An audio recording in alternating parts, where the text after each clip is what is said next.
Encode your DNA.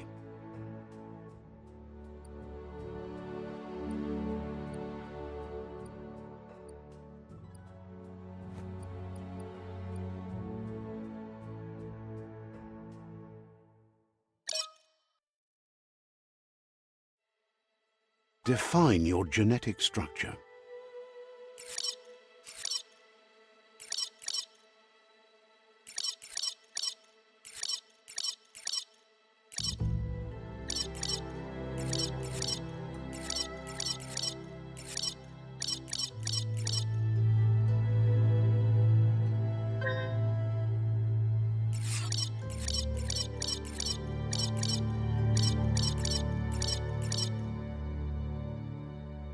Choose a genetic resilience.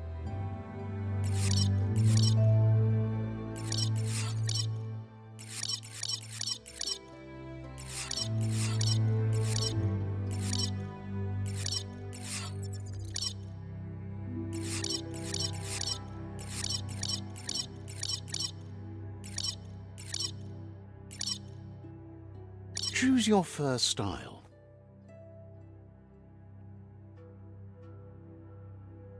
Pick your main color.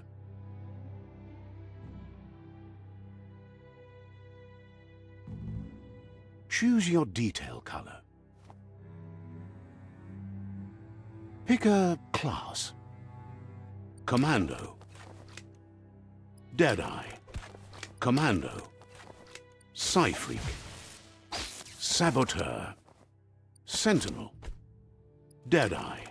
Deadeye chosen.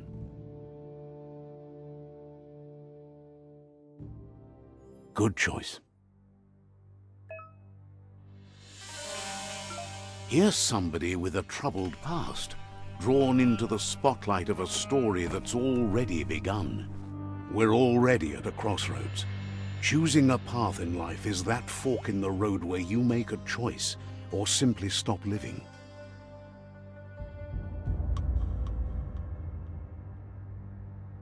But for you, it's not only a crossroad, but a choice, a reflection of your key, the primal energy that flows through everything.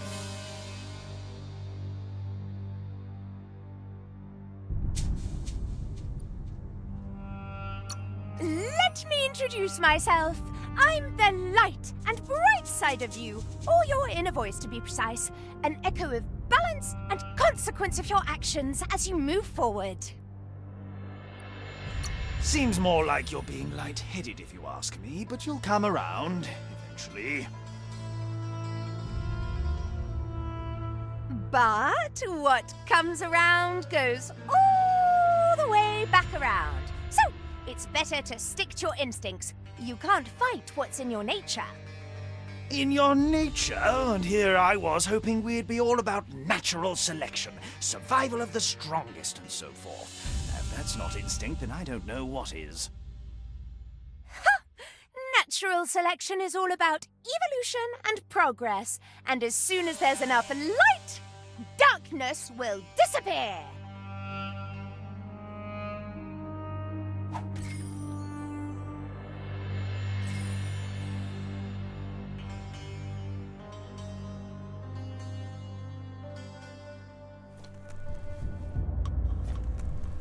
Right is always right.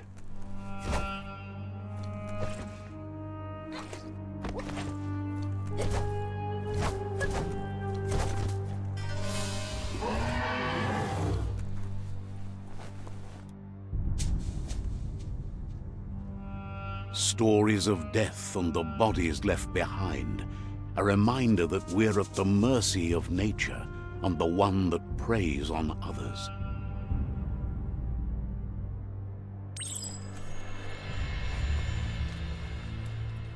Do you remember the beast that shattered your family, or did you choose to forget? You turned your back on our world and got lost in your own. Meanwhile, the predator only grew stronger.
for it. This is not the time nor place to end this story.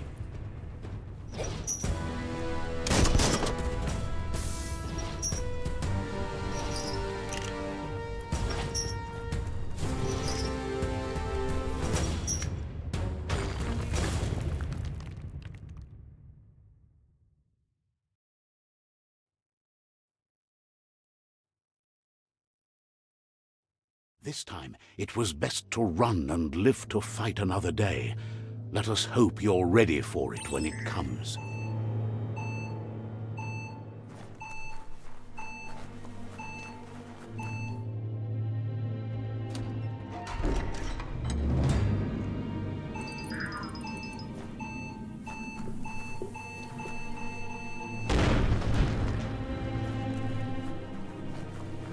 The predator isn't the only threat.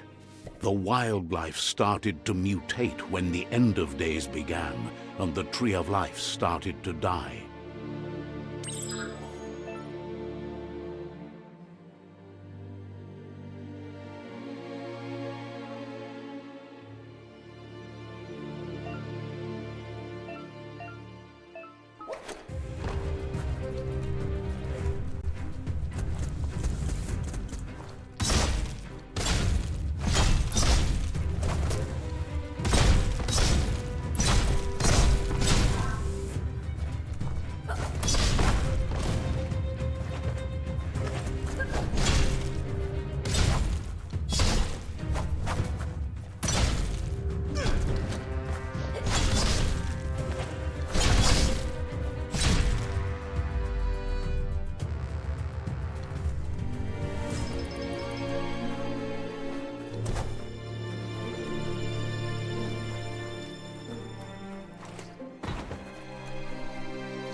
Now that's loot.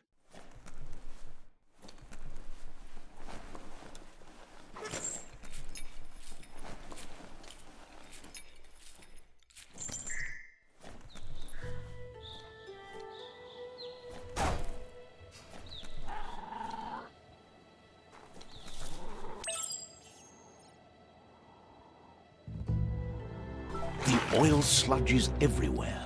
To most, it only means death, but some have adapted to the new environment and changed with it. Evolution has its ways.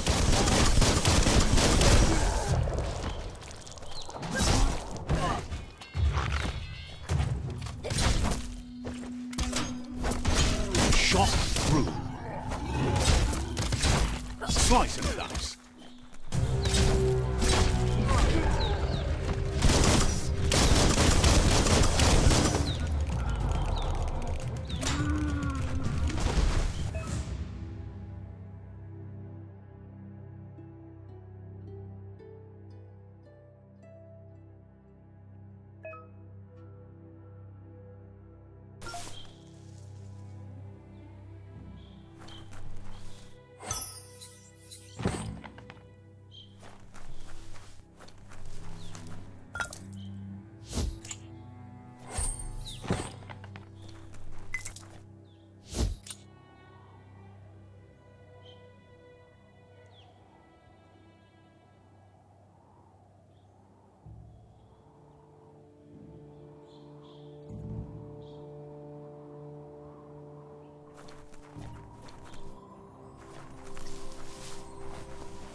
the kill.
Look, an emergency box from the once was.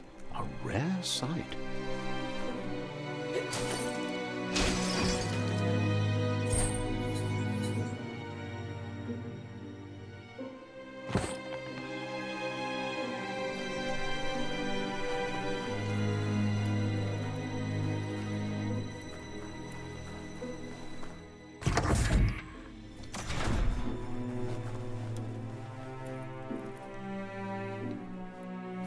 That pipe looks weak. The claw bar should come in handy.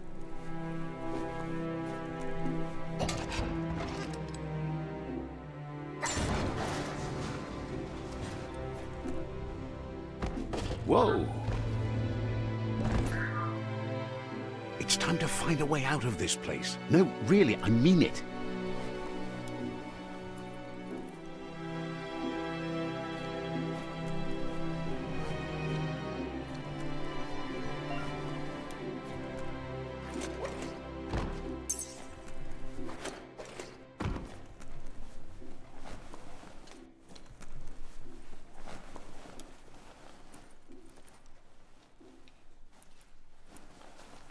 The Morks produce biomatter in their multi-organ that they shed under distress.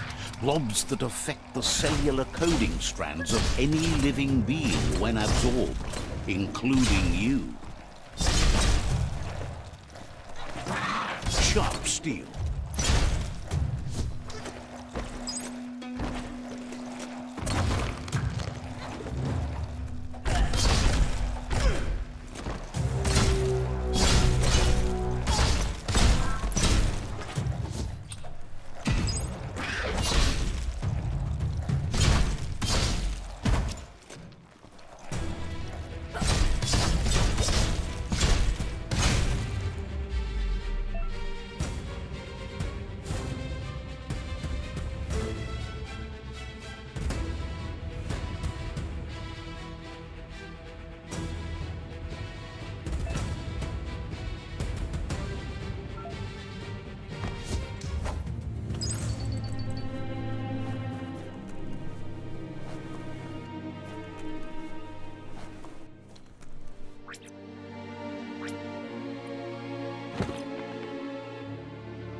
Uppity-up-up.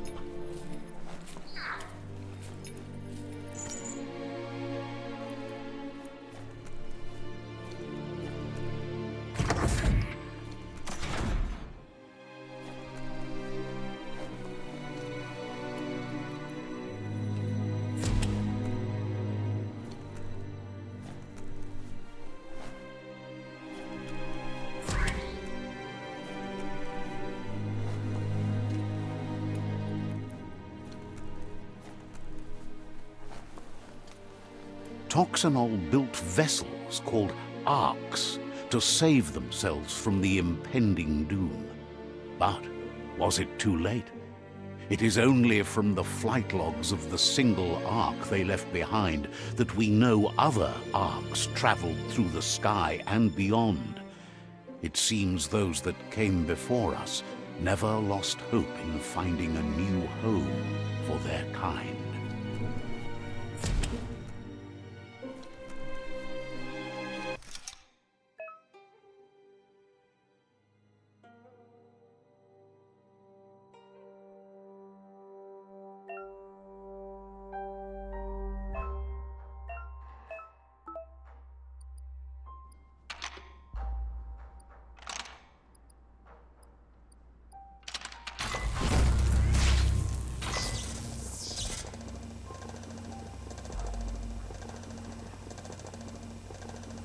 There are few records of the chain of events that led to the big apocalypse eons ago, but it's clear the world wasn't prepared for how recklessly the Toxanol Corporation would make its mark on the world.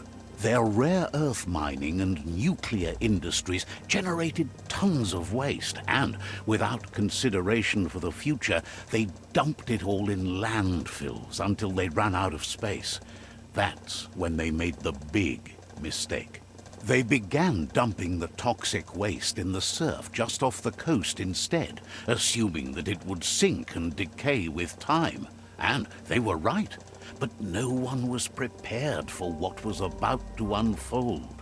Once in the surf, the radiation interfered with the genetics of the wildlife and created bizarre mutations in their offspring. It had an inconceivable impact on biodiversity and the entire ecosystem. The world as they knew it crumbled as nature retaliated. It would never be the same again, and what remained of it became ours.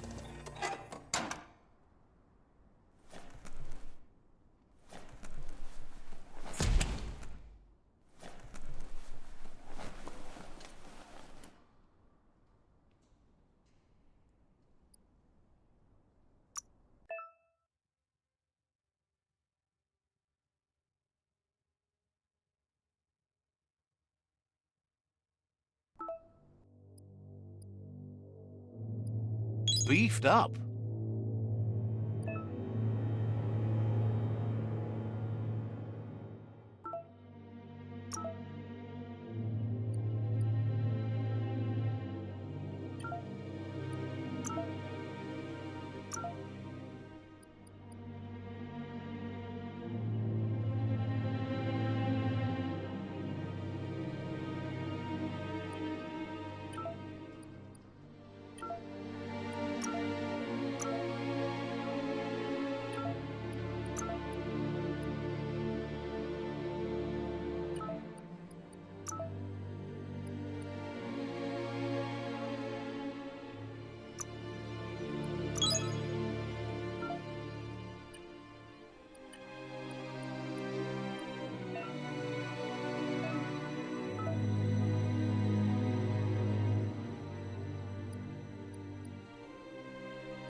The sound of spark metal going pew-pew is never a good thing. It's coming from behind that door. A warning label. The box looks like a potential brain melt. It's going to take a bit of puzzling to short-circuit the door.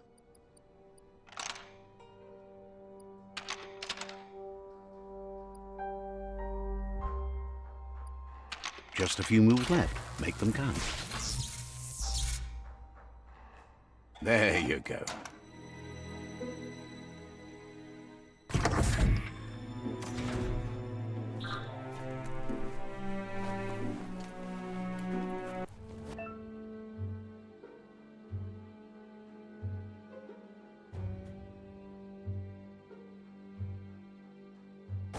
The wheeled one is outnumbered. You'd better help him out.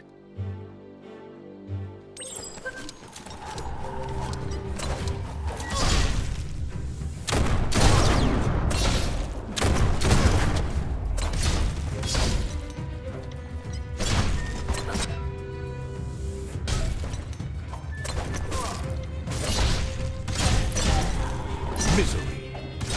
Pow!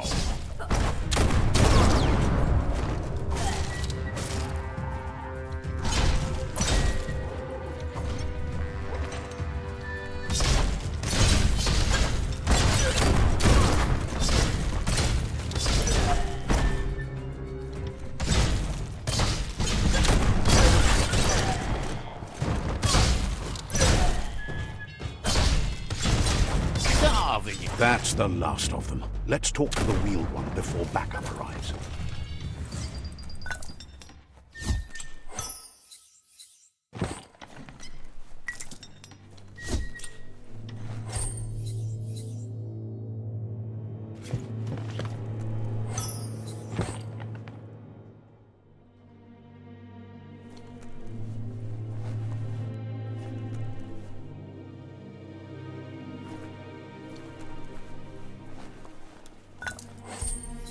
Might not need that now, but you will later.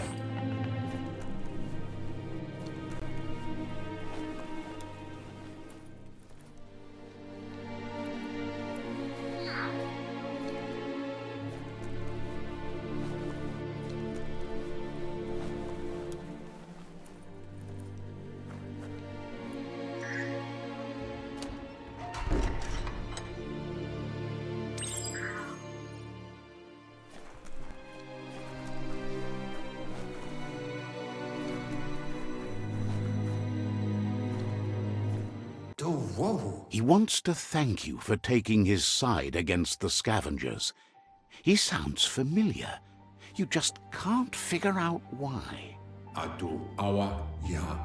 He presents himself as out of date. He knows he's way overdue, but he hasn't given up. He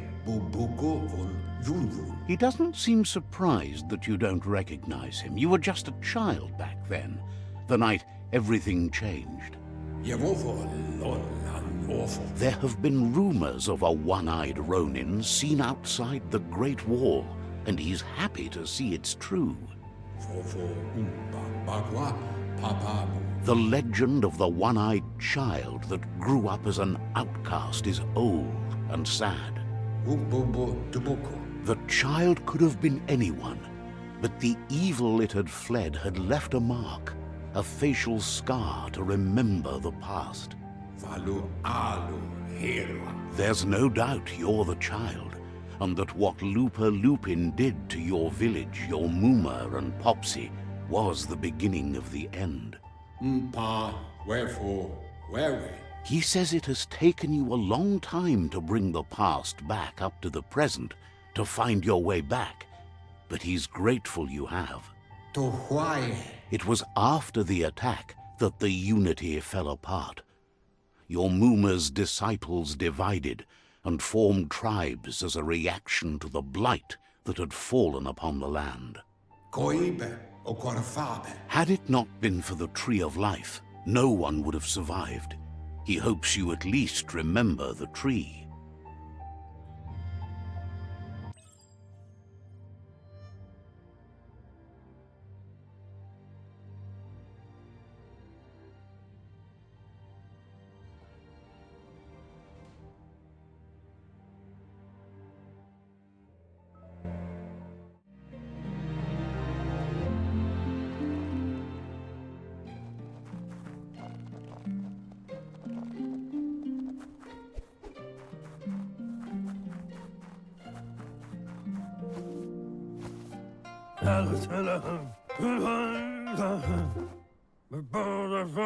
Asks if you were tired, as it's a bit of a hike here from the village.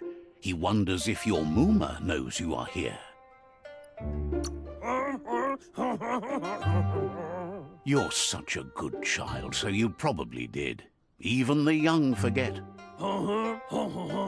He understands why you came all the way out here, to see them, the potato people. The potato people, or Nono, are a wonder, somehow interlinked with this little tree here fueling its source of life. You might be right. Like potatoes, they're packed with energy, an excellent source of ki. The Nono prefer to hide in glitter grass. He says you should get over there and ruffle it. See if you can make one come out of hiding.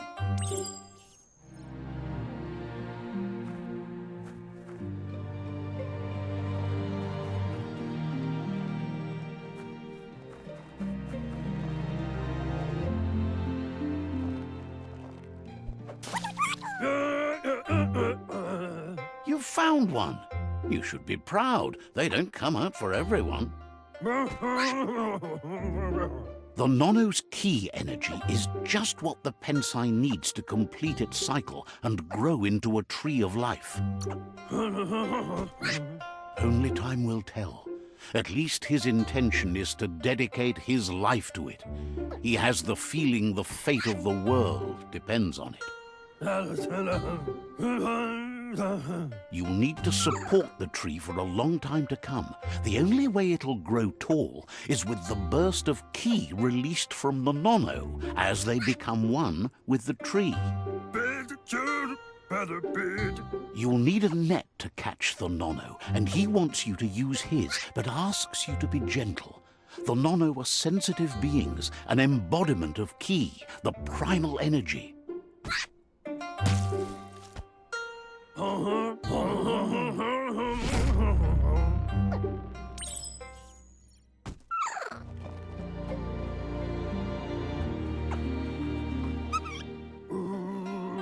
You handle that net like you've never done anything else. He's impressed. One day, he hopes the tree will have grown tall enough to sustain the world. But today, your focus is getting this one to become one with the tree.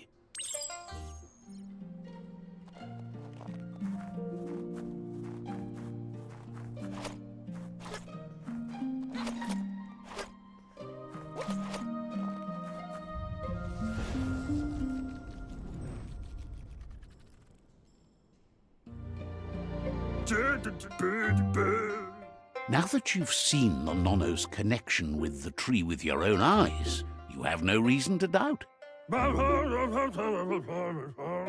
From this day on, he'll make nurturing the Pensai into a tree of life, a life goal, not only for our village's sake, but for all of us, everyone. One day, the land won't be as peaceful. Not even your Mooma will be able to protect us. He says you'd better hurry back to the village before your Mooma comes looking for you. You did good here today. No, she's got lots on her mind and needs rest after the raid last night on the Lupin camp with her disciples. Wonders if they let the Predator family live or not.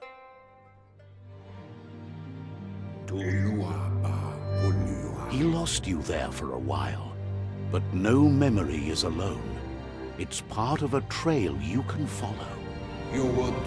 He says he remembers every single day he devoted to growing the tree of life, but now he's afraid it might be in vain. The tree started to die when the end of days begun, and it wasn't long after that that the World Eaters arrived. Records tell of the ruinous devastation the Toxanol Corporation inflicted on the land. The apocalypse sparked a re-evolution, the second coming, and our lineage.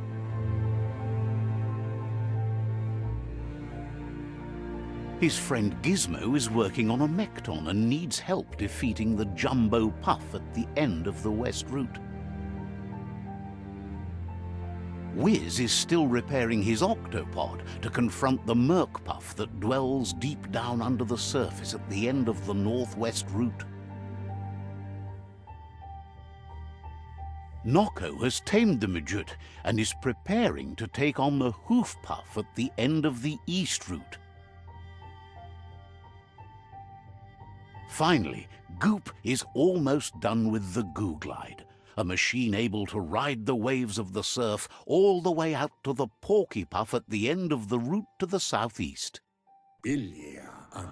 Out of Date says his friends are gearing up to stop the World Eaters. There's one at the end of each route. The road ahead won't be easy, but he's counting on your support. His friends aren't strong enough to end this on their own. He wants you to understand that you'll all die if the tree isn't saved. Regardless, you'll meet again once you've played your part in the tribe war and the situation with the World Eaters.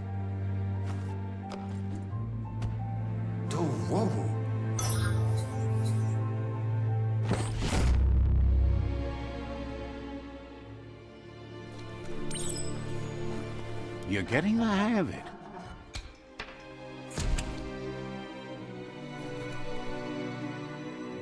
Quickest way out is through the roof where they came in, and the rope looks strong enough to climb.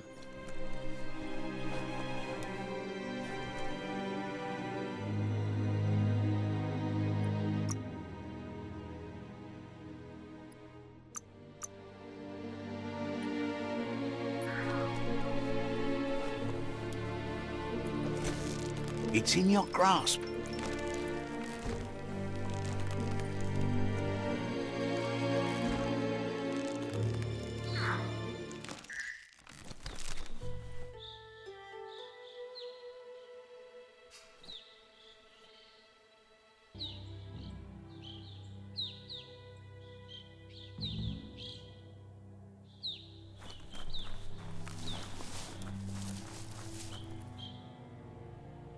Know that the Tree of Life is dying.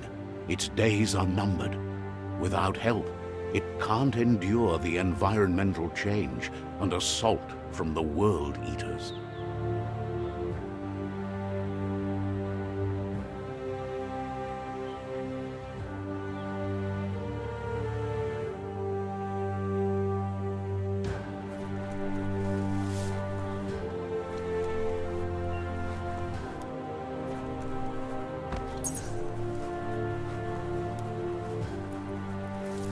A signpost maps it out for the cartographically challenged. Let's see.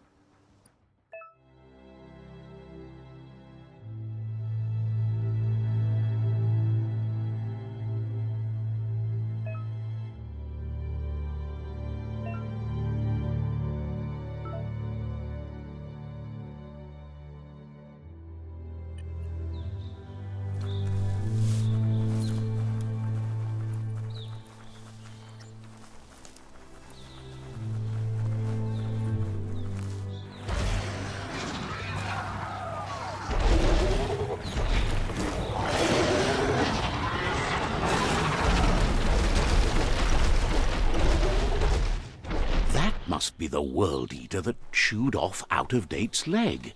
You'll need a hat trick to bring that down.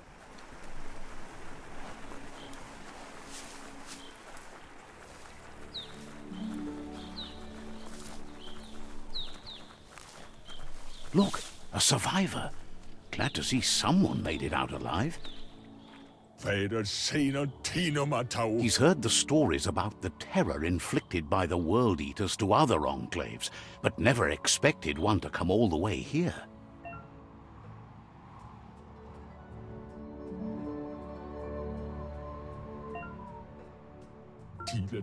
He worries there won't be much left to save if this continues, even if the Tree of Life survives the attack. He doesn't know what your connection is to this place, but something tells him you've stayed true to your heart.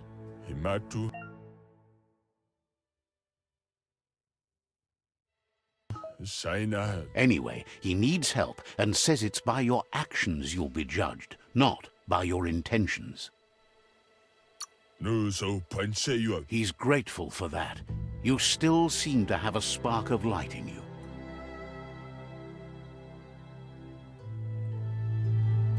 Ah! That's a spark of light in you! What's there to like about light? It hurts to look at. Not as much as it hurts to look at you. Always making this personal. And you're always trying to pretend it's not.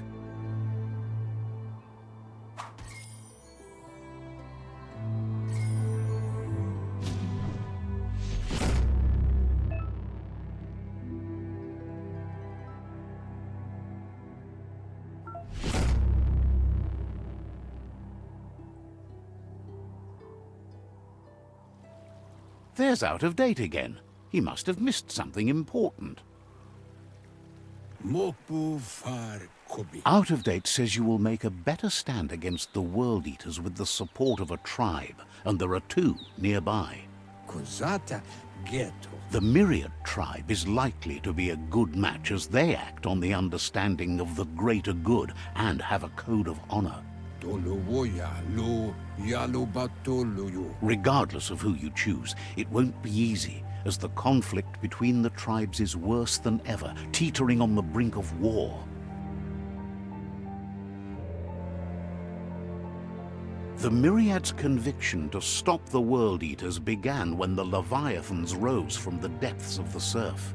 Siding with the Myriad's movement for wholeness in a fragmented world might seem like the logical thing to do, but is it the right thing? One thing's certain, though. Destiny arrives all the same.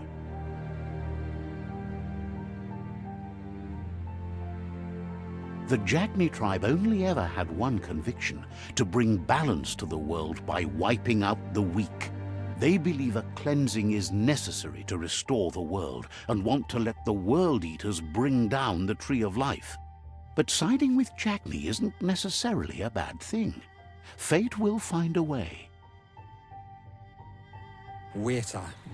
Out of Date says someone needs to break the stalemate and shift the balance of power to either Jagni's or Myriad's side.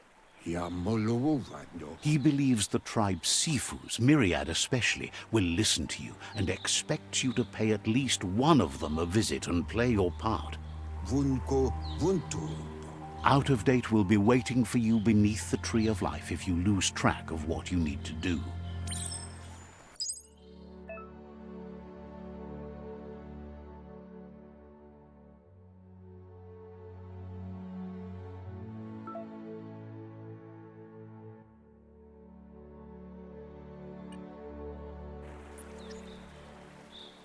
Another fork in the road. It's either the tunnel or the motor bridge. What'll it be?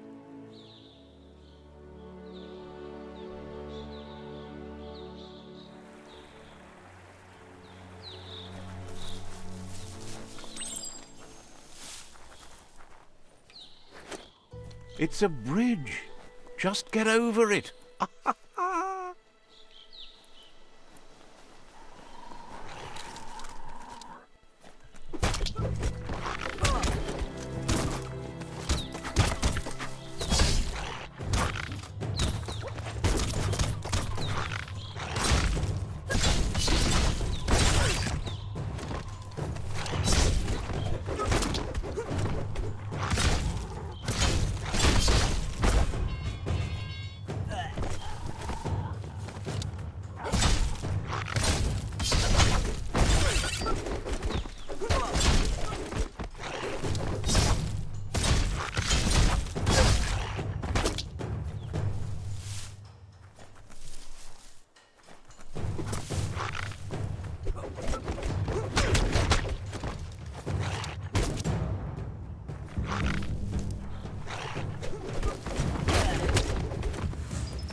They've destroyed this area, muddied up what used to be muck, as if it wasn't bad enough before the tribe war began.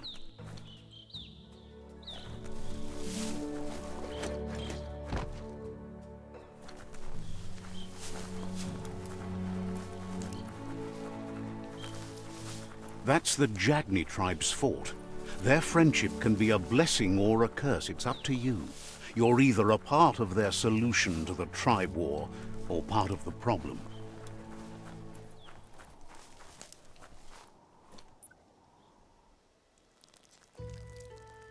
Let's see.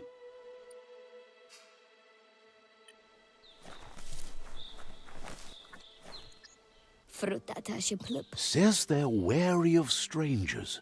They're at war.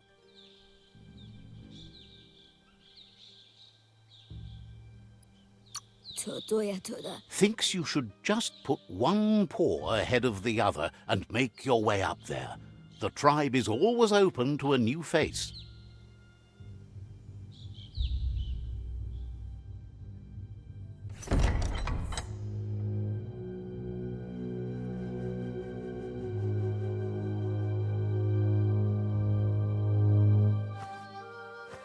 Zata is the mój dotloho.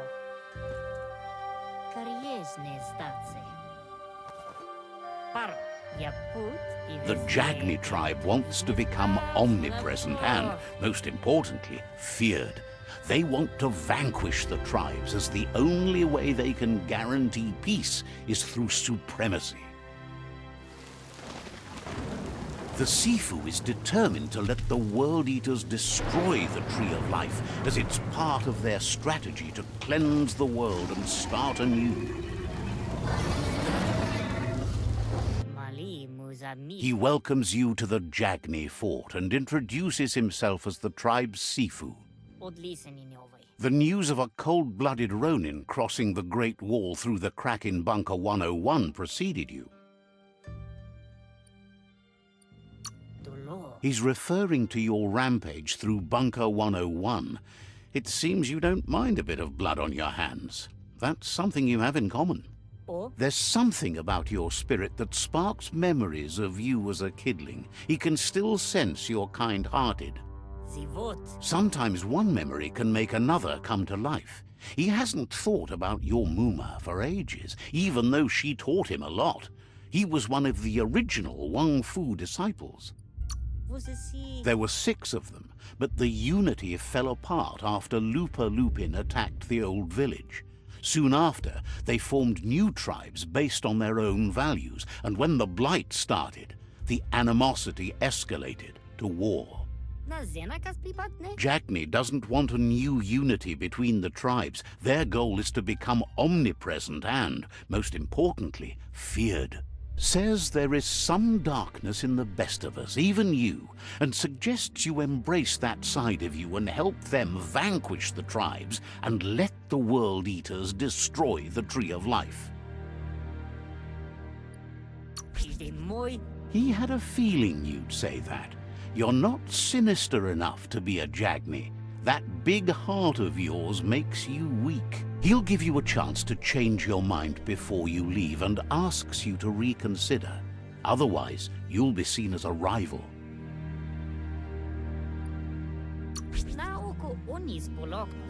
Then so be it. He wants you to know that they'll show no mercy at the end of this war and offers you a last chance to come back and join when you realize you've picked the wrong side.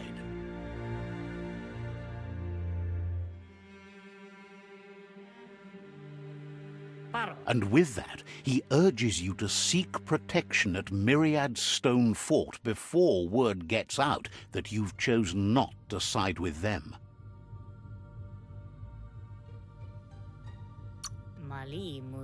He disagrees, and the day you meet again, you'll understand why.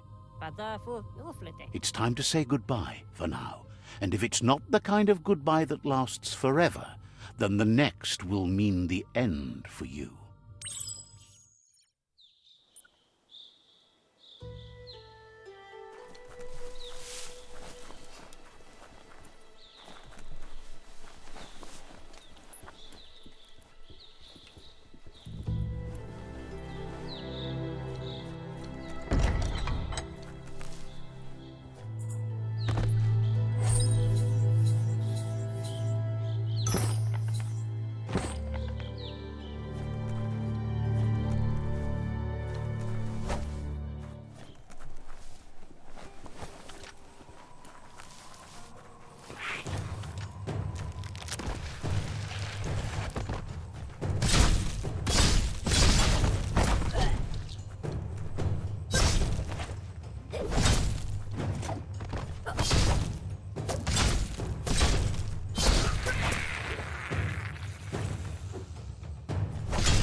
cutting edge.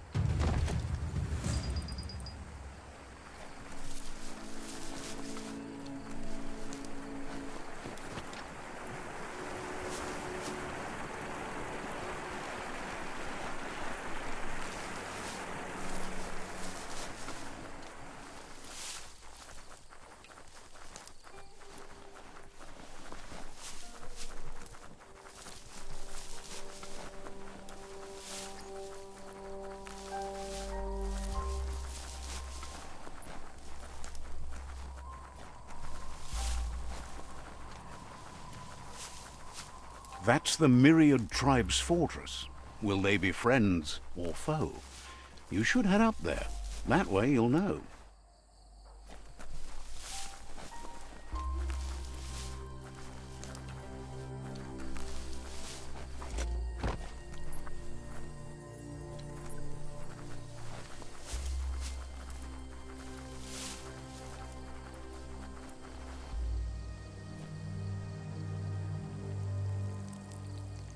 Let's see.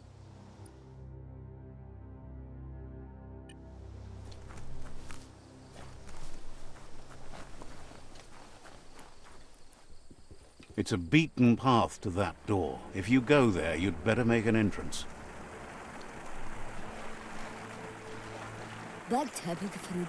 Says they're wary of strangers. They're at war.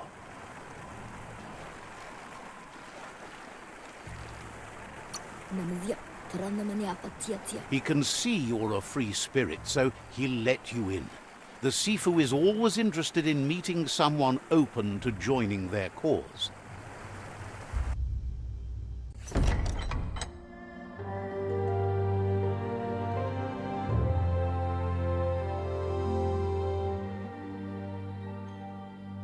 Sibi?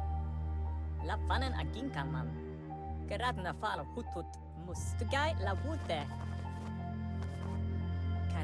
The Myriad tribe act on understanding of the greater good and a code of honor.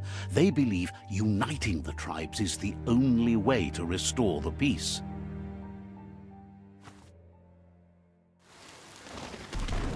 The Sifu is convinced that defeating the World Eaters and saving the Tree of Life is the only way to make the world a better place. He welcomes you to the Myriad Fort and introduces himself as the tribe's Sifu. But he was hoping you'd show up. The news of a vigilante Ronin on crusade crossing the Great Wall through the crack in Bunker 101 has preceded you. He heard you took out-of-date side against the scavengers in Bunker 101.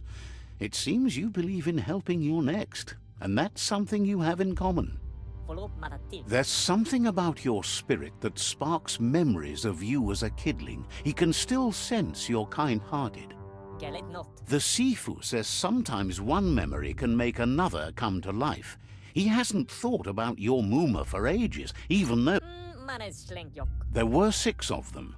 But the unity fell apart after Lupa Lupin attacked the old village. Soon after, they formed new tribes based on their own values, and when the Blight started, the animosity escalated to war. The Sifu was waiting for something to tip the balance in their favor, and with you by their side, he's confident you can unite the other tribes. The one you should coerce first is the Jagni tribe.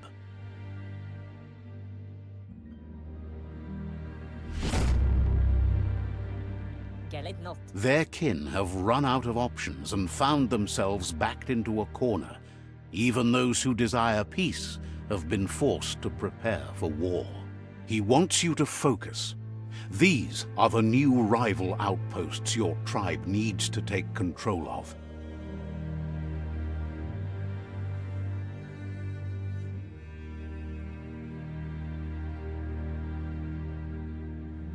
He says you'll regret not being on their side. The only way you'll learn their secrets, Wung Fu and the tribe weapon now, is if you defeat him. And that will never happen. You both have gentle minds, so they want to wage a gentle war. a war that bonds as much as it breaks, Kararan woof and mat gain. tells you not to be afraid.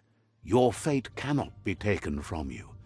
Claim the rival outposts and earn the right to wield the tribe weapon. Once you've dealt with the rivals' outposts, you'll challenge their Sifu to unite their tribe with yours and let your kin share land again. Can boof. Seeing you brings back his memories of the old village. Gala wala click click. He remembers your kind and unselfish soul and can sense you still have it in you, the will to do good. Lapu. Anyway, the memories you make with your family are strong and can sometimes come to life. Passing the old village on your way to the first rival outpost might help.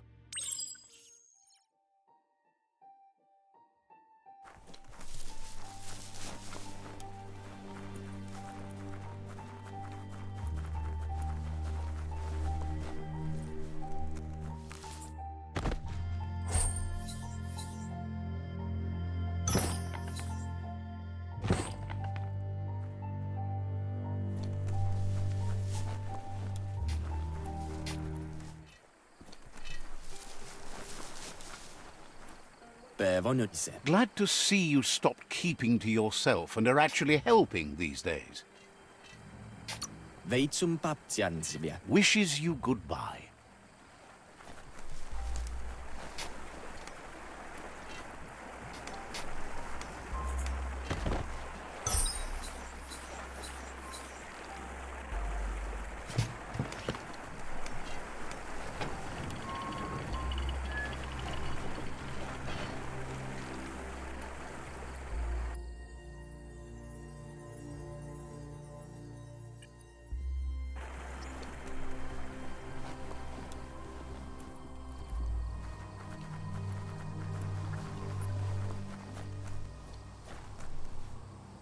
Let's see.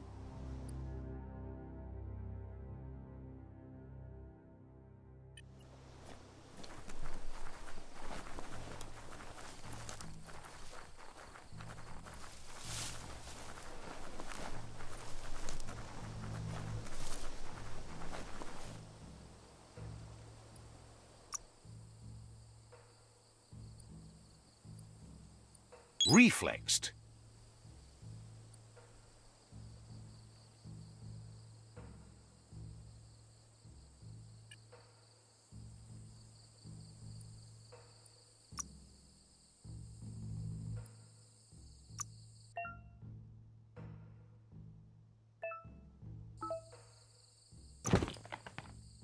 Looking sort of good.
This area was beautiful before the tribe war began. Look at it now. It's a war zone.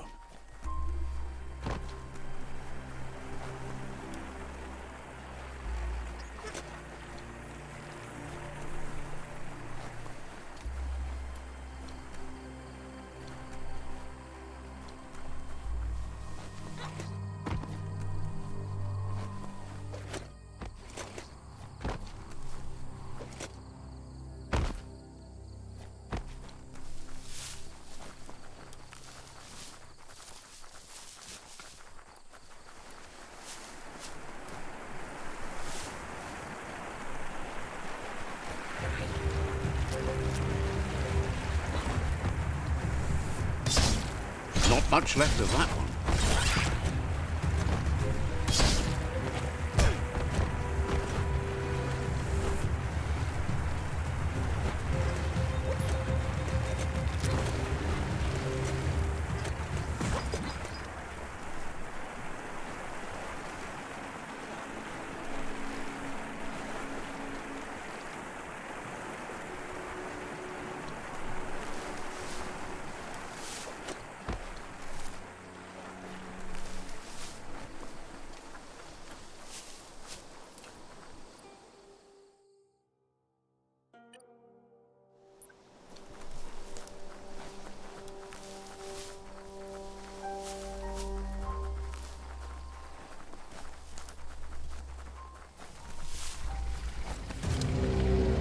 Better beware, that's a mump up ahead.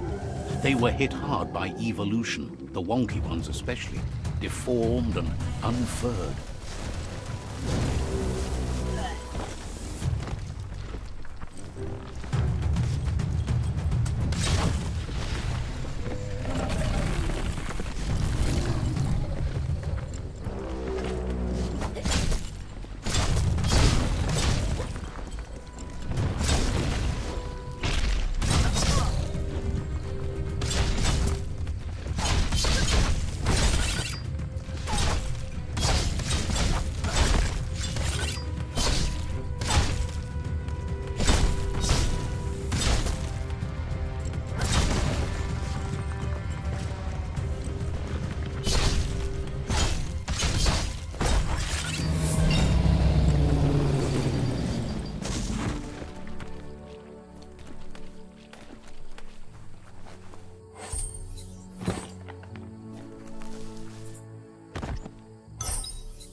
Heads up.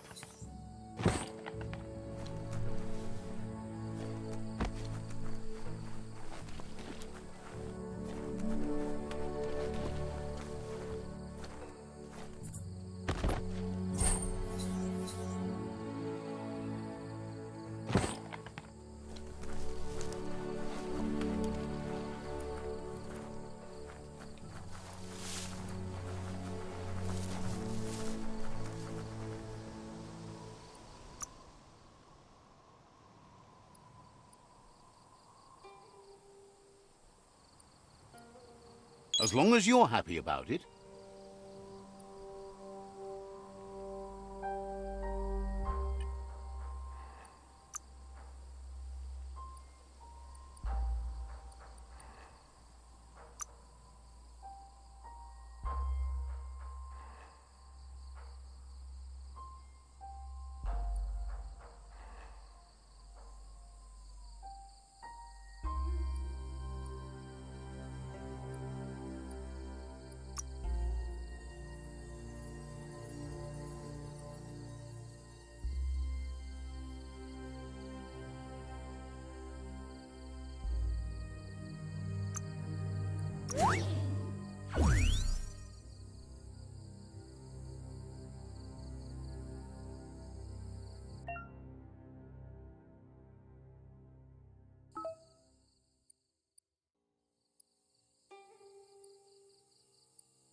Time is lost on this place, but it evokes a tingling sensation. There's something special about it, drawing you closer.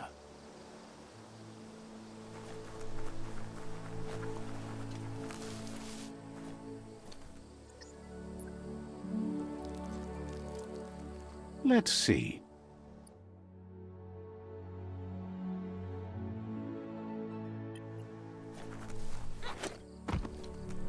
As time passes, memories fade, and sometimes feelings change. It's not about who you were, it's about who you'll become. This story is far from over. Echoes of a long-lost past, like whispers in the wind.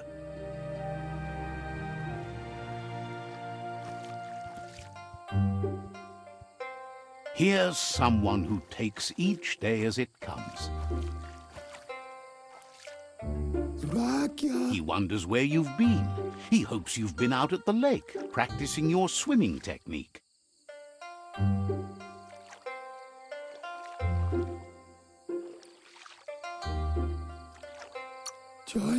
He understands Wang Fu is hard. That's why your Muma only has 6 disciples. Doing just one thing helps you get more done in less time. He thinks you should really know how to swim by now.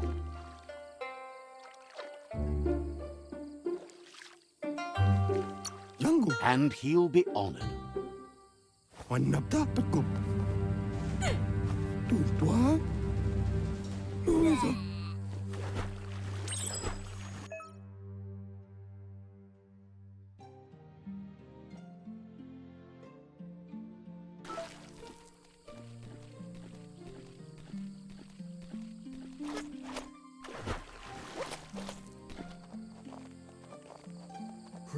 He says that wasn't too bad, was it?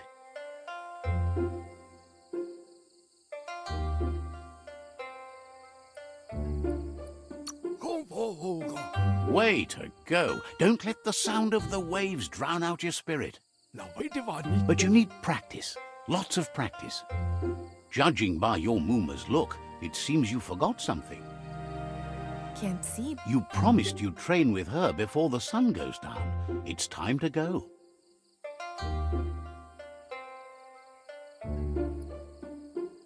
The dedication to training is important. You can't rely solely on the fact that Wang Fu is in your blood. You should know, practice makes perfect. She'll see you at the village square.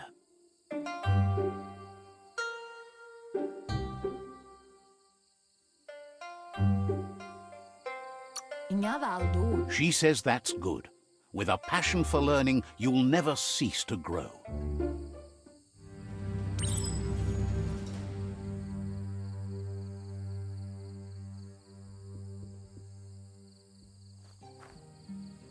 Here's another familiar face with lots on his mind. He was hoping you could help him pick up some scrap for a thingamajig he's working on.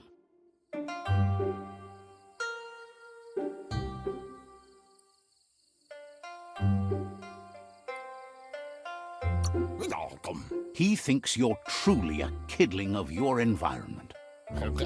You should look for things that are recyclable. It shouldn't take you too long to find some.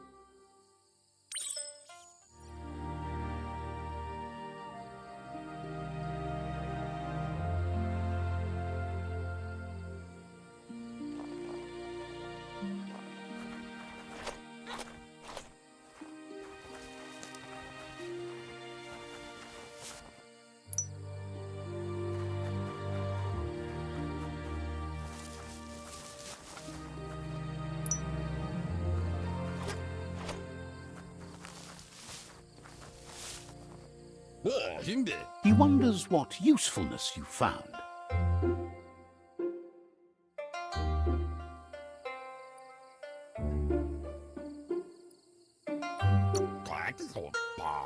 He says every little thing counts. He can work wonders with almost anything and asks if you know how to upcycle.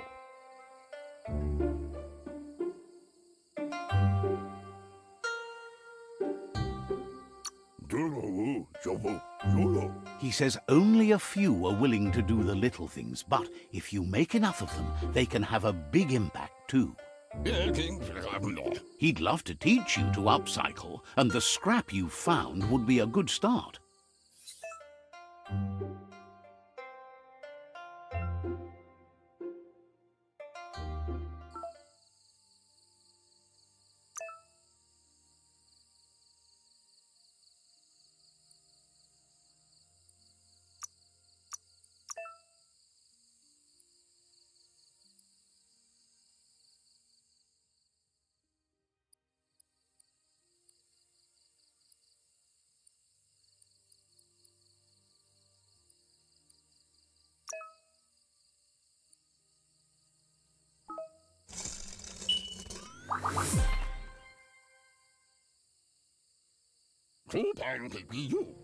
You did well, but he can't help but wonder why you decided to craft a weapon.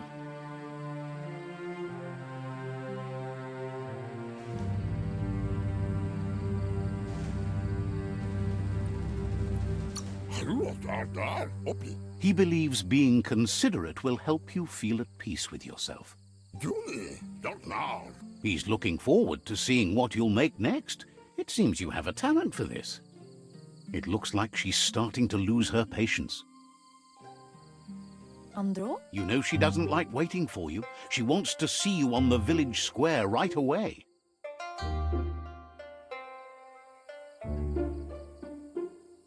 Andro? Then you've got a good excuse. You share a responsibility to prevent hardship on nature and the environment. It's your future.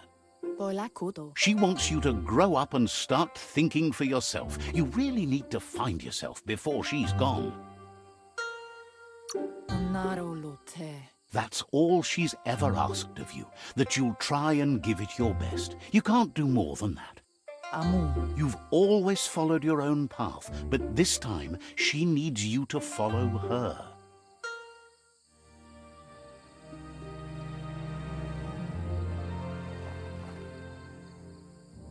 They look determined. Better watch out. Popolo. He asks you to stop right there and wonders where you think you're going.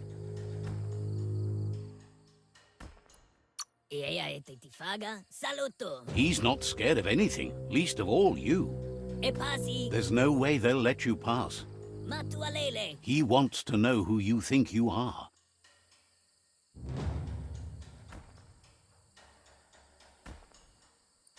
Matualele. He says you're right. Nobody can tell him what he can and can't do, and that includes you.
She asks if you're hurt.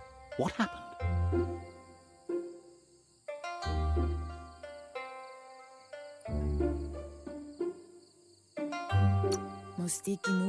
If confidence is silent and insecurity is loud, she thinks you're absolutely right. The most important thing is that you're okay. It's time to focus on your training now.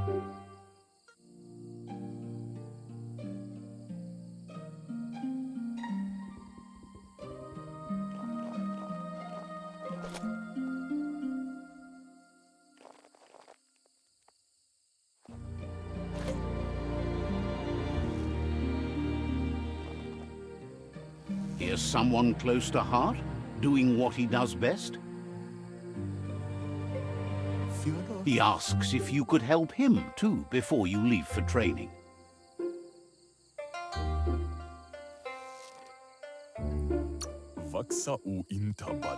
He'll talk to her, sure, but you know she wants you to accept responsibility for your own actions and future.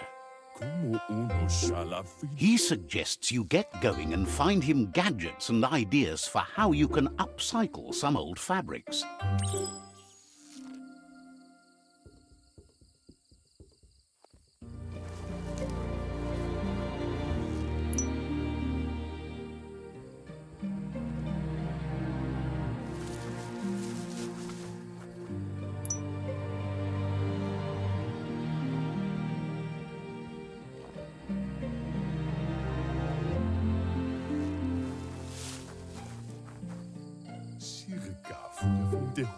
He's curious to see what you've found.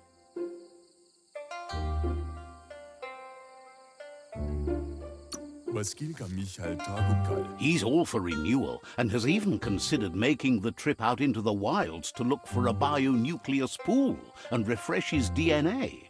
He says it's about time you learned how and offers to teach you, starting with the scrap you found.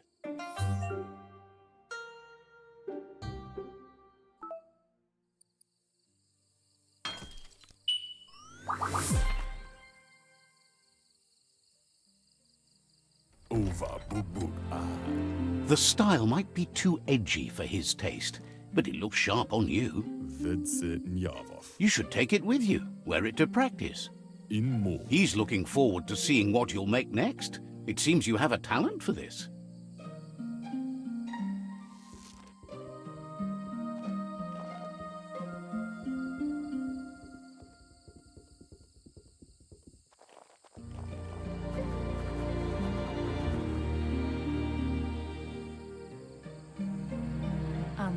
Your Muma says it's about time you got here.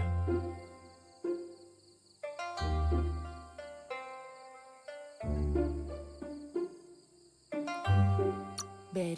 Hopes you're as ready as you claim to be. Yo no massa manbarud. She says she is eager to get started. You don't have much time left before the sun goes down.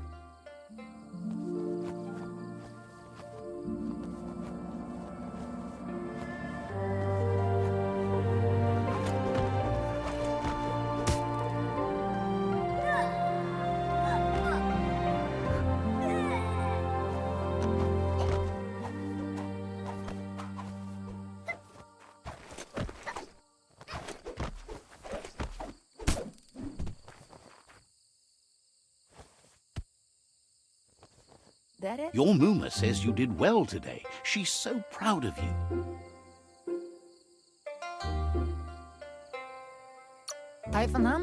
Thanks you for being such a good student.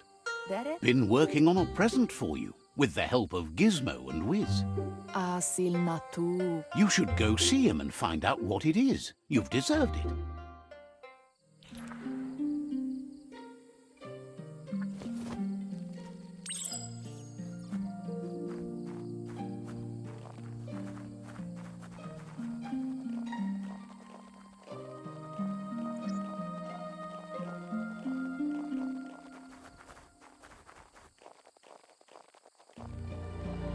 Catchy. Your Muma says she's never seen an apparatus as green as this little thing. It's wonderful. Kalino?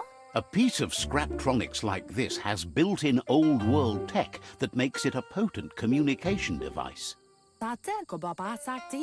It's called an automaton, and it's hardwired to your DNA. It'll follow wherever you go and see whatever you see.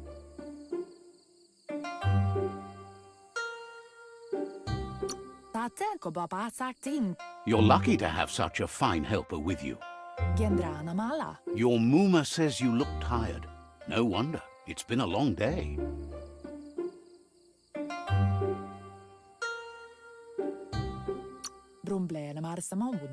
She's so happy you made the most of it.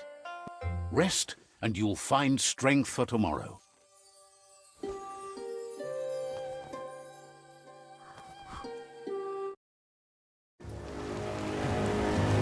Nothing could stop Lupin from setting the world on fire.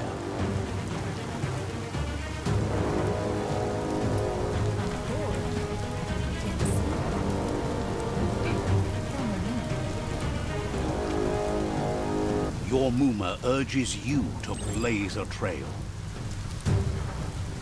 A burnt kidling will learn to dread fire.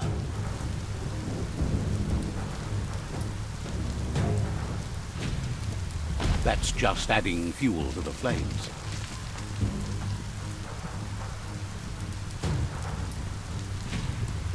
Give it a last burst and you'll make it.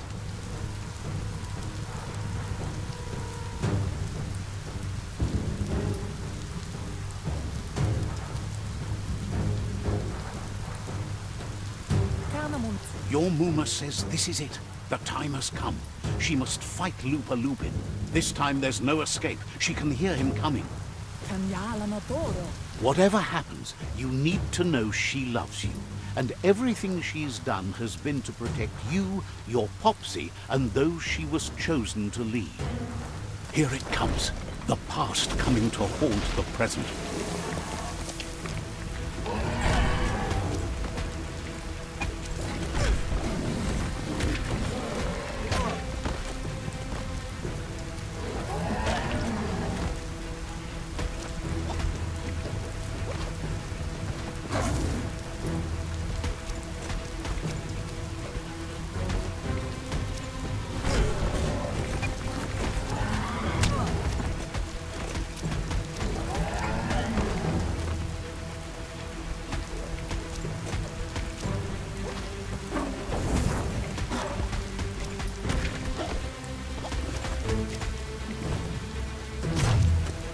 You must go through fire and water to make it out of here.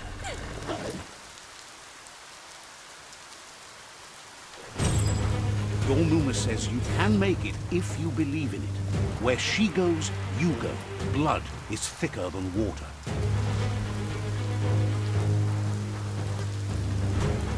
You're in deep surf. Don't make waves. The surf goes where it wants to go. It'll take you to the shore as long as you go with the flow.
Death is not to be feared by one who has lived life with a pure heart. A part of her will live on in you. The creature is hungry for more. Nothing is going to stand in its way now.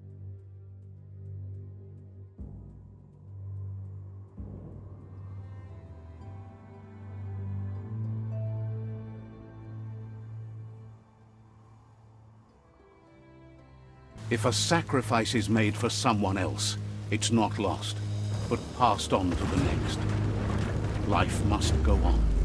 Real sacrifice comes from love and necessity when all other options are exhausted.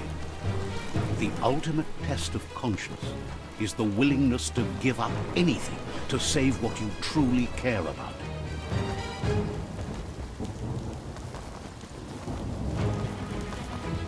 What you do for yourself dies with you.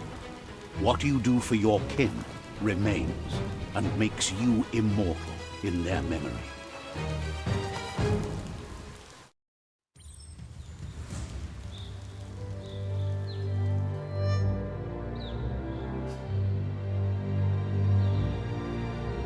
As the moment fades and is lost, the only thing that remains is loneliness. It doesn't mean you'll forget your past. It simply means you need to move on.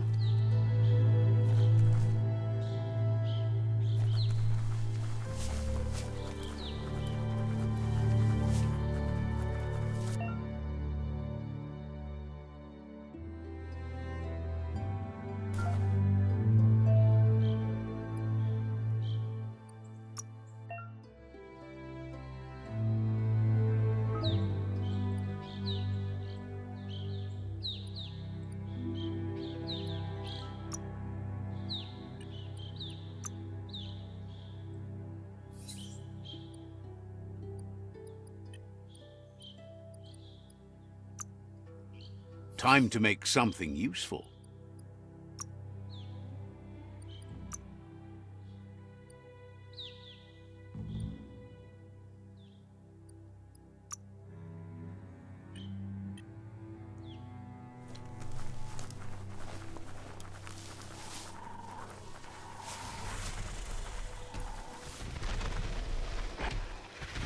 The tribe's caught a fluffy hulk. Better watch out, it's no pet.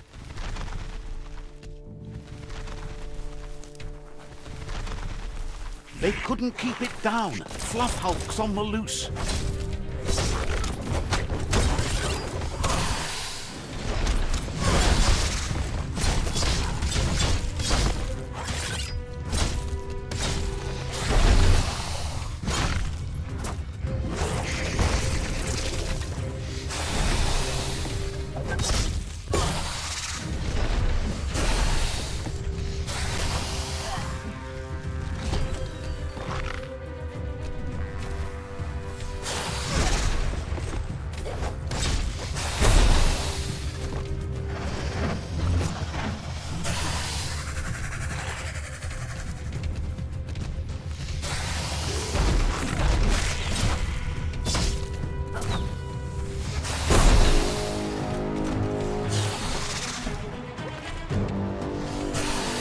You're in pain.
They've received news a Ronin had strengthened their ranks and were looking forward to meeting you. A group of myriad crusaders already headed out to Jagni's Mercadorpus outpost and are waiting for you there. You should hurry there and help them best the outpost.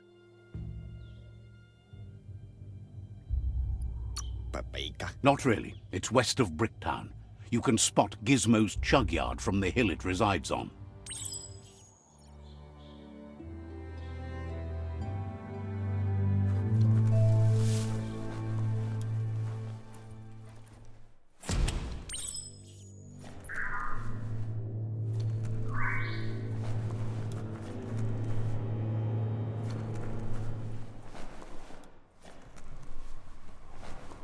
Toxanol was something called a corporate juggernaut, and our world still bears the marks of the massive ecological catastrophes they inflicted upon the land.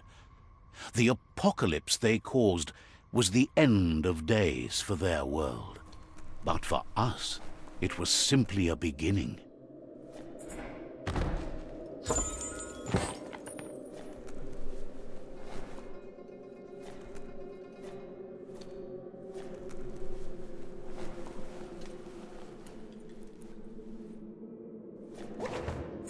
Look, an emergency box from the old days, when you needed to pack a punch to survive. Wow, bet that nut makes a tight fist.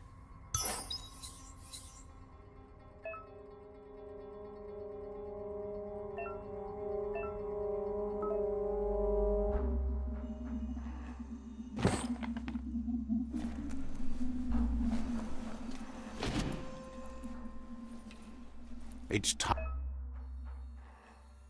for an adventure, for good or bad.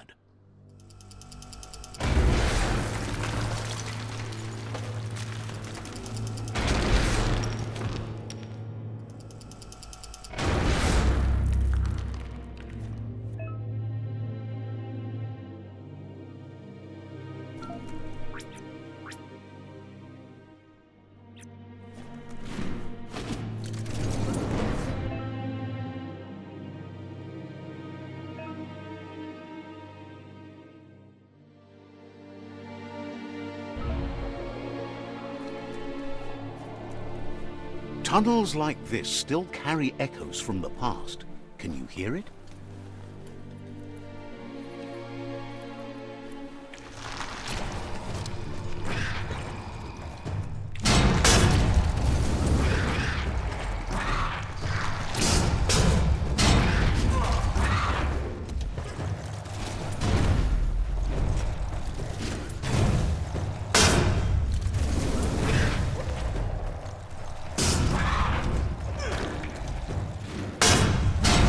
Punch the ticket.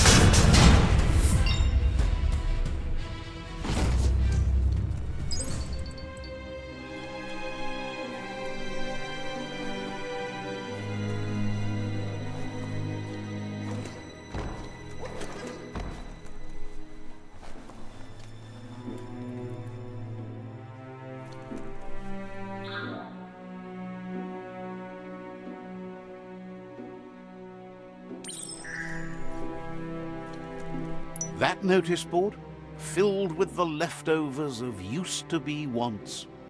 You're getting close to one of those old Toxanol brick towns.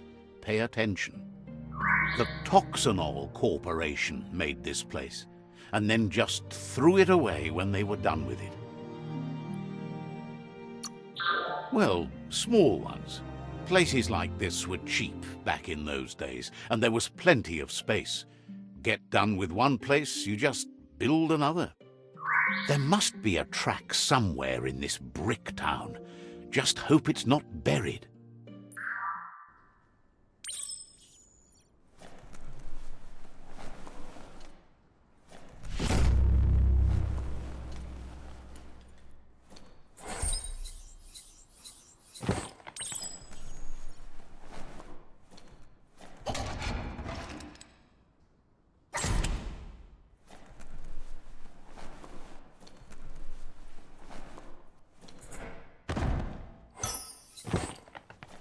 There are shadows forming again.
This corner of the world is called Bricktown.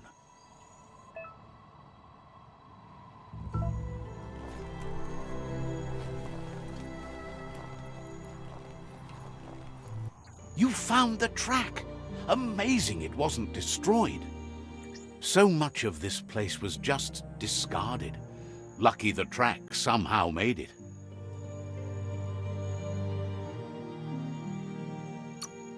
No, it was never nice. It was new once, but that's not nearly the same thing. Just being new never lasts. The tracks moved on from Bricktown, and you should too.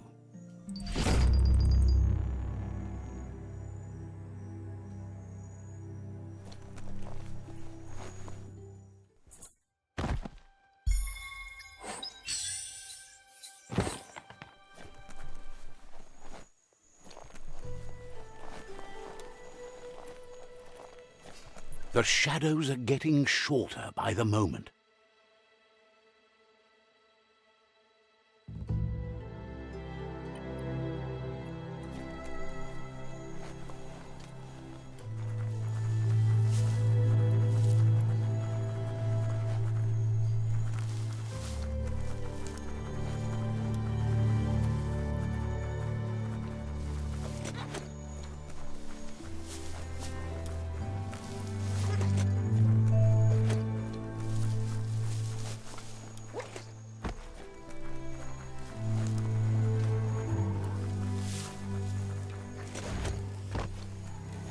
The board mainly has posts from those that used to work at the chug yard back in the days gone. They don't make much sense these days. Not much more to say about the board, but Gizmo is holed up in the underyard here working on that Mekton of his. The Toxanol Corporation used to run chugger-chuggers out of here, big machines on rails with smokestacks that fouled the air. They can carry you anywhere you like. Well, anywhere that they go to, and then you can leg it from there. You're on the right track. Keep your eyes open.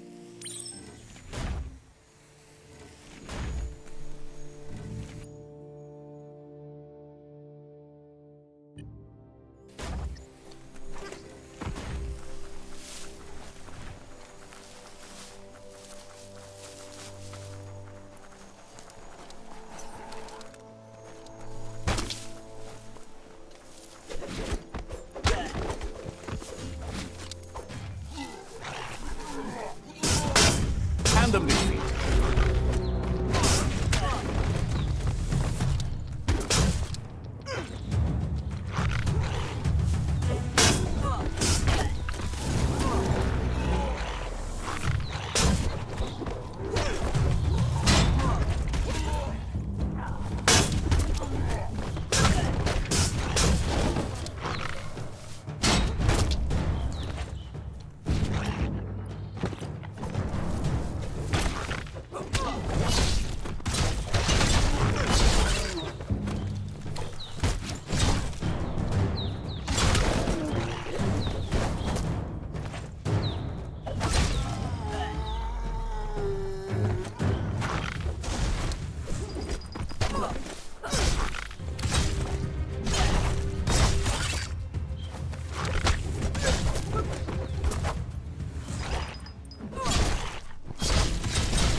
It's a glory shiny day out here.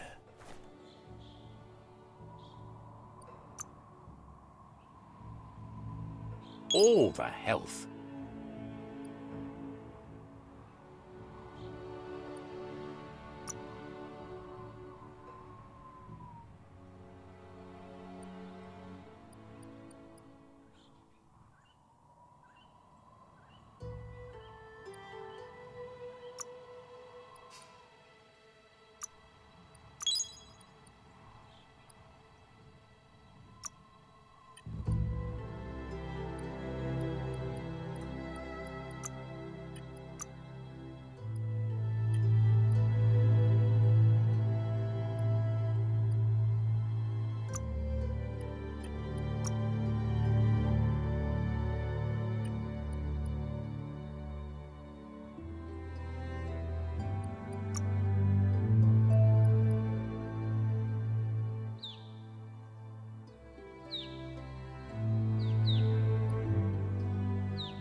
That's a Jagni tribe outpost.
Switched off the lights.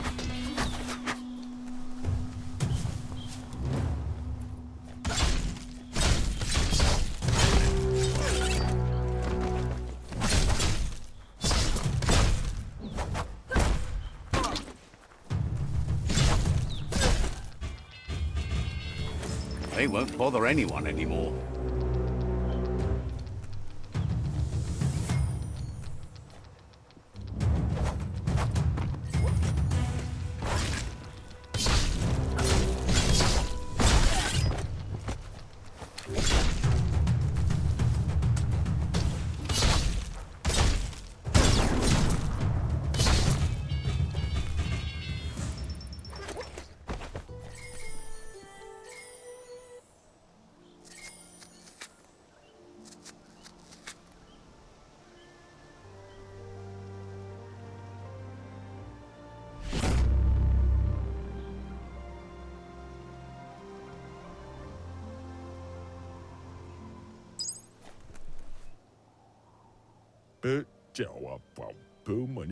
Is glad you're no true-blooded Jagni and says how embarrassing it would be to be related to a do-gooder like you.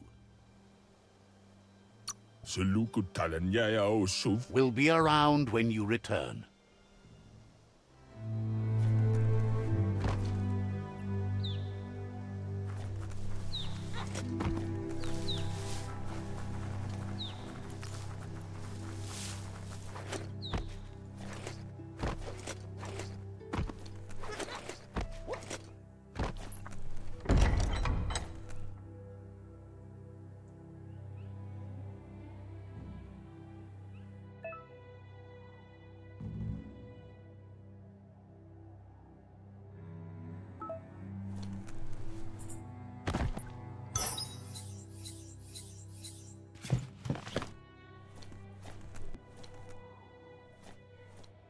Gross. This place stinks.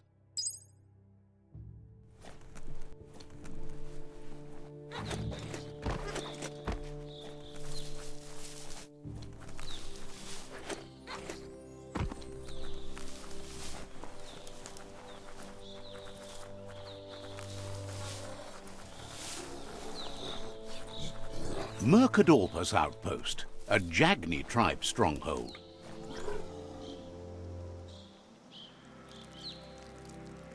Let's see.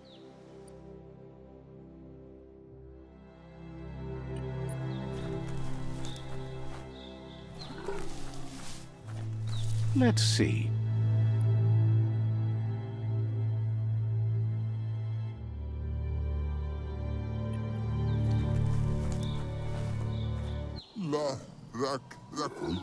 Says it's time to set the outpost free. Inflict as little damage as possible as you make your way through to the rival captain.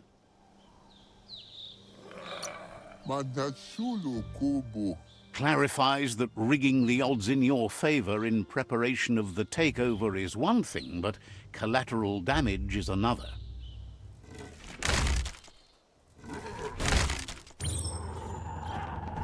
Here's the first line of defense.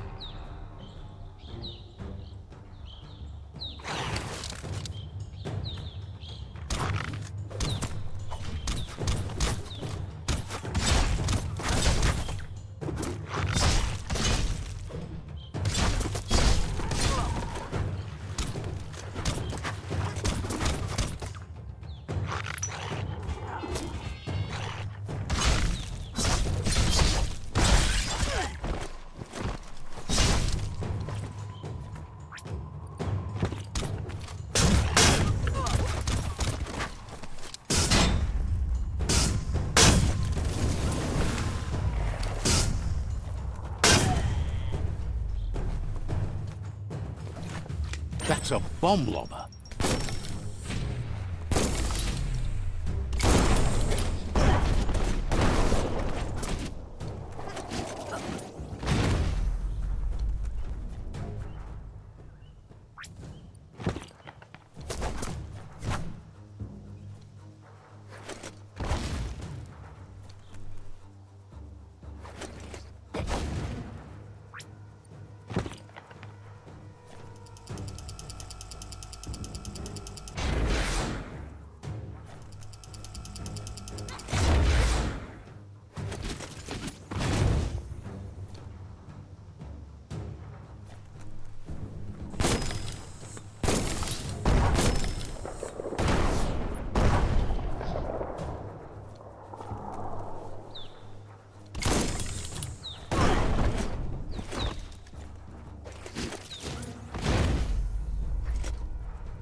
Spot.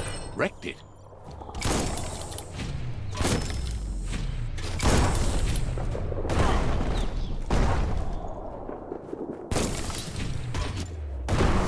That twirly wheel works that drain pipe.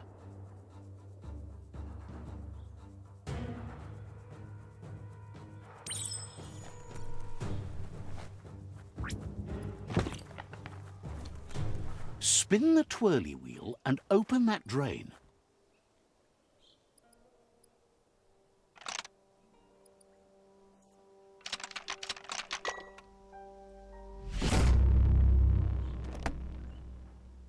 Everything's clocking together.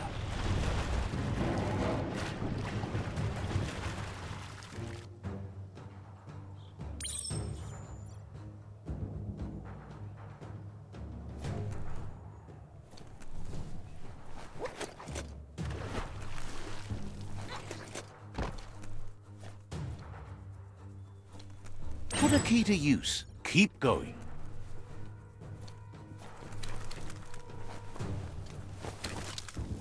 That cage is holding a helper.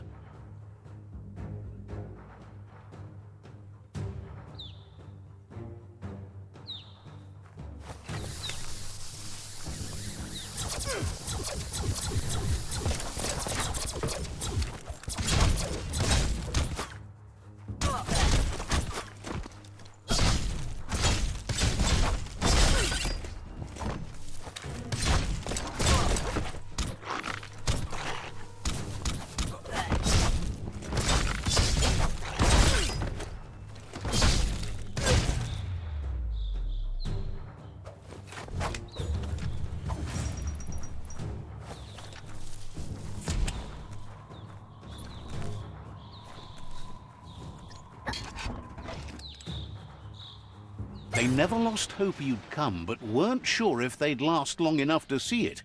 Says the tribe's been hard on them.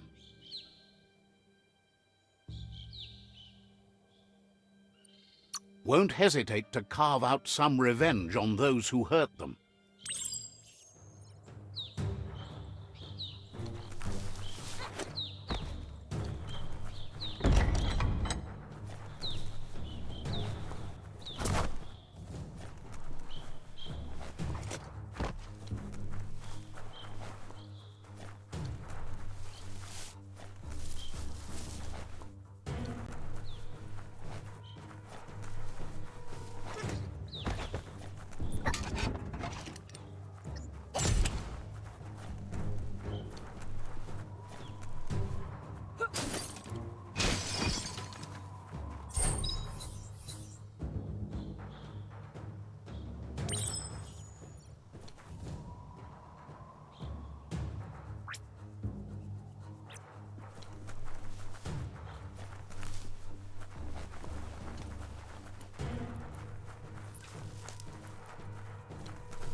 A sharpshooter. The scaffolding looks unstable.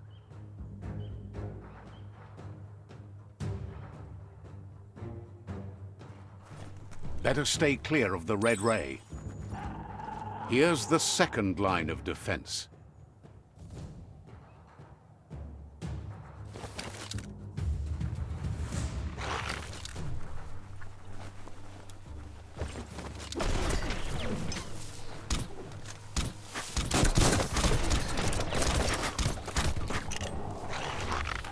Red means danger.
Timber.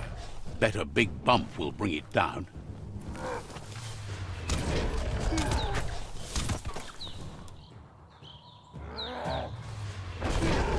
Switched off the light. A barrel shoot. Smack it to get a barrel out of it. Then hit it toward the gate and blast it. That looks splody. Shoot it and watch it blow. Not too close, though.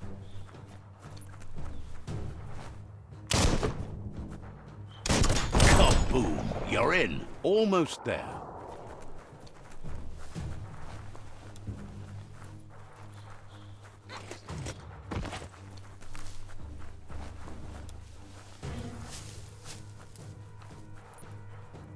The outpost belongs to your tribe now.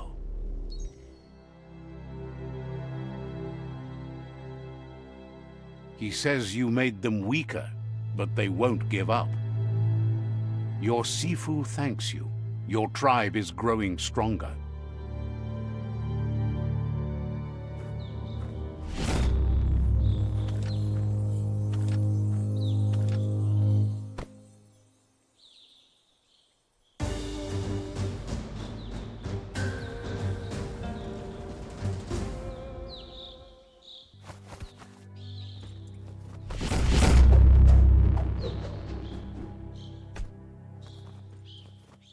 Caramba.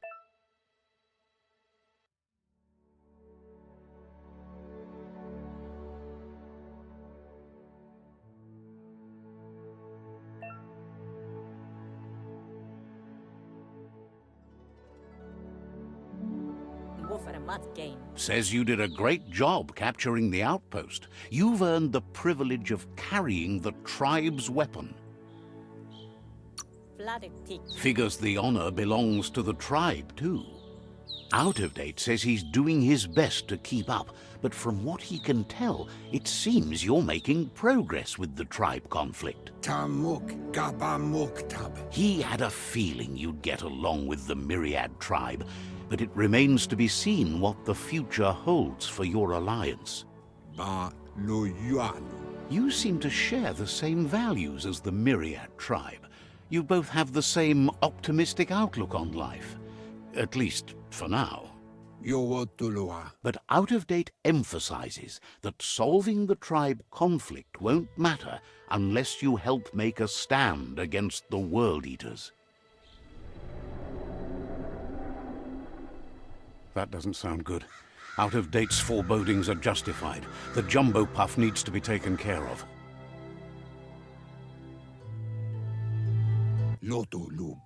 He says the time has come to confront the jumbo puff at the end of the west route. Gizmo is working on making his mekton strong enough to endure the oxygen-deprived dead zone all the way out to the World Eater.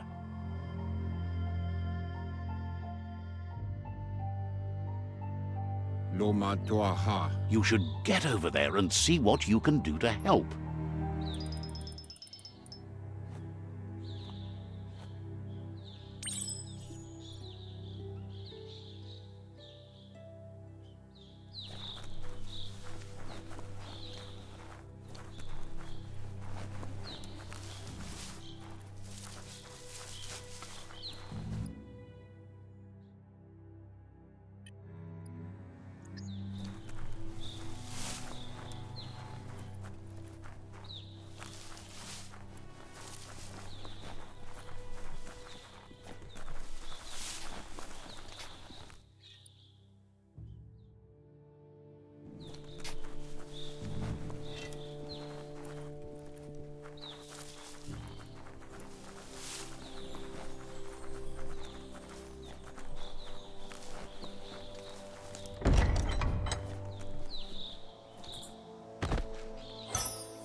Says that with the world ending, it's hard to know how much time you have left. They used to use gadgets to tell time, but they mostly needed power.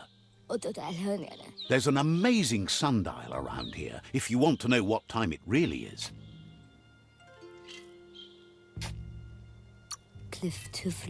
Seems to not be sure, but figures it has to be outside, or at least someplace the sun can hit it. Thinks the sundial can't be too far, just got to look. It's probably out in the open, where the sun can get to it, or at least it was when it was built. You shouldn't try it at night. No sun to dial then.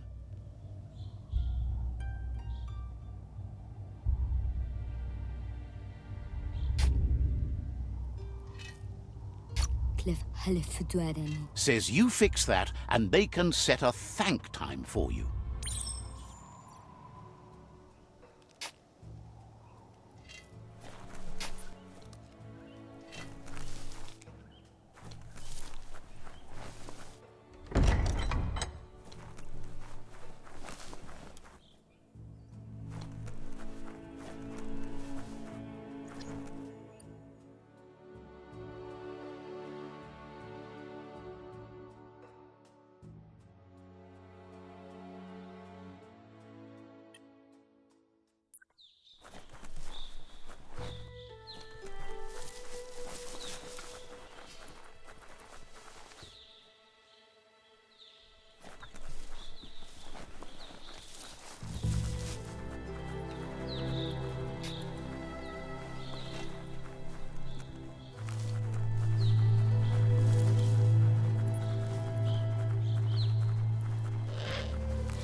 Let's see.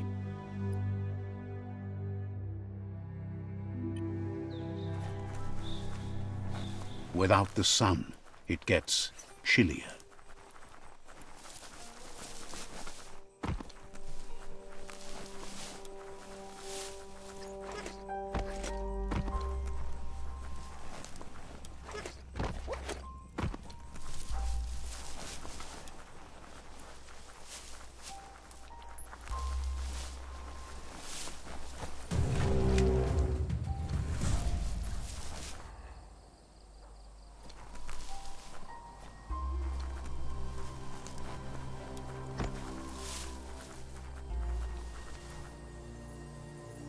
That's a gnote.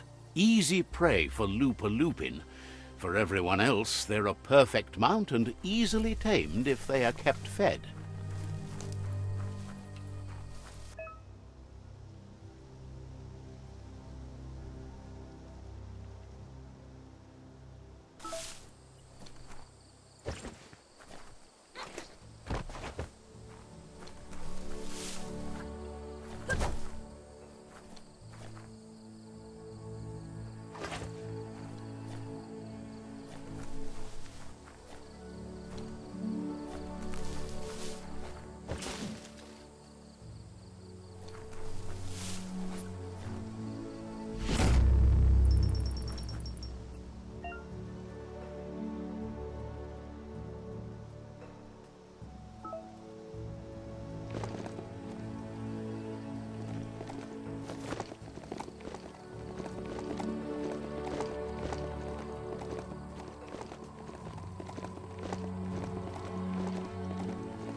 That's a resource totem, a monument left behind by those that picked scrap, trying to keep the area clean.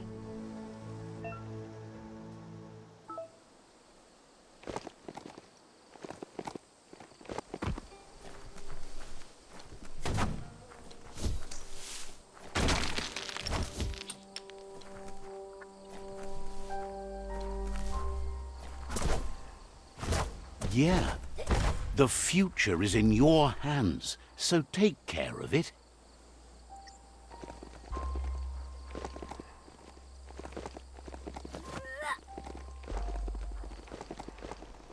It's the chug yard.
Tribes always scavenging for scrap, and the yard has plenty to go around.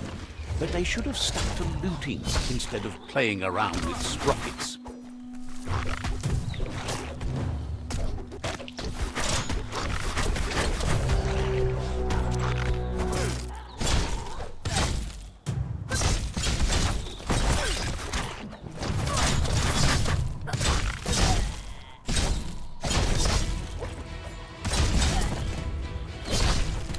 Grit.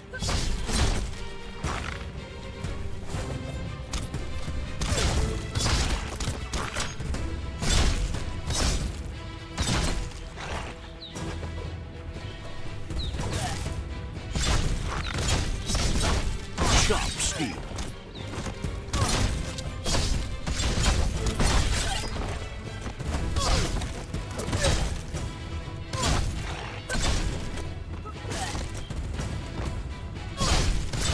That's going to leave a mark.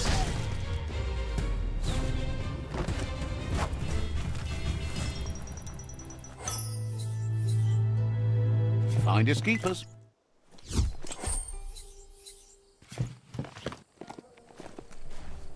Can you navigate by starshine?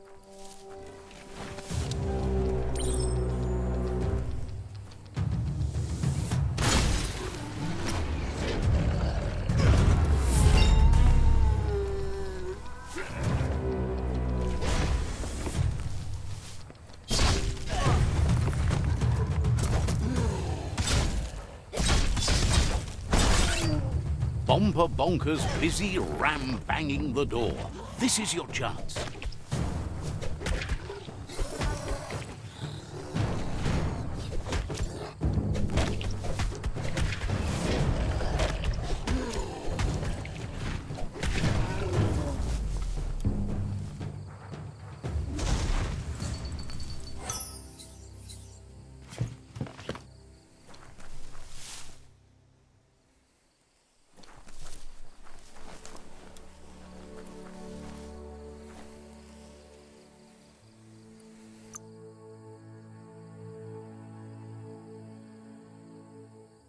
Ah, that's better.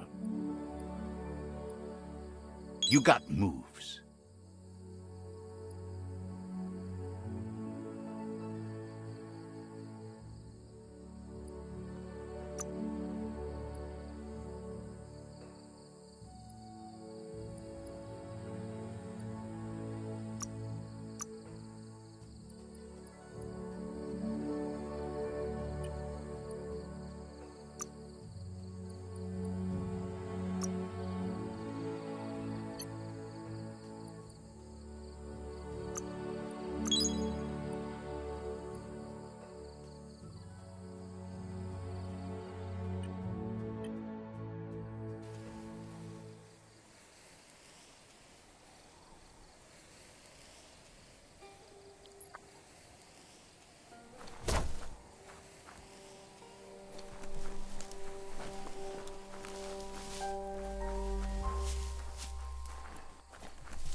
hold on to that. Everything seems to take longer at night. Yes, you can do anything. The sky's the limit. Now, let's take this back to Earth. Wow, you really took that all the way down to the end, in flames.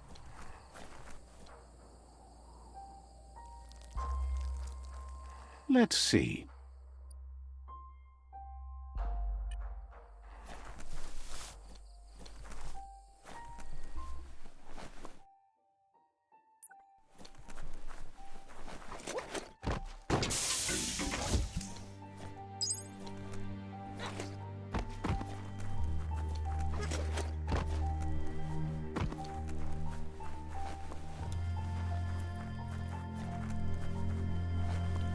It's a wonder some of these up and downs still work. Guess they built machines better in the past.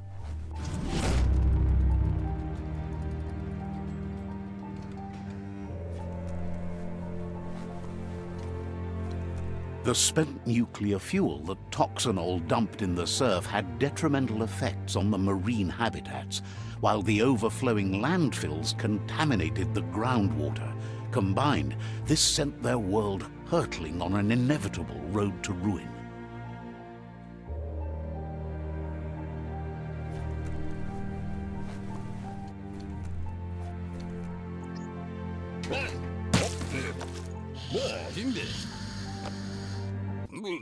I need to brush up on my Wando, but I have a feeling he believes it was you that caused the bang at the yard. Oh, and he says he knows you.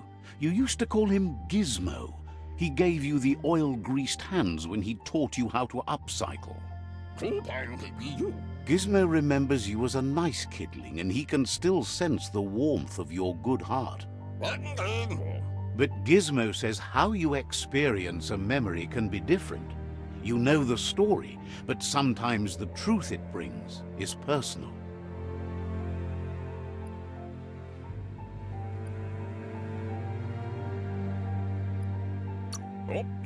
It carries so much hate, and its insatiable hunger has only increased over the years since it claimed revenge on your parents.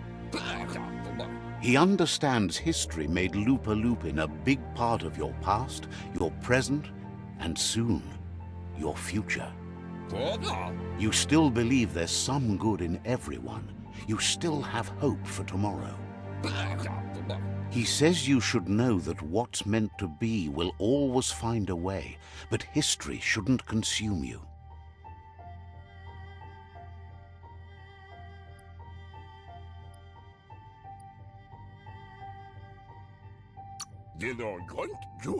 Gizmo understands you still have strong feelings, but urges you to keep them under control. You've witnessed firsthand what it'll lead to. Yes, that's the way. No arguing with that.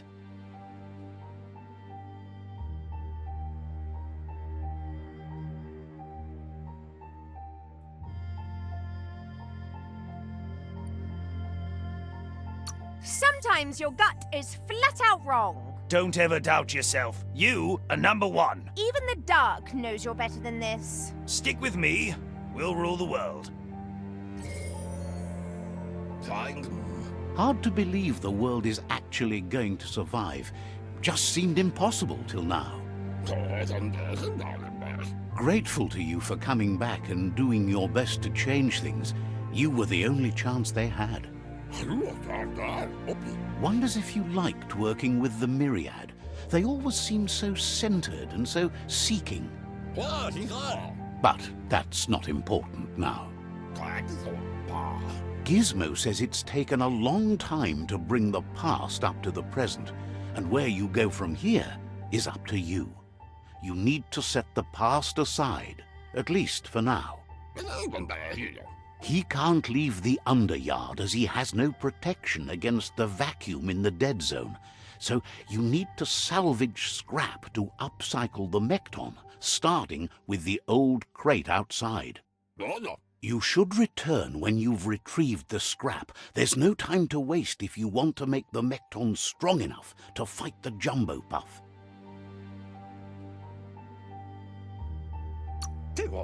It's the part of the land that suffered most from the apocalypse. It's deprived of oxygen, making it next to impossible for anything but creatures that were most contorted by the contamination.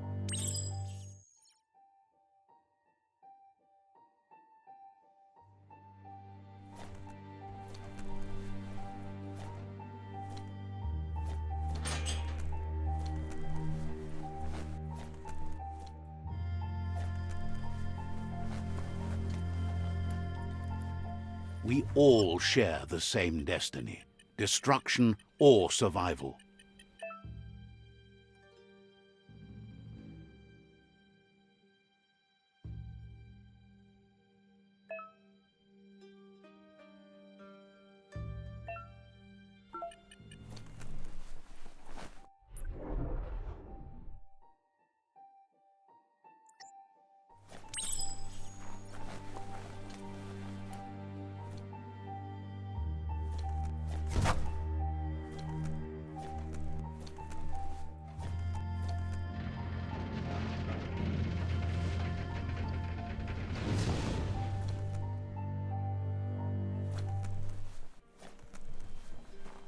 There's short of breath and death to this zone. Better take care. He who half breathes, half lives.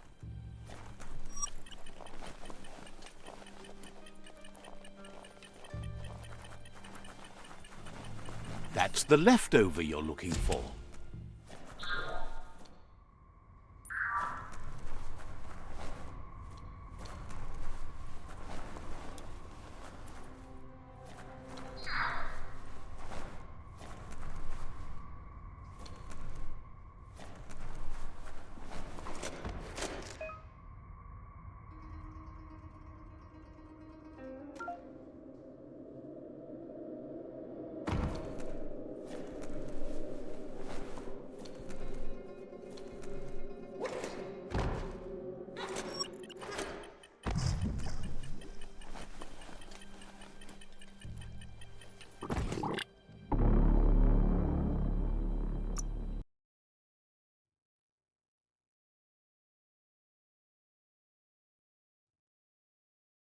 There's a lot more space down here than you would think.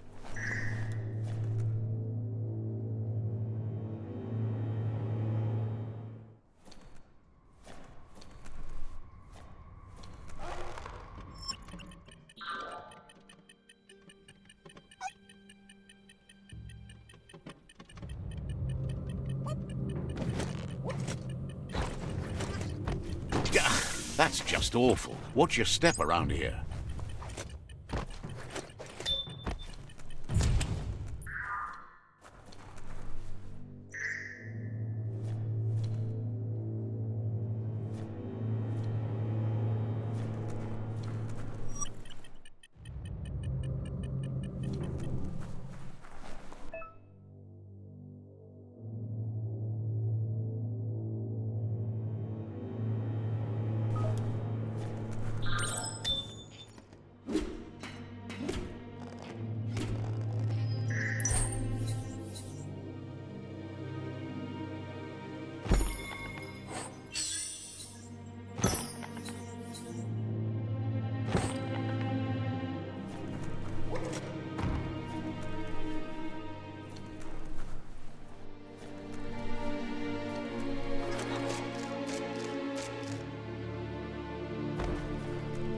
Don't fall.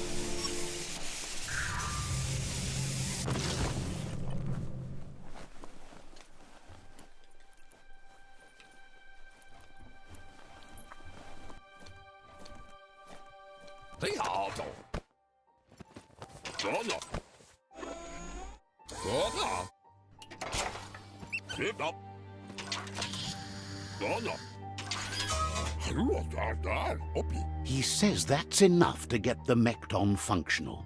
You'll have an engine, a fuel soaker, a gun, and a gathering net, but no armor, nor enough oxygen supply.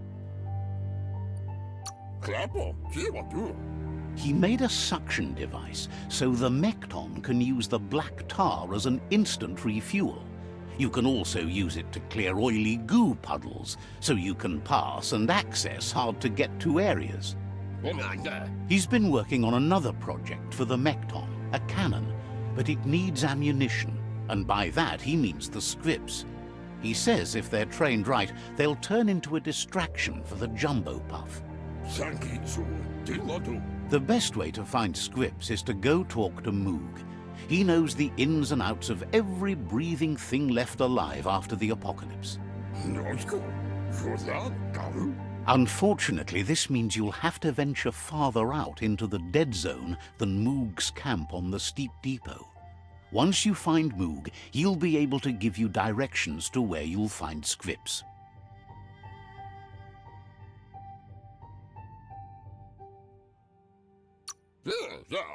Gizmo thinks he's a little peculiar, but very knowledgeable. He has the ins and outs of all monster and creature whereabouts.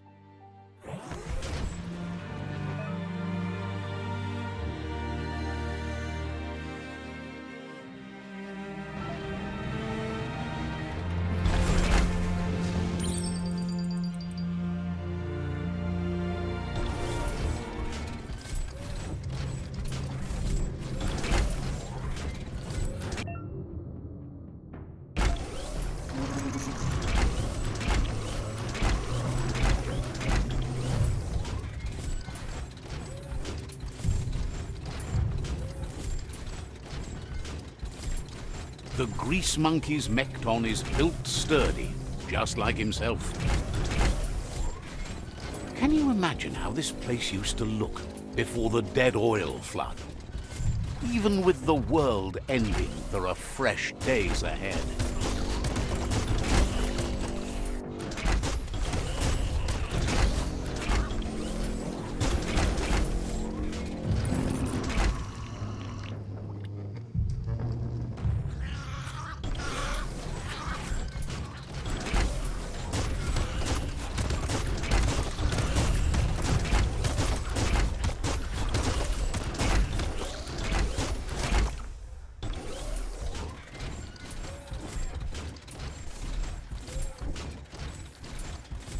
Might want to hold your breath before you head any further.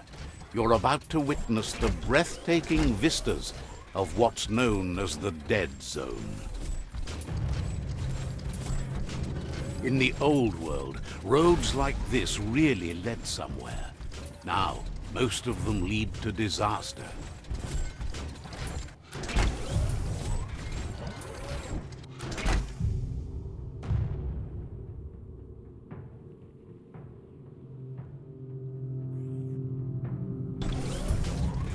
That over there is Steepo Depot, the cliffside that Moog hangs on to.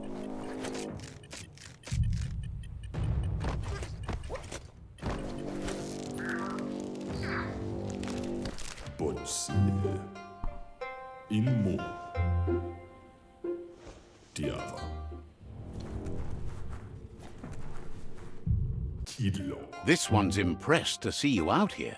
He figured you'd be dead by now. Not many are as tough and clever as you must be.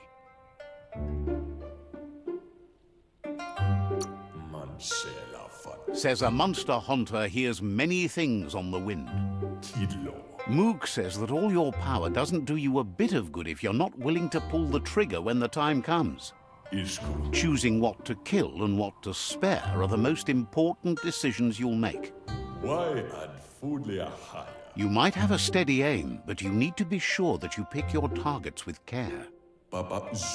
It's hard to make those life or death decisions for others, but someone's got to do it. Otherwise, they'll do it themselves, and you know they'll miss.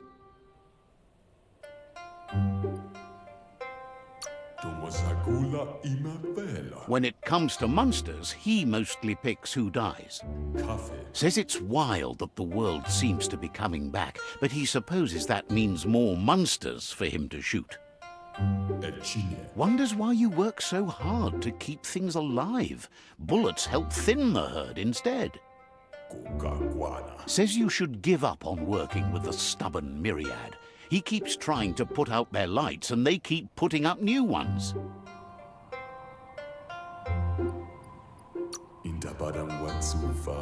Says they keep the monsters away. He needs them closer, not farther. La fea nuch But enough of that, right? vaxa ush in tabadan. He says the wildlife, nature, has changed and turned against us. Instincts of survival took over when the world changed. Ova bubuk ah. He's not sure about their veggie diet anymore, and if it's changed, who knows what it's done with the chemical composition of their body output. Kalba. Right now, though, he feels he's come to a point where he's got a pretty clear idea on the whereabouts of monsters, both tall and short. Darin mianda kaguno. Thinks that it all hangs on the tree of life. When it started to fail, everything changed. Ja. Moog says you must learn to walk before you can run. It takes practice before you can call yourself a monster hunter. Tariman. Fortunately for you, he can help. He understands you need to start off with something small before you go big. Sekayam lama yaba. There's no better place to start than a squip cave. Hunting down a couple of these little critters for yourself should keep you on your toes. Bestilka. Says it's not far at all. Fortunately for you, the squips seem to have acclimatized themselves to the otherwise uninhabitable dead zone.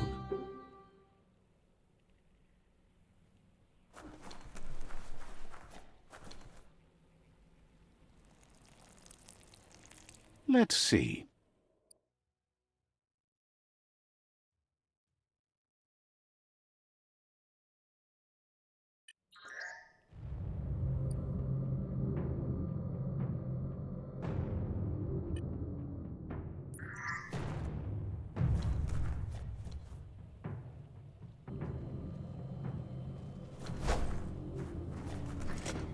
Don't pass out.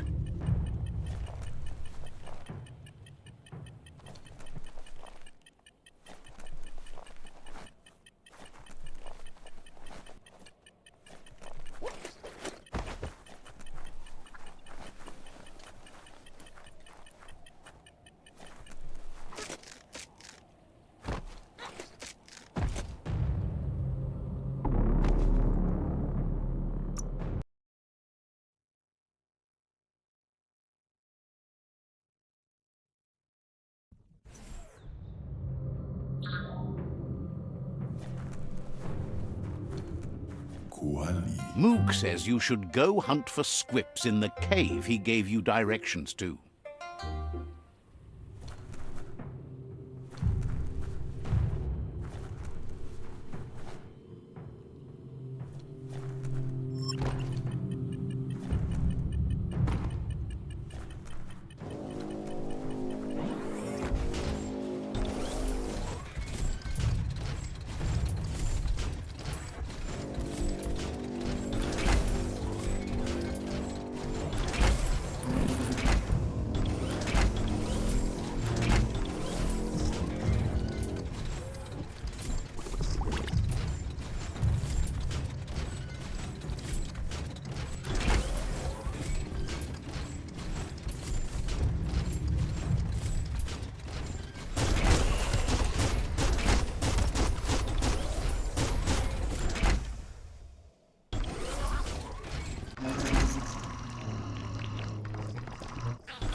All sorts of creepy things live down here.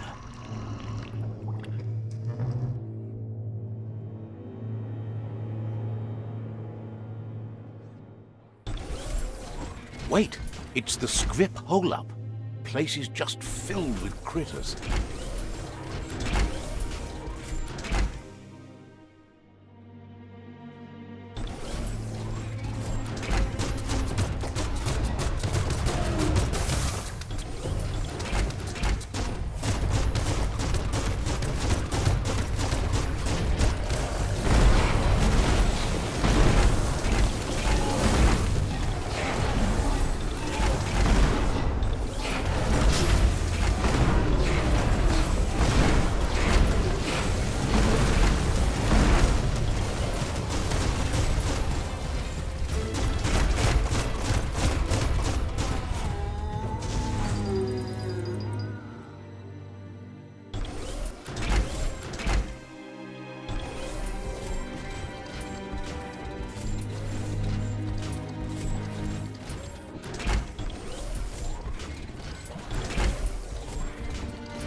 Mount up.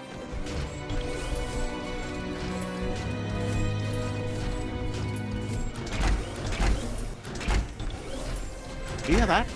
It's called quiet. Biohazard makes your skin crawl.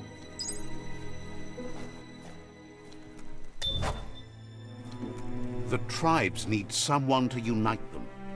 That's not opening on its own.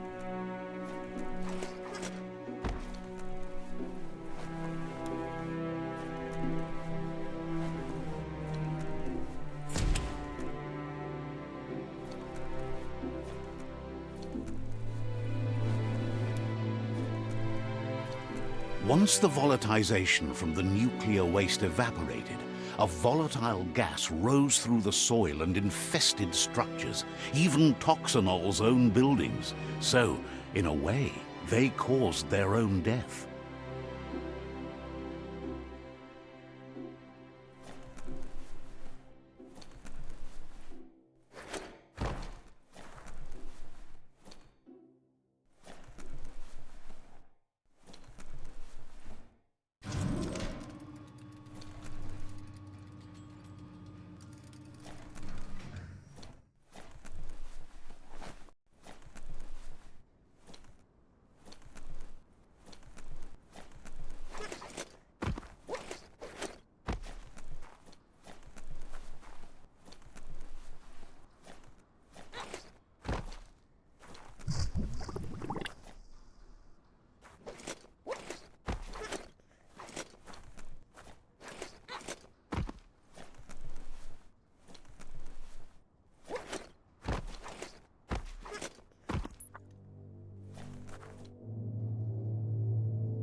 You'll be missed.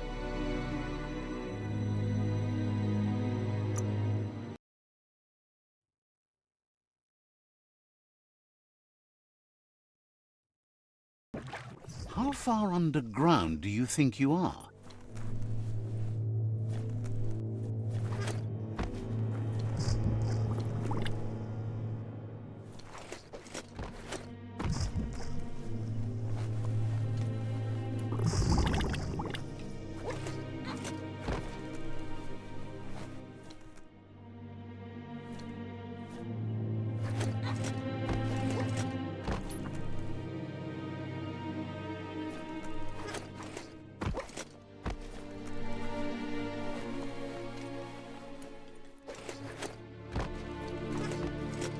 Oh, idea. Go knock the lid off that sludge truck. It'll fill the place up and you can get up to that entrance there.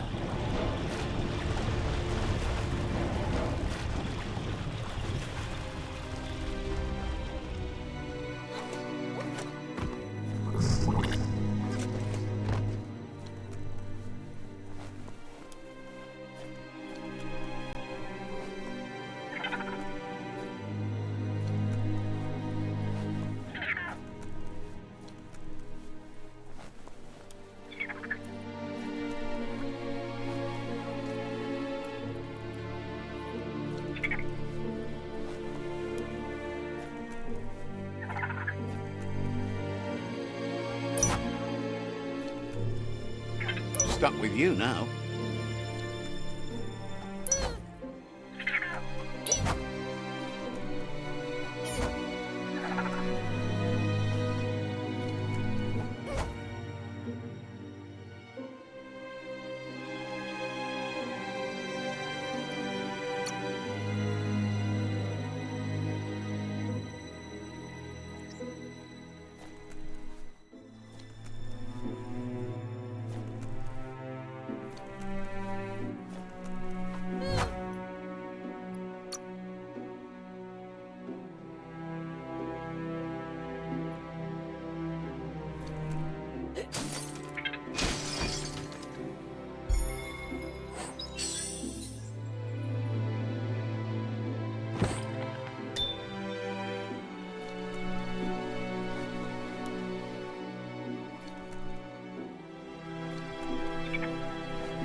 Looks like the switches need to be turned to match so enough charge can flow through the conductors.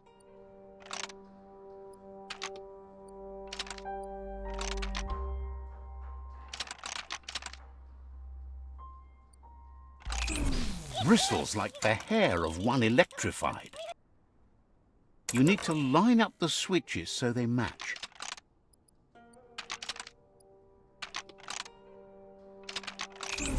Bristles like the hair of one electrified.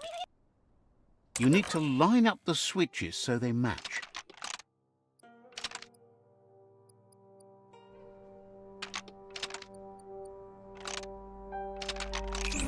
Bristles like the hair of one electrified.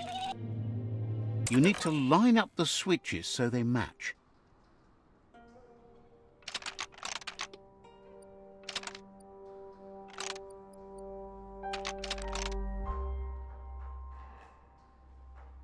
Bristles like the hair of... You need to line up the switches so they match.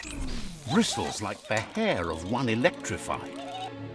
You need to line up the switches so they match.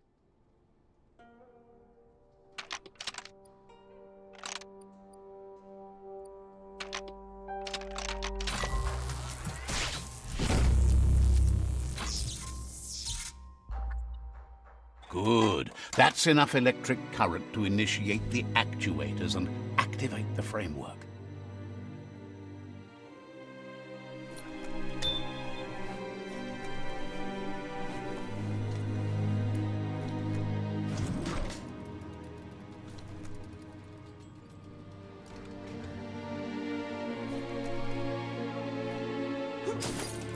A double-edged sword.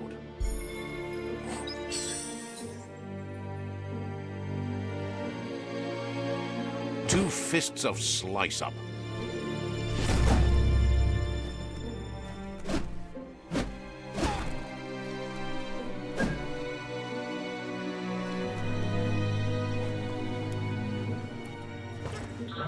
Look both ways, look all ways.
Time to walk on your own legs.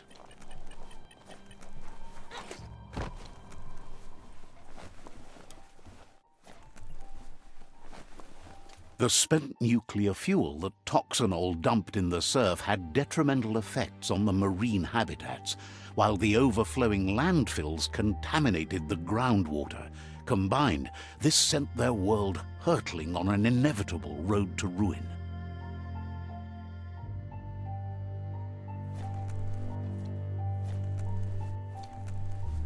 Life is a difficult game, no matter how you play it.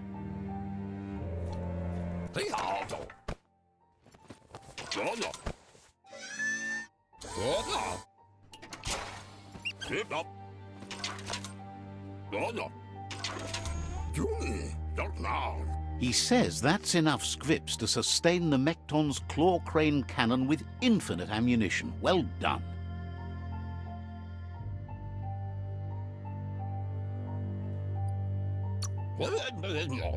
That's the special weapon he made to store the scripts in the Mekton.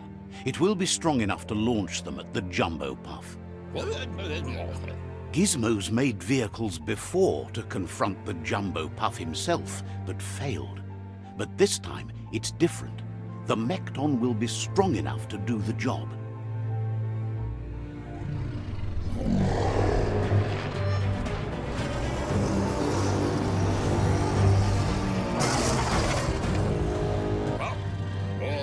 It's time to put a stop to the World Eater now, otherwise he fears the damage it's caused to the tree already will be too much to handle. There's time to improve the Mekton before you confront the Puff. There are more wreck boxes out in the dead zone with gear you should be able to equip the Mekton with on your own. It's already quite sturdy, but upgrading it will greatly improve your chances of victory. Gizmo wants to help if he can.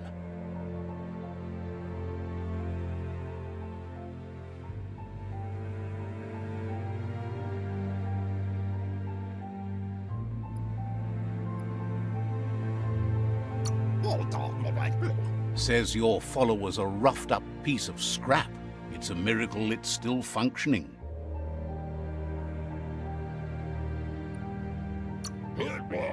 Hopes to see you again soon. Gizmo wants to help if he can.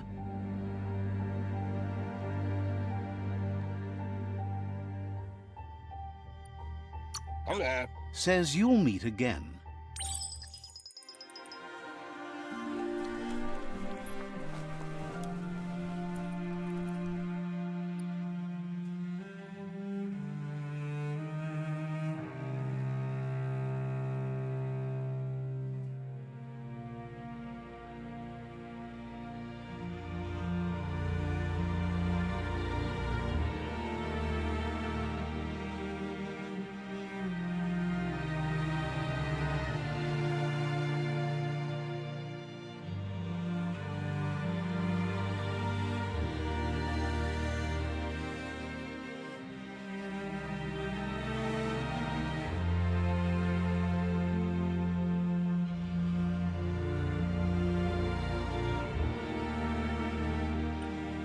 Don't forget the past.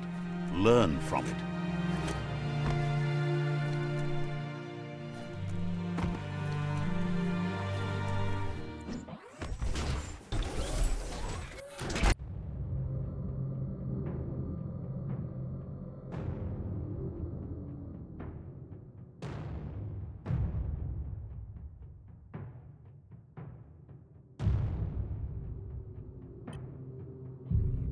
That was fun.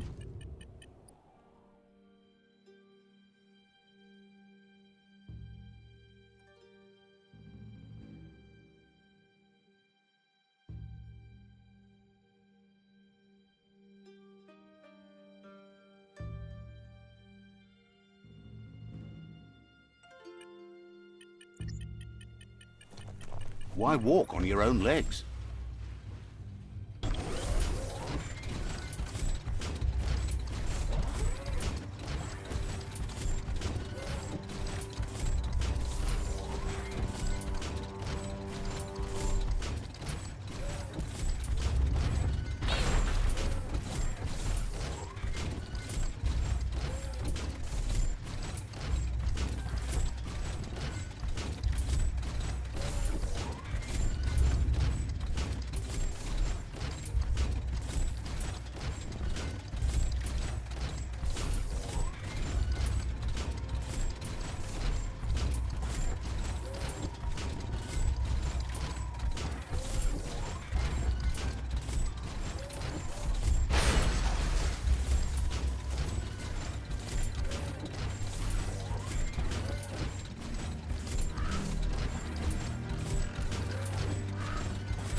Watch out for drop-offs. They can surprise you. down here.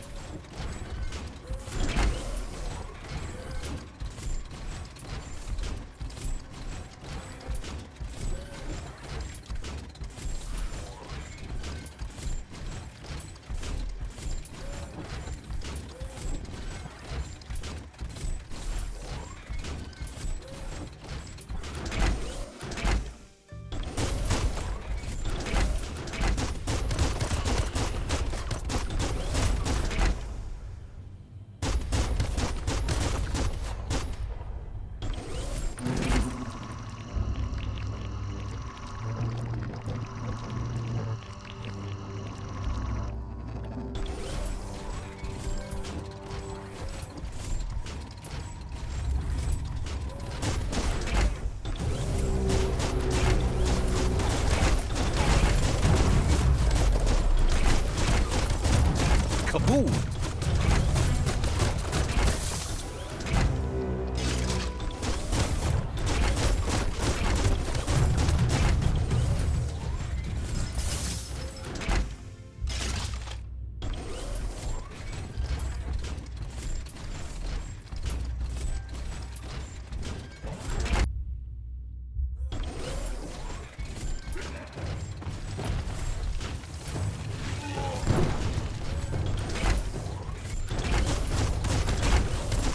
Right between the eyes.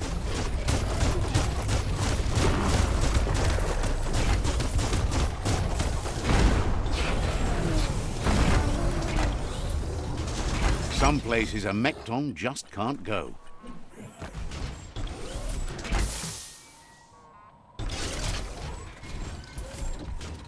Bang Shelter 7C should have been stated right there in Toxanol lettering.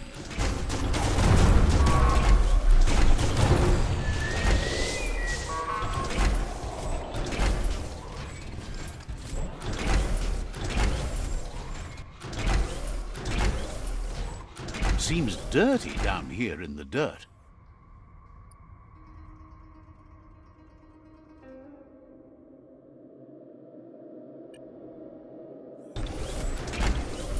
Playtime is over.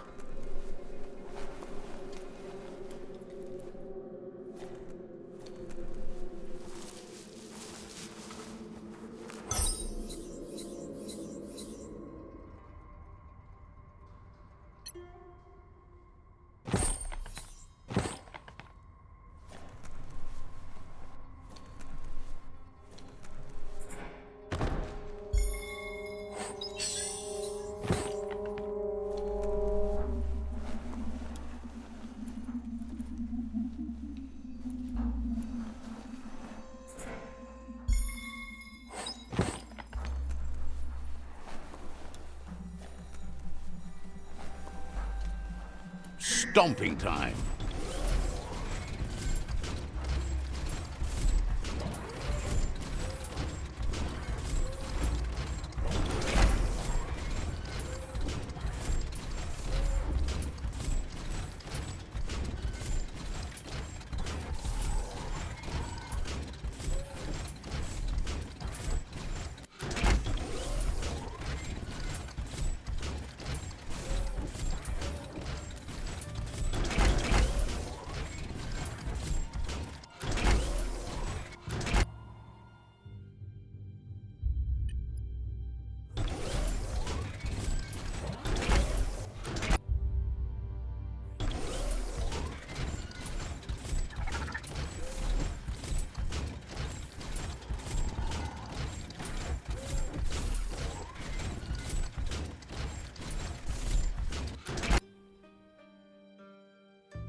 Nothing but dead air here.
Bullseye.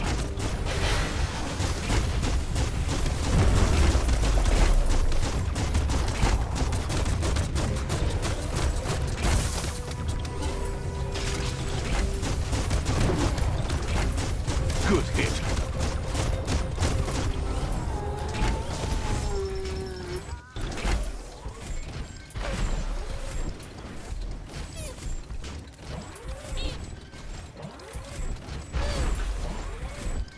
You might never want to leave the Mechton behind.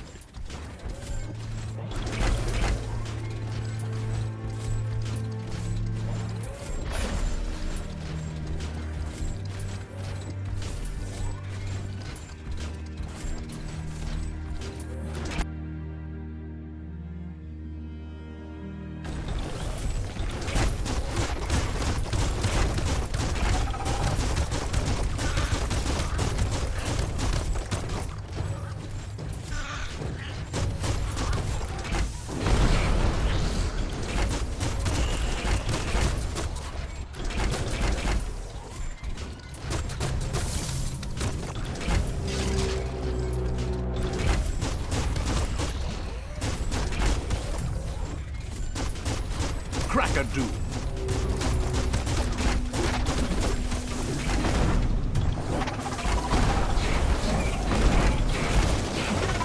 Fists of fury.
This is more like it.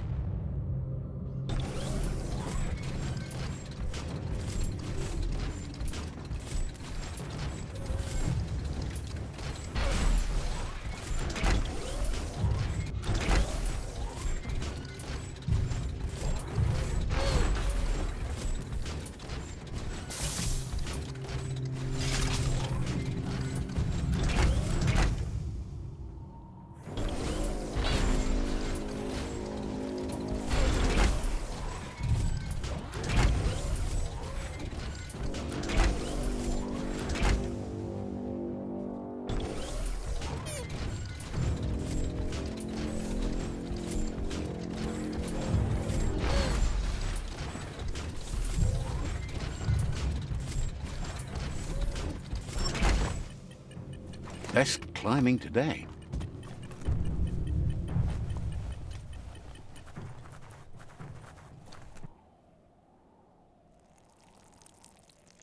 Let's see.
The Ankati fortress.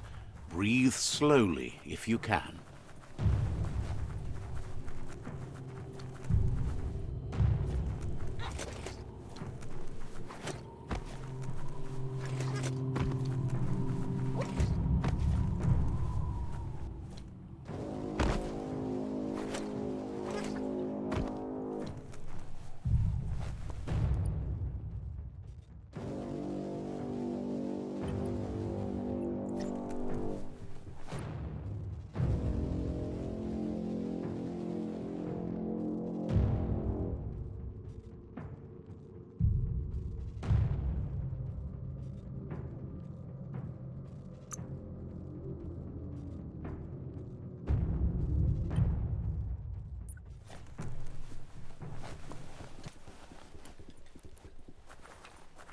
You've located the village of Hubbledun.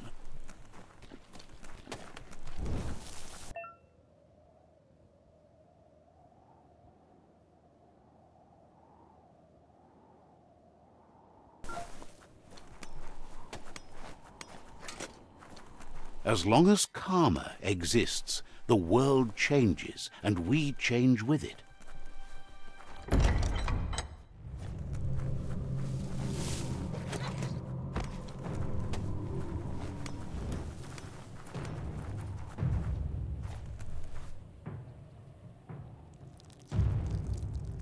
Let's see.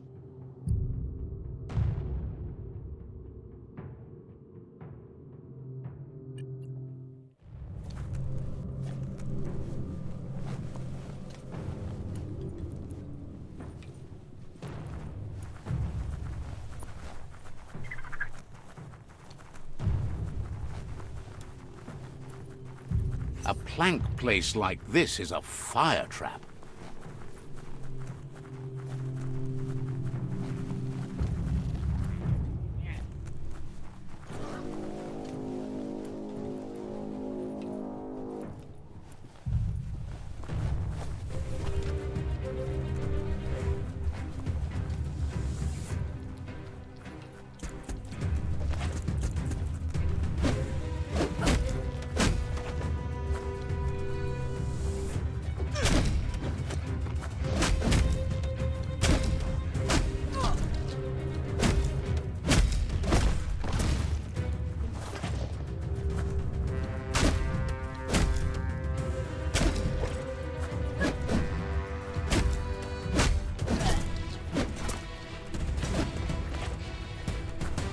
Might want to fall back.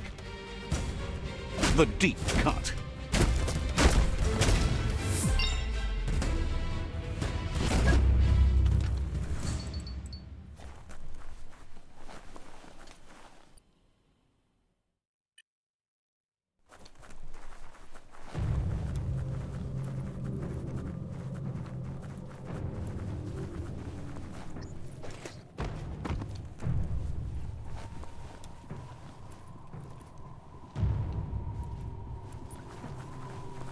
How many days like this do you think the world has left?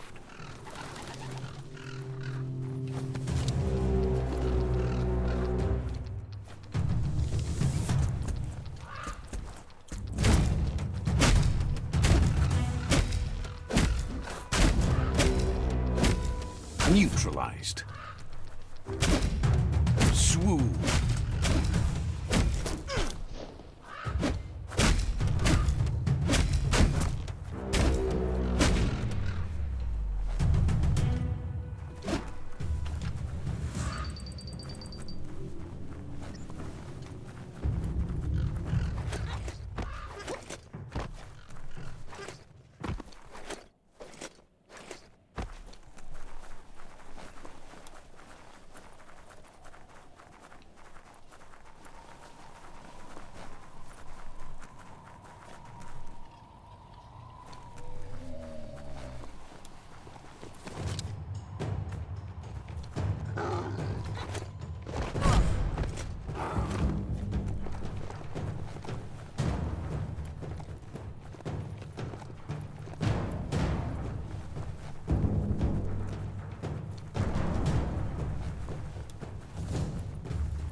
It's another old-world bric-brac.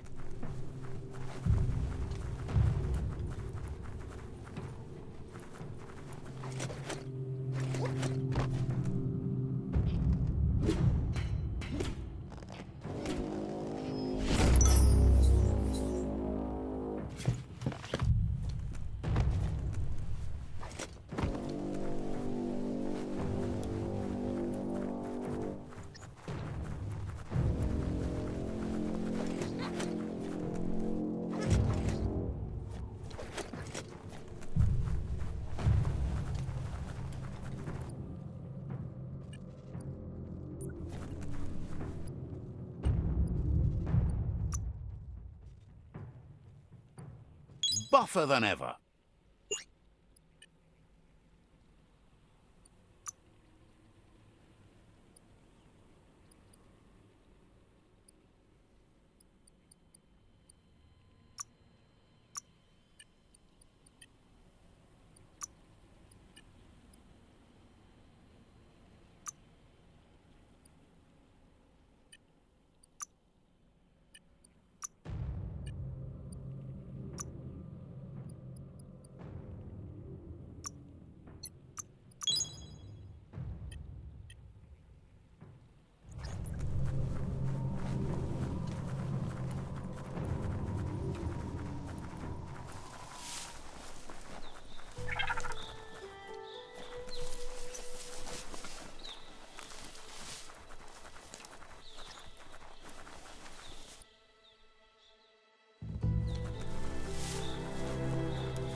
You're here for a reason. It's up to you to figure out what that is.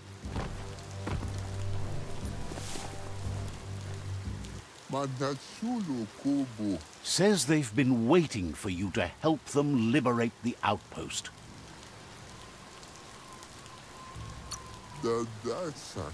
They've scouted the outpost while they were waiting and suggests you have a look at what they found before entering. Says scouts spotted a moth nest close to the outpost. If you destroy that, the moths should infest the place, looking for a new home. That's the idea. If everything works out as planned, the moths should cause a buzzing tumult.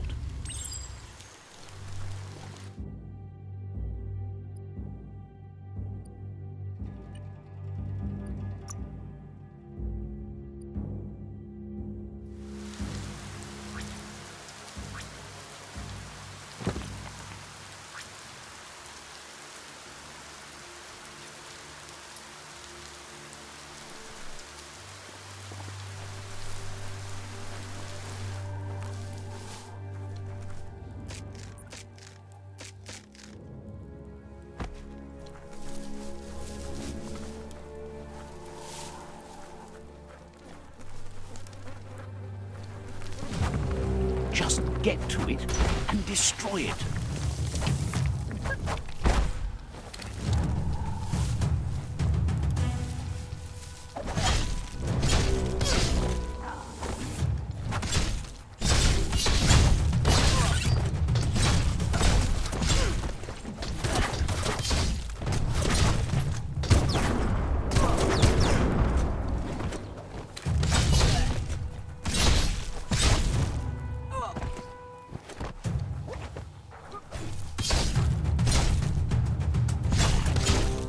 Slice and dice.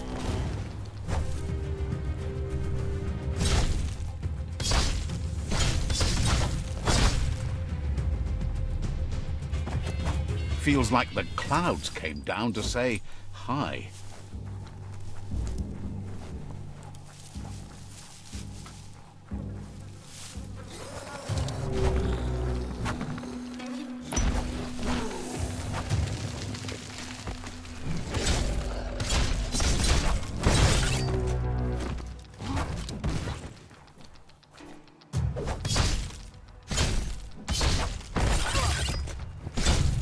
Now that's a flesh wound.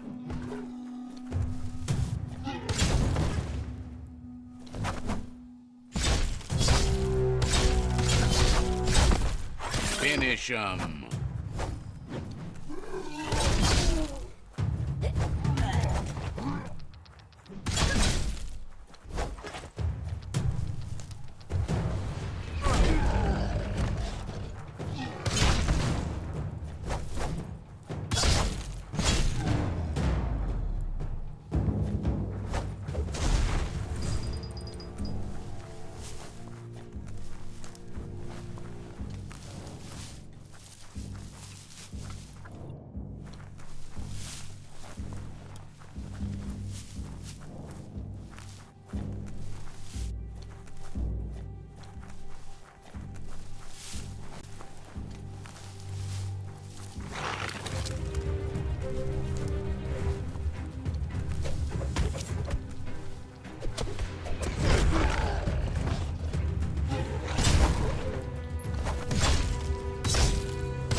Down to half your health.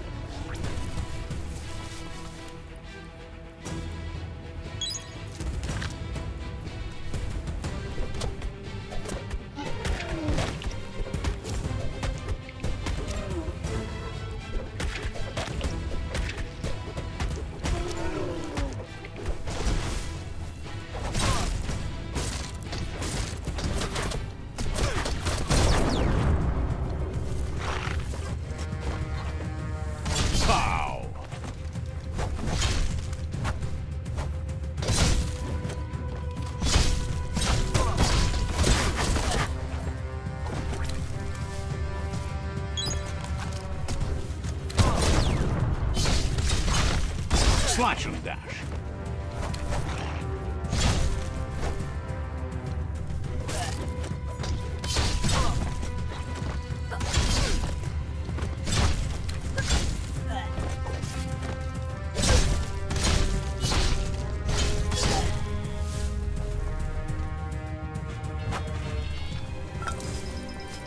You always find good use for things like that. Any sun is way better than none.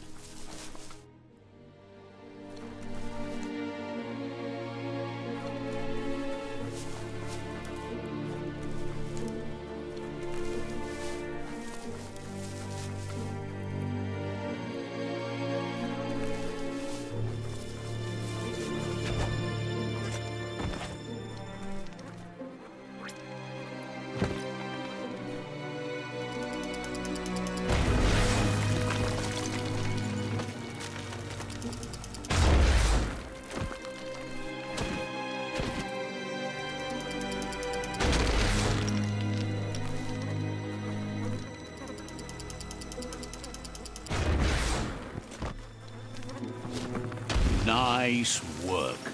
No more moth's nest.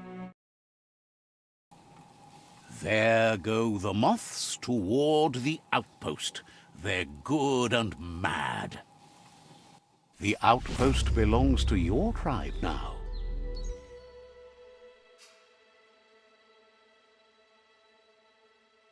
He says you made them weaker, but they won't give up. Your Sifu thanks you. Your tribe is growing stronger.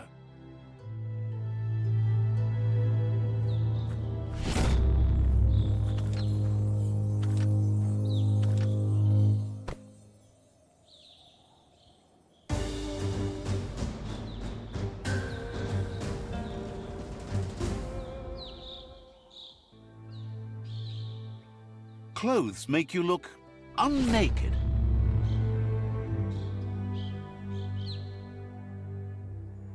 Hello? He says you did a great job capturing the rival's second outpost. You've earned the privilege of wearing the tribe's colors. Schleine verrotna mika. Know you have the tribe's support.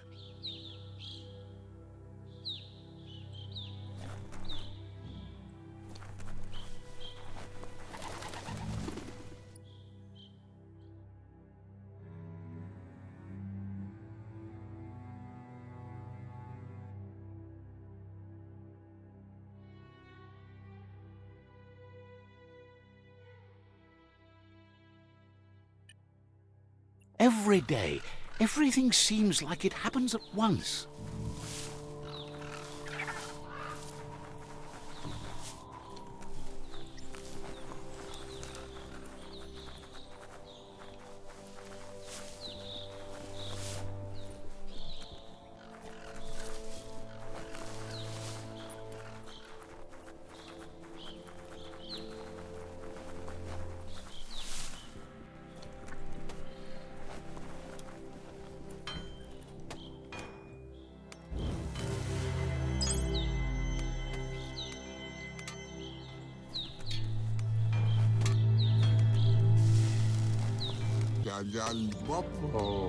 Peddler is eager for you to have a look at the wares.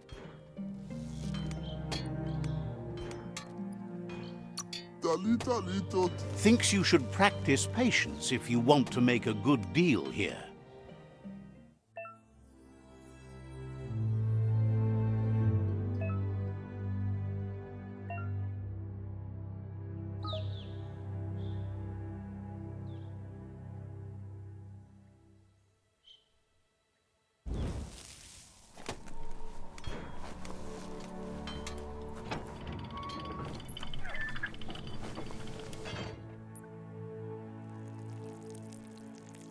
Let's see.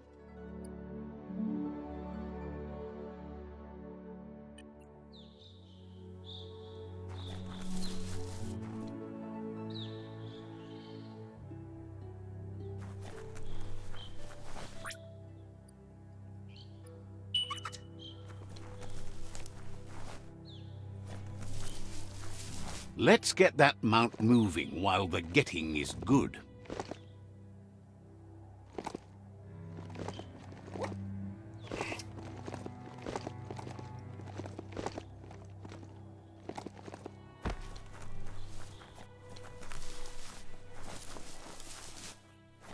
Check out that e-waste. That's a good find.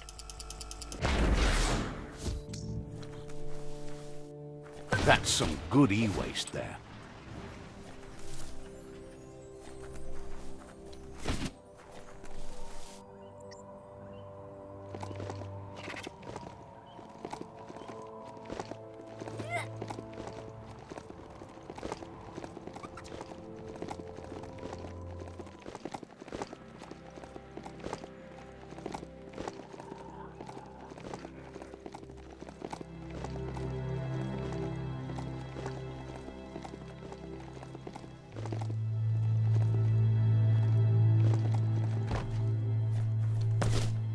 Yes, some e-waste for you.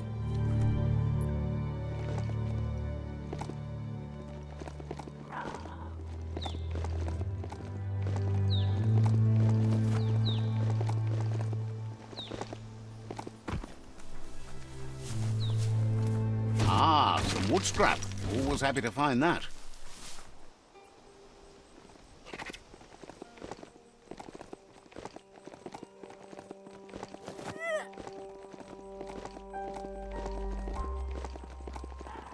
Check out that shopperia over there. Wonder what they used to sell.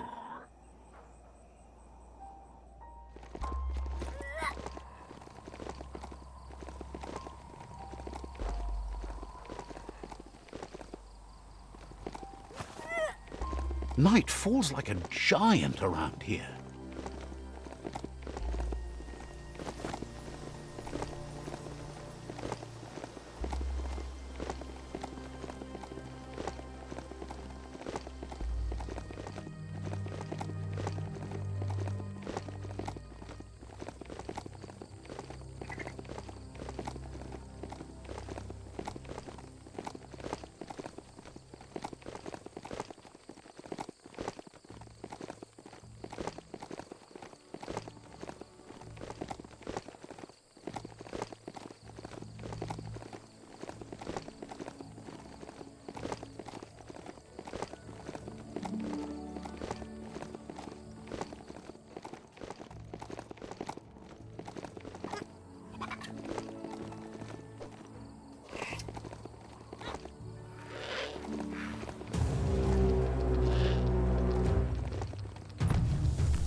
You can always find some use for rubber scrap. Erfidurf outpost.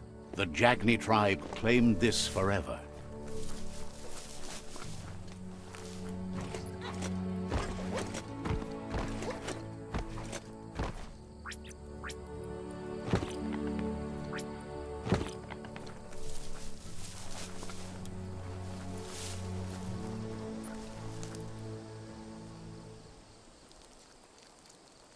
Let's see.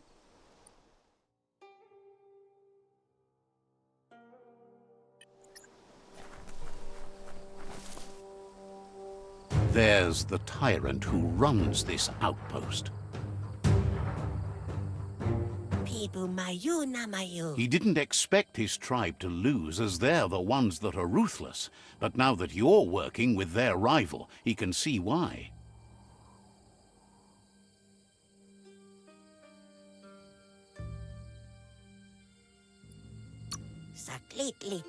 To fight for what you stand for isn't a fight he'll give up. It's a fight to the end. It's their last line of defense. Once their guardian falls, they'll surrender.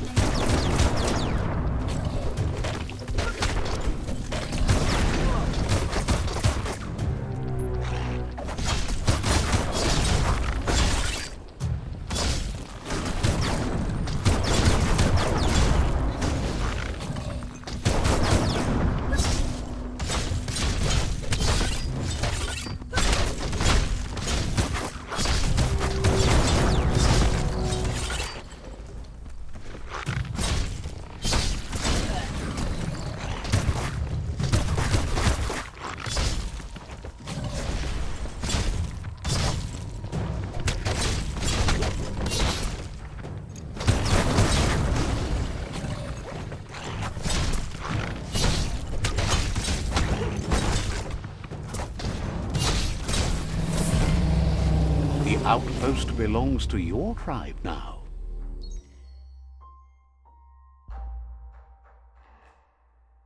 He says you made them weaker, but they won't give up. Your Sifu thanks you. Your tribe is growing stronger.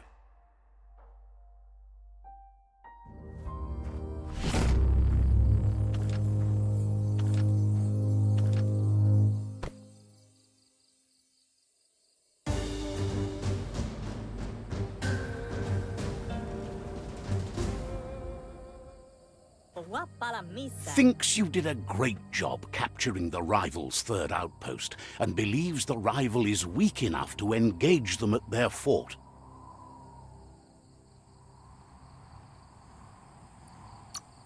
They all hope you can lead them to peace.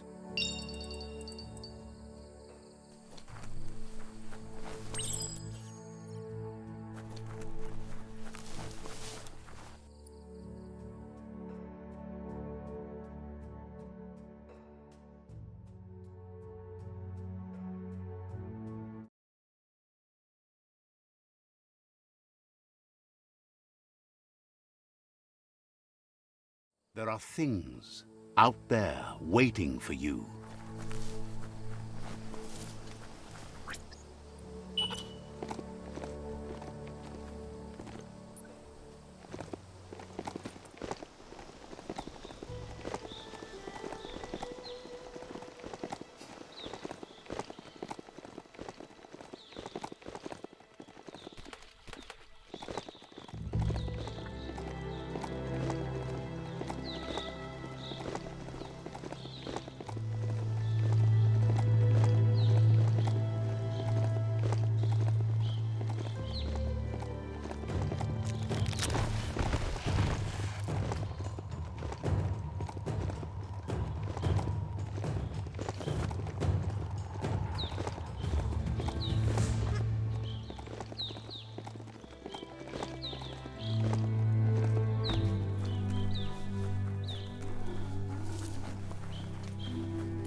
They've been waiting for you.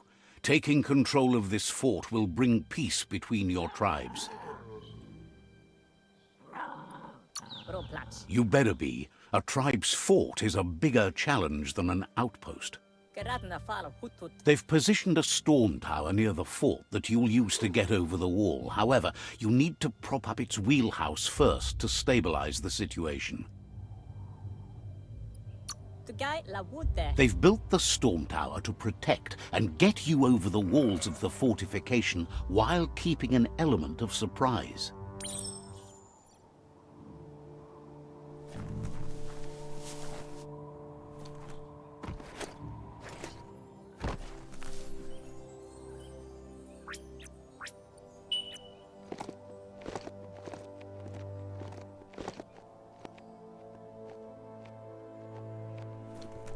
What you do here matters to you and the world.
You're harmed.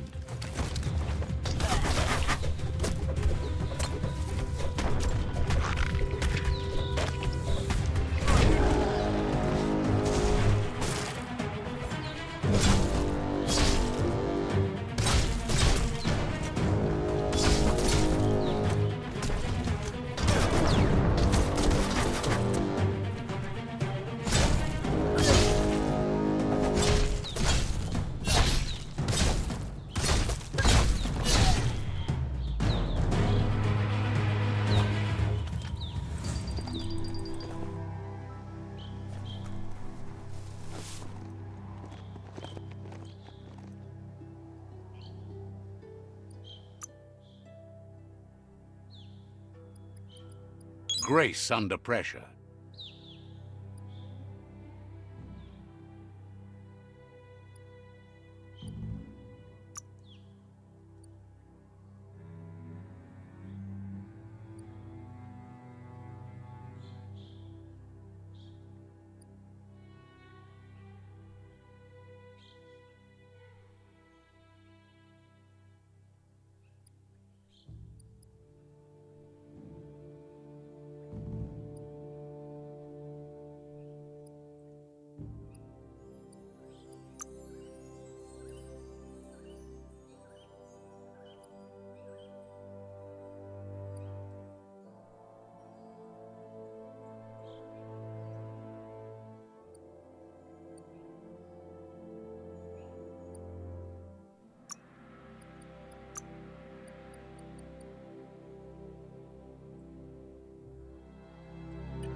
Stories keep moving whether you drive them or not.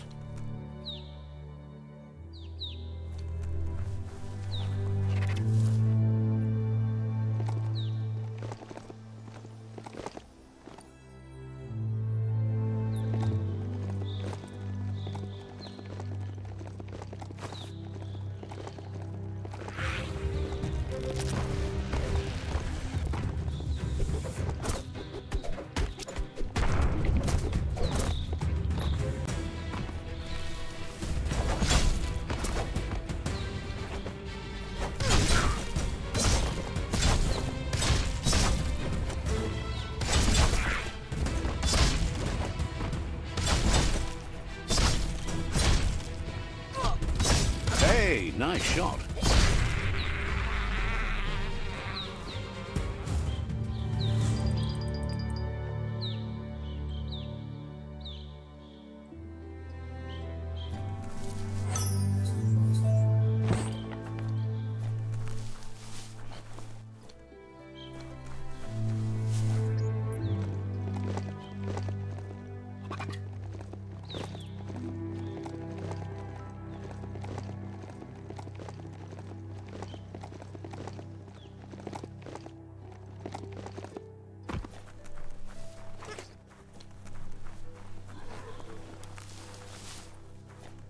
Lapu. It's time to set the rival tribe free. Inflict as little damage as possible as you make your way through to their Sifu.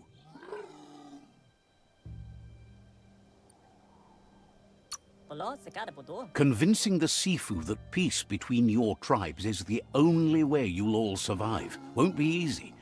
He doubts the Sifu will give up without a fight.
Don't flinch away from this.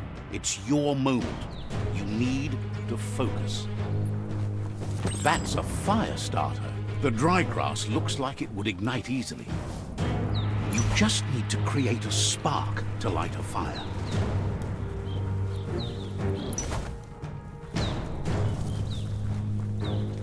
It burns brighter than the light.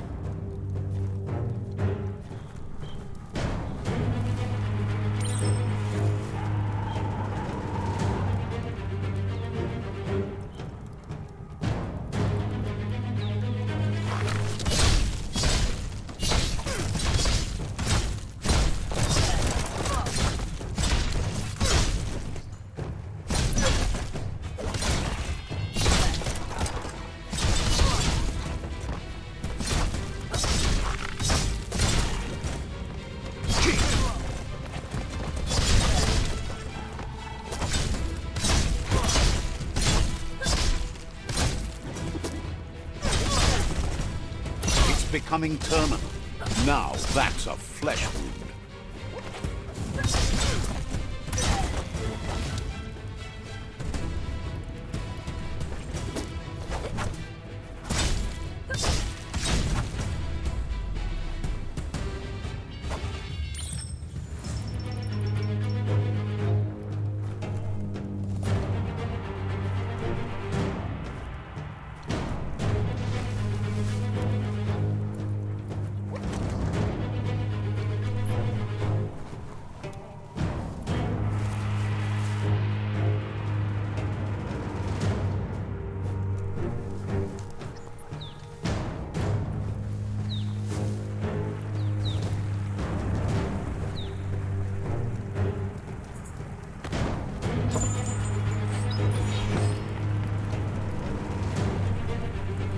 Take your time and enjoy the daylight.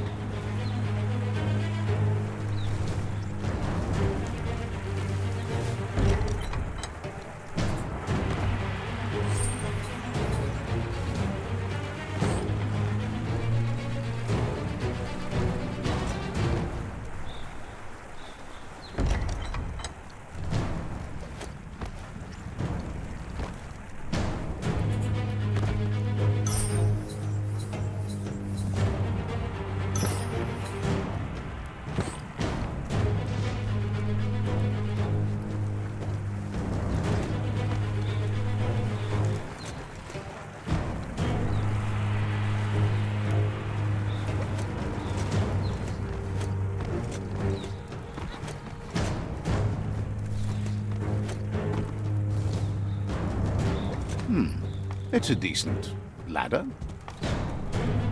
That's a pyro sizzler right there.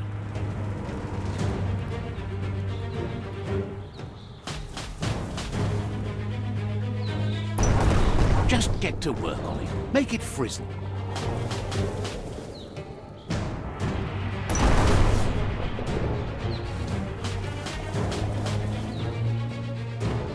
Nice crackle.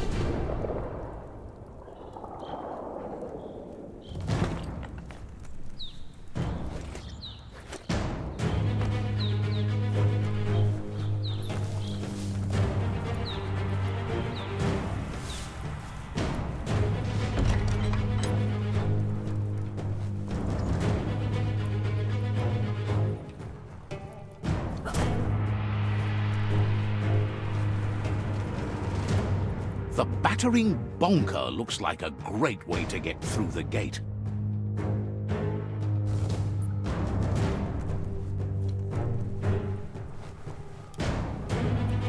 We're all heroes of our own stories, or so we hope. Bet you just need to knock and it'll open up. That's bonkers.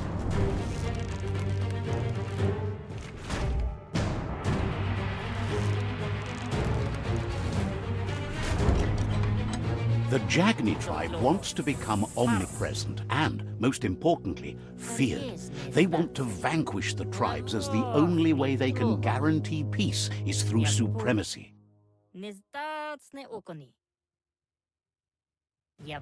He didn't expect it would go down this way. It'll be hard to talk your way out of a fight.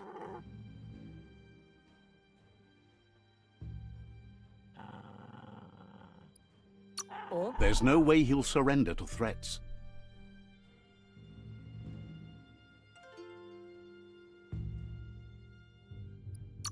He recognizes the strength of a good argument and agrees it's for the best. He'll surrender the fort to you.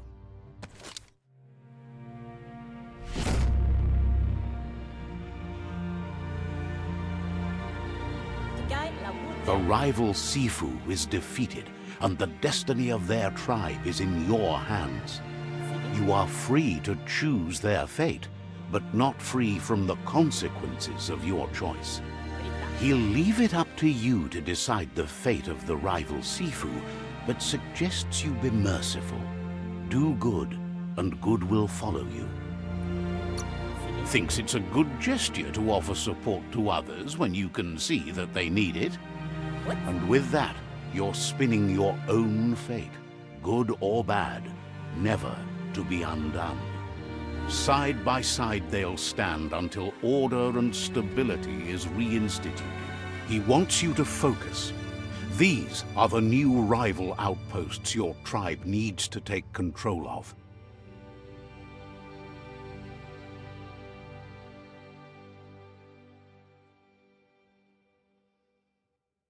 He says you'll regret not being on their side.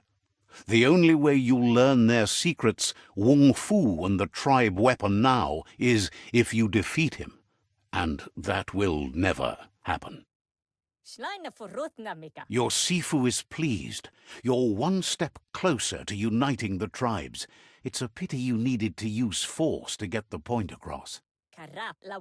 But he's still concerned about the fate of the world.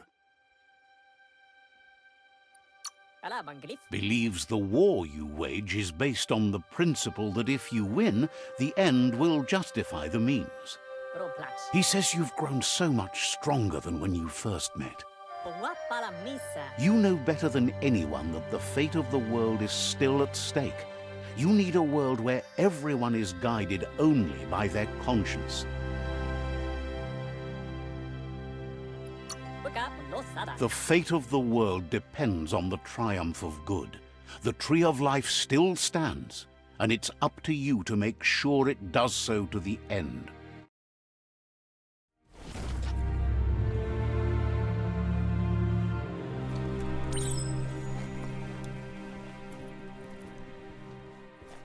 It's the Jagni staff.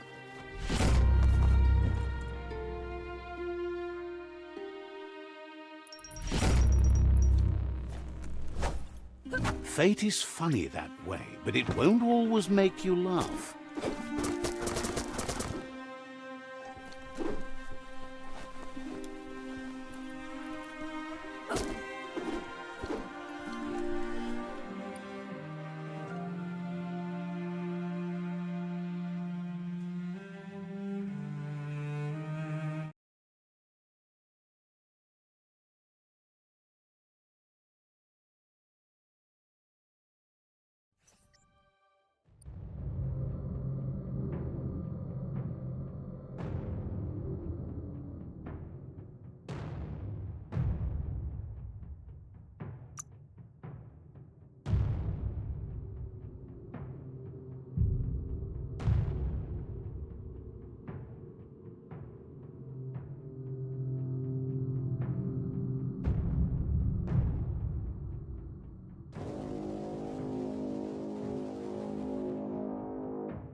Let's see.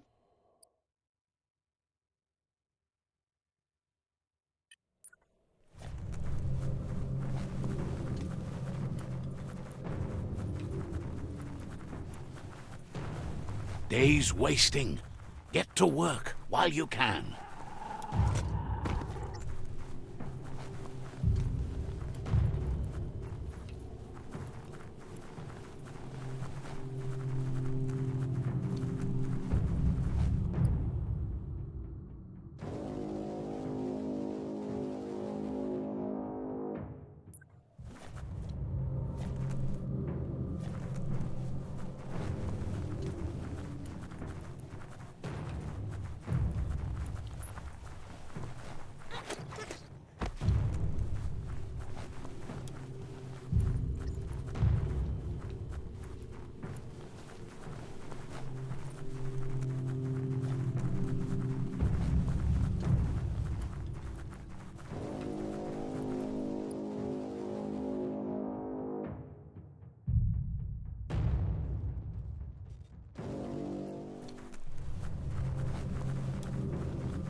Ooh.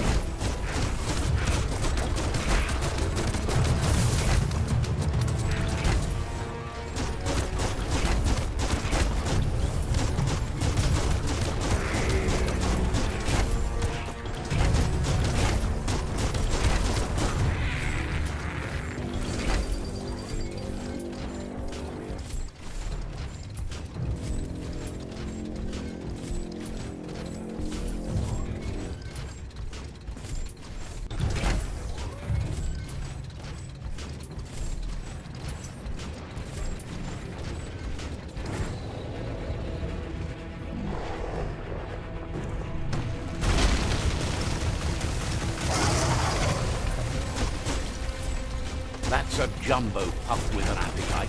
Ain't no fuss. Better put an end to it before it ends our world.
Uh-oh. The jumbo puff is kicking it up a notch. It's time for an electric performance.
Bad feeling about this. It goes all the way down to the stomach.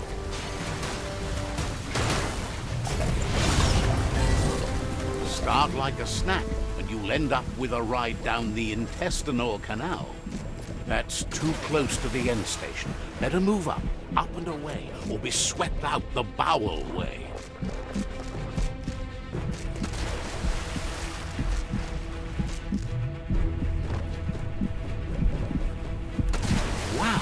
What a super-sized wormwhip. That must be as big as they come. You see, it's what's on the inside that counts. That meaty Taurus is already offbeat. End it. The Taurus is pumping at half a beat. You know what to do.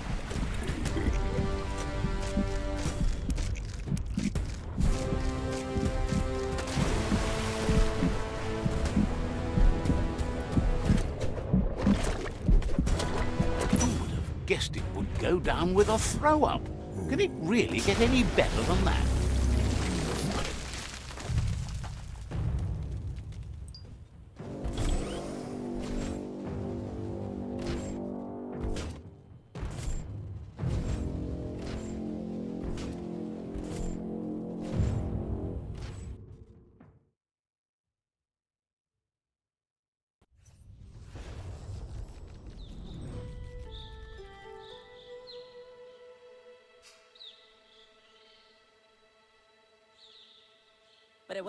He thanks you for dealing with the first World Eater. It's a start. You should go see Out of Date and find out what you can about the machine he's named the Ark. You're good-hearted enough, so you'll have no problem getting him to share the information with you. He trusts you know where to find Out of Date by now. He's always been at the foot of the tree, and that hasn't changed.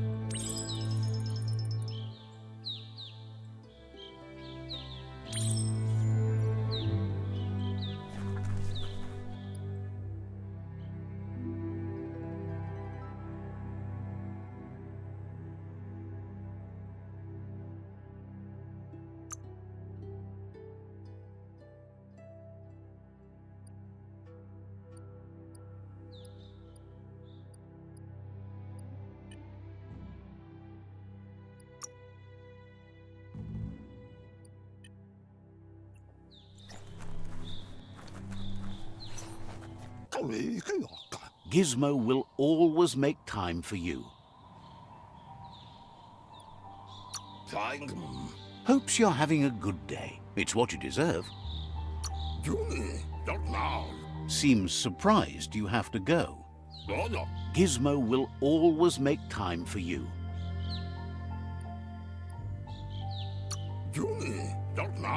Says you should take care.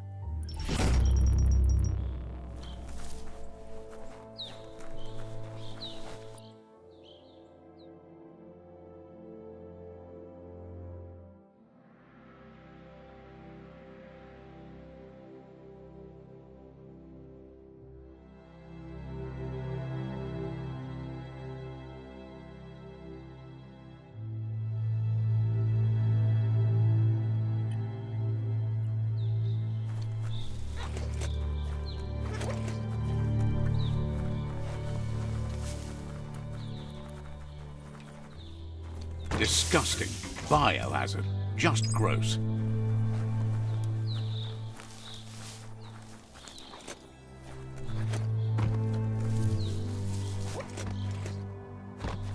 Figure out which way to go.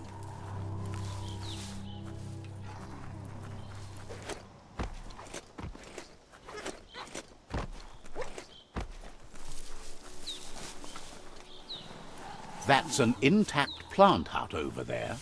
Wonder what's growing in it. Nice. Some barked wood scrap for you. Go on, catch it.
Grin and bear it.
Drefuato muolele. Says you'll get a special price and a Numtoat zurbiach.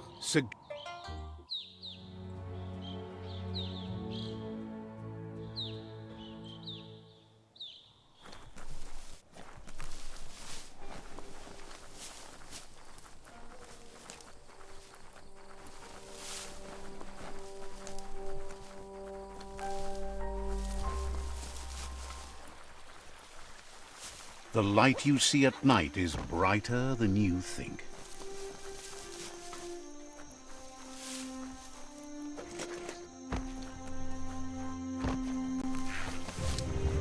A challenge.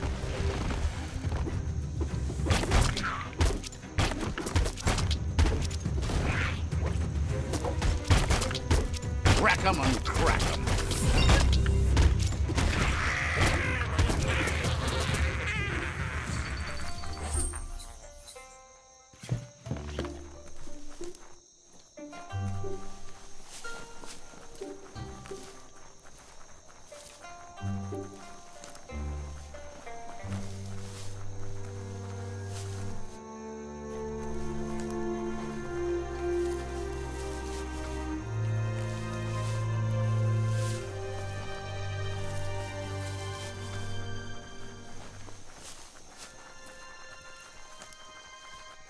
The yerp fields, where the echo of your actions resounds clearer than any other place you'll find, except for where that's not true.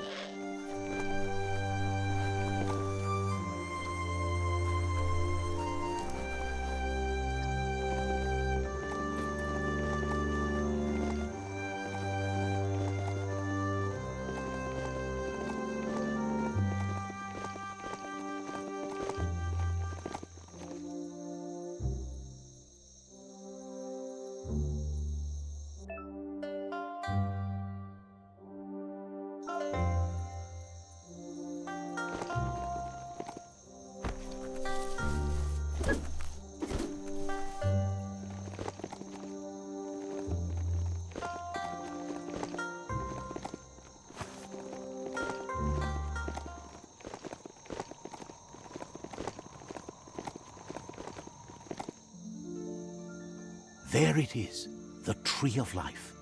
The idea that all life is related by common descent, where the twigs are existing species and those produced in the past represent the succession of the extinct. The tree's great branches were once budding twigs, a connection between the past, present, and future. A representation of all extinct and living species with its ever-branching and beautiful ramifications. We are an evolution of those that came before.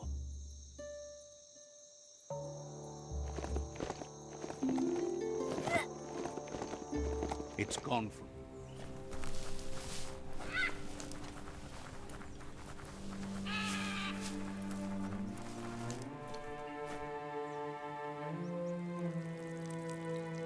Let's see.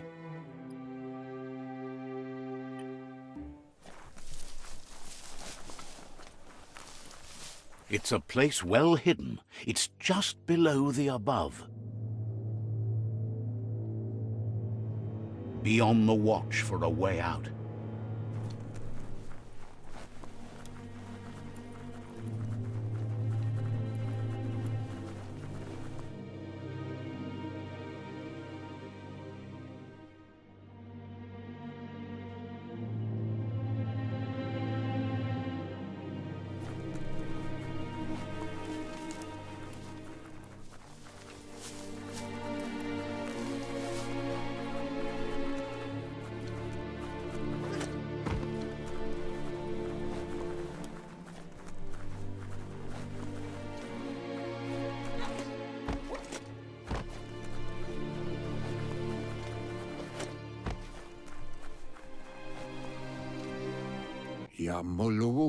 Out of Date's impressed you made it this far, but there's still so much left to do. The end of the world is still on everyone's minds. Loma utulu ba yowo. You've beaten a path where you have the power to destroy or save everyone. Question is, what you'll do with that responsibility. He can sense that your heart beats steadily and acknowledges that the best way to find yourself is to lose yourself in the service of others. Thinks it's important that you remember who you are and where you came from. Someone without knowledge of their history and origin is like a tree without roots.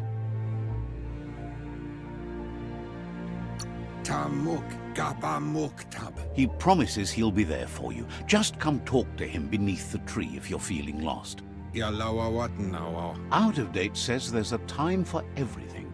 And now there's no use thinking of the past, for it's gone. Think of the present, because that's where you are. It's time to set your priorities as the one who completes things. If you continue to do good, good will follow you. If the world really does end, there won't be anywhere to run. So he's prepared for the worst, something he calls the Ark. He hopes you're right. He gets that you mean the journey continues either way, but personally he wants the tree to survive. Out of Date says there's no clear record of the chain of events that changed the course of history and brought the world to its knees. He's found evidence on the Ark, records of a crisis, decades of contamination that permeated the ground and broke its inner core.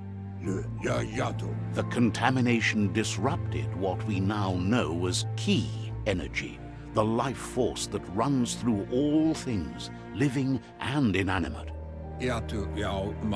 He's been told the blight affected everything at a genetic level and turned our perception of normality on its head. It was only those that changed that avoided extinction, proving that the possibility for survival and renewal was real. He understands you are curious about the ship at the foot of the tree. He says it surfaced when the oil broke through the ground. The Ark predates the back-in days, and now, after years of study of the manuals he found inside, he believes he's figured the ship out. The Ark has room for 4 more, and he trusts you'll apply wisdom to your compassion and choose whom to save if the world comes to end. He'll keep the seats open, and you are free to invite up to 4 others to join you in the Ark in the event of a cataclysm.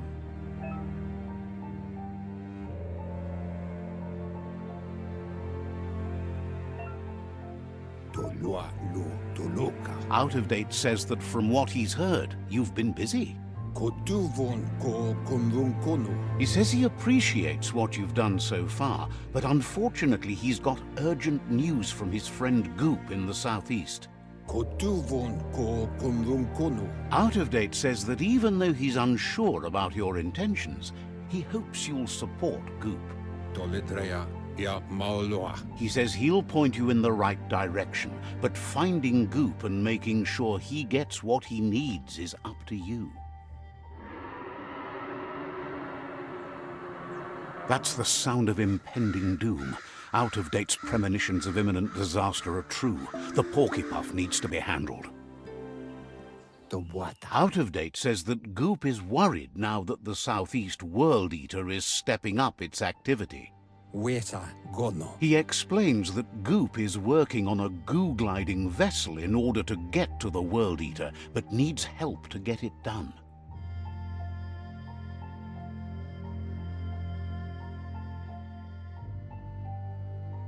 Koyevon. Tovon bonon. Out of Date suggests that you should head southeast as fast as possible and see what you can do to help. Ka nuka noburak. He wonders what's on your mind.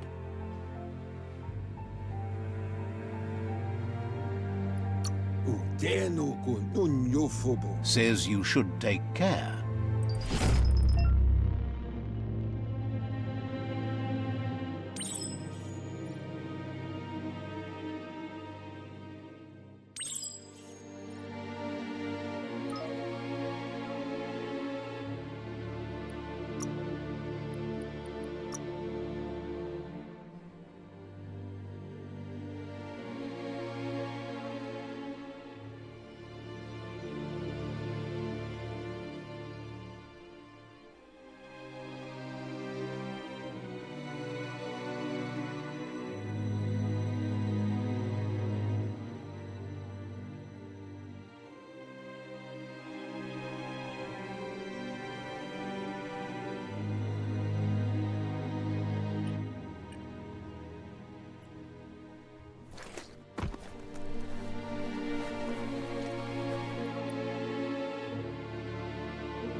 That's going to help.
It's like a whole different world down here.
soil claimed this land a long time ago.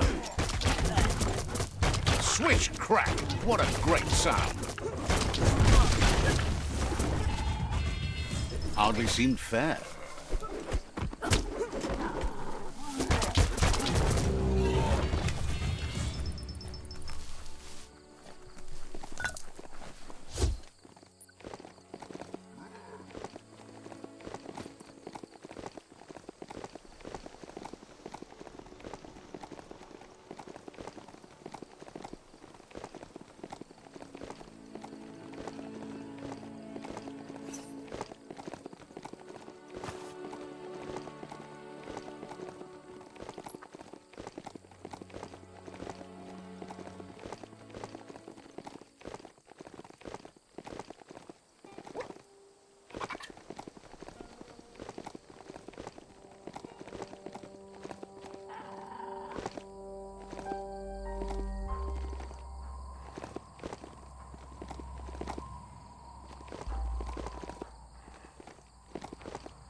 That there's Subnautica Station.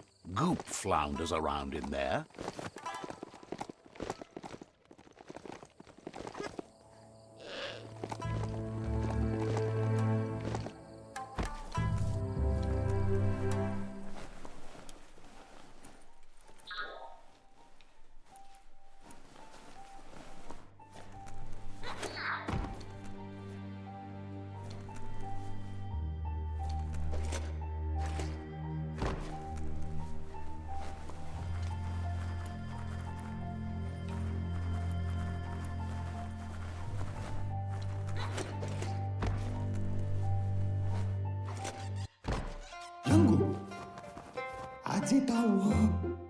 Says it's good to see you again. He's Goop.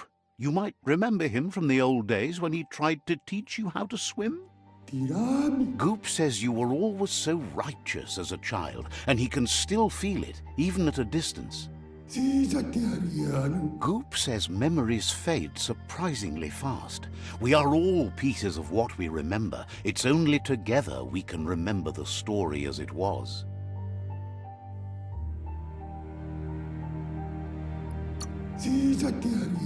He knows he's easy to remember. There's no one out there as cuckoo as him. He's one of a kind.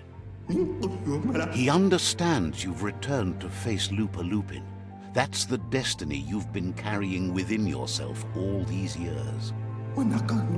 He says that the catastrophe back then didn't vanquish the good in you. It's still there, as bright as when you were a child. Now the time has come for you to remember and act. Your life is your life, not the story you're told about it. He thinks that's the right thing to do. It's only when you have forgiven that you'll find peace. Light instantly banishes dark.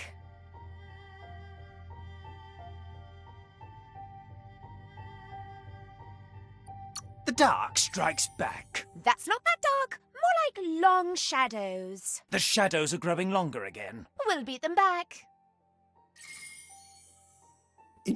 Can hardly believe the world is going to make it.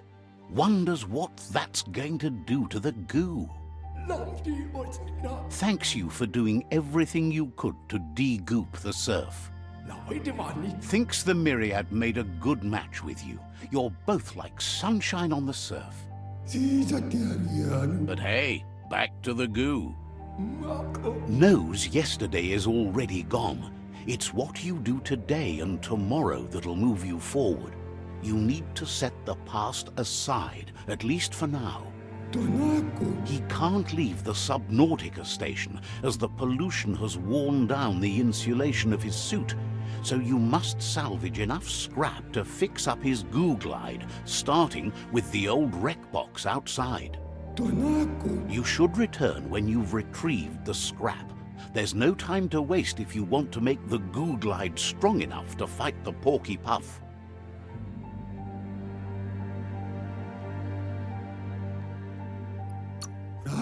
Out of Date told him the undersurf was the epicenter of the contamination. This was where it struck hardest and inflicted the biggest change to the ecosystem.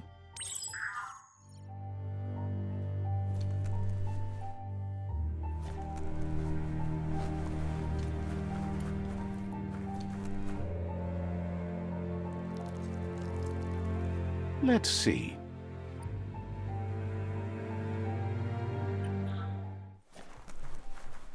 It's time to create your own path.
Better than a bare head.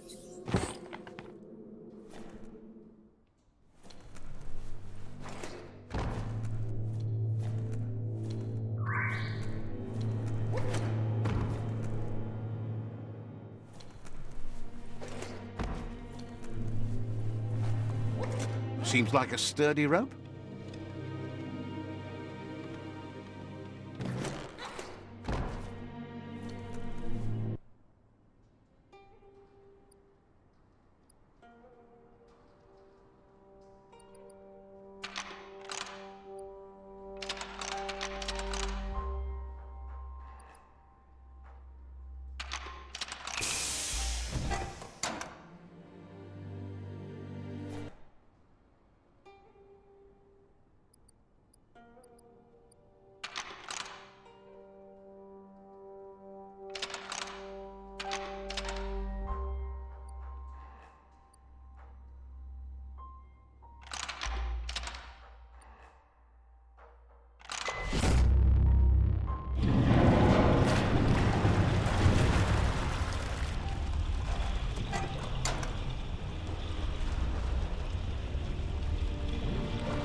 You make this look simple. The night is ending soon.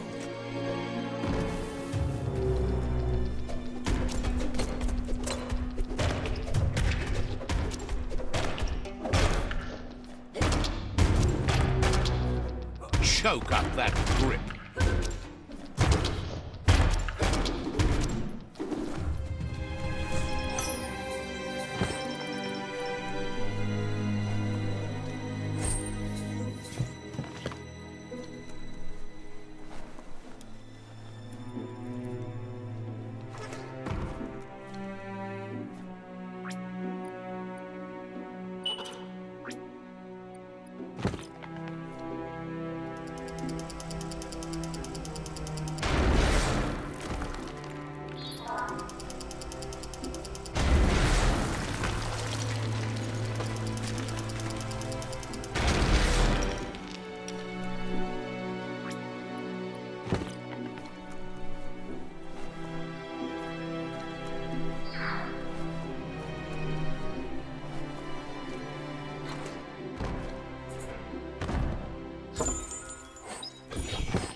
smart foe would leave now.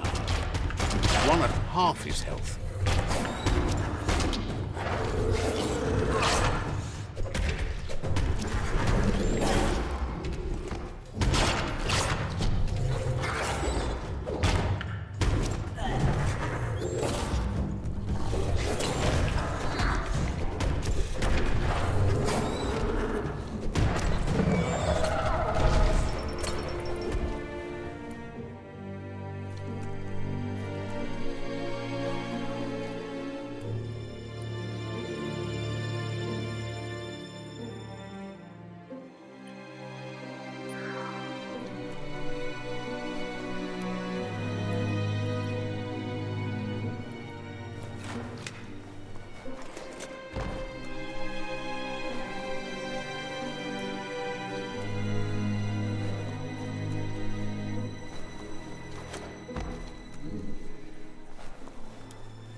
Got one.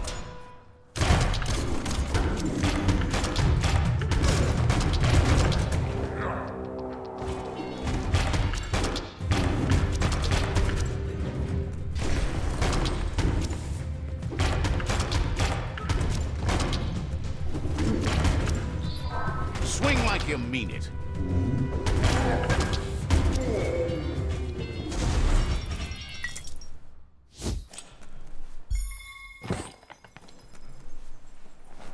That's just nasty. Biohazards make you puke.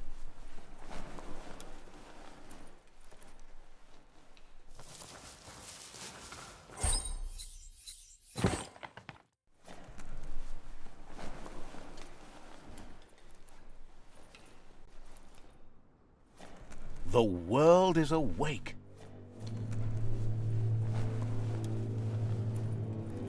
Toxanol's offshore drilling caused oily matter to spread with the rain and contaminate both the groundwater and open surf.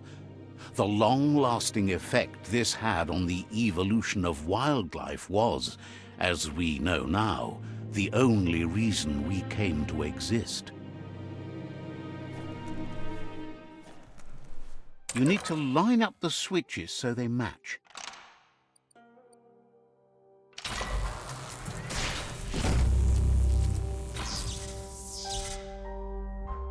Good. That's enough electric current to initiate the actuators and activate the framework.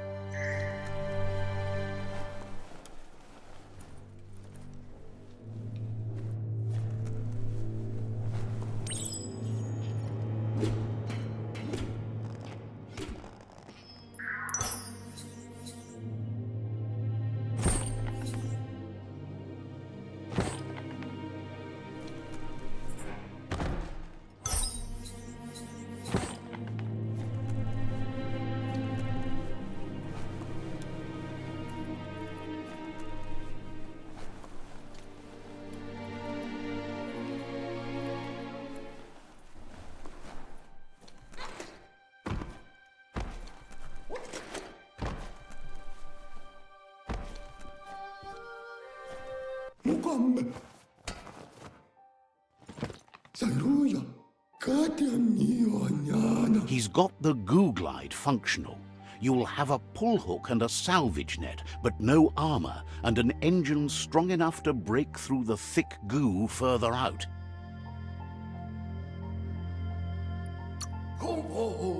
There are lots of valuables left behind on the surf floor that the salvage net will enable you to haul. You just need to find the right spots.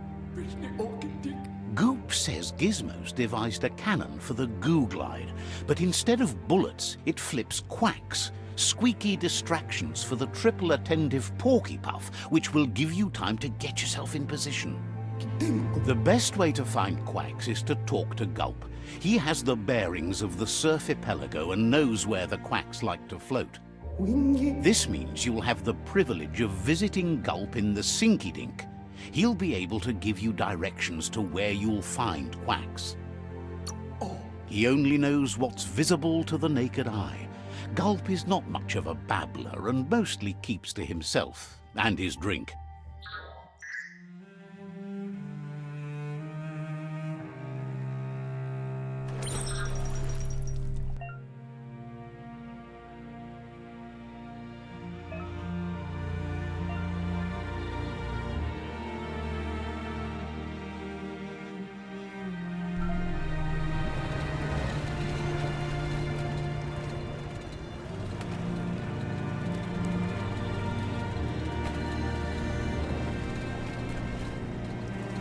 It's so vibrant out during daylight.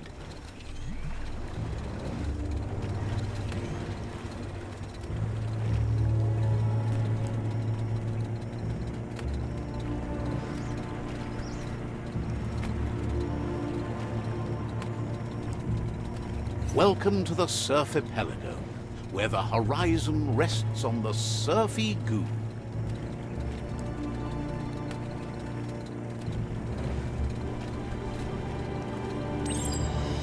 You're poking around Pockbur, a prime village.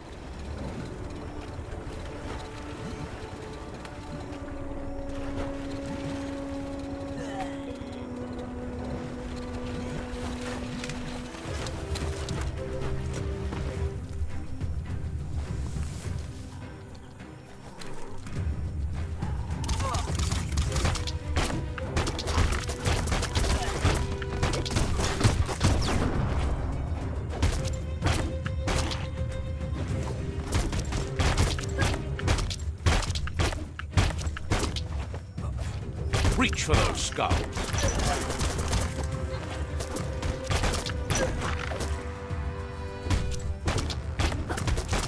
Halfway there.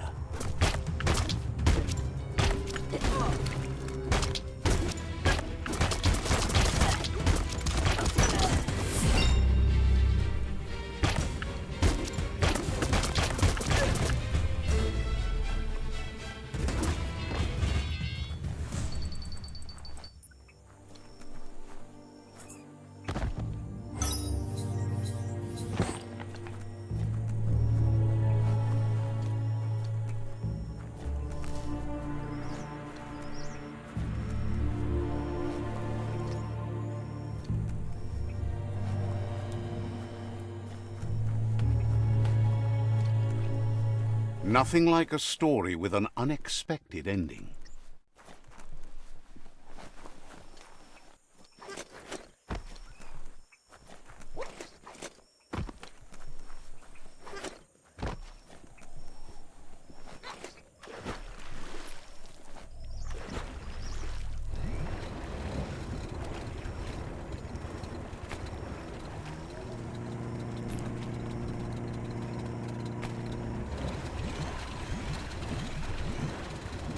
This here is the Sinky Dink, home of Gulp, at the very least. Yeah.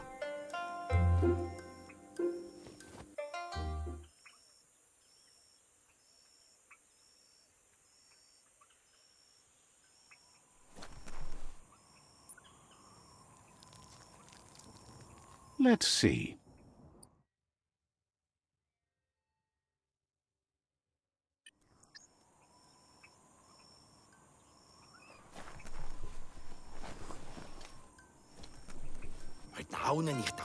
He's pretty sure he's heard of you before, although the details are maybe a little hazy.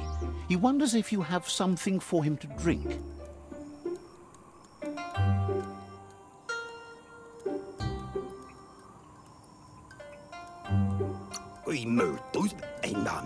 Says it's both everything you could want and never enough. Says you look like you've got a powerful thirst to do something in this world. Good, bad, not really sure, but it seems like you've been drinking in your destiny and liking the flavor. Wonders if you could take the time to help a man slake his own thirst. You'd be doing him a liquid solid. You're a do-gooder, so you know you want to. Either way, he hopes you find a way to wet your whistle before the world comes to an awful dry end and leaves us all thirsting for more. Says life's like a mystery drink. Sometimes it's amazing, and sometimes it's awful. But either way, you can't stop drinking till you're dead.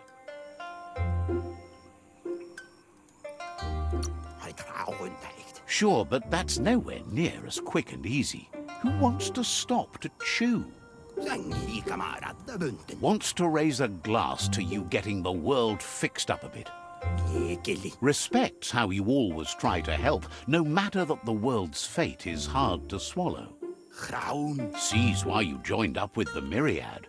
They like a peaceful drink, just like you.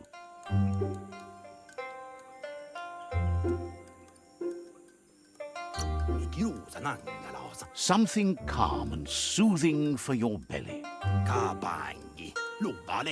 But who cares about them? Says you'd be as bummed out as him if you came for the hot stuff. The glugmocker, Nimhimbibble, and his favourite radium syrup. That one's even more intoxicating now, aged in truck tankers and all. Without a drink, and radium syrup especially, he can't move, much less think, as the power of his mind is directly proportioned to the quantity of syrup he swigs. That's why he's called Gulp. The drink helps him forget the state the world is in, but it only lasts until tomorrow. The world is still doomed, even if the sun goes up.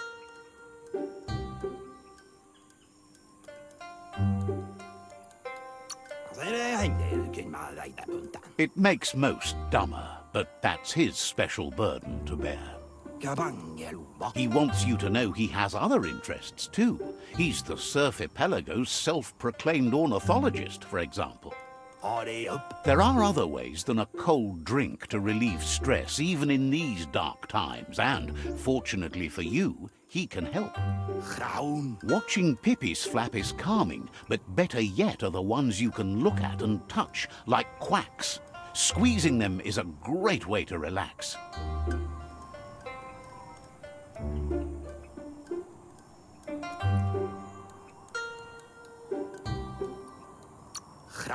Says he read that in an old world book. It means you're an expert of all living things that flap and tweet.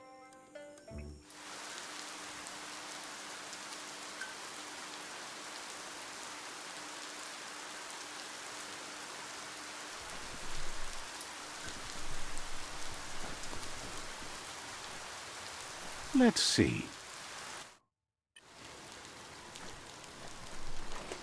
Wouldn't want to be behind that.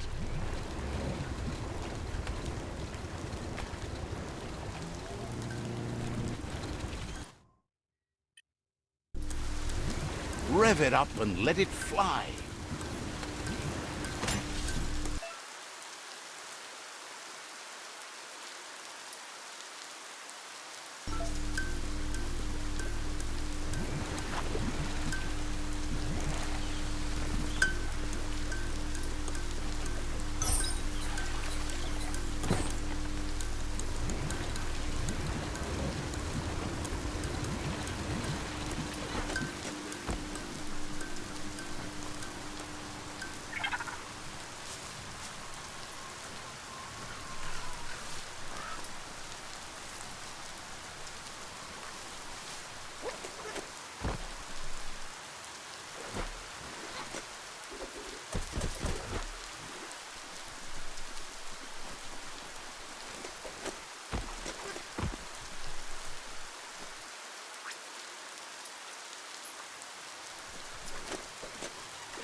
The Quack Hollow.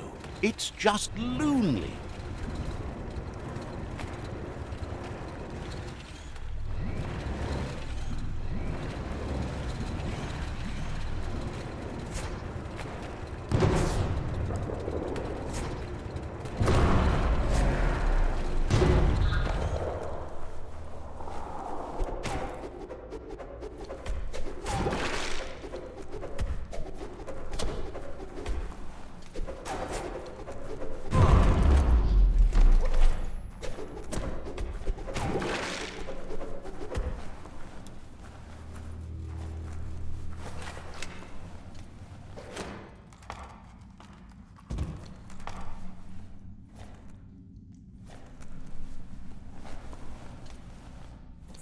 This is turning out to be quite an expedition.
Need a key.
Crack 'em and crack 'em.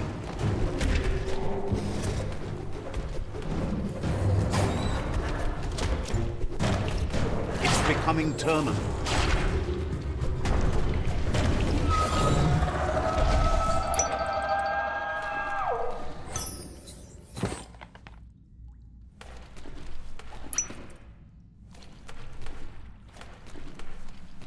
The scrap keeps piling up.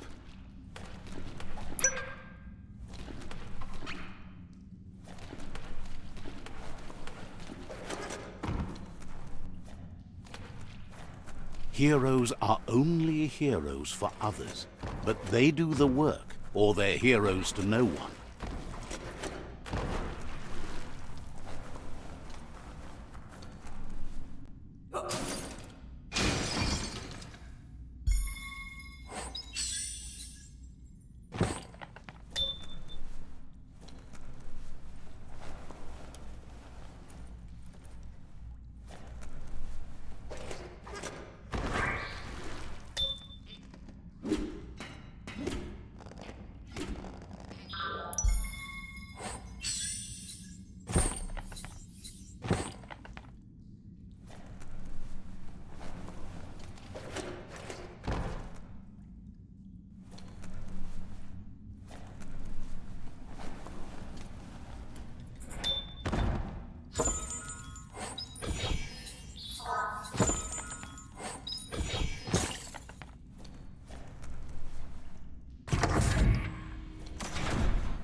Might not need that now, but you will later.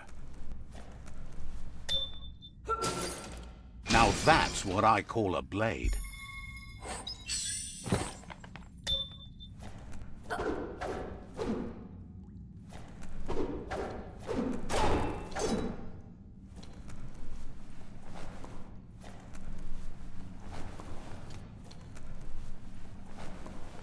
You need to line up the switches so they match.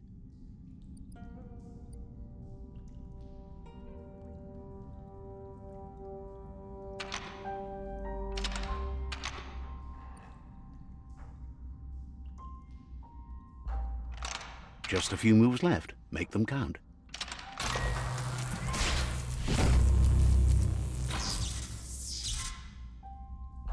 Good. That's enough electric current to initiate the actuators and activate the framework.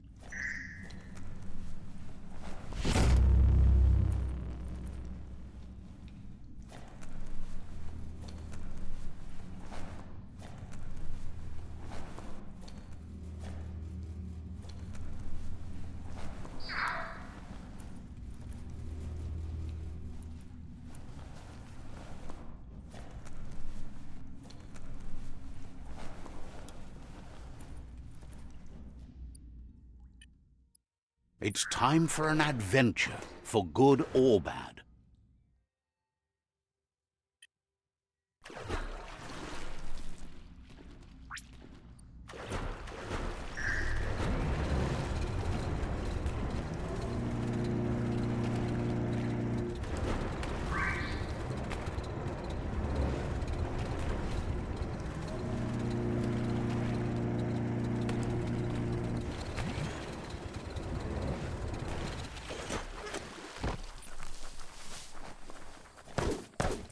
Yes, some e-waste for you.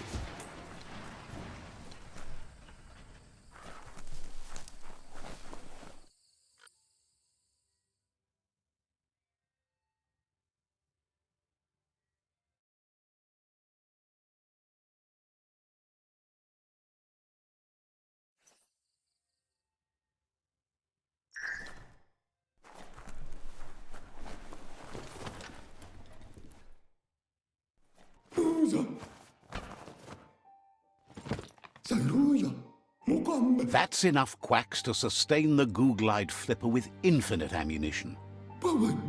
Goop says he was there when the Porky Puff took Out-of-Date's leg, so this World Eater has made it personal.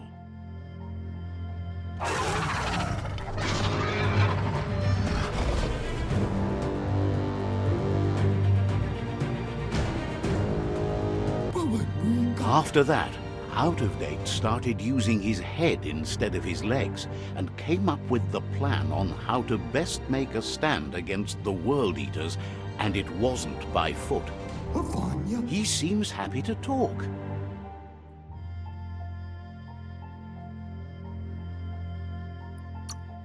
You need to help Goop defeat the Porky Puff before it destroys the southeast route. Figures your mother would be so proud of you and how hard you fight. We'll be around when you return. He seems happy to talk. Says talking to you was interesting.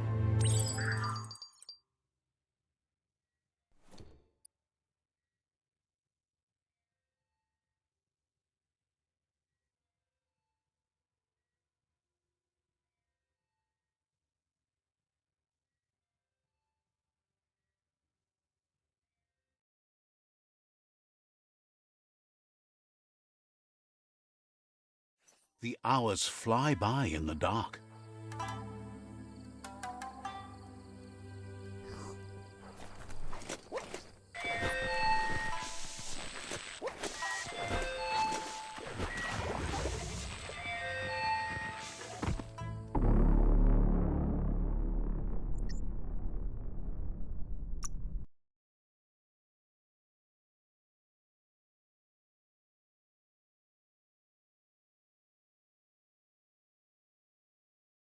Can you hear the waves calling? Ride it like a rocket.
Wonders why you can't see how pointless all your efforts are.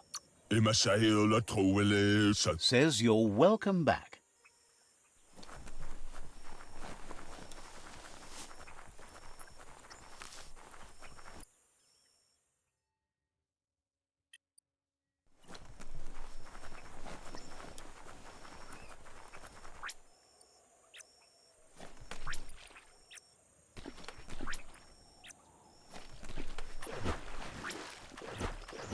Don't stay too long.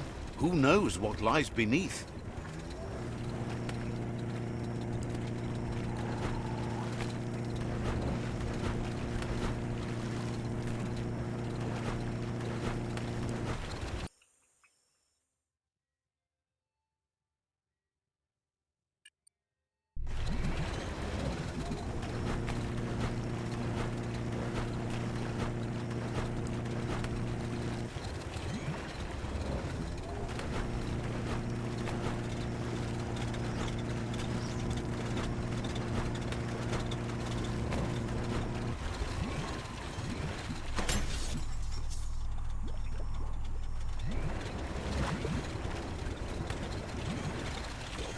And the open goo before you.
Grab that steerer tight.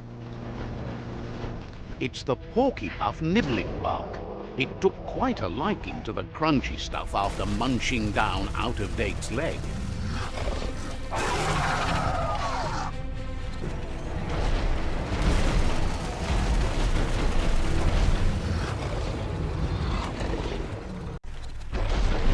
Hook the boom ball and tow it beneath the puff.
Ashes to ashes, dust to dust.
Unleash the quacks. Ain't that cute? A two-bit playing with quacks.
brisk wind of change. Don't let this opportunity slide.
He thanks you for dealing with another world eater. You're halfway there. Can boof. He's got word out of date spotted Lupin and has a feeling your time has come. He hopes you're up for it. Saramoto. Even though you're good-hearted, you shouldn't miss this opportunity to confront the predator. Geratna falo hutut. Just head back to the foot of the tree. Fingers crossed Lupin will stay put until you're there.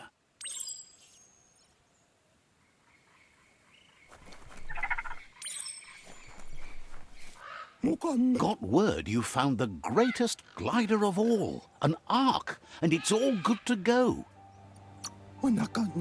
Can't imagine how that would feel, to zoom so fast. Funny that you found an ark when you don't need to go anywhere in it. The world's still going to be here. Proud of you for thinking about helping before escaping, either way. Wonders if there are any open seats left in that fancy ark glider of yours. So, what we have here is an opportunity to help your next. There's a seat. Why? You don't need anyone else but yourself and me, of course, but I'm a part of you, so that doesn't count. If you want to go quickly, go alone. If you want to go further, go together. The only one we'd want to get away quickly from here is darkness. But you know you can't go on without me. Even if I'm bad company, I complete you. I think we can finally agree on something. It is better to be alone than in bad company. But best of all is being good company yourself.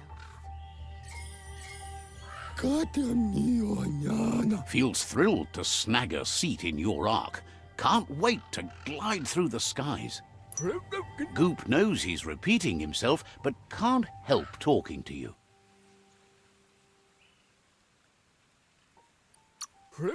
Says you'll meet again.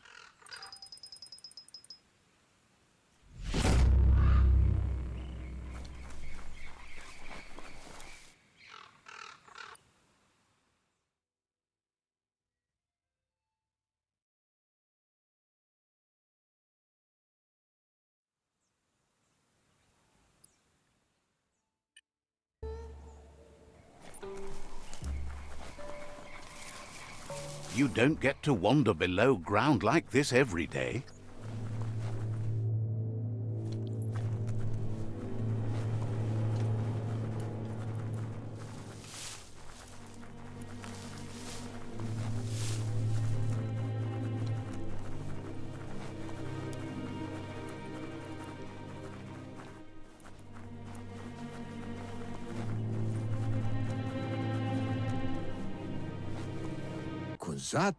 Ghetto. Out of Date says the time has come for you to reconcile with your past. Vunko Vunturbo. Lupin is still staying in the camp where he was brought up. He hopes you'll find the answers you are looking for there. Vunko Vunturbo. Even though darkness is a part of your nature, he suggests you try to keep your cool, as the best fighter is never angry. Loatolu Doma. He'll point you in the right direction, but the rest is up to you. This part of the journey is one you'll have to do on your own. Lupin's camp has always been there, hidden deep inside the mountains. Balu Vutulua. Out of Date hopes you'll find your way and the answers you were looking for once you're there. Miami. He knows he said it before, but the time has come to put an end to the Lupin's reign of terror.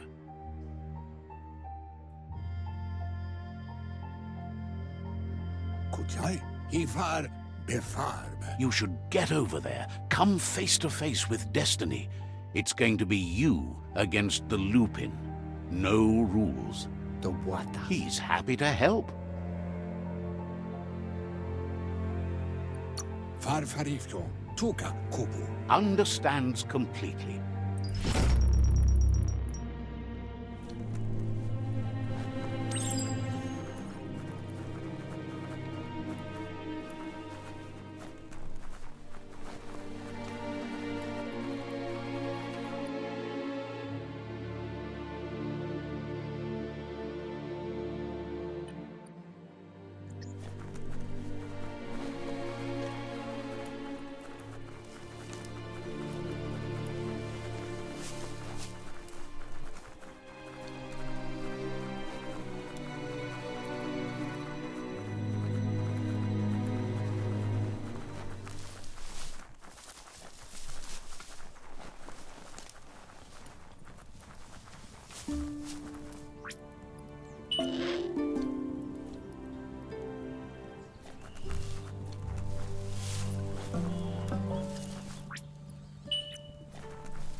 Treat it fair time and the Mount will return the favor.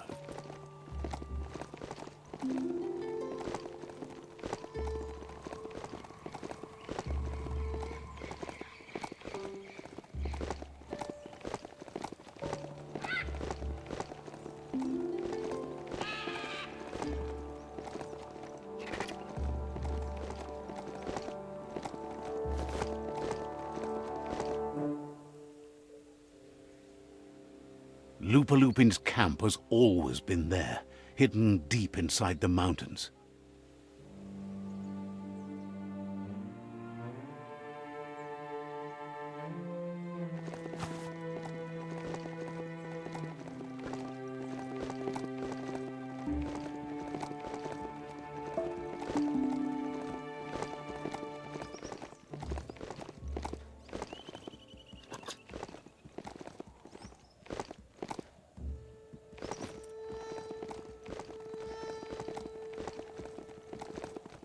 Tread carefully here.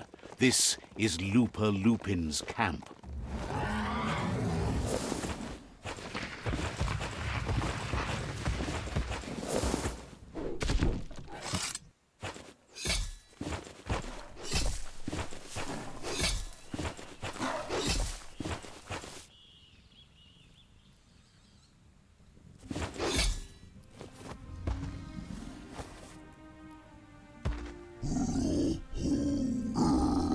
Lupin says he's been looking forward to this moment. He wanted you to come here and see for yourself where it all started. He was so little when your mother and kin came here to put an end to his mother just because she was different, a hunter. That night, the hunter became the hunted, trapped with nowhere to run. He says your mother showed no mercy. Only vengeance. He can see that you're not like your mother. There's something different about you. Maybe you would have made a better decision than she did, and let them be. They orphaned him, left him alone, an outcast and a freak. Lupin says he's been reliving the moment every night since then.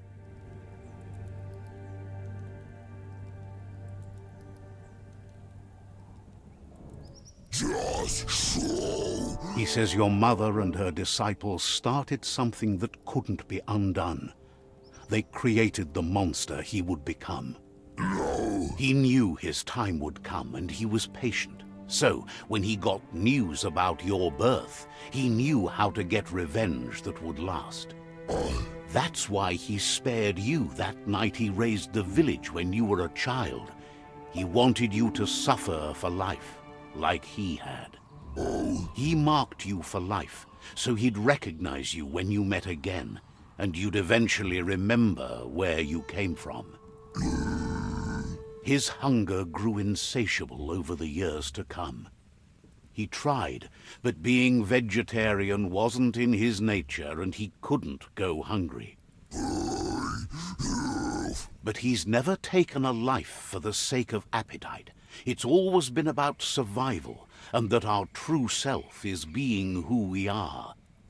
A deep look into nature will make you understand everything better, and that natural selection eliminates, and the strongest survive. No. Fate is for those too weak to determine their own destiny, and now the time has come for you to accept yours.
Spin, swing, crack!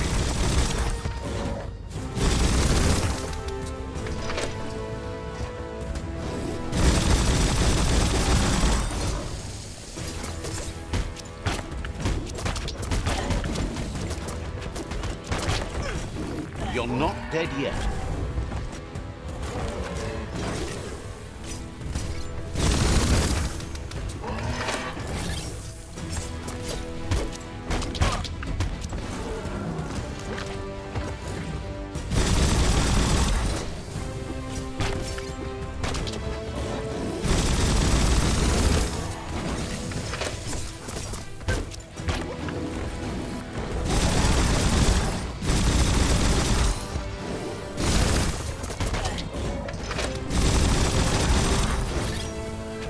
Get up!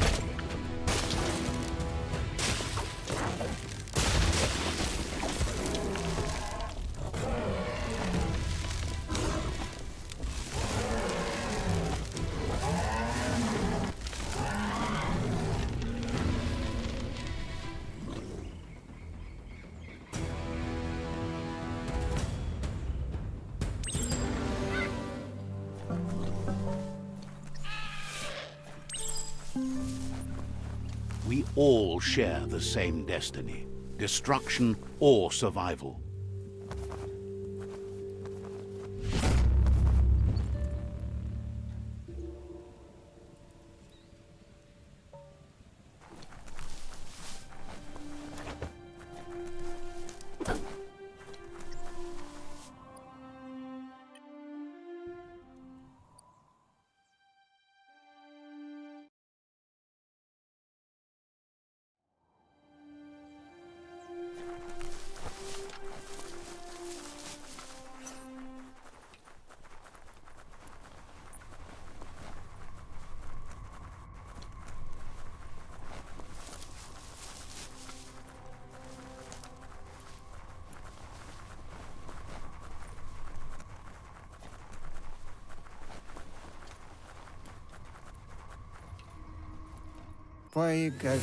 Out of Date says that from what he's heard, you've been busy. Fabube mok kofar. He says he appreciates what you've done so far, but unfortunately he's got urgent news from his friend Noko in the east. Fabube mok kofar. Out of Date says that even though he's unsure about your intentions, he hopes you'll support Noko. Koibe o korfabe. He says he'll point you in the right direction, but finding Noko and making sure she gets what she needs is up to you. That doesn't sound good. Out of Date was spot on. The hoof puff needs to be stopped. Ikobe. Ifari kobo farm. Out of Date says that Noko is worried now that the Eastern World Eater is stepping up its activity. Iboda kilmok. He explains that Noko keeps a fabled steed that she has planned to ride out to the World Eater, but needs help to get it prepared.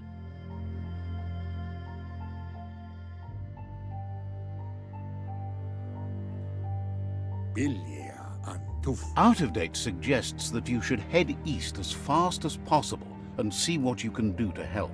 Tikamapen. He's happy to help.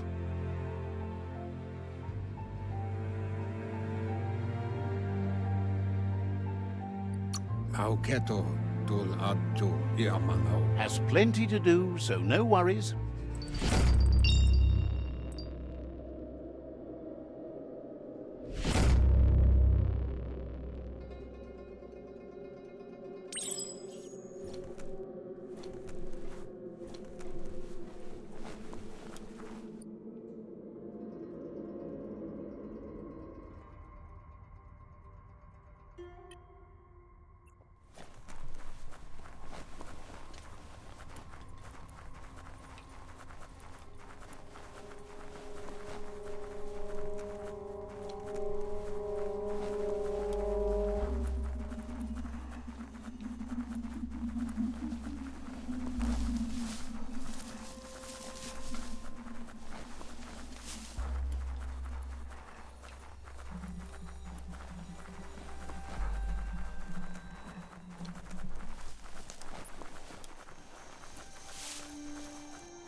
Is your mount paying attention?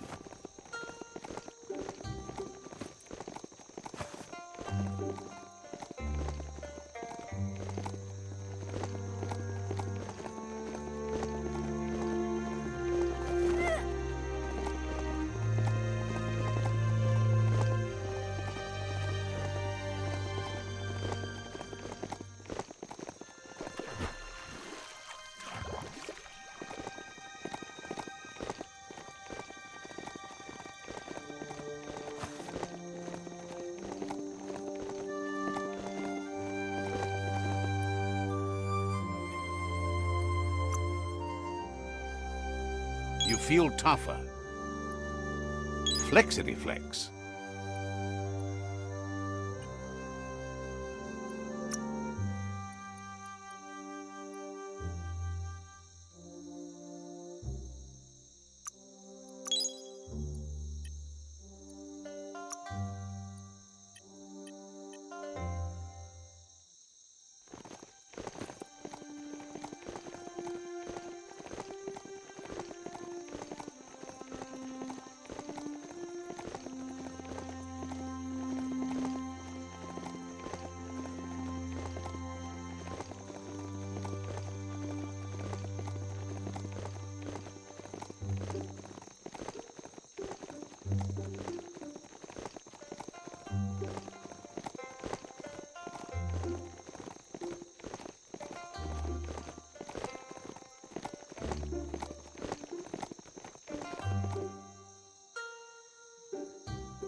Sometimes your mind creates an illusion where it's possible to go back in time to relive a moment in your life.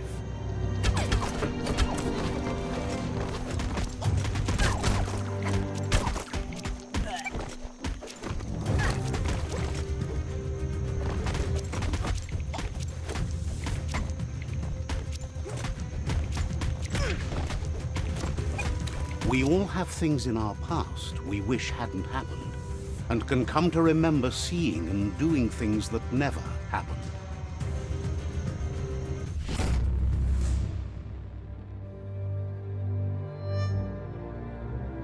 However, there's no doubt that what you remember makes your future different.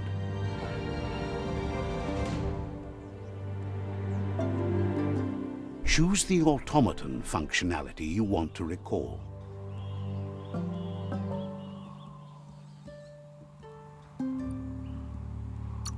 So, you remembered the automaton's power-up feature. That's a boost.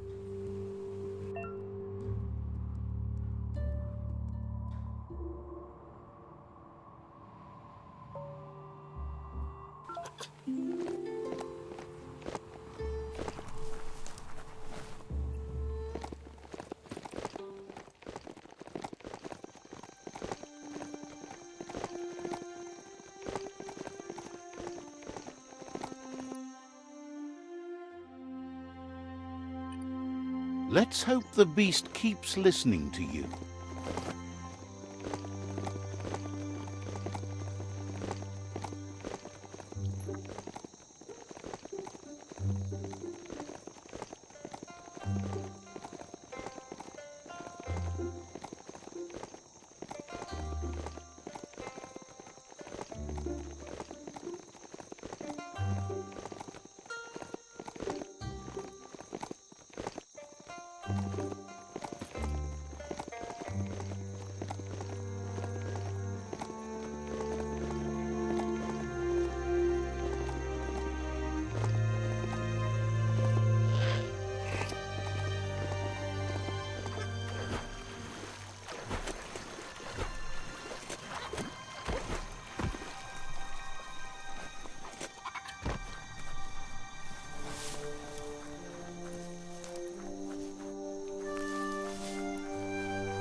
Begs you to help him out. He's covered in sludge. He can't get it off and it's making him squick-sick. Can you find a way to get him clean before he dies?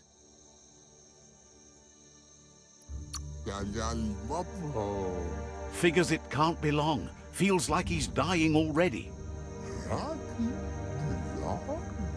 Says he figured out what he needs to get clean. See that giant toofer brush up on that tall sign? That would be the perfect scrub brusher.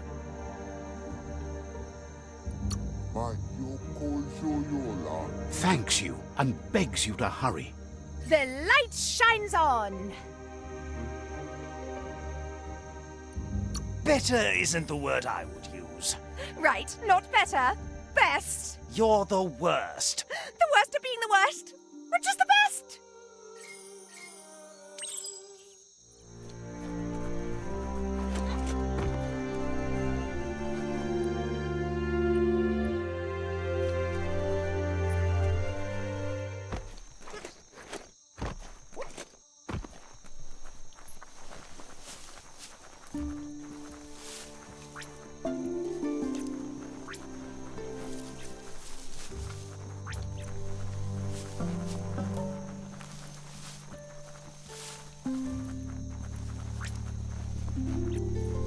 It's gone from being late to being early.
Sharp steel.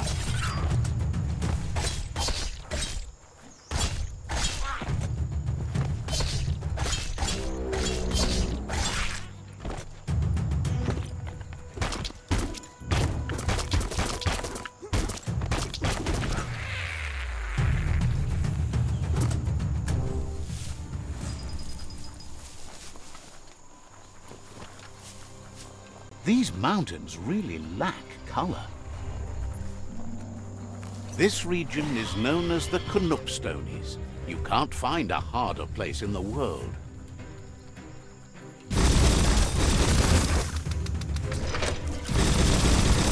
Nice shot.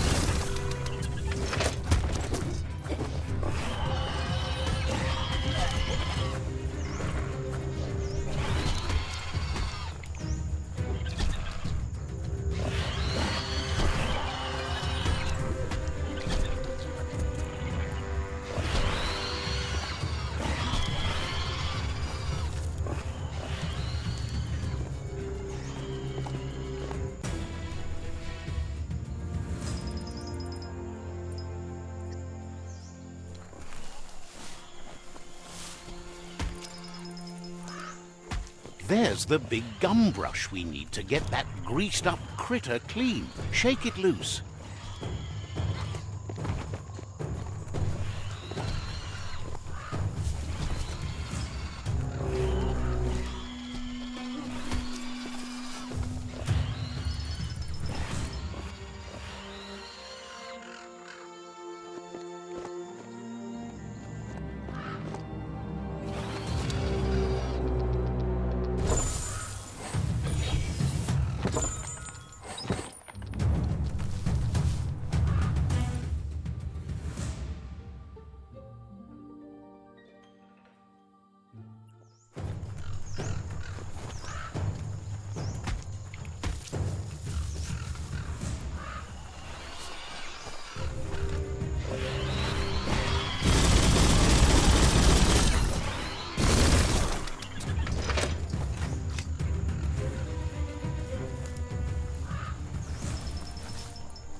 Too bad you don't have working wings.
What a scrub-a-dub. So clean.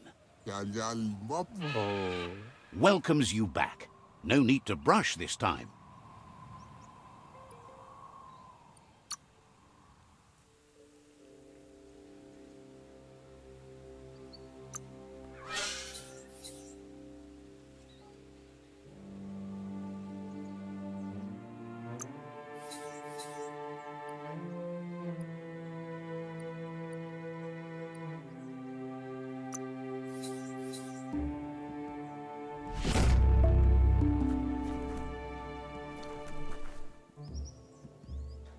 Take a moment to absorb the day.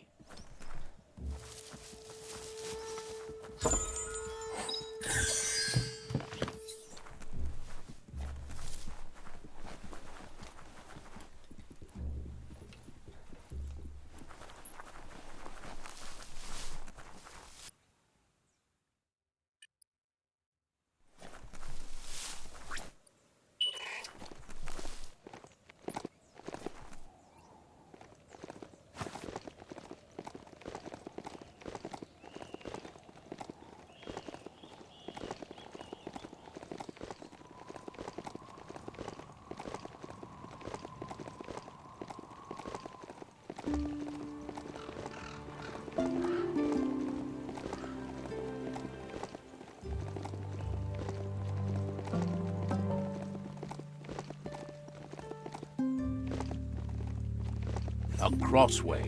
This means you have a choice to make. Which way?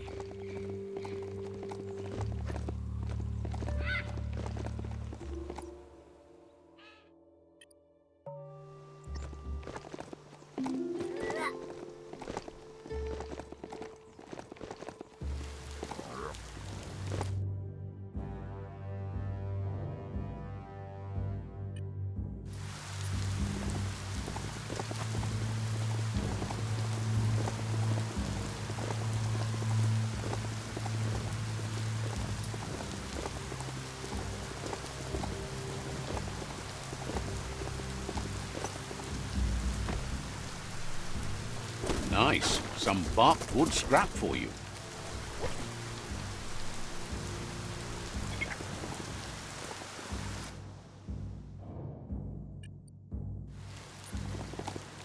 Don't distract this beastie. It's working.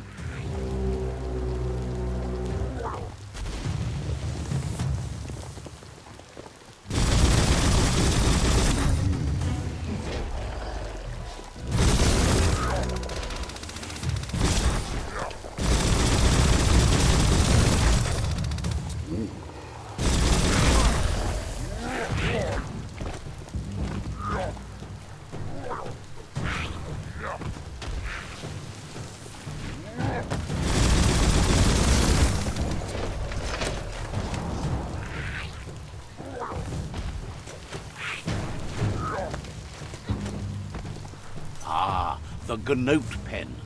Noko never leaves this place. She's always put the living things first. Let's see.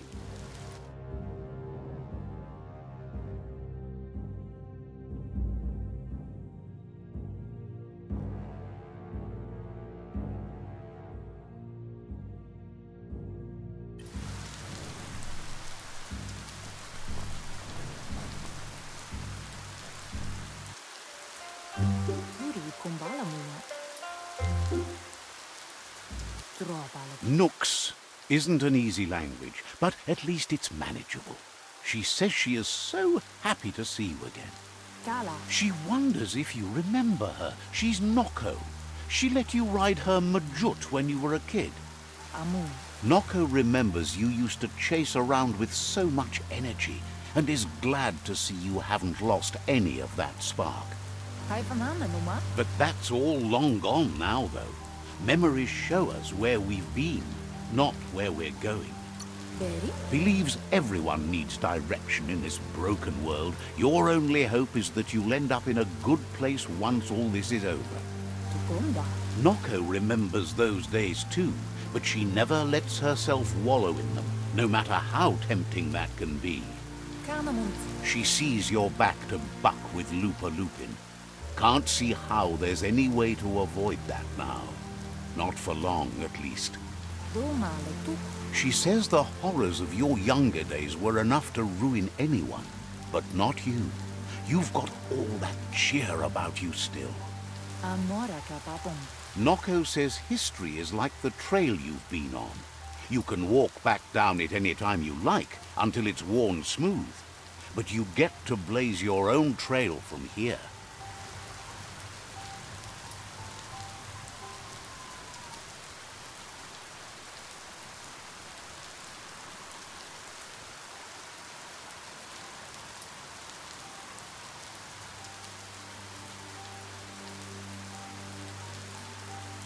Inadabsunka. She wants Lupa Lupin to pay too, even though she strongly believes forgiveness is the strongest revenge.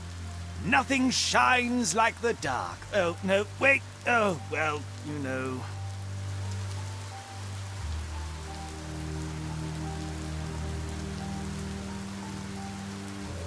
You can't trust the dark. Can you see how dark sets you free? It's not too late for you, is it? Hello, darkness. That's me, your old friend. Inadabsunka. Asks how many paths you've wandered in the world, and if you ever wonder about what might have changed if you'd taken different ones.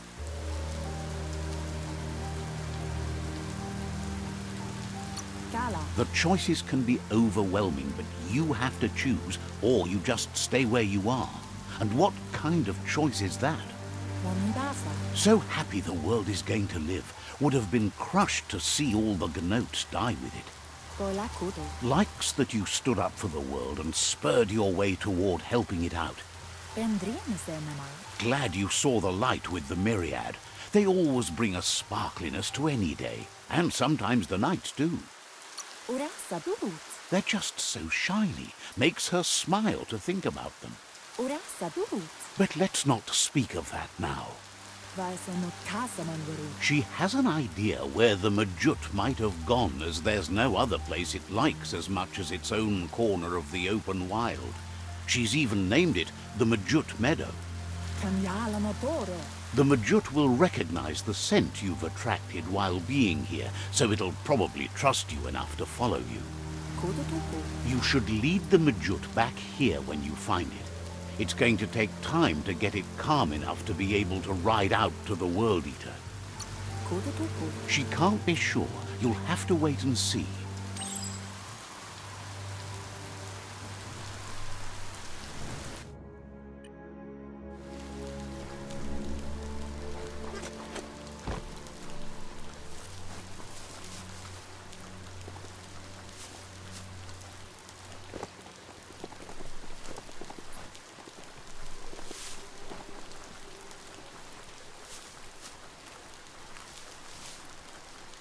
You'd better get a move on if you want to change things.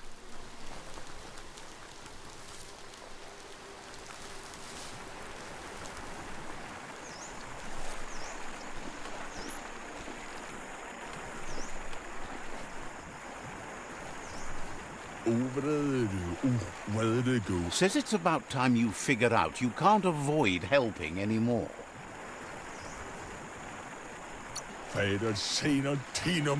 Says you'll meet again.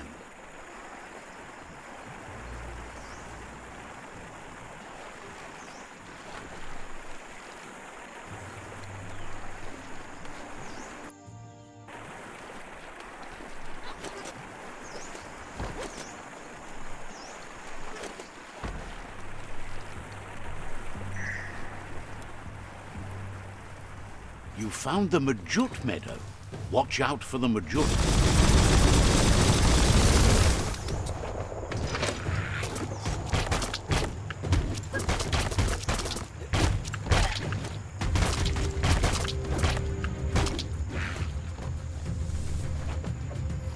Watch it. Took care of it.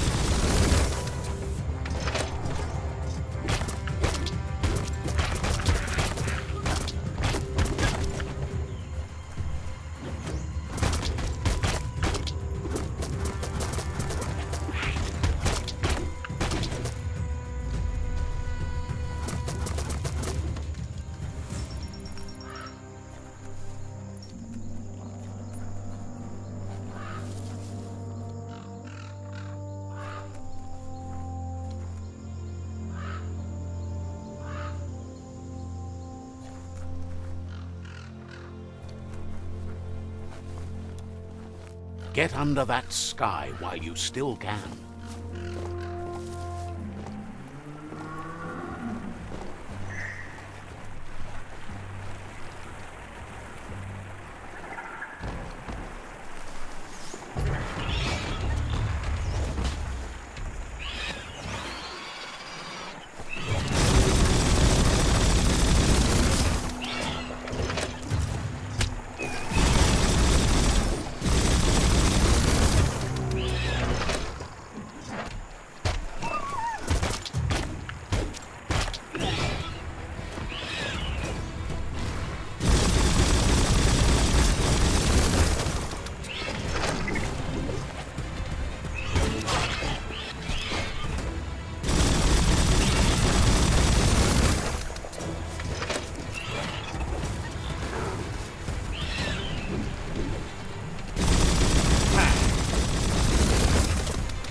Bullets everywhere.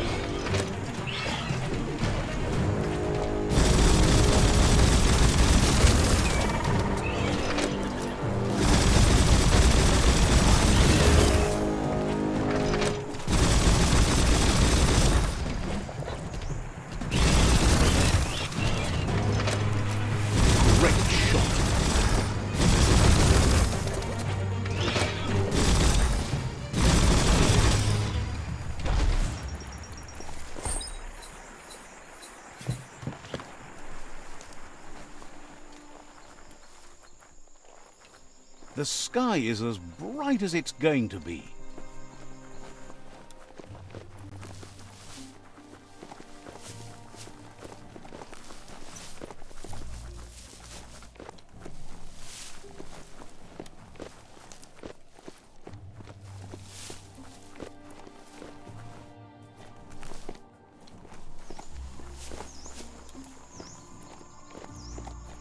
Let's see.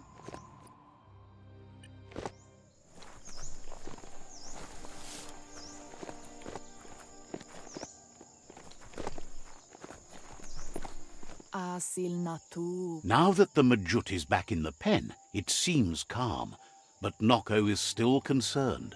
Anora kapapom. She says the Majut is still anxious, but fortunately she knows just the thing it needs to calm down.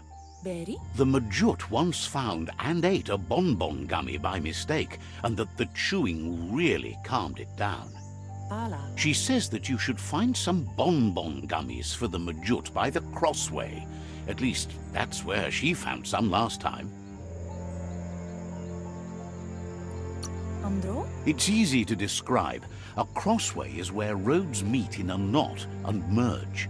This one is in Sector 7J, if you're familiar with Out-of-Date's map.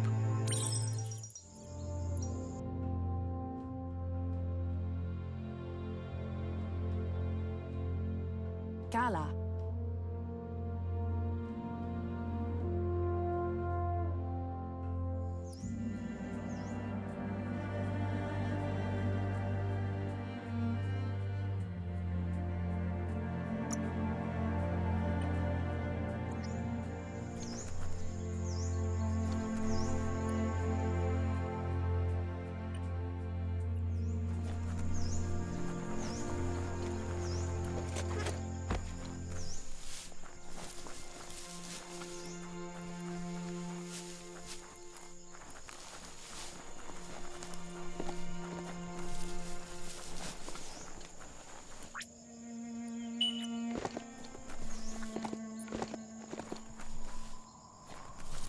Better to be on top of a mount than standing behind it.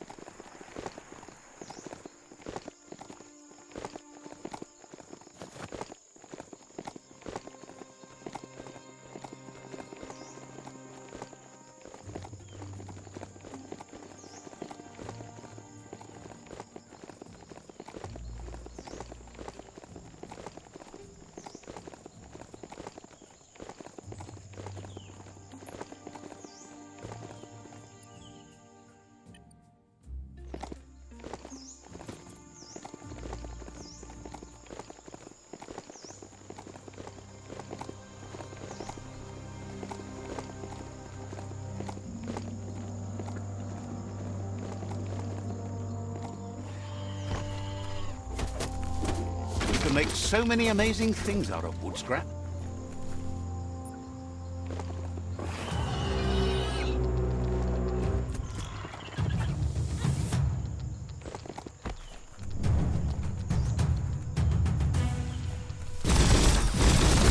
Right between the eyes.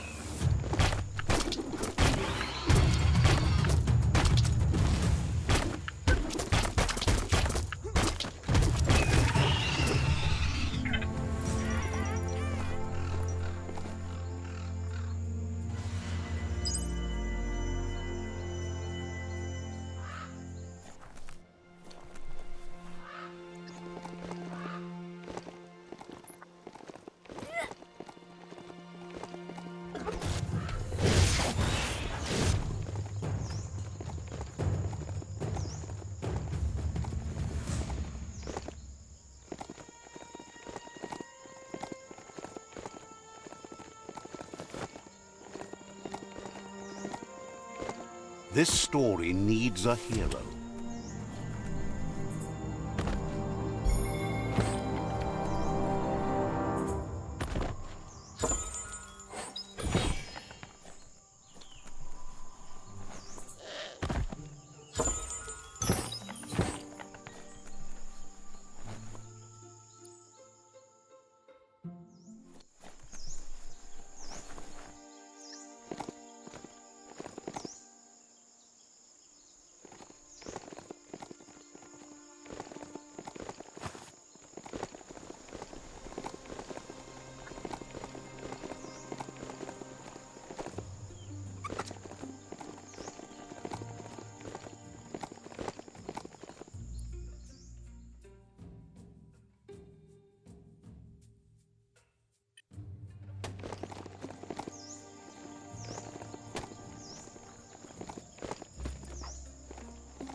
They used to call this a thoroughfare.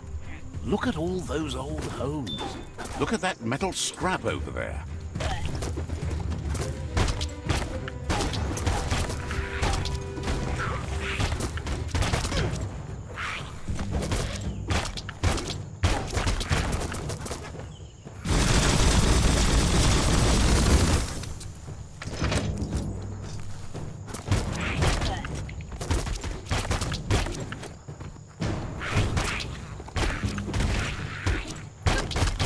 The simplest thing.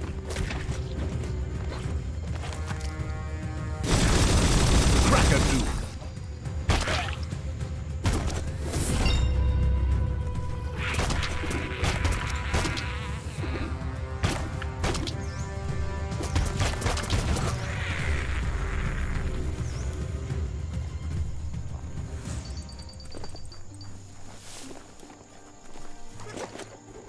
Heroes are only heroes for others, but they do the work, or they're heroes to no one.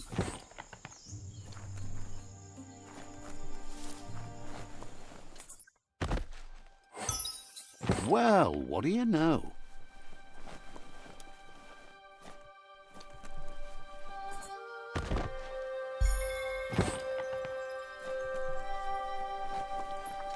A flush stool from the back in time. It's an apparatus that sink-sunks yellow juice and brown bobs. Let's try out the brush away. See if you can off-chase some drip droppings.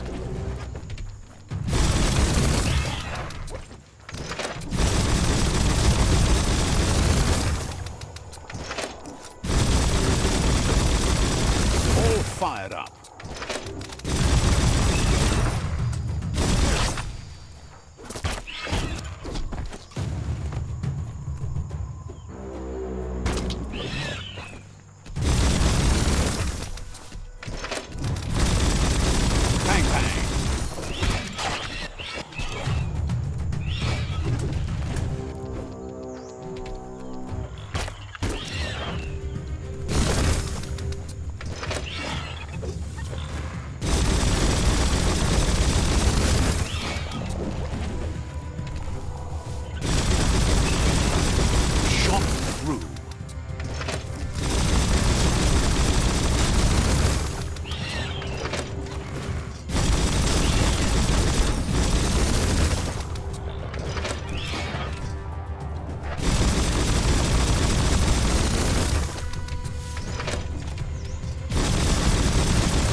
Where it cuts. Blasting him with the picks.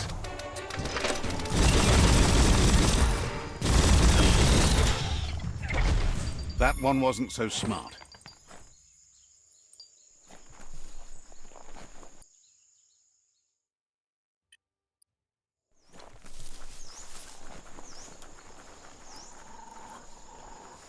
Nothing you can do to stop the night. You've been eating right.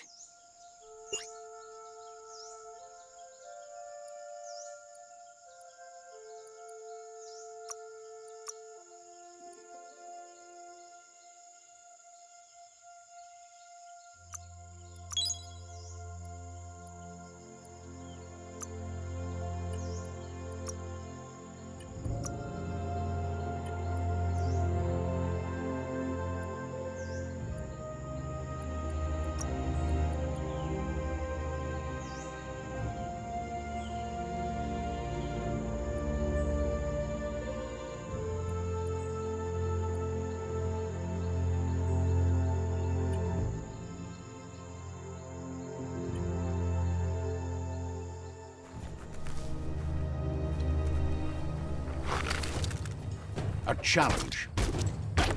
Crack that skull.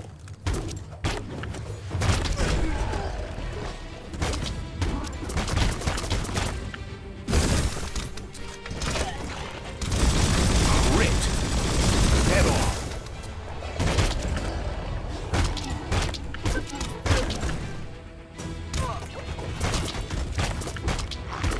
all things end. You're on the ropes.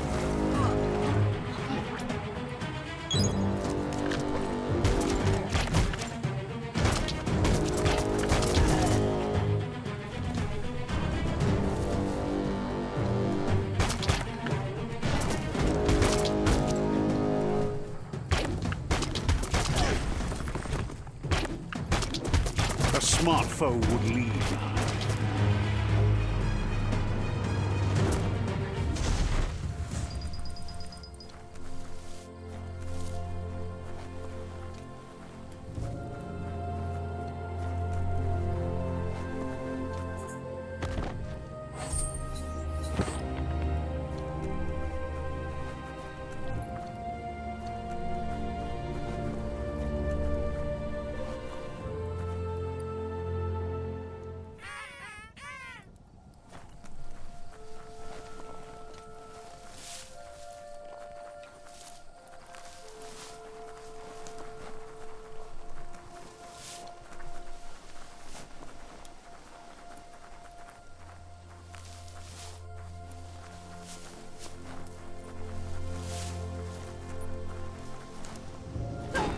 Nice. Metal scrap. You can always use that.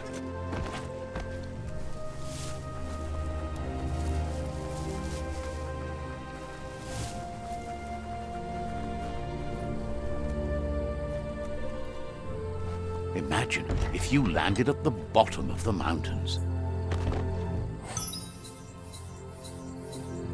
Better than nothing.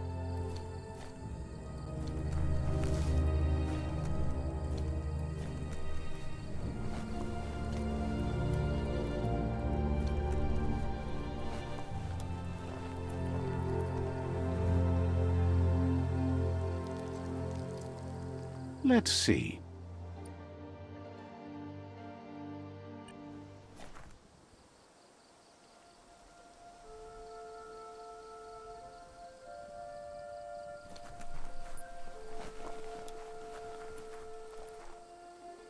There's the sovereign who runs this outpost.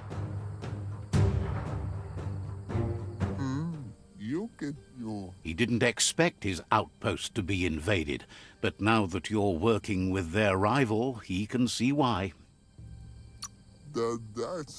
There's no way he'll surrender just because of threats.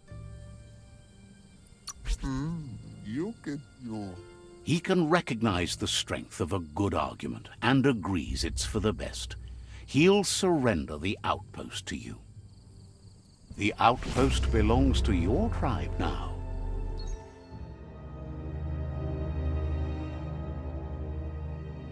He says you made them weaker, but they won't give up. Your Sifu thanks you. Your tribe is growing stronger.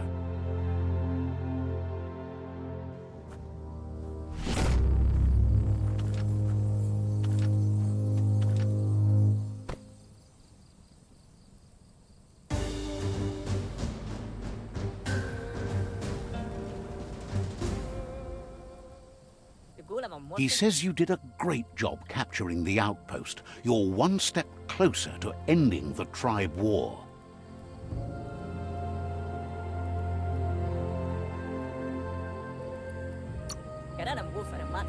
Says you're in good company there.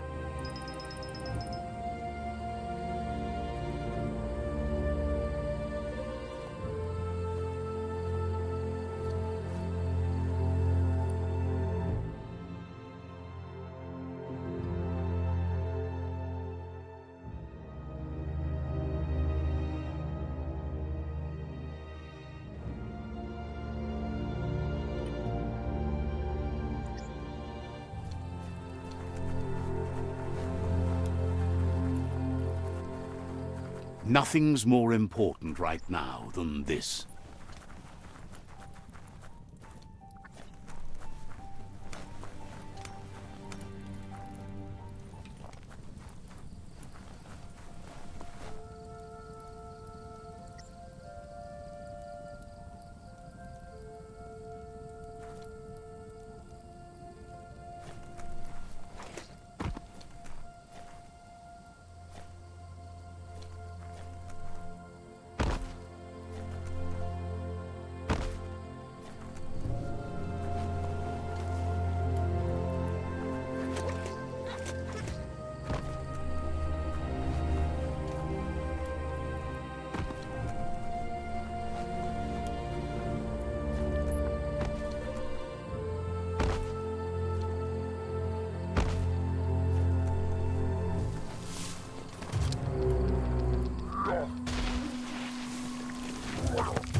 check out that motor juice station.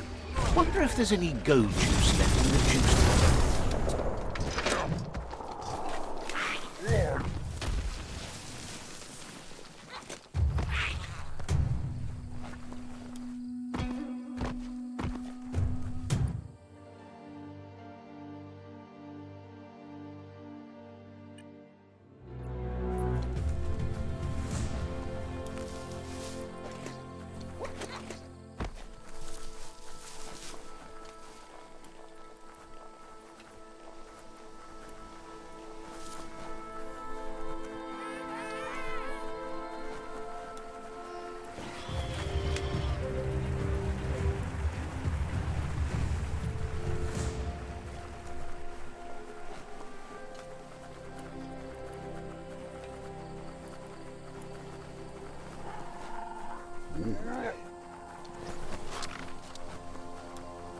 The deeper the night, the darker it gets.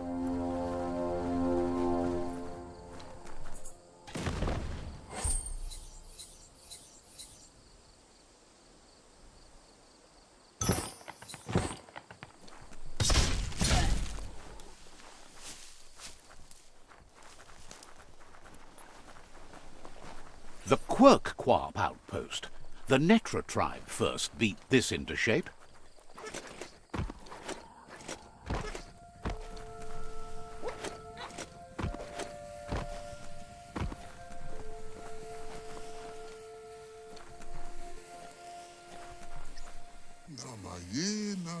Says they've been waiting for you to help them liberate the outpost.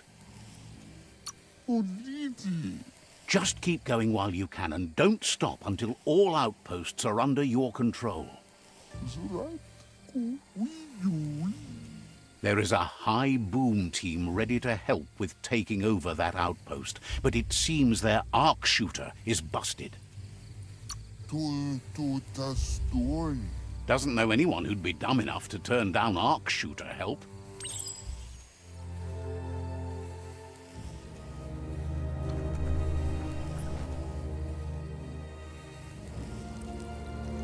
Let's see.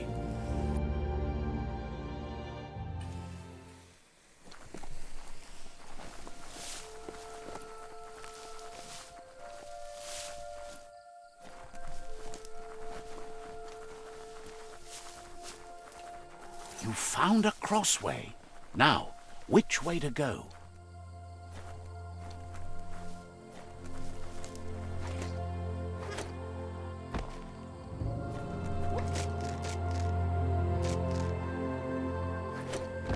The mountains make for hard climbing.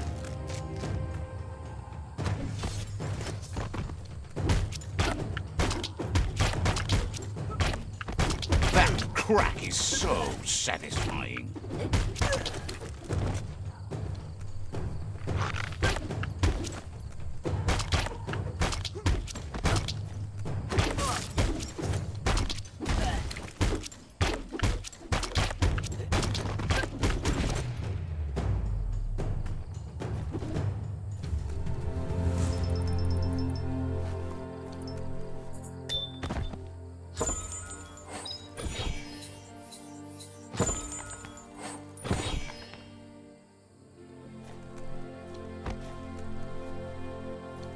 Get up there and get fixing.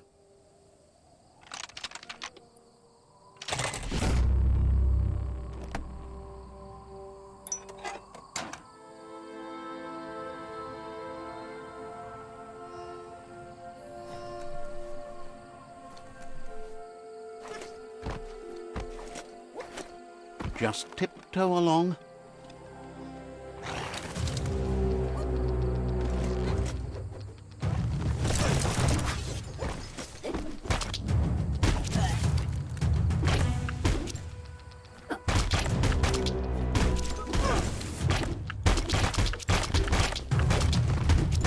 Smack!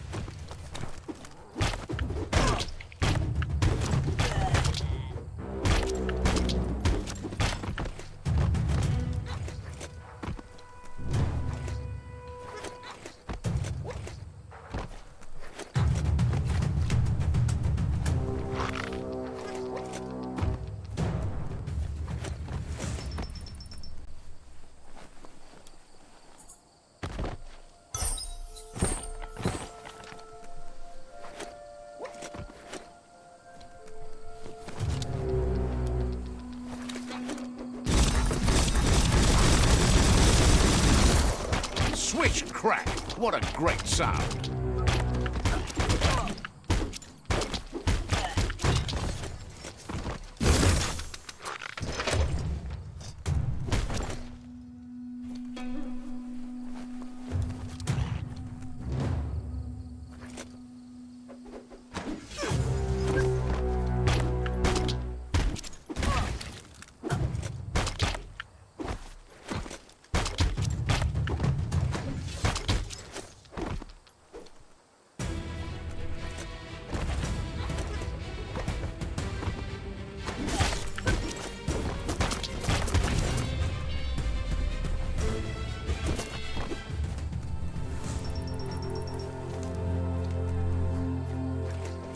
That's a pling-plong booth from the bygone, back when you needed to cable words via buzzwire instead of airwaving them.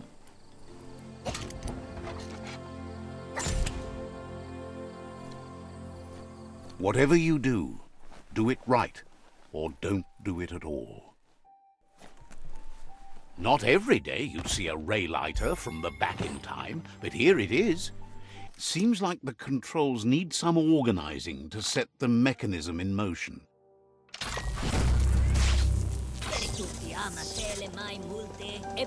Excellent. That's illuminating. Tutti ama se le mai multe e pasi lene.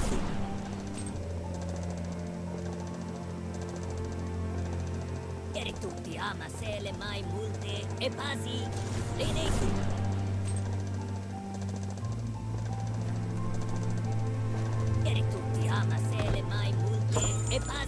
That's a keeper.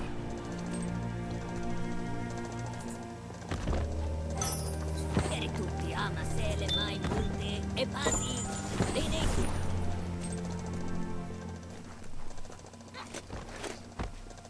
Tutti ama se le mai multe e pasi lene.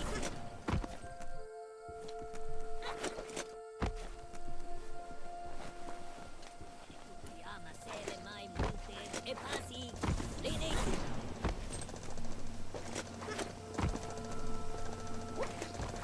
Tutti ama se le mai multe e pasi lene. Looks like the control box handles need to be wheeled to buzz the wire. Wired up and ready to go. You look great. Better than a bare head.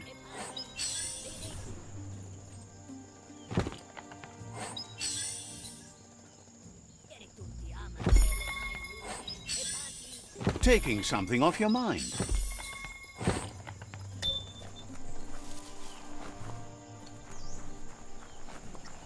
Give your eyelights a chance to adjust to the dawn.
Well placed.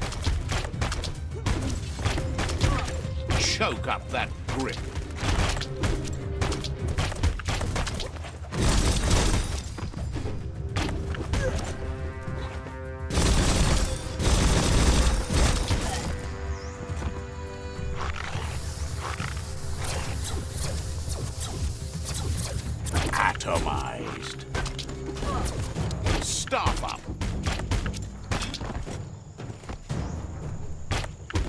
Who could stand against that?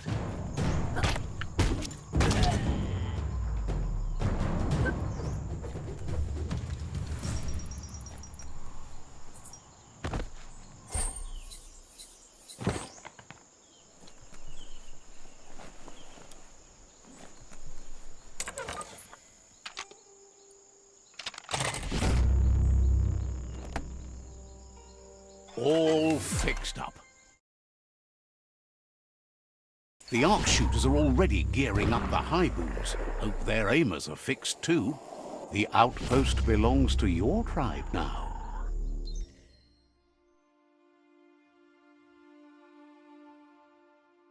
He says you made them weaker, but they won't give up. Your Sifu thanks you. Your tribe is growing stronger.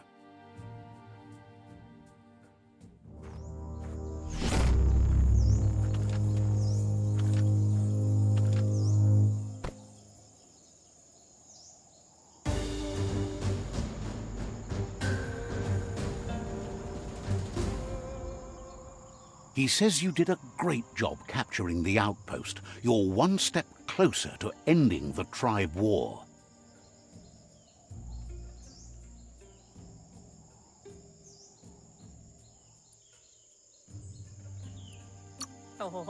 Says you're in good company there.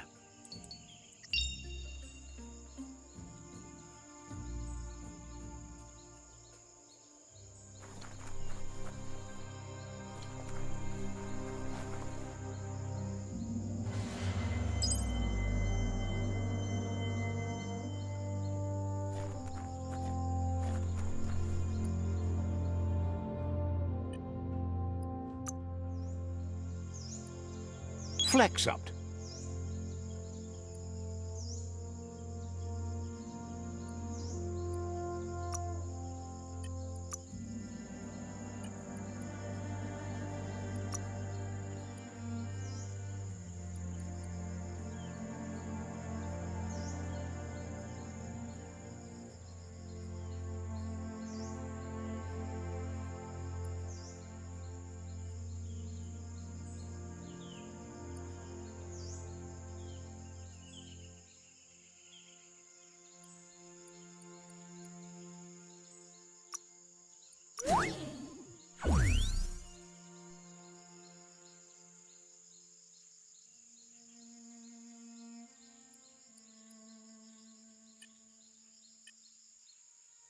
Just charge right along. Who cares if they see you?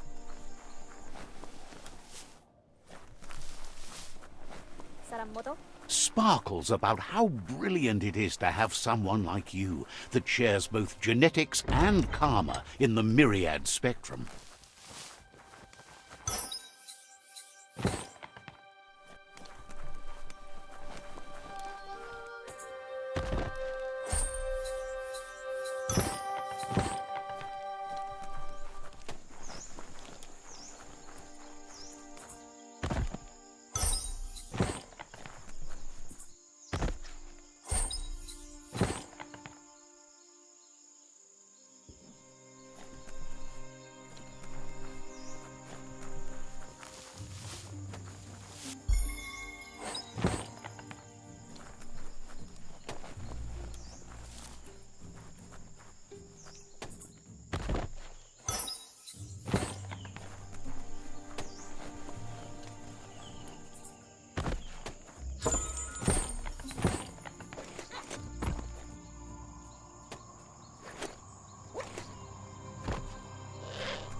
Good morning to you.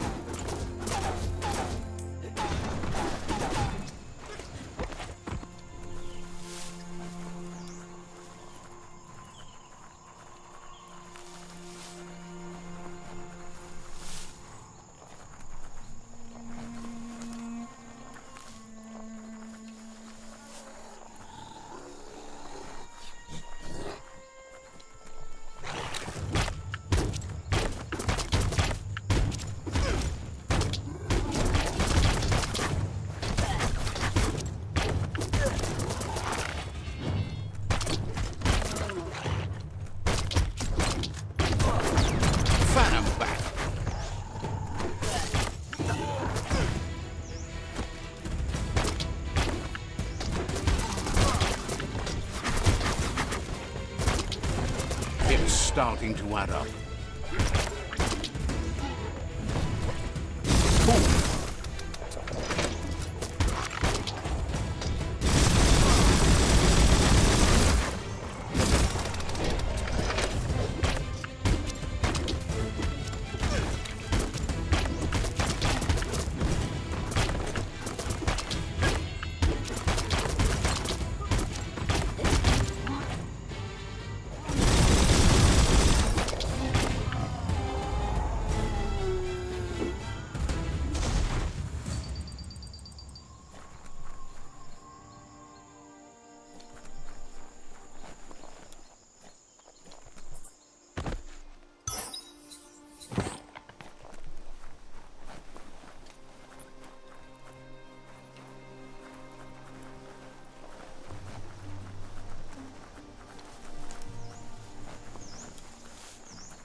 The scrap keeps piling up.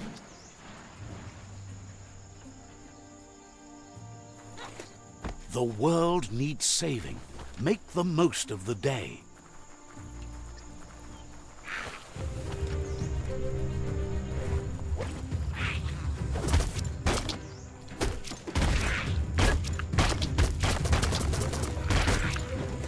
Crack 'em and crack 'em. You're half dead.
That's interesting.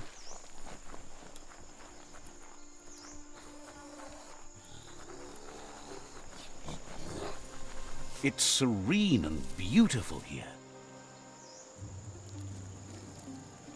Let's see.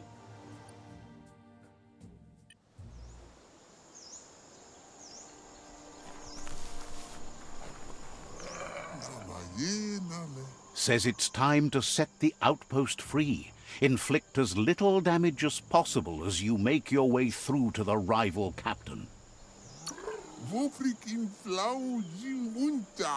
Clarifies that rigging the odds in your favor in preparation of the takeover is one thing, but collateral damage is another.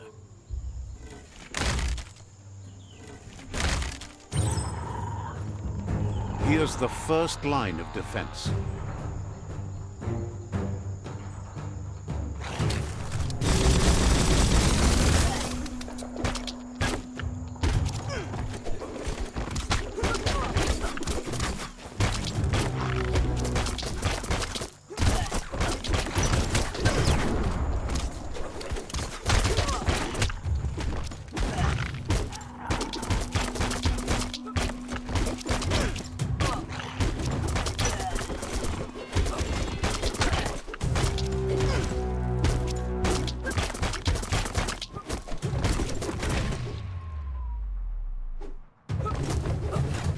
That's a bomb lobber.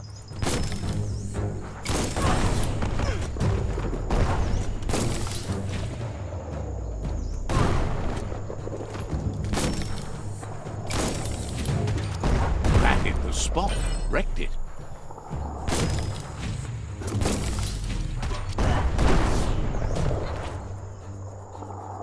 A barrel shoot. Smack it to get a barrel out of it, then hit it toward the gate and blast it. That looks exploding. Shoot it and watch it blow. Not too close, though. Kaboom! You're in. Keep going.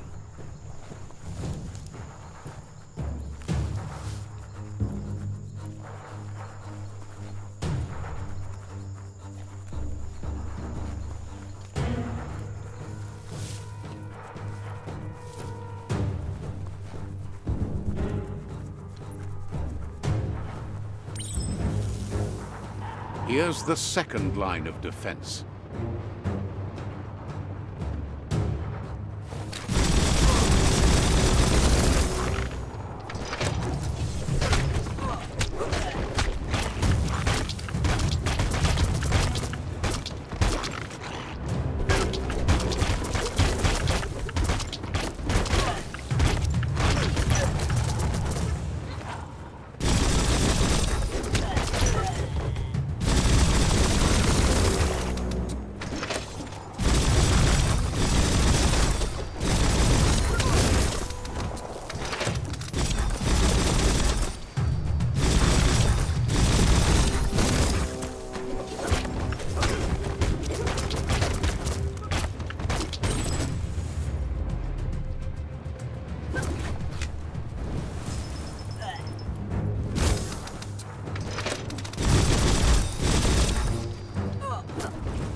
It's smoldering already.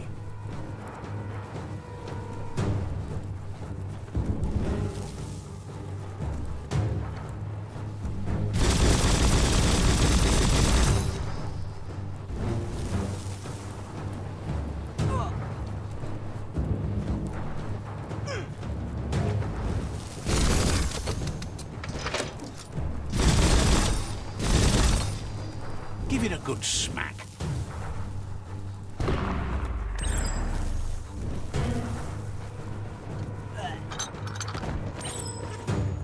Give it a good smack.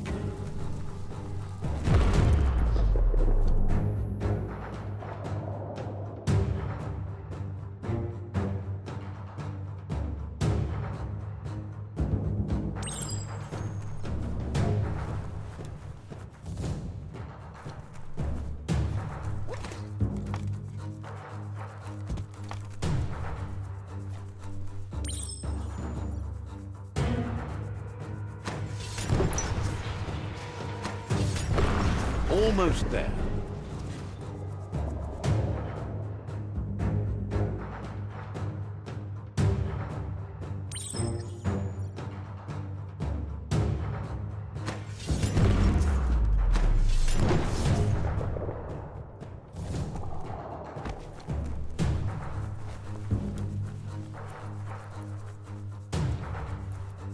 The outpost belongs to your tribe now.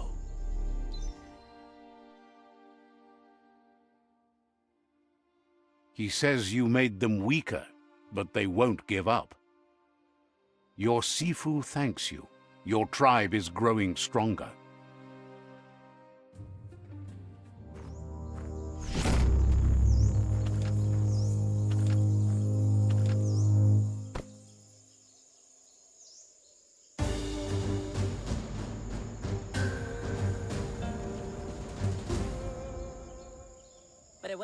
Thinks you did a great job capturing the rival's third outpost, and believes the rival is weak enough to engage them at their fort.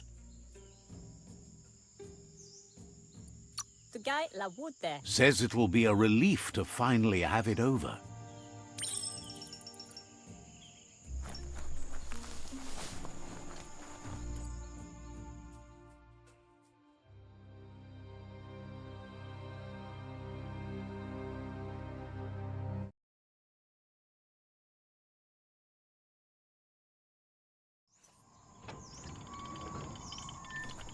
Might want to get a move on before it gets too dark.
There's some bouncy rubber scrap over there. You're in pain.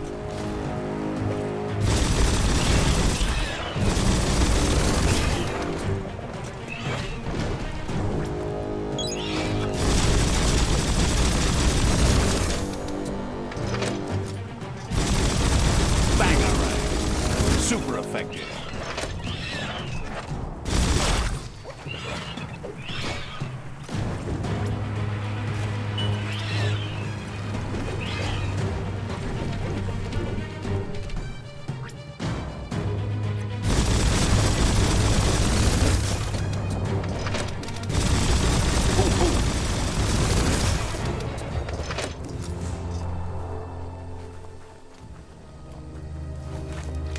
There's still time before the dawn.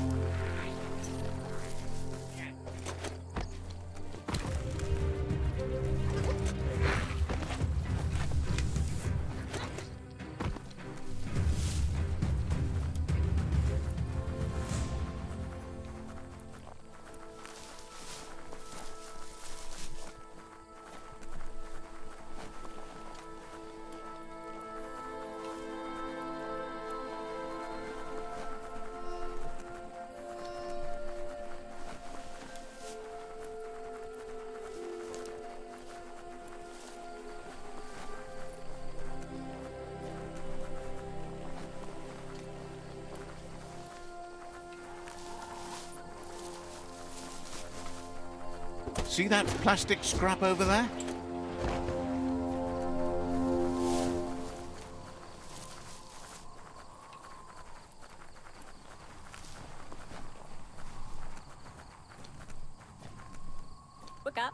They've been waiting for you.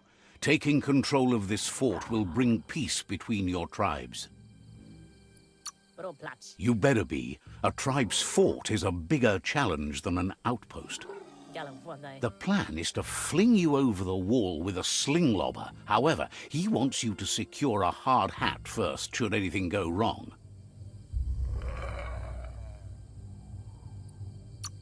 It's better you go and find one for yourself. It can't be too much trouble, though. It's one size fits all.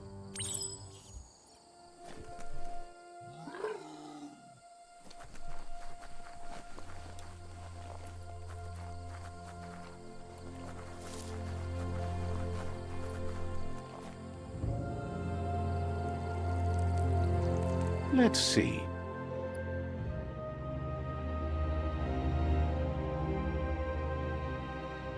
Even up in the mountains, you can't touch the sky.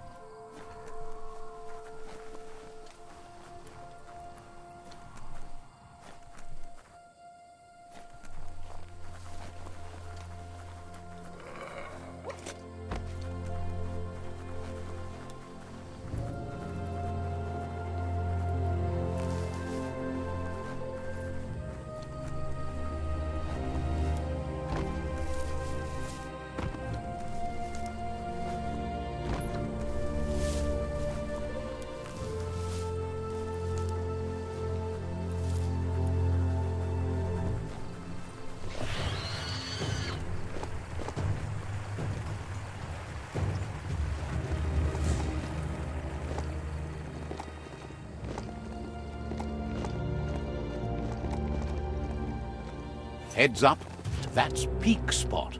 A great place to watch the world from. Who knows who might be watching you?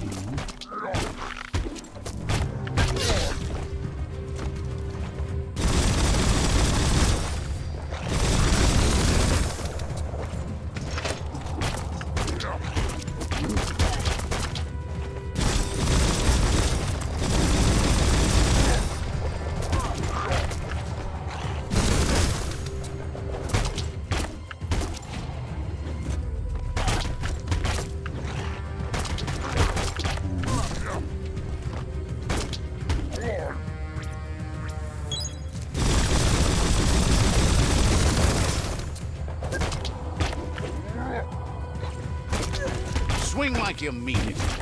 Good hit.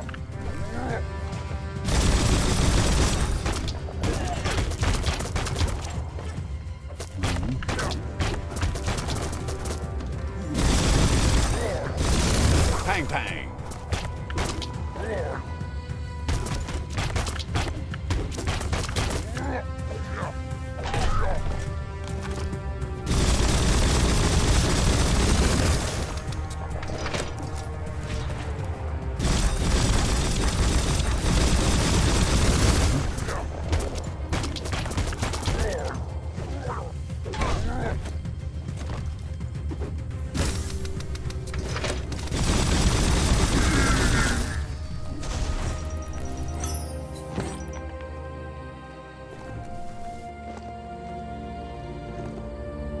You need to believe how serious this is if you want to have any effect on it. Low tech, but it works.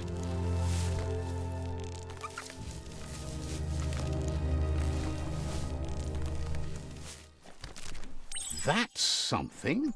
A ring dinger from the yesterdays. A thingamabob used to pling signal the faraways. Let's find out if it still works. Seems the keys need to be in sequence to make the ring dinger work.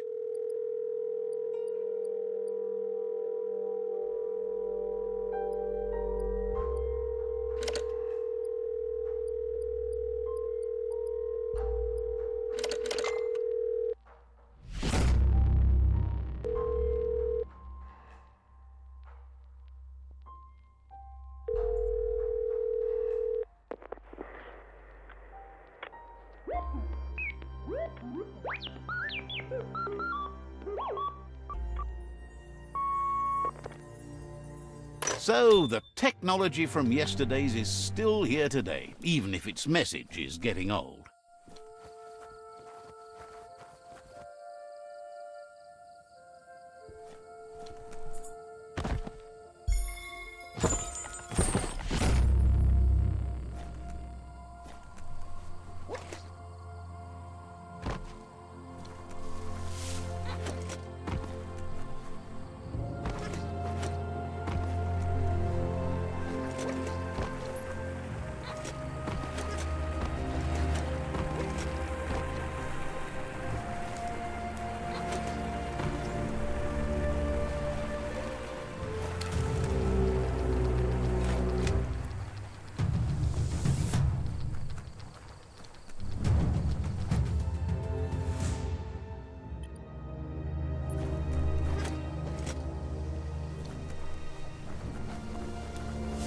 Nighttime is the better time for lots of things.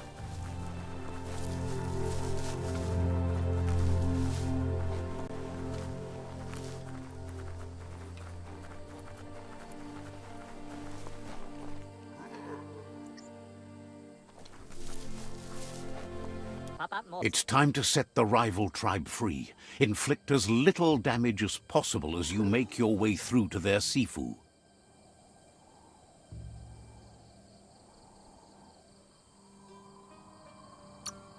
Clarifies that rigging the odds in your favor in preparation of the rival's fort is one thing, but collateral damage is another.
That's a fire starter. The dry grass looks like it would ignite easily. You just need to create a spark to light a fire.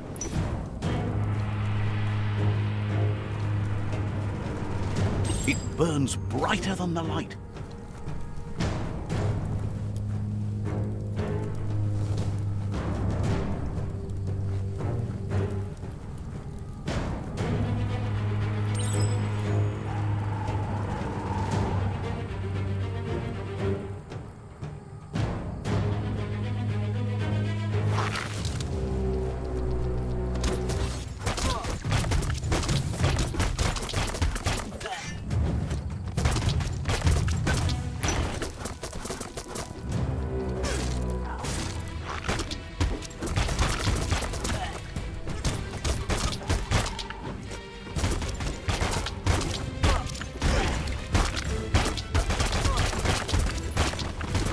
made it cut.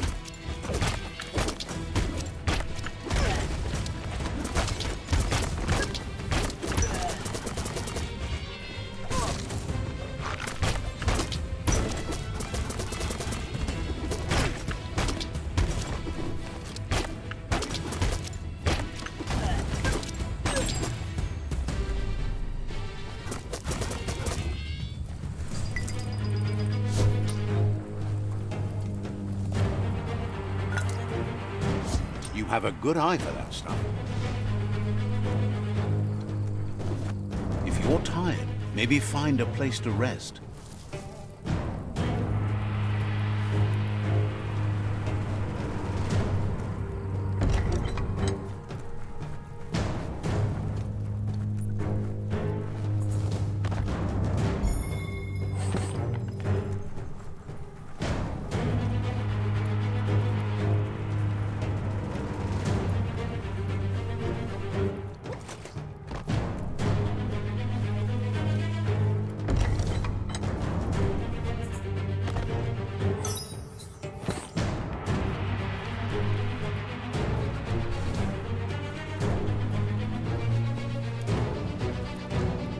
The battering bonker looks like a great way to get through the gate.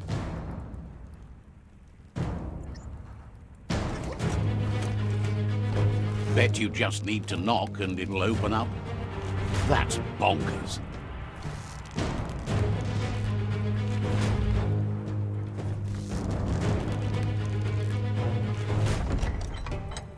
The Netra tribe values liberty and is striving to protect freedom. They want to continue with each tribe being responsible for their own and believe that uniting the tribes is the only way you can survive. He was hoping it wouldn't end this way. There's no reason to fight instead of uniting. It would be fighting over nothing. He'll fight for what matters. Today, he'll fight you, but tomorrow he hopes to fight by your side.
The rival Sifu is defeated, and the destiny of their tribe is in your hands. You are free to choose their fate, but not free from the consequences of your choice. He'll leave it up to you to decide the fate of the rival Sifu. Thinks it's a good gesture to offer support to others when you can see that they need it. And with that, you're spinning your own fate, good or bad, never to be undone. Side by side they'll stand until order and stability is reinstituted. He's gotten news that the other tribes have realized there are no winners in this war. There's no purpose in antagonism.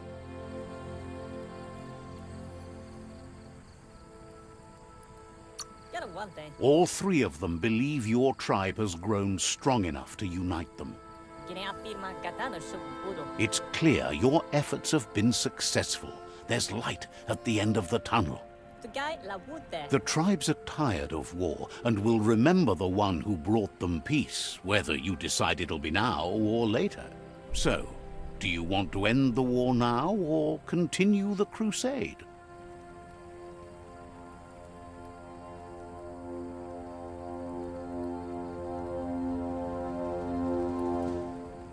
Sarammoto? That's not the answer he expected. You've reached your goal and had a choice to end the war without any more casualties. But he accepts your choice. He wants you to focus.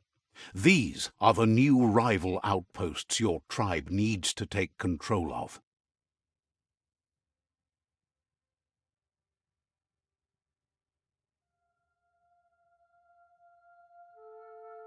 He says you'll regret not being on their side. The only way you'll learn their secrets, Wung Fu and the tribe weapon now, is if you defeat him. And that will never happen.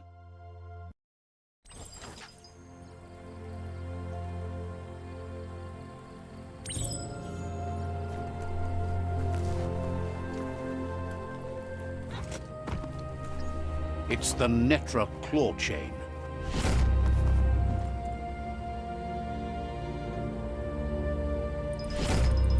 Your eyeballs can relax a bit.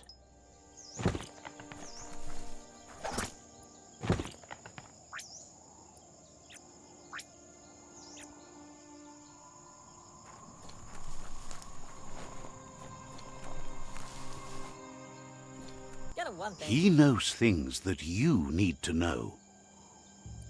Gala some more for this? Says you should take care.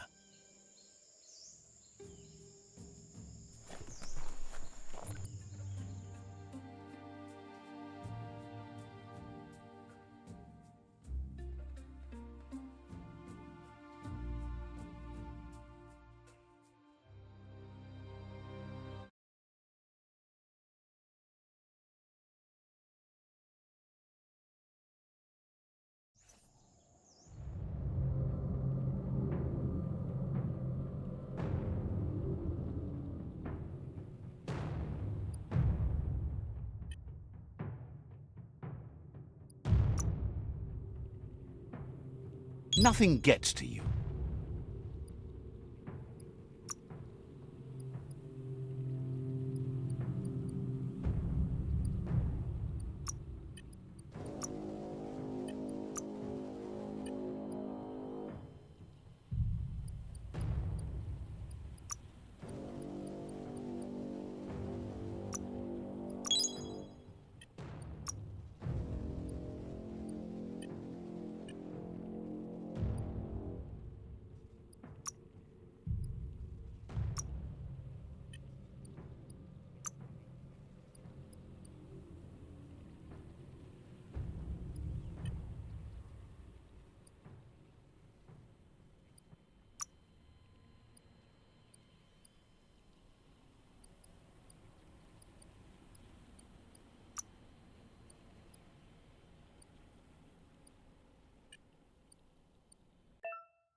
Scrapalicious.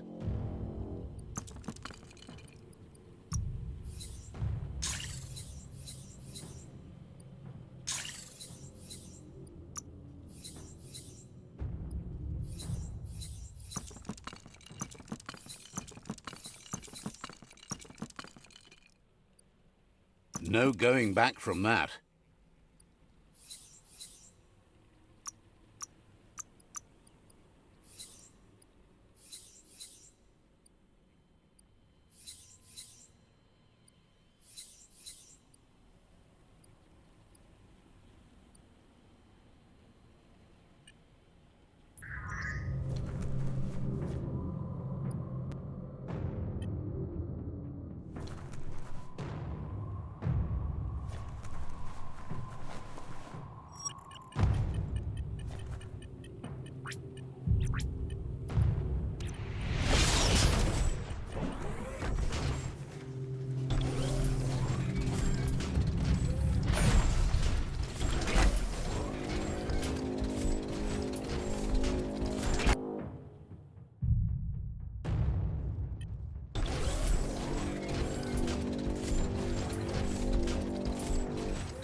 Be careful not to trip.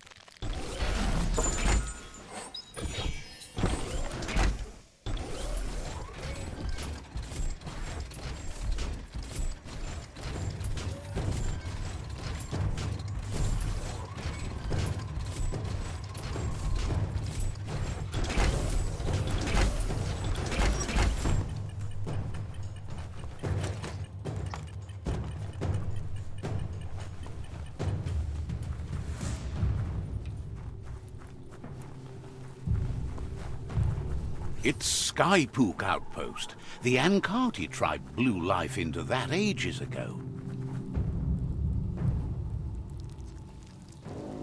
Let's see.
Swing it like an axe.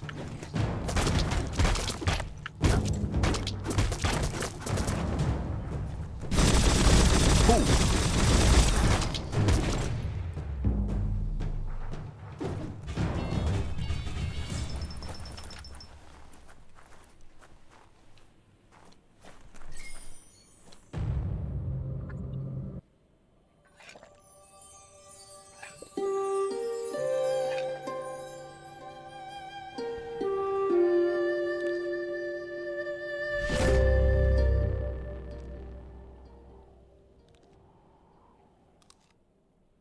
Things are happening. It's not just anyone that's awake and moving.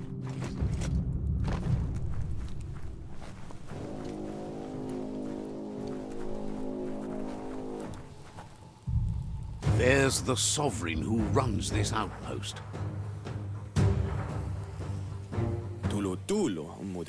He didn't expect his outpost to be invaded, but now that you're working with their rival, he can see why.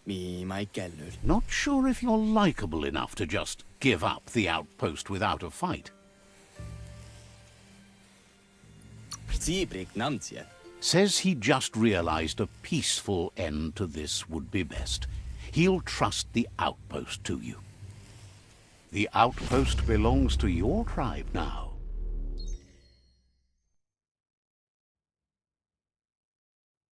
He says you made them weaker, but they won't give up. Your Sifu thanks you. Your tribe is growing stronger.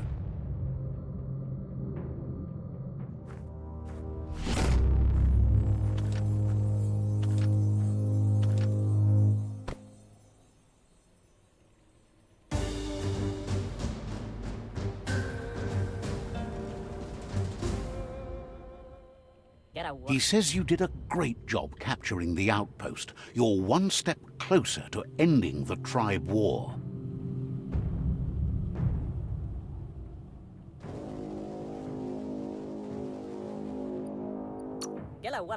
Says you're in good company there.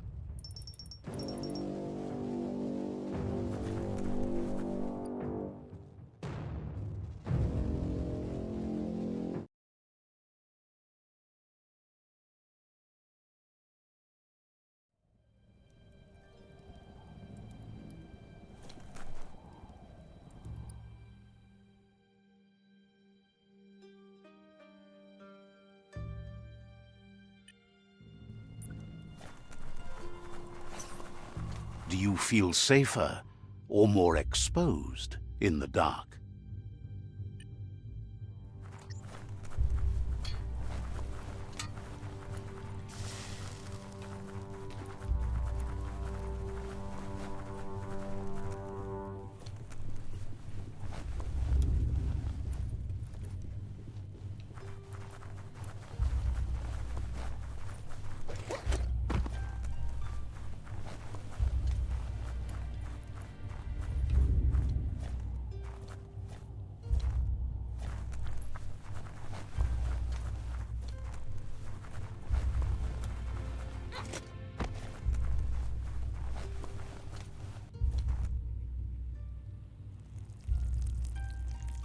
Let's see.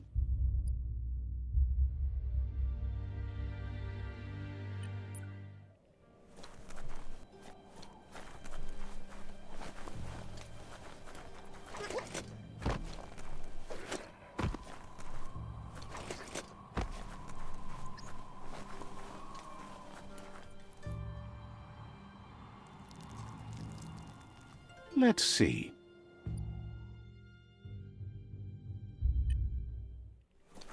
The Wingo Outpost, a legendary Ankati tribe,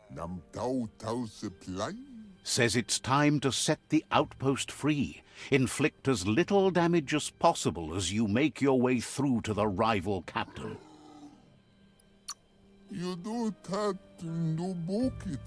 If you can, you should try to convince the captain to give up the outpost and join your cause.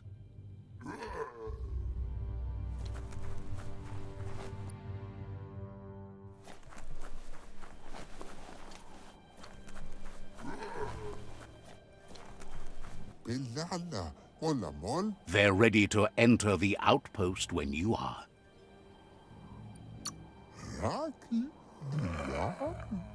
Every step you take towards your end goal will bring you closer to a better world.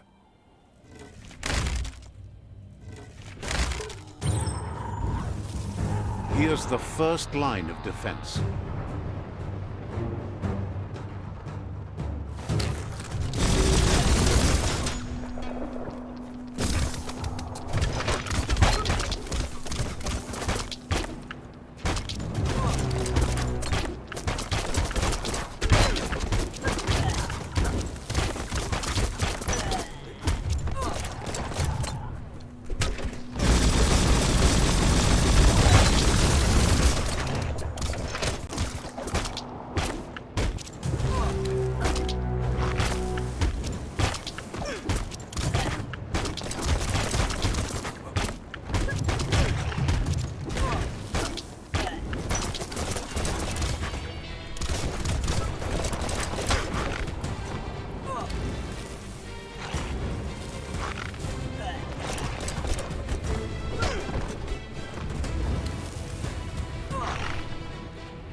It's smoldering already. Give it a good smack.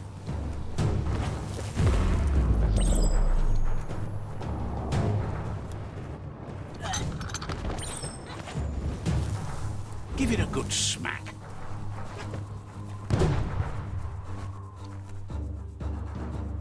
A barrel shoot.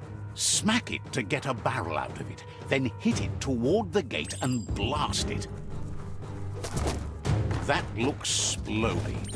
Shoot it and watch it blow. Not too close, though.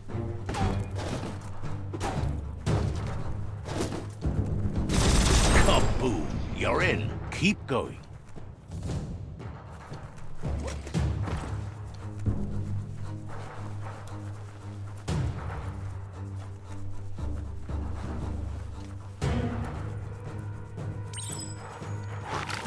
Here's the second line of defense.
bomb locker.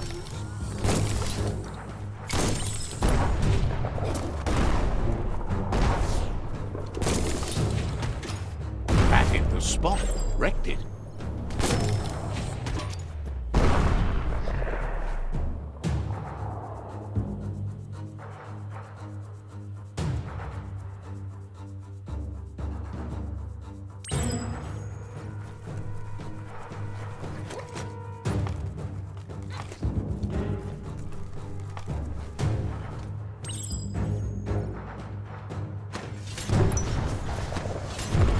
Almost there.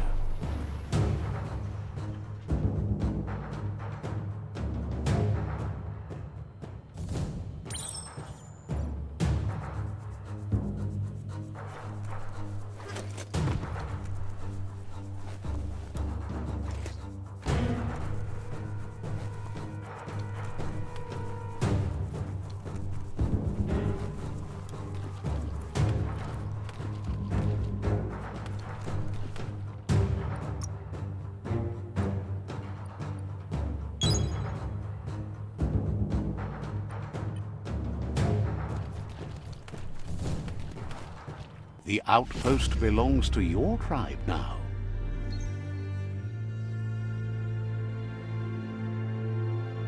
He says you made them weaker, but they won't give up. Your Sifu thanks you. Your tribe is growing stronger.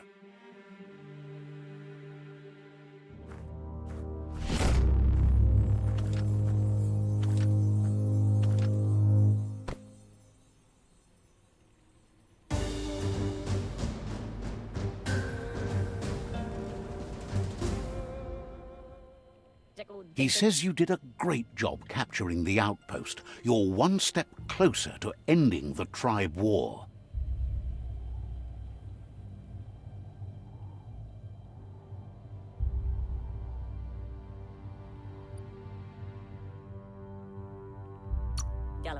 Says you didn't have much of a choice.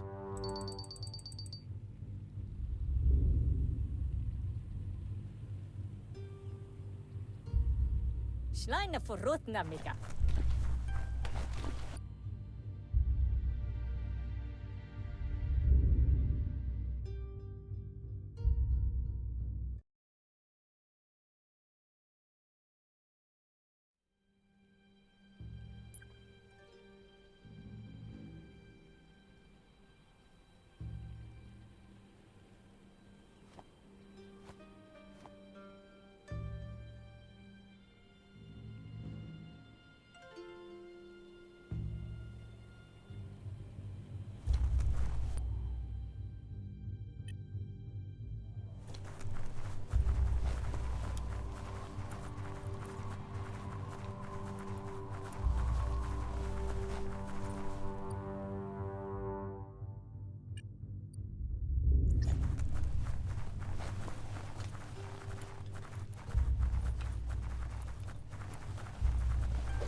Take your time and enjoy the daylight.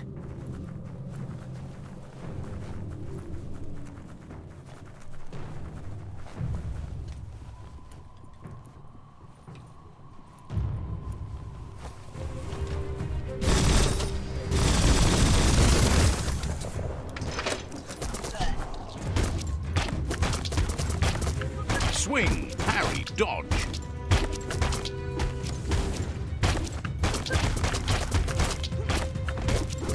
Swing, batter.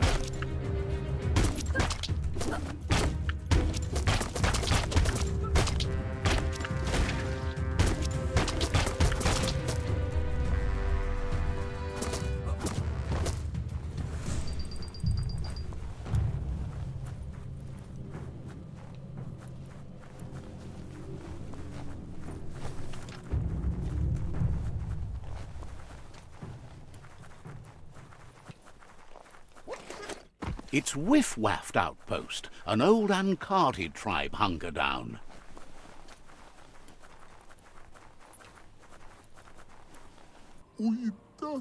Says they've been waiting for you to help them liberate the outpost. Just keep going while you can and don't stop until all outposts are under your control. The scouts spotted a well being used by the outpost. Mess with its filter, and you could sicken their troops. Says that sounds all well and good. Or bad, you know.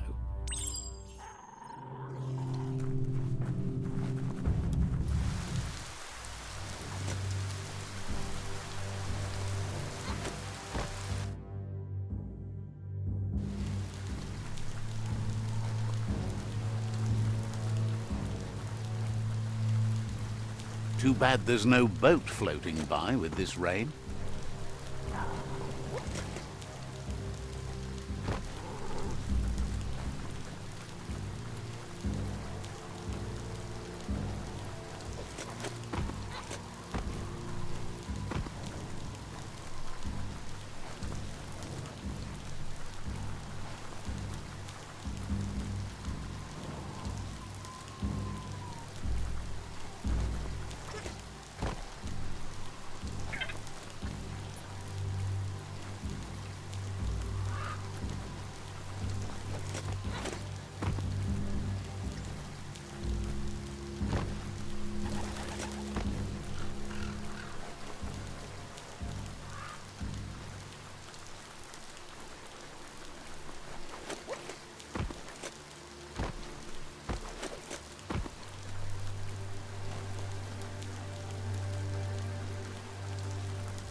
Let's see.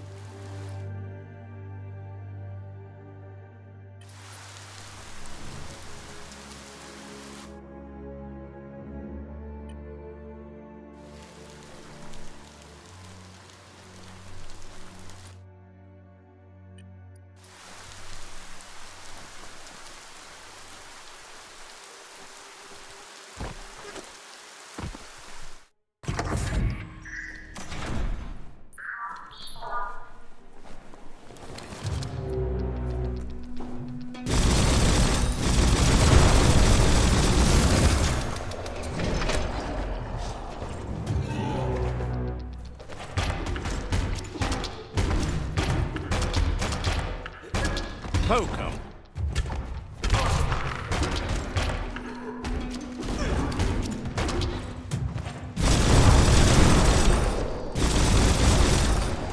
That hurt 'em. Batter 'em down.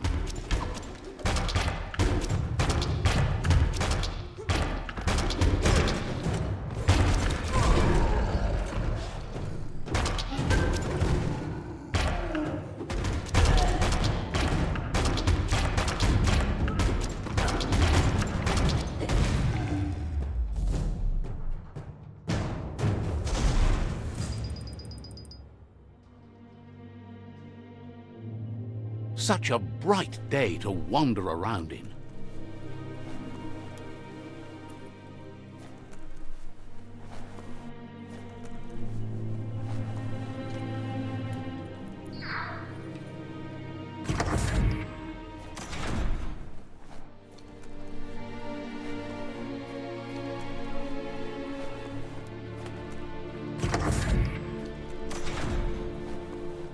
Get in there and ruin that filter.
Just a few moves left. Make them count.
Let's see.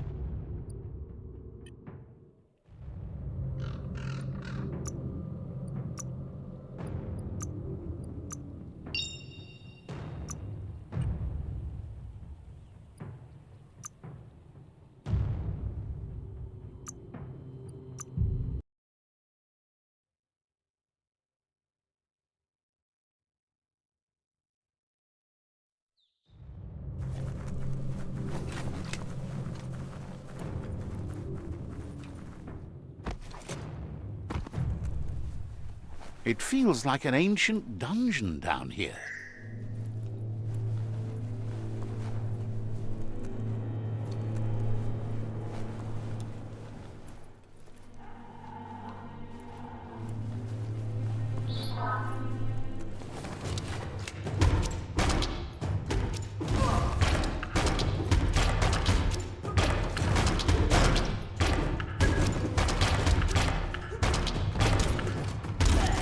Those skulls aren't going to crack themselves.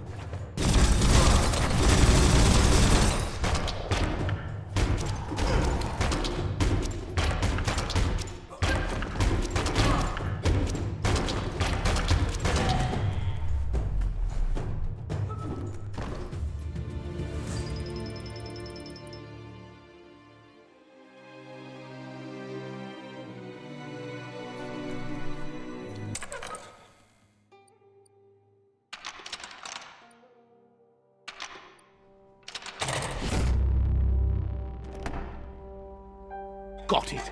Nothing but greasy goo in their pipes now. Looks like the outpost found out about the bad water the hard way. The outpost belongs to your tribe now.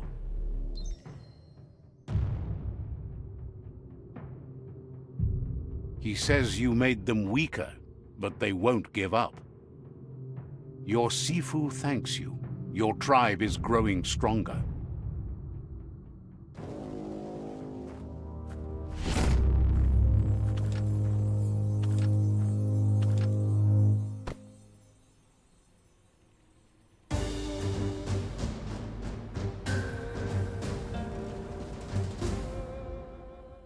Thinks you did a great job capturing the rival's third outpost, and believes the rival is weak enough to engage them at their fort. They all hope you can lead them to peace.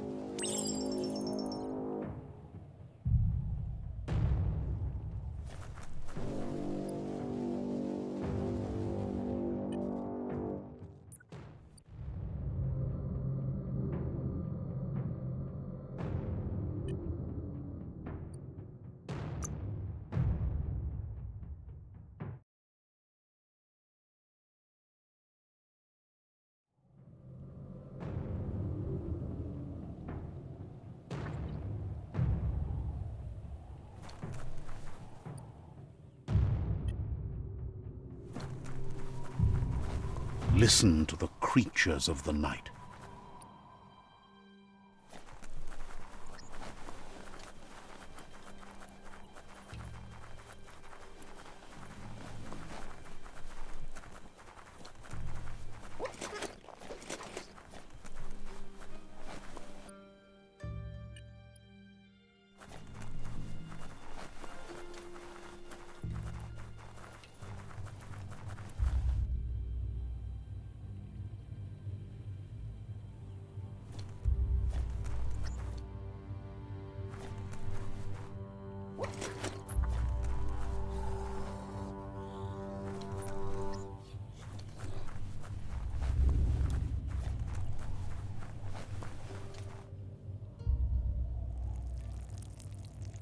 Let's see.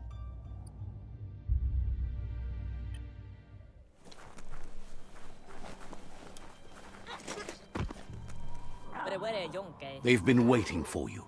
Taking control of this fort will bring peace between your tribes.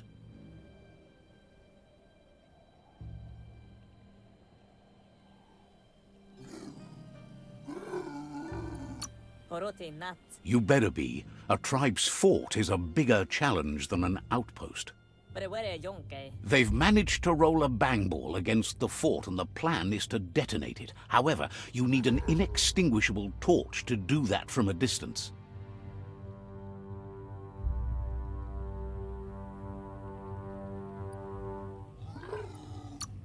Indeed it is. Don't blow it.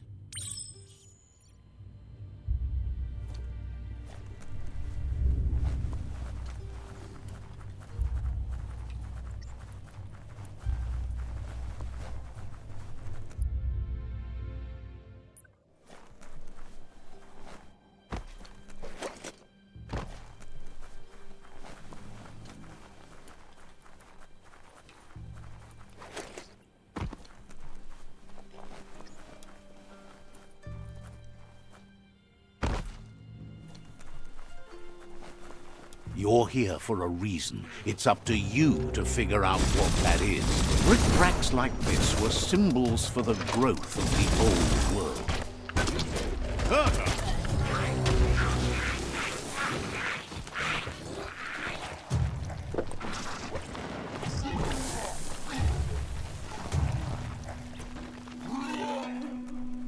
Spin that stick.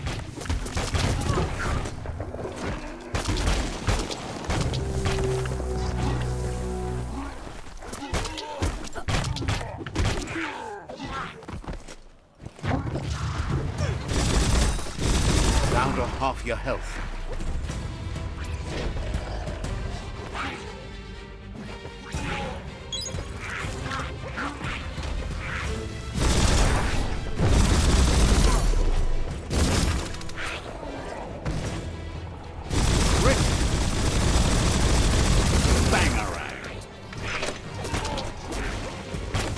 Reach for those skulls.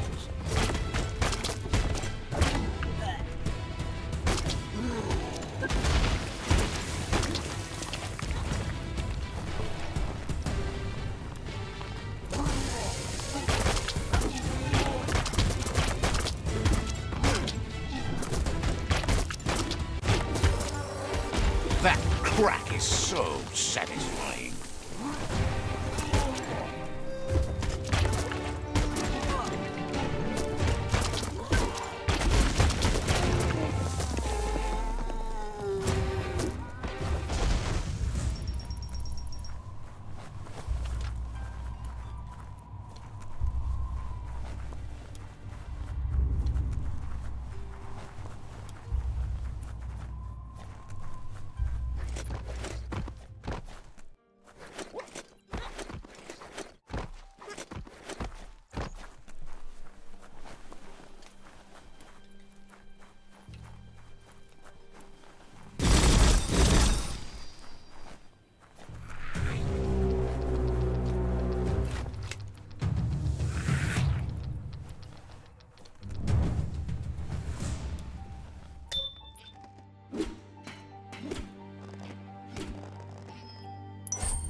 Refreshing.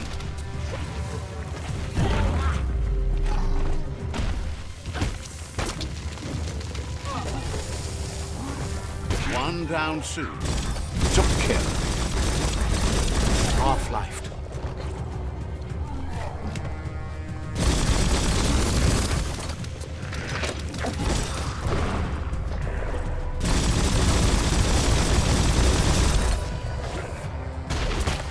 What a blow!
Wow.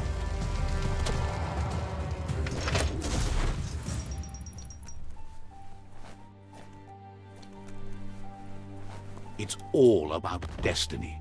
Yours, mine, the entire world's.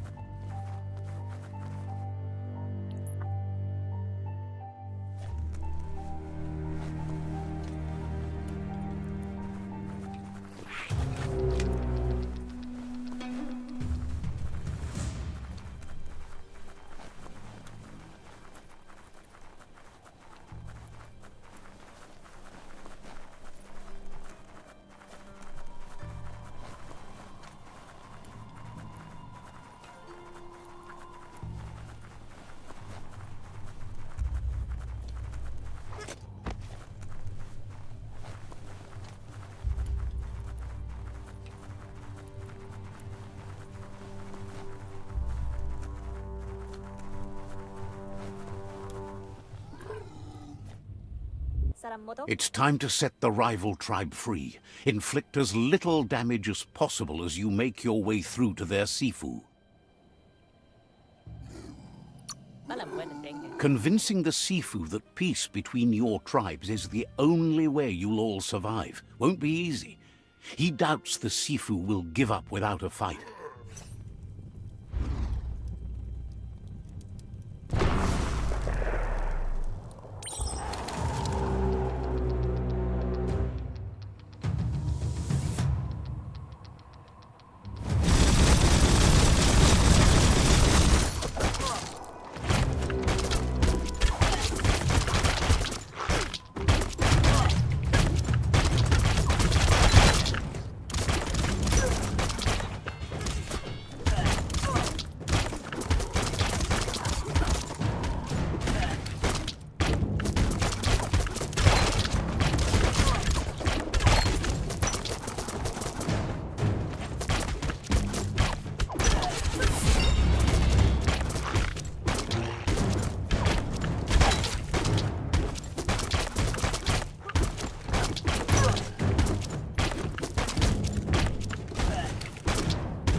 This is no time for sleep.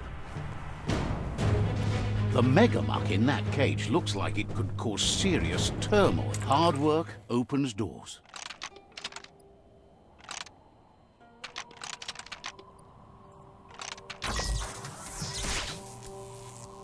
Just get out of the megamuck's way.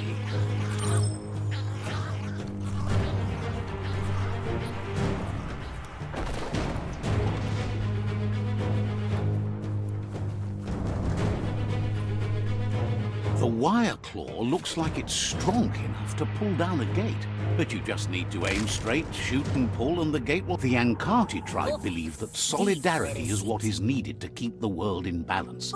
They're steadfast in their conviction to unite the tribes and move forward together as one. Anybody home? He was hoping it wouldn't end this way. There's no reason to fight instead of uniting. It would be fighting over... He'll fight for what matters. Today, he'll fight you. But tomorrow, he hopes to fight by your side.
The rival Sifu is defeated, and the destiny of their tribe is in your hands. You are free to choose their fate, but not free from the consequences of your choice. He'll leave it up to you to decide the fate of... Thinks it's a good gesture to offer support to others when you can see that they need it. And with that, you're spinning your own fate, good or bad, never to be undone. Side by side they'll stand until order and stability is reinstituted. He wants you to focus. These are the new rival outposts your tribe needs to take control of.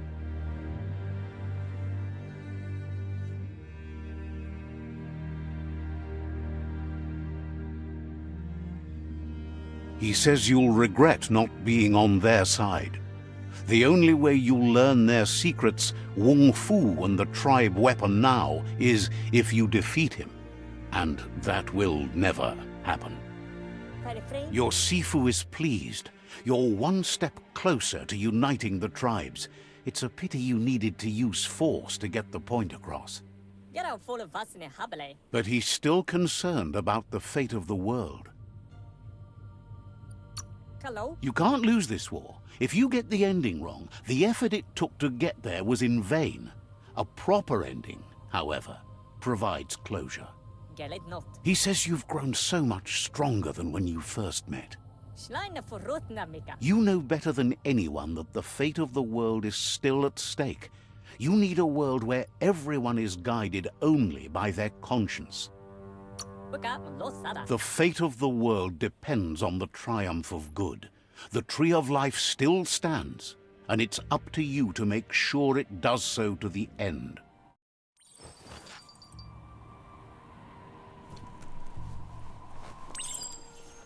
It's the Ankati bow.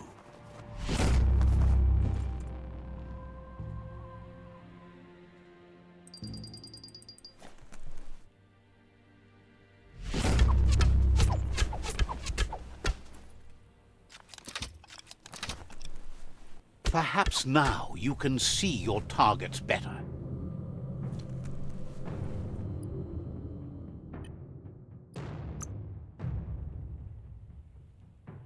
Grin and bear it.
Grab tight and don't let go.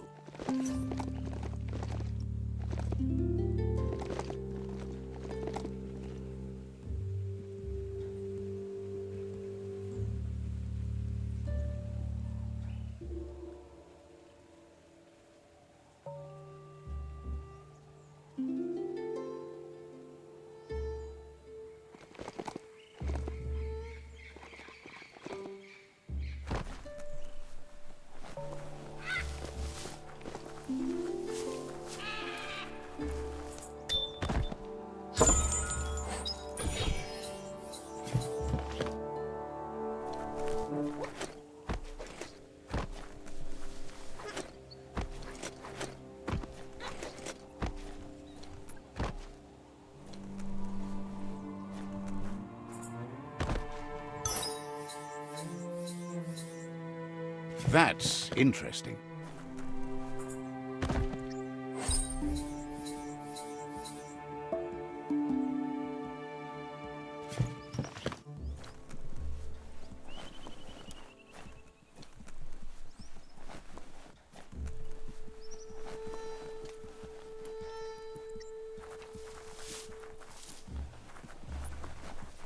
Wheel the control box handles to buzz the wire. Just a few moves left. Make them count.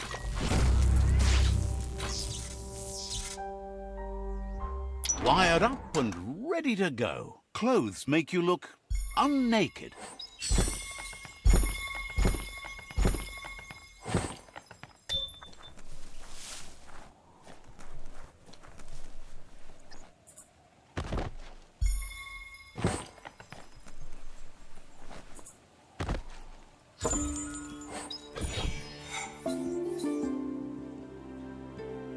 Don't flinch away from this. It's your moment. You need to focus.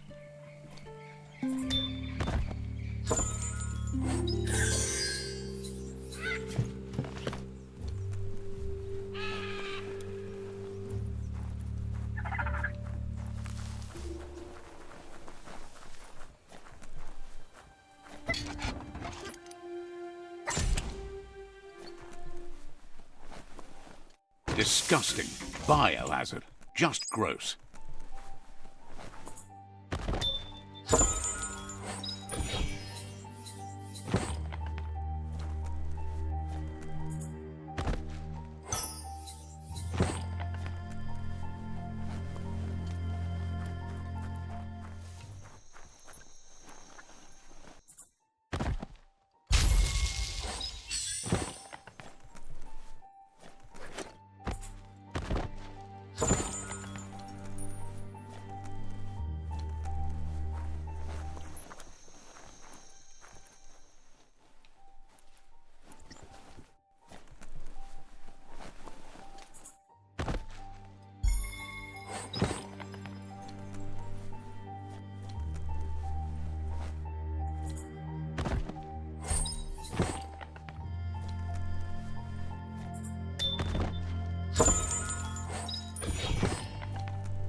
Better get a move on if you want to change things.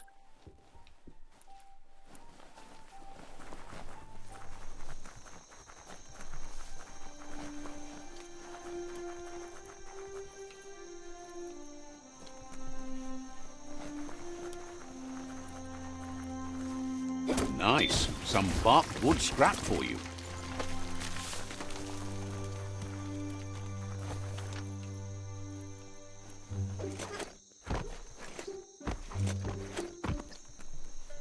Someone locked it solid. Locked up tight.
Listen to the creatures of the night.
Want to get your arms swole?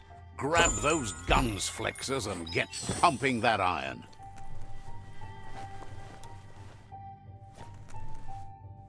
Got to time it right to make them work.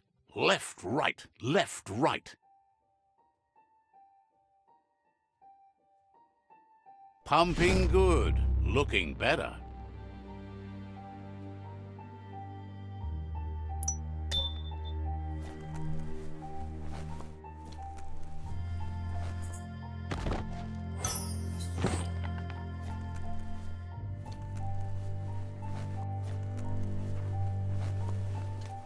It's a game of life, yours and everyone else's.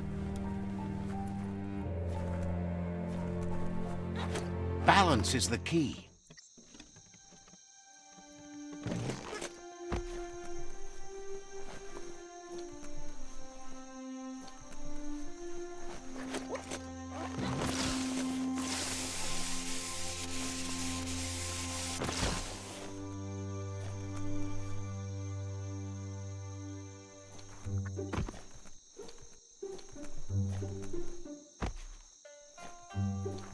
The right key could open this. You should flick the switches in order to greenlight the current and activate the electrons in the panel.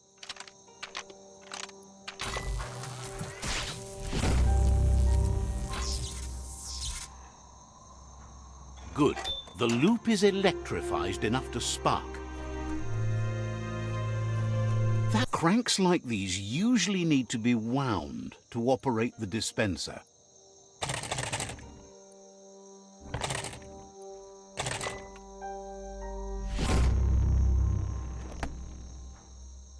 What you see is what you get, once it's out of the blind box, that is.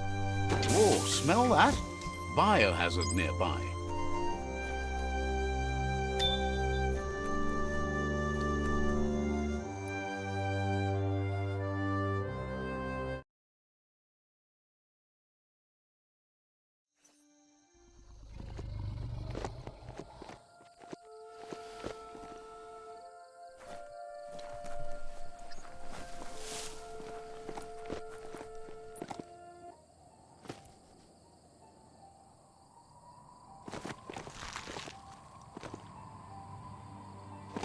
Andro? With its attention diverted to the chewy bonbon gummy, the Majut calms down.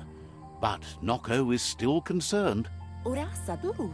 She's relieved the Majut has calmed down, but you'll need a heavier sit-tight to ride it than the one she's got.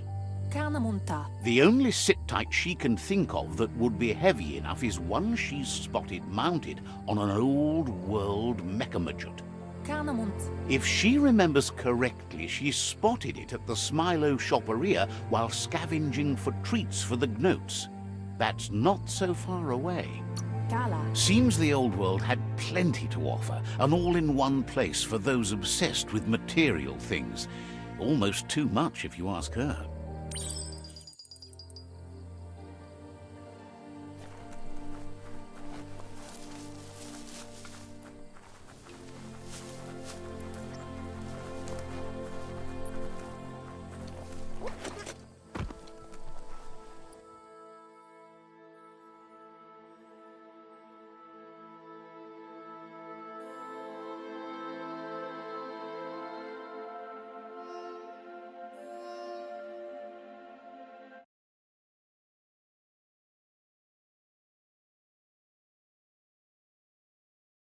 Don't let yourself get fuzzily.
You seem to have made a new friend.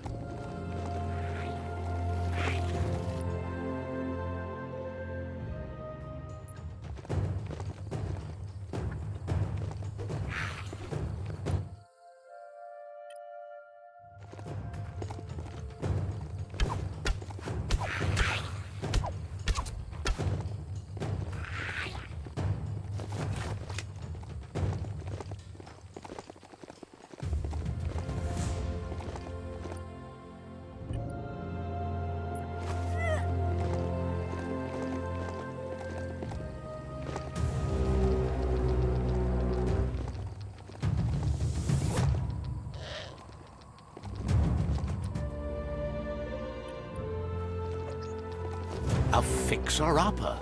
It's not so bad. Might still have some stuff in it.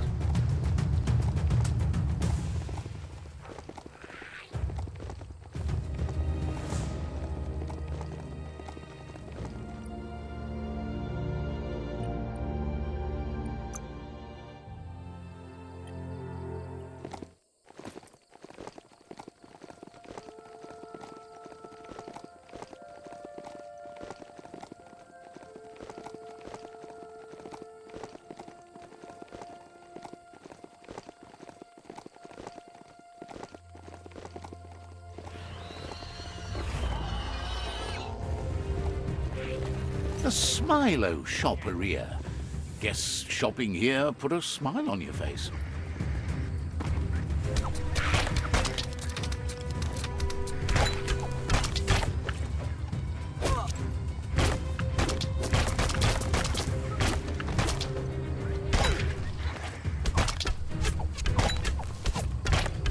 Got one.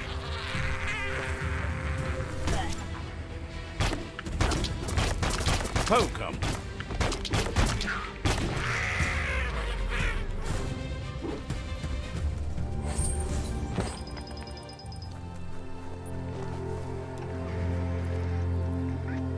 You're here for a reason. It's up to you to figure out what that is.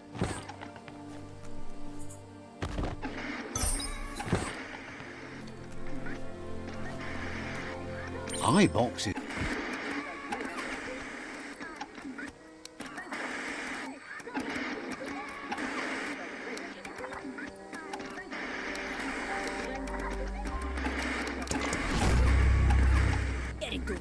As the iBox broadcasts, it's hit or miss, but when it does hit, it's usually right in the feels.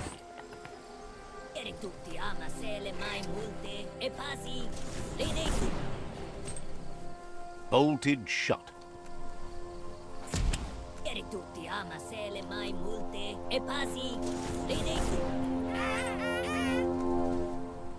Couldn't just be open, eh?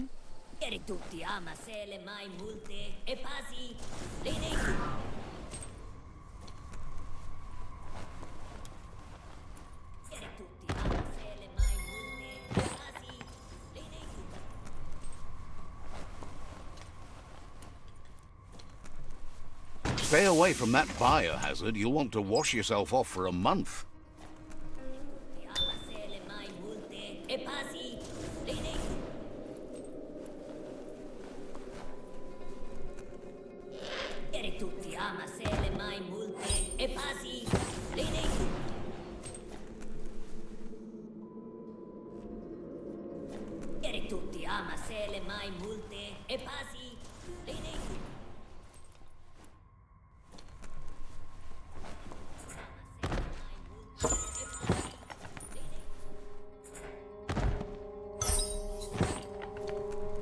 You need to line up the switches so they match.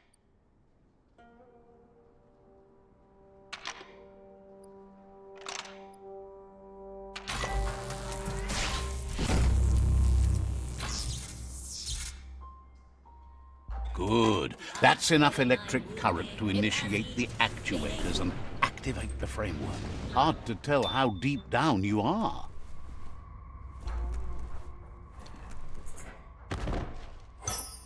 At least you got something for your trouble.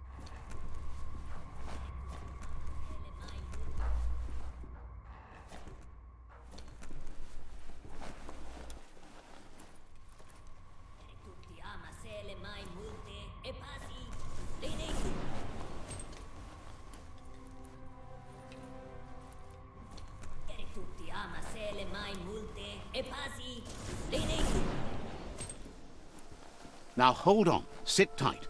Isn't that the Mechamajut over there? You need to loosen the bolts without rattling the Mechamajut.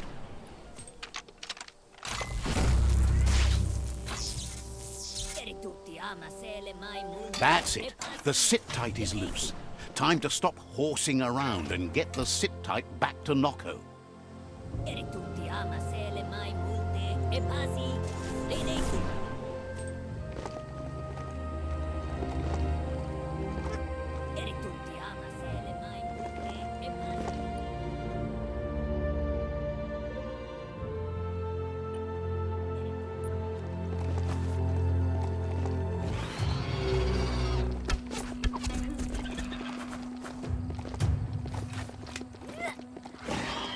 Yuck!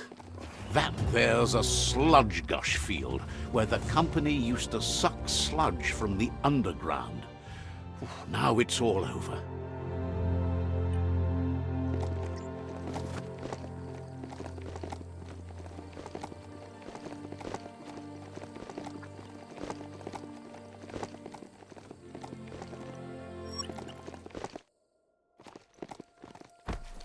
That notice board is cleaner than just about anything else around here. You're nudging up toward a played-out sludge field. Just follow your nose. This place used to pump sludge from the ground for fuel.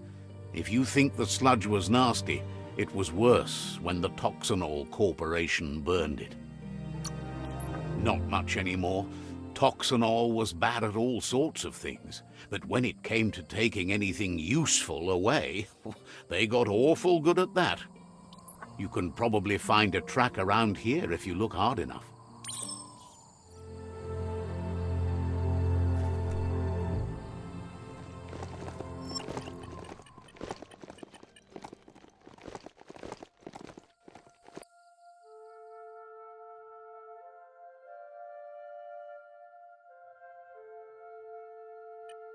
Give your mount a pat and pick a path.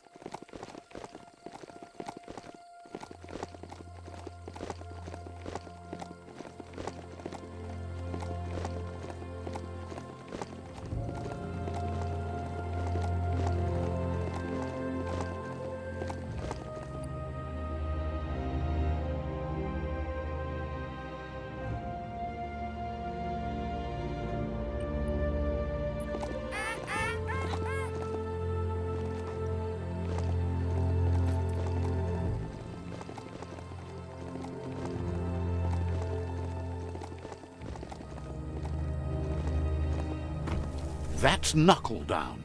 It's got an upgrade bench in that little blimp up there. Let's see.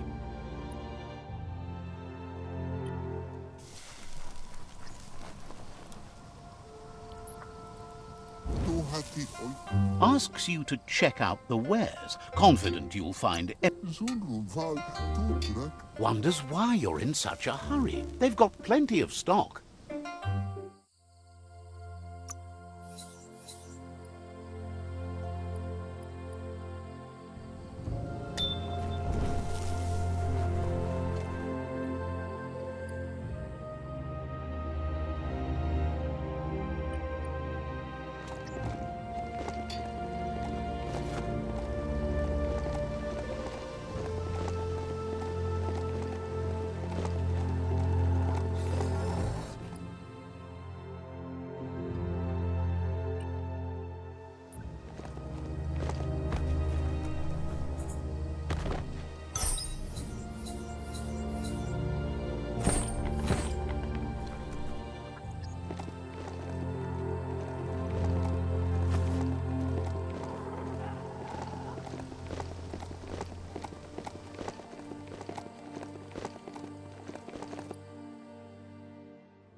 Hey, a mount has no gears to grind.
Don't be feary. It probably won't bite.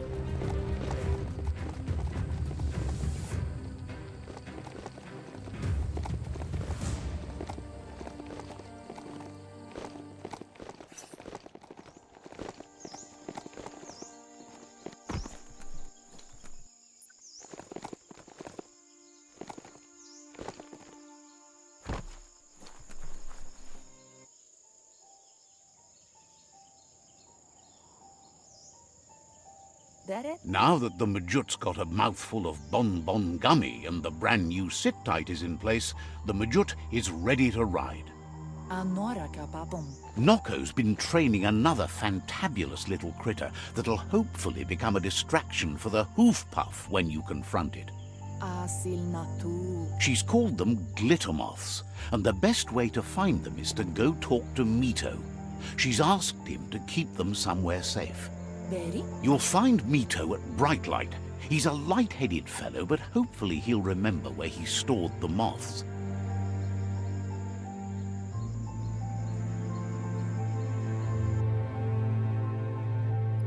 Monibasa. They're small airborne creatures with bright reflective wings and a conspicuous fluttering flight.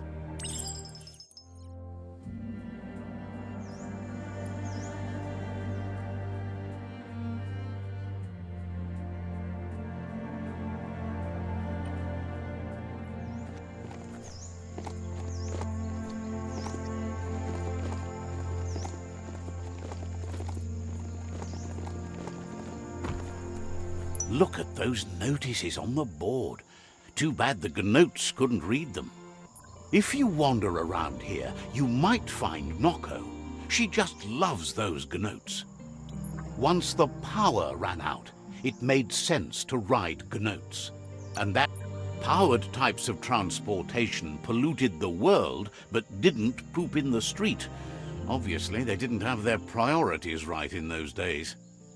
Watch your step here, and you might find tracks of another traveler.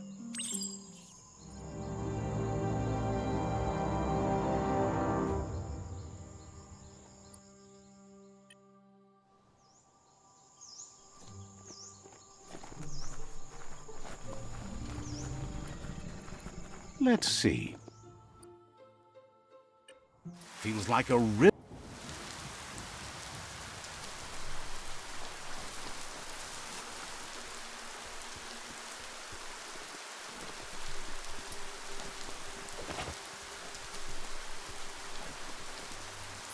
Found it, even under all the muck in the Gnote pen.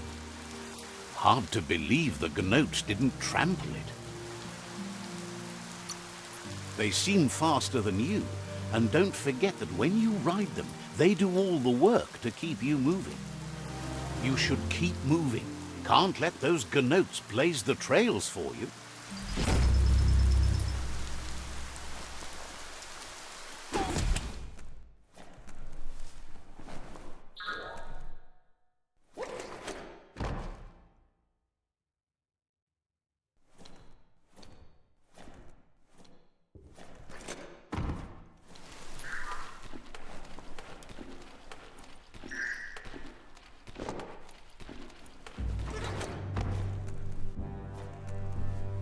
Your feet feel like you're wearing squishy sponges.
The mountains are so ginormous.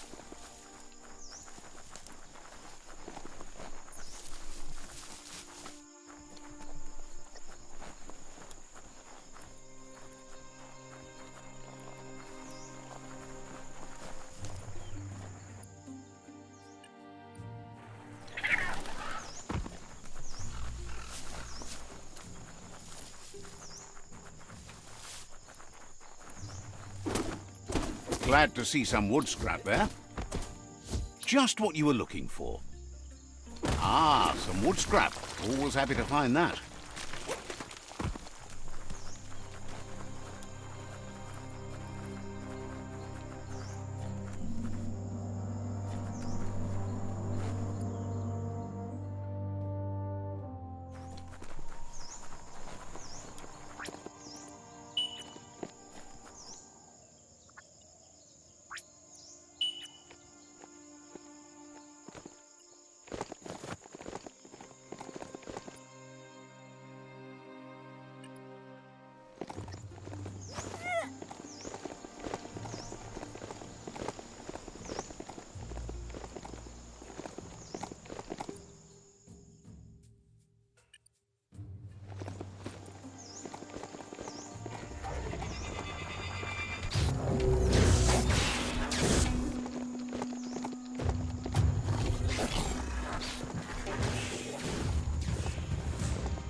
Give it a little pat. Go on.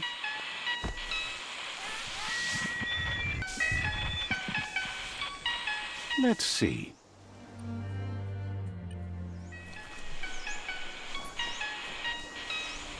With the world getting darker by the day, there's not much time left to save it. And even though you've just met, he feels you're bound to play a huge part in that.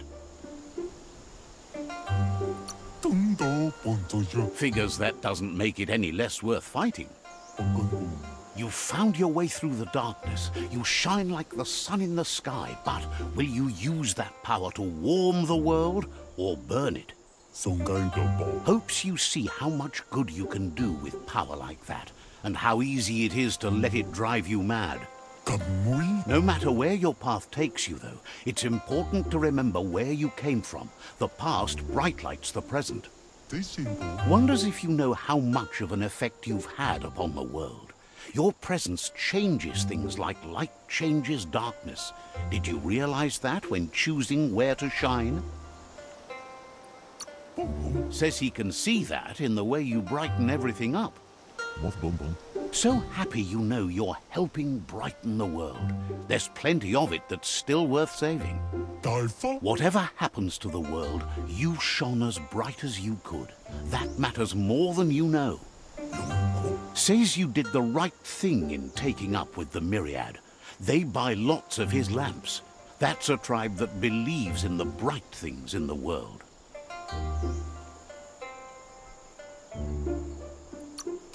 Claims he wasn't trying to sell you anything. Now, says he can see by the twinkle in your eyes that you're not here to talk about your allies. He assumes you are here to be enlightened. He can't blame you, as everything just feels dark and hopeless these days. There's something about you, like you're knit together. Your fate's connected. What you've said, he feels too. So, why not call him Me Too? He senses you're like the dayfly, living every day like it's your last, afraid that when night comes, it might be proved right. Believes no one is entirely dark. Even the worst have a spark of good in them. Mito says he's not only into those who shine bright, he likes things that glitter too. He reckons you haven't seen a glitter moth, and says it's about time you did. Even though they're nesting near gone grass, they never run out of glow. Finding yourself a glittermoth would give you that glimmer of hope you need to continue all the way to the end.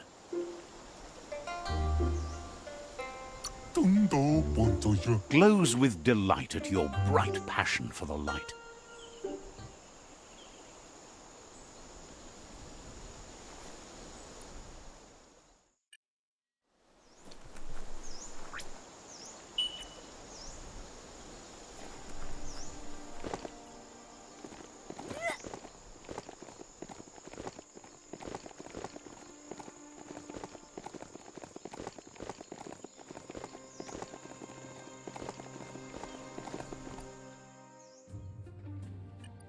Supposedly, mounts like that can smell fear.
It's time to do what's right, for certain values of right.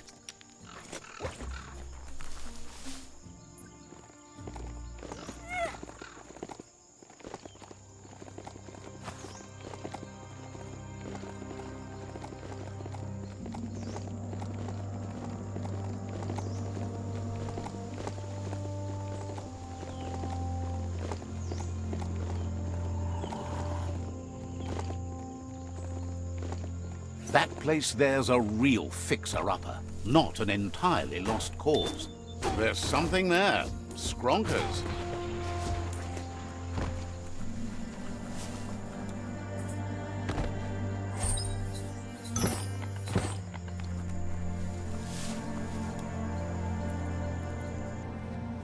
That, you need to swivel the globus's bearings to get the atlas mapper to work.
The end is coming to the world, and everything else.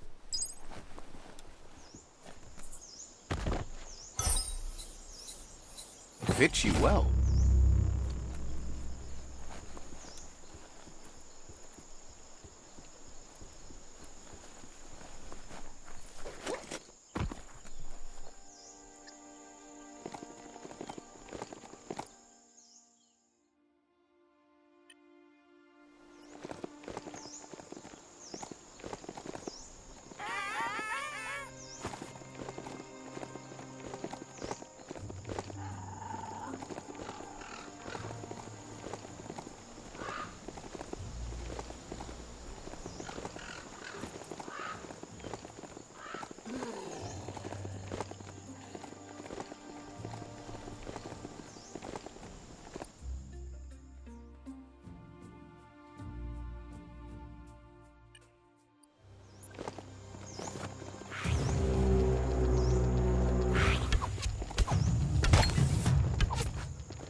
Be gentle, this mount's a breather.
Shot.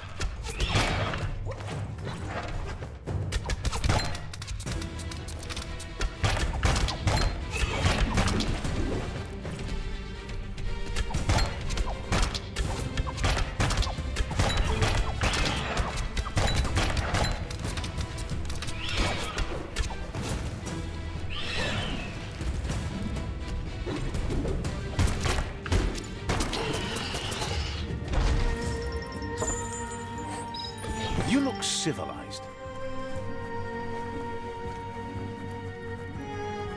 If a story is about you, care for it. Glittermoth Cave is right here.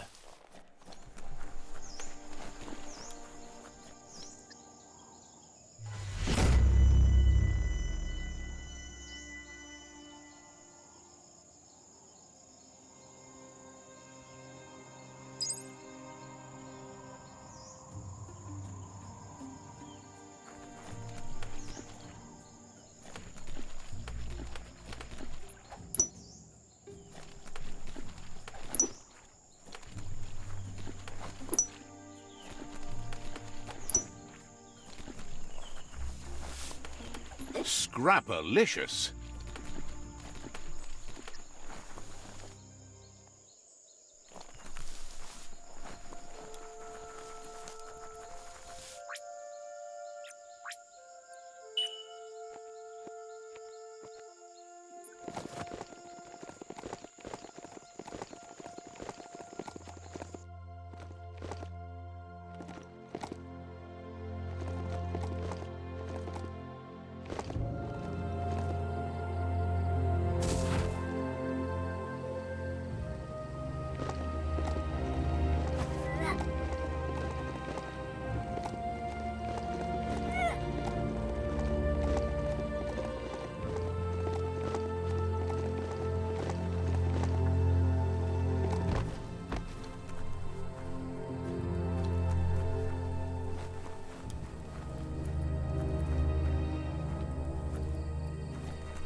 See that e-waste? You could use that for sure.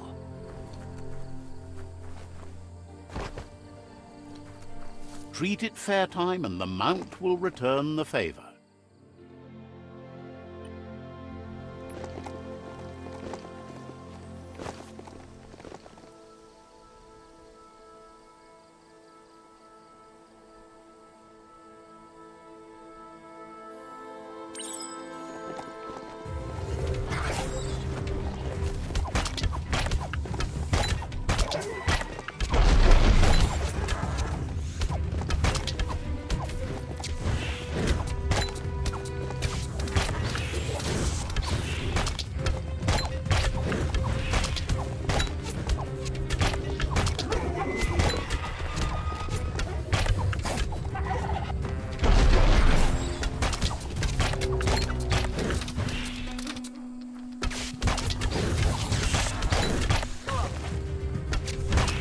Watch it.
We are lonesome animals that spend all our life trying to be less lonesome.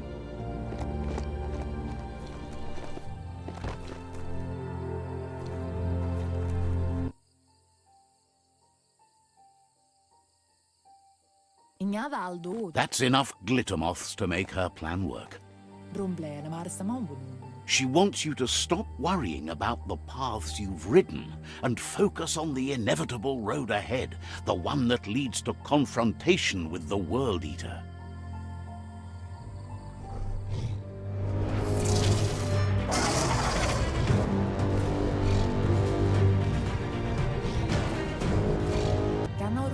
The hoof puff is evidence of the duality of evolution, utterly beautiful and grotesque at the same time.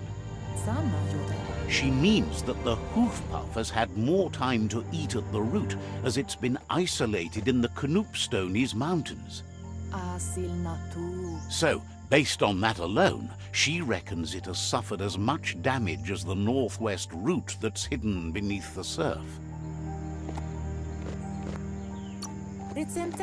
The rocky ridges have been called the Knoopstonies around here for as long as she can remember. It's said the stone was grey before, but somehow changed colour over time.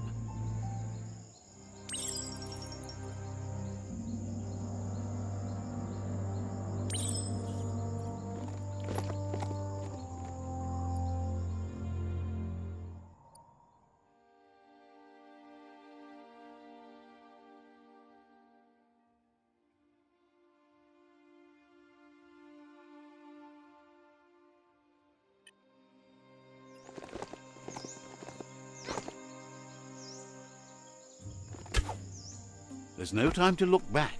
Too busy moving on. Let's see.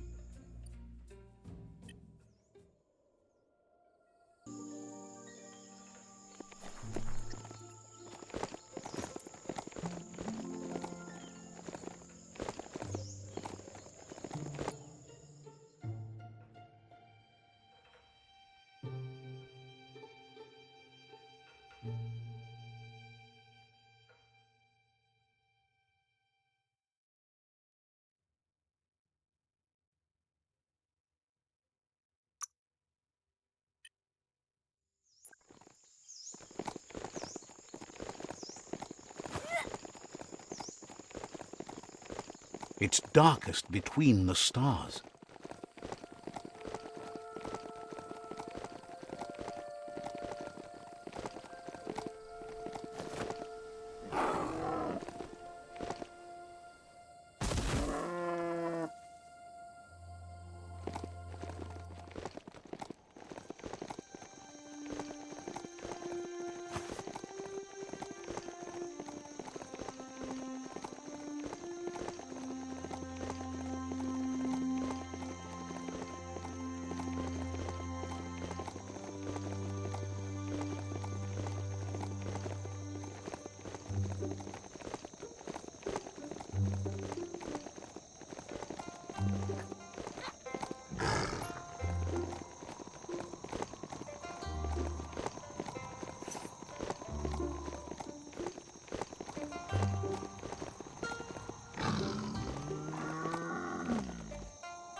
Let's see.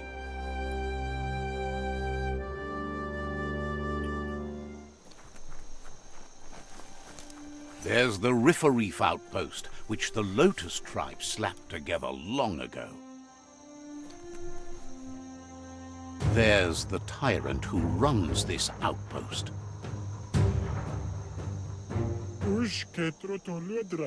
He didn't expect his tribe to lose, as they're the ones that are ruthless. But now that you're working with their rival, he can see why.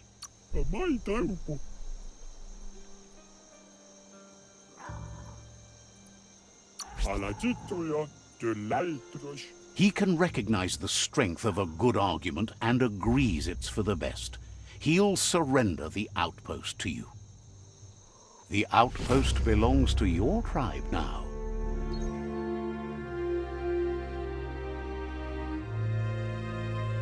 He says you made them weaker, but they won't give up. Your Sifu thanks you. Your tribe is growing stronger.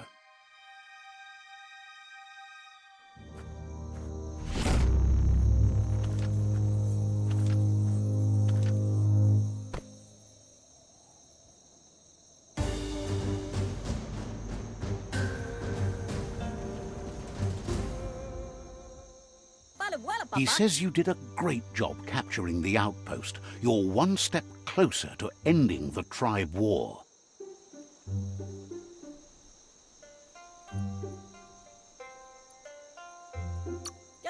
Says you didn't have much of a choice.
You hardly ever see those.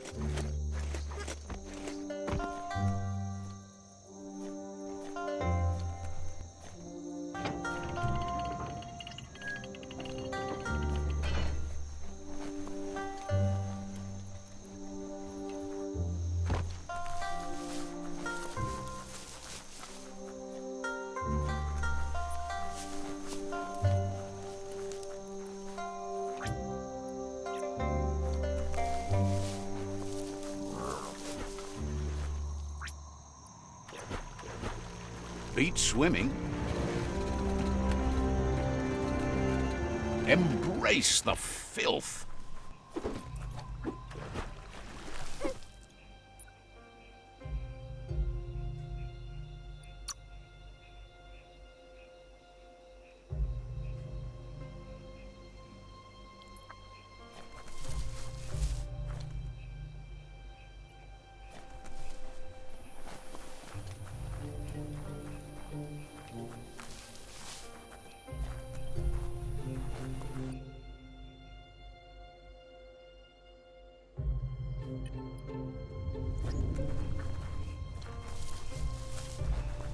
The village of Shobby ain't too shabby.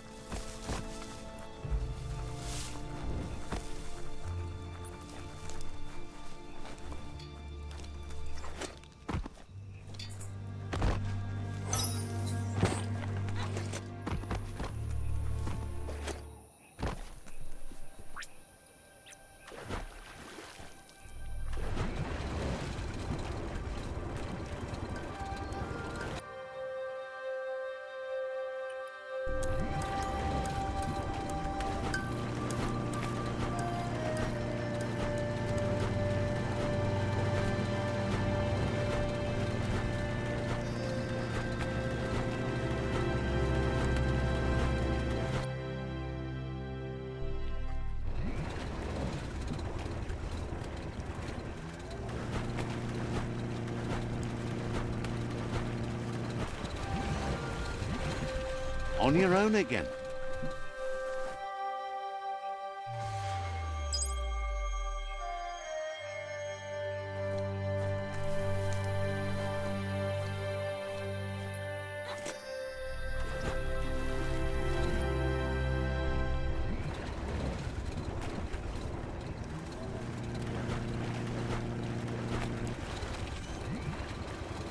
Life is a difficult game, no matter how you play it. The H2O outpost.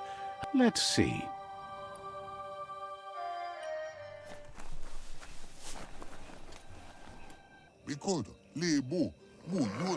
Says it's time to set the outpost free. Inflict as little damage as possible as you make your way through to the rival captain.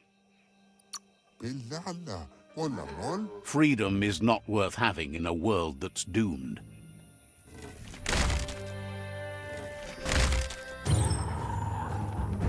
Here's the first line of defense.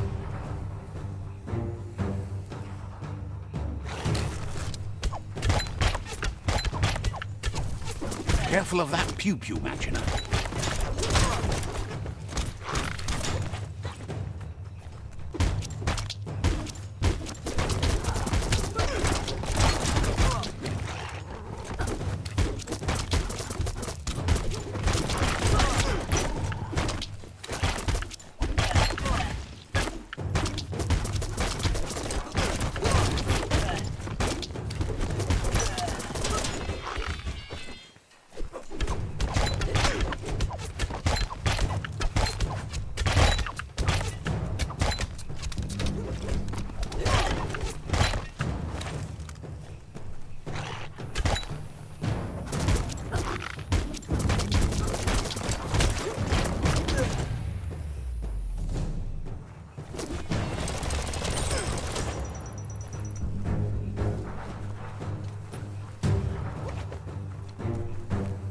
Better to bring it down.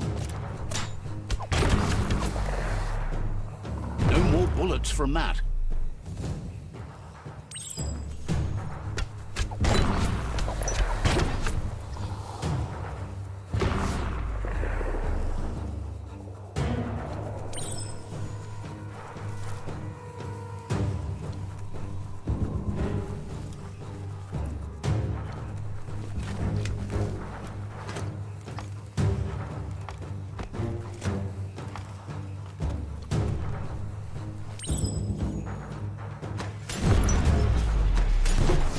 Keep going.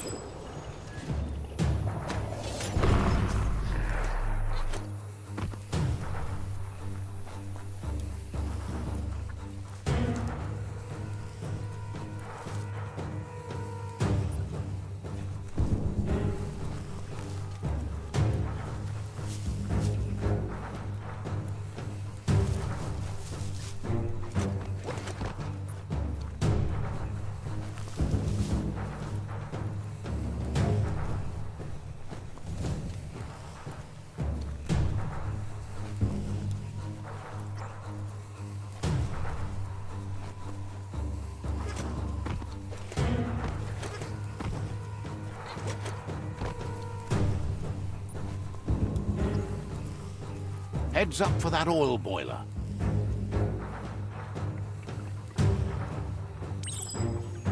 Stay away till you take that thing out. It's safe to get near now.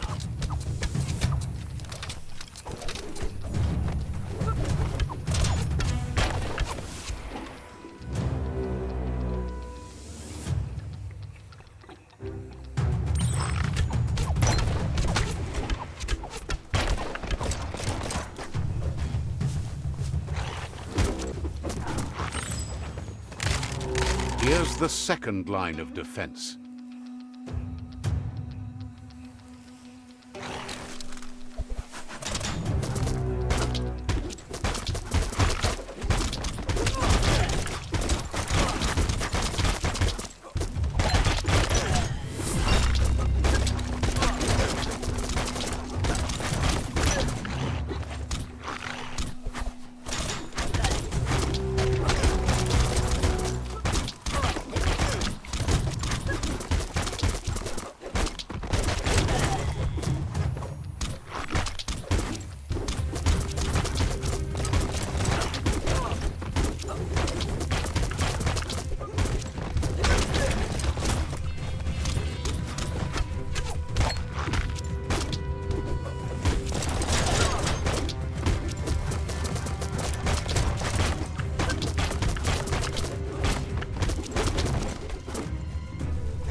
That sprocket ride could be just your ticket.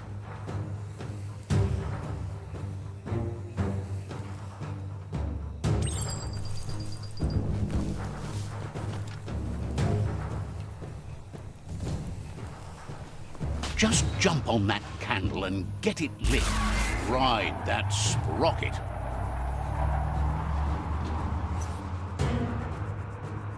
Kaboom! You're in. Almost there.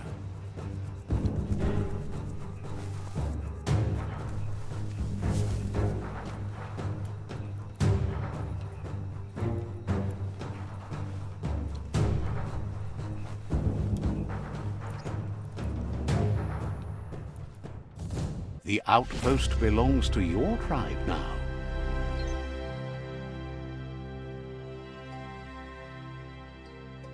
He says you made them weaker, but they won't give up. Your Sifu thanks you. Your tribe is growing stronger.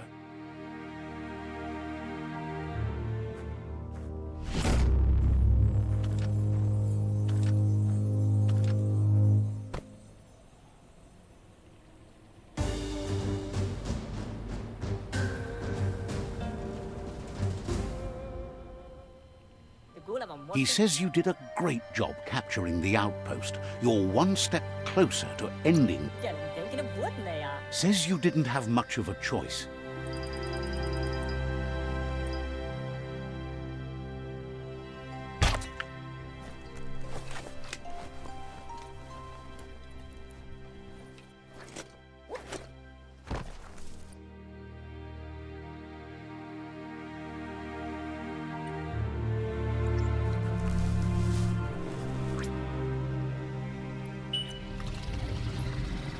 Ride like the wind.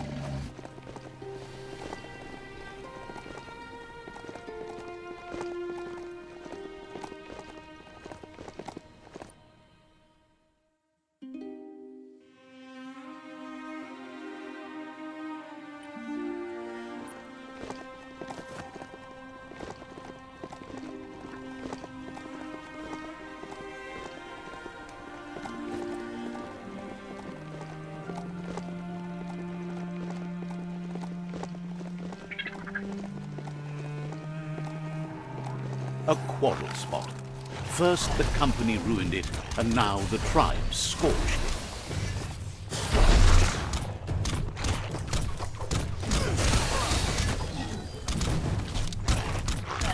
Made it count.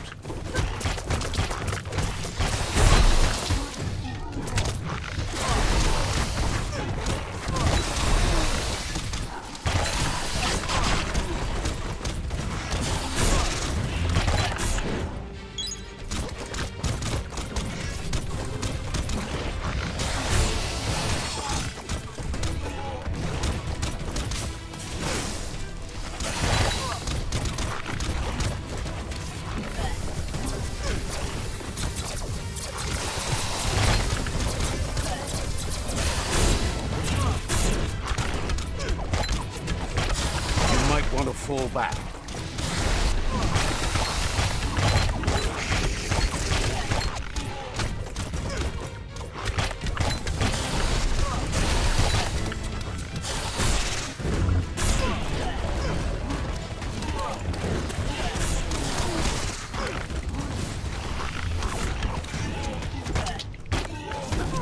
Get out.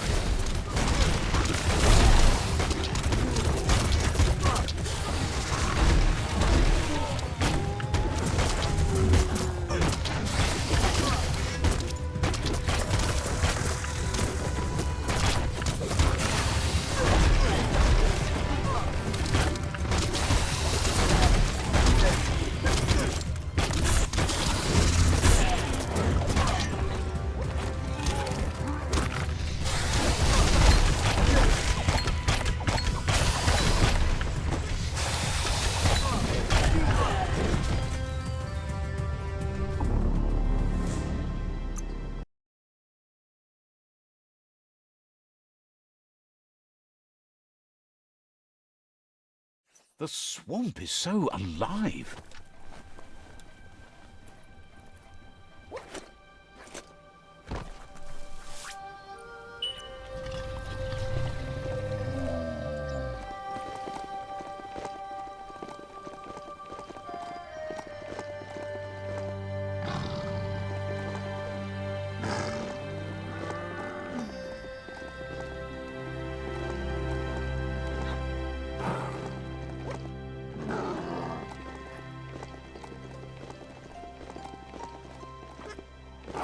A quarrel spot. First the company ruined it, and now the tribes scorched it.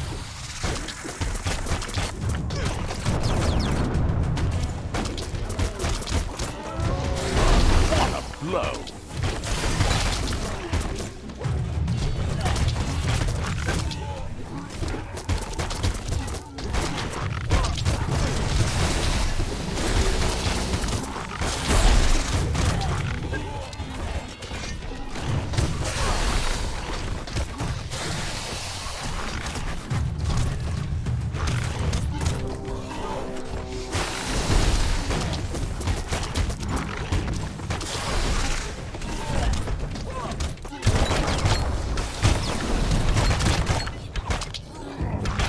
Grit.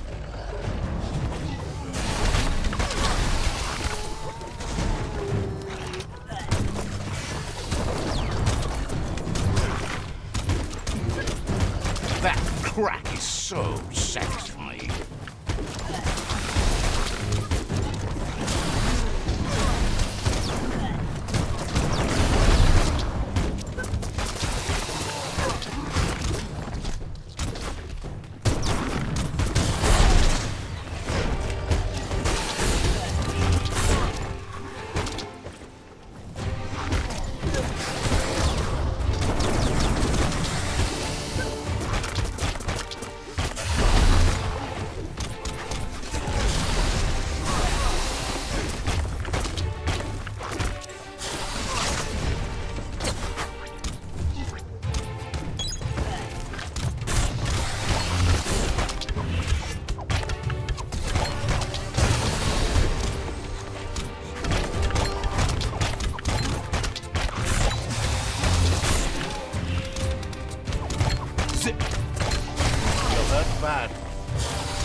Are you ready for swamp time?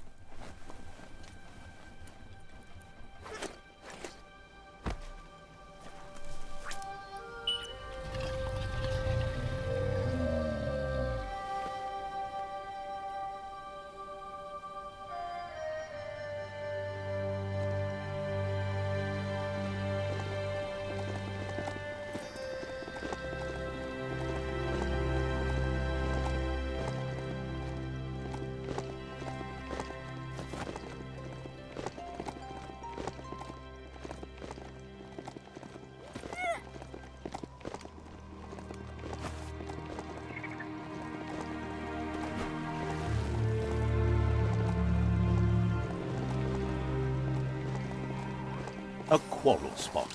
First the company ruined it, and now the tribes scorched it. Swing, parry, dodge.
Starting to add up.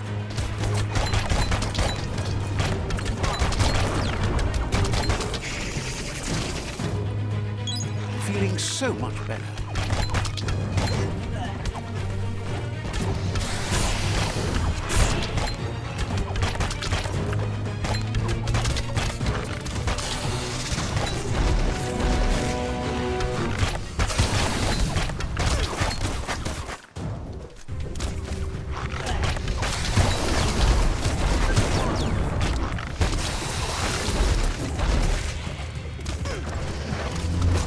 Welcome.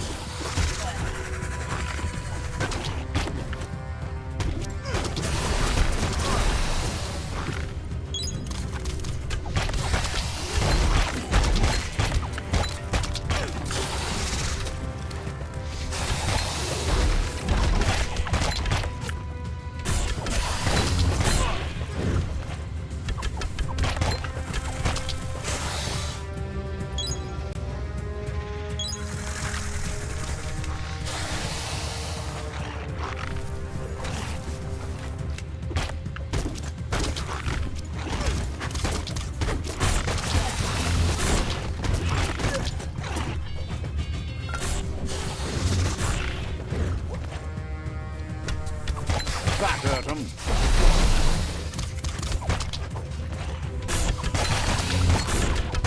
Heads up.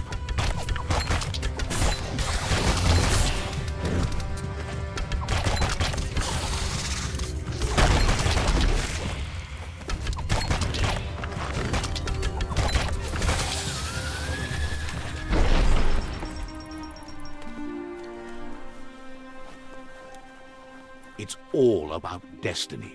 Yours, mine, the entire world's.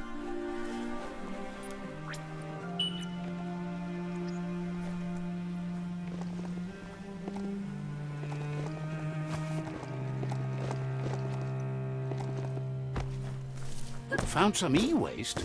Worthwhile.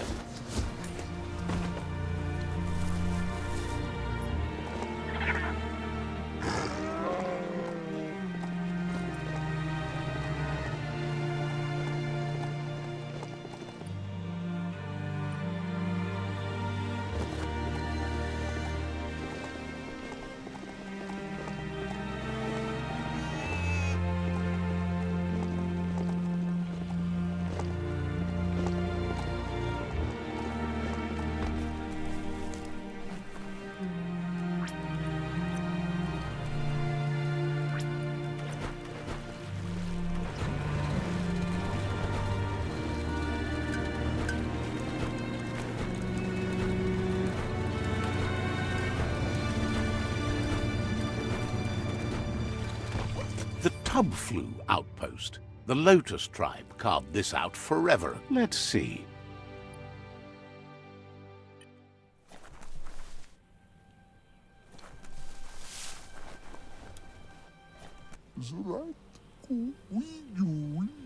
Says they've been waiting for you to help them liberate the outpost.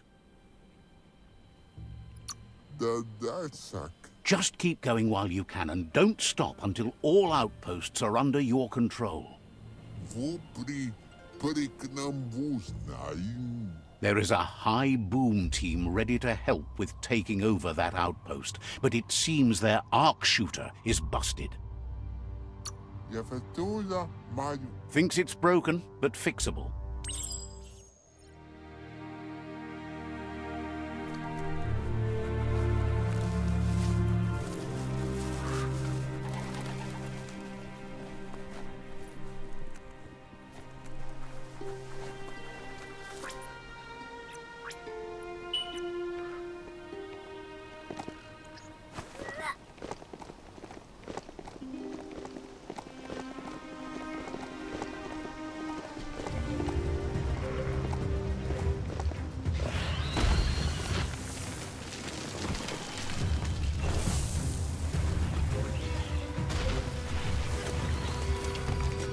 Aren't crossways fun? Just filled with possibilities.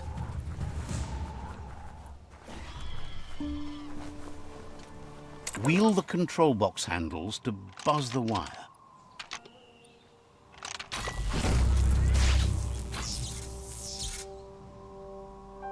Wired up and ready to go. At least someone wears pants. A duel.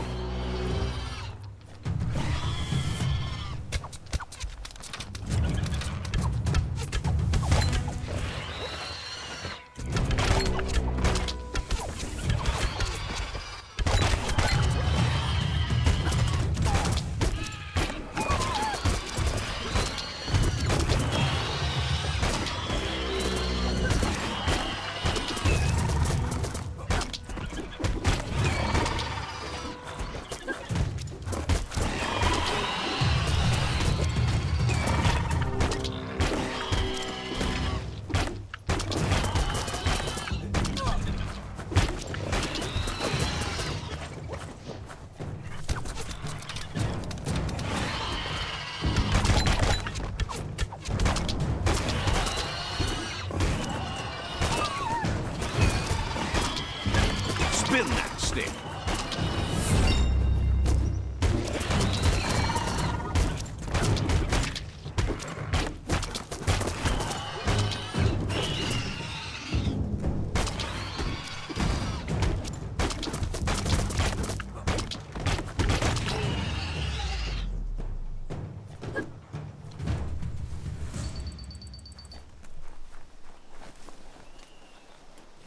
This could be the beginning of the end of everything.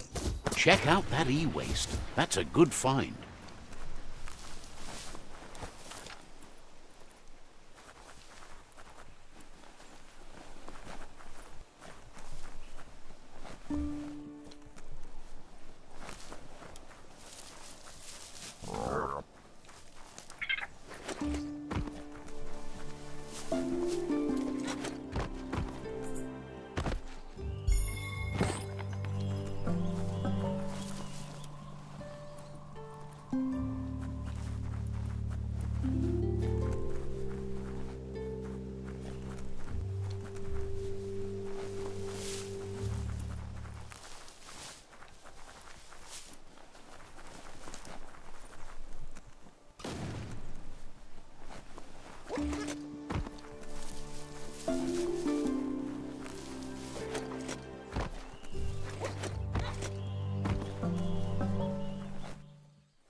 Should have gone for a bigger size. What a bonus.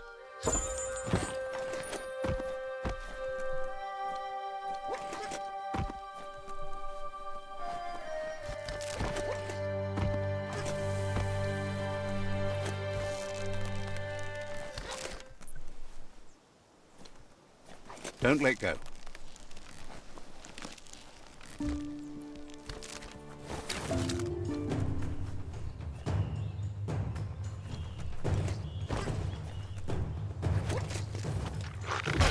Swing like you mean it.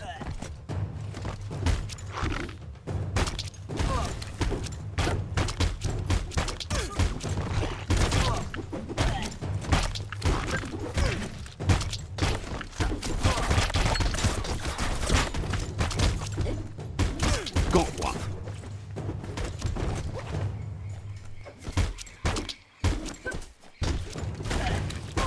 Crack that skull.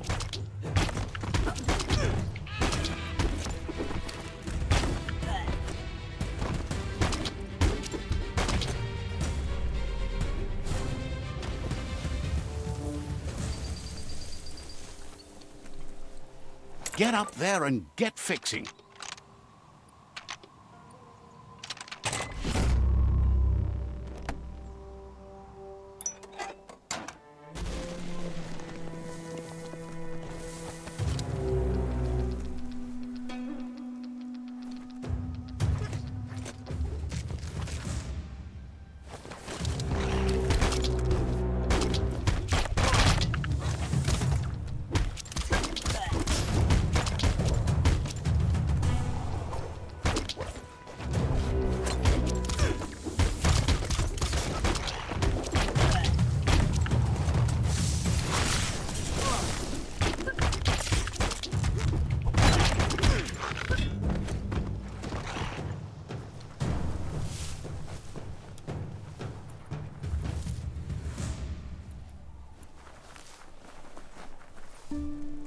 Fate is funny that way, but it won't always make you laugh.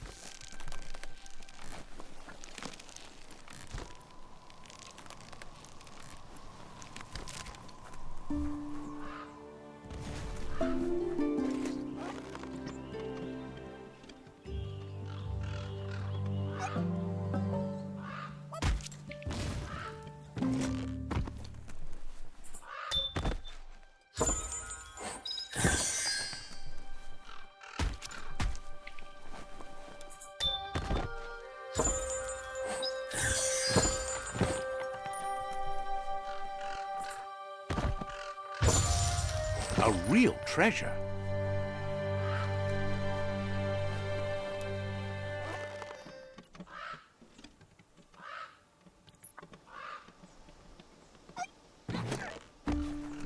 Clamber right up.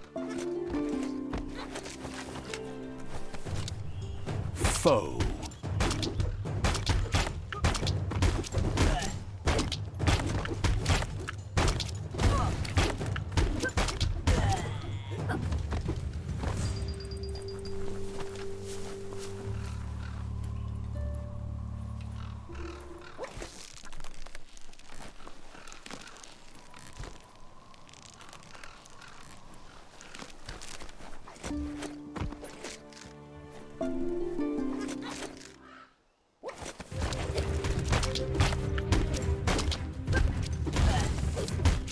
Stuffed.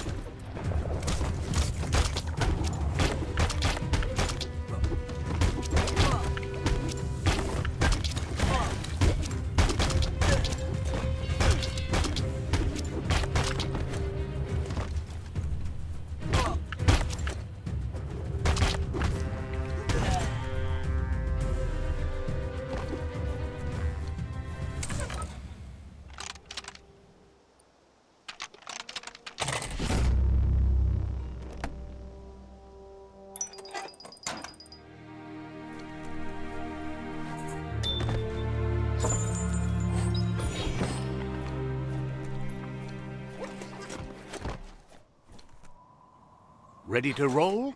The day is calling.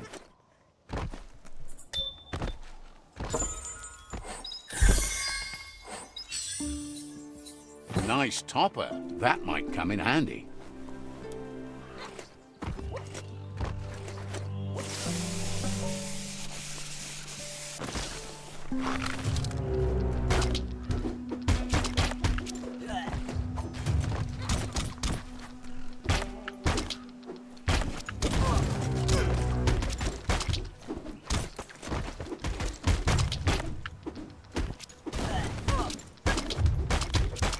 staff up.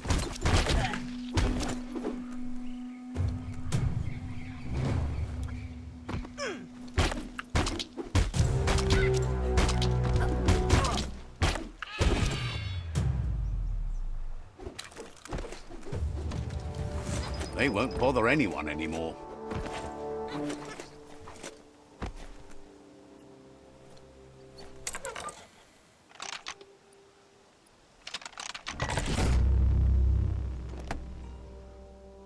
All fixed up.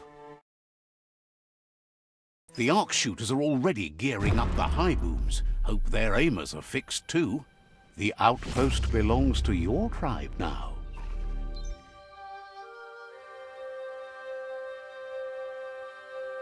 He says you made them weaker, but they won't give up. Your Sifu thanks you. Your tribe is growing stronger.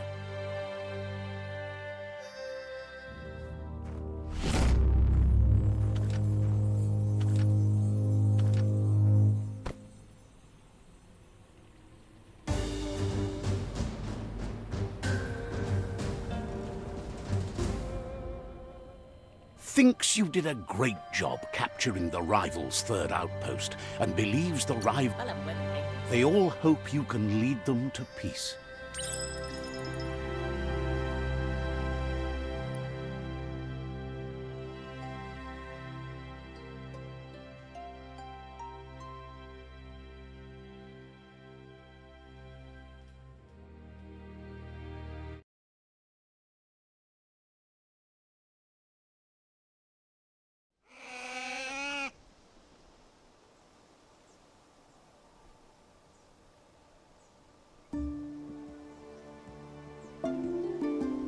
Night is the time to take care of business.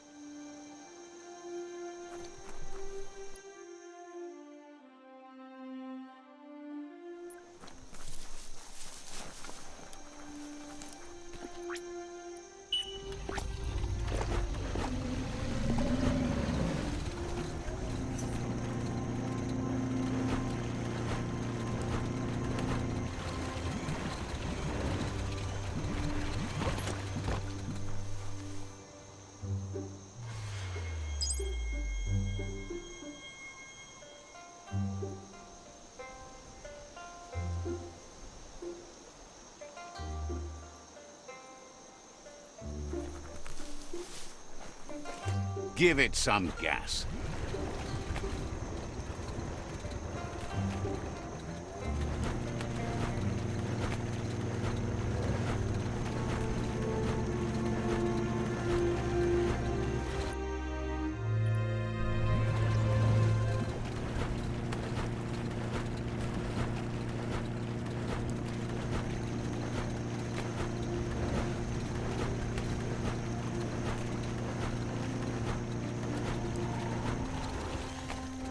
You enjoyed that.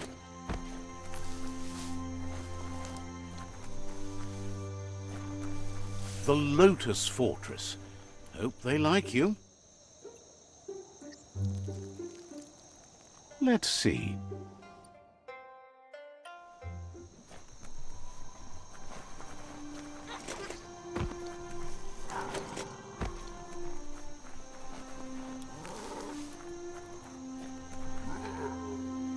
They've been waiting for you. Taking control of this fort will bring peace between your tribes. You better be. A tribe's fort is a bigger challenge than an outpost. They've positioned a storm tower near the fort that you'll use to get over the wall. However, says you don't have to knock to get inside.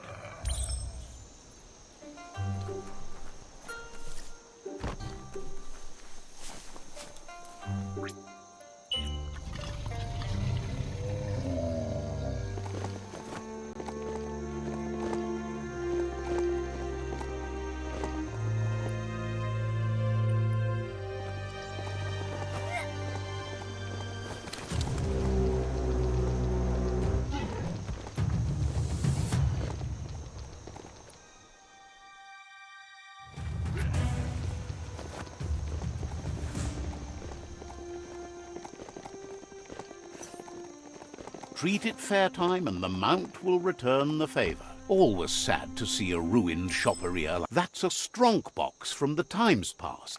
It's not often you see them these days. It kept your precious secured in and everyone else locked out. Seems like the cranks need to be unturned in the right order if you want to crack the stronk box open.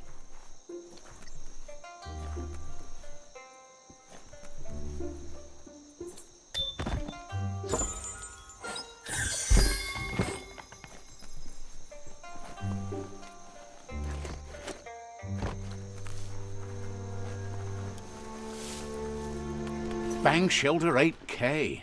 Gotta give it to Toxinol. They built these to last.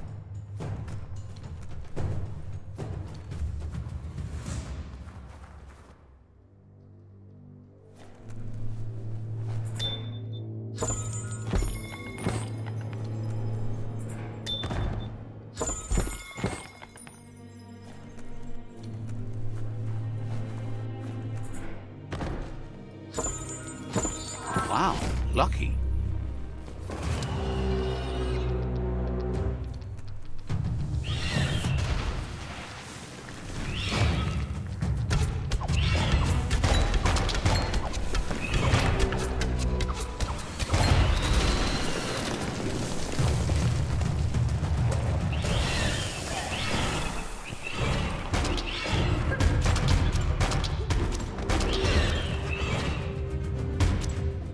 Switch crack! What a great sound!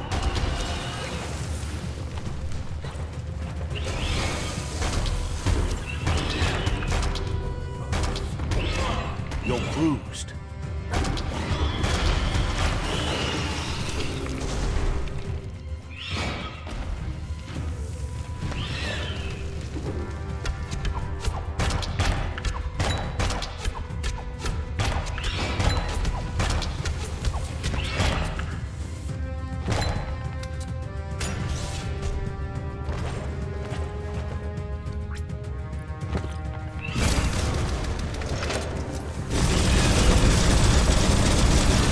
Bang, bang.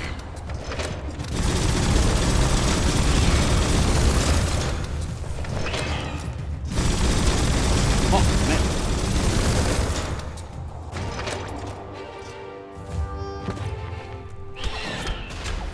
Oh, wouch.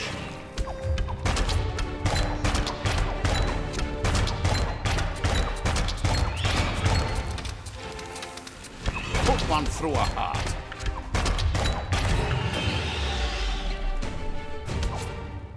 Dawn feels like greeting an old friend.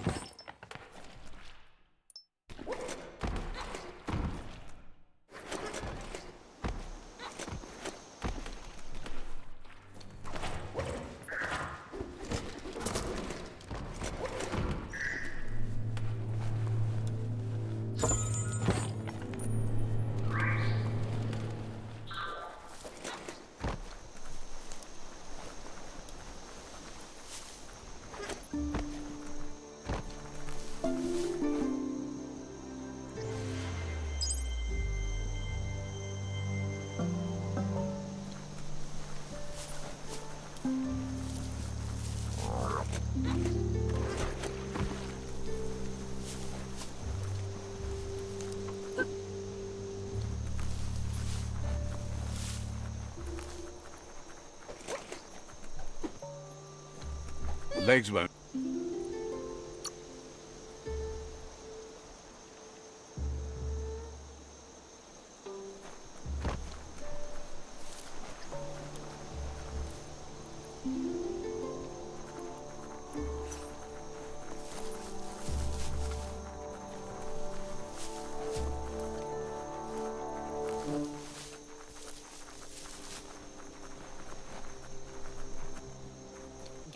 It's time to set the rival tribe free. Inflict as little damage as possible as you make your way through to... You need to unite the tribes and save the Tree of Life to truly become free.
a story comes to you, pay attention.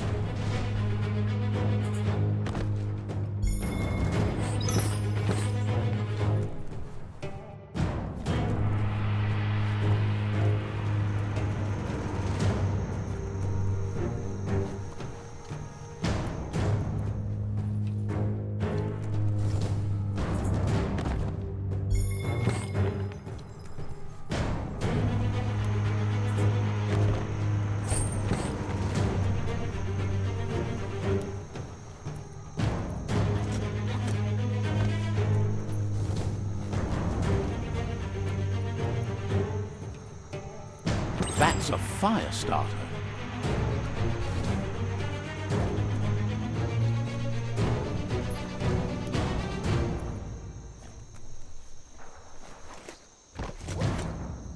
The dry grass looks like it would ignite easily. You just need to create a spark to light a fire. It burns brighter than the light.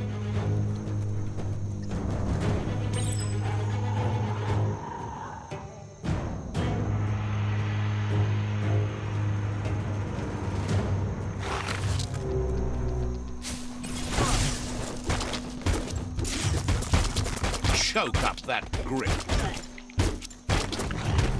A smart foe would leave.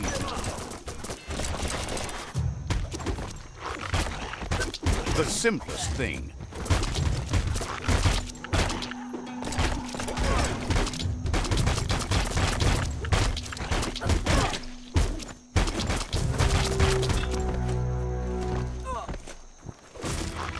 You're not dead yet.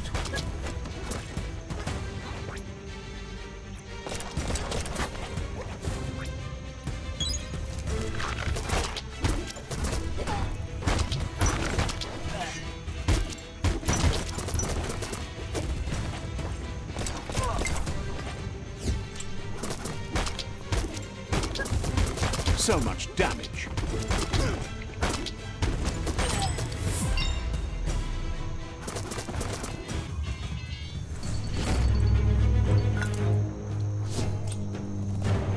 Just when you think it's darkest, the dawn.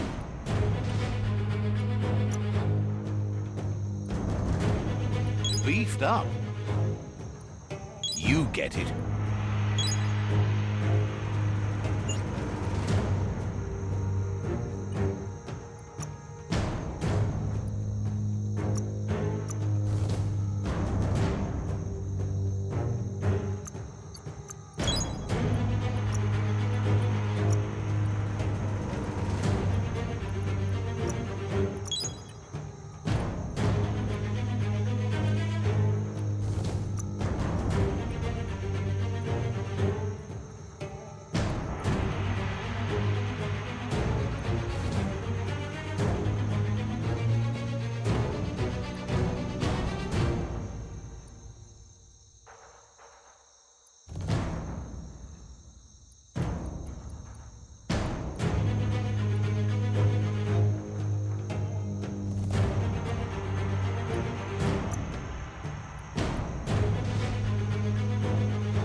The battering bonker looks like a great way to get through the gate.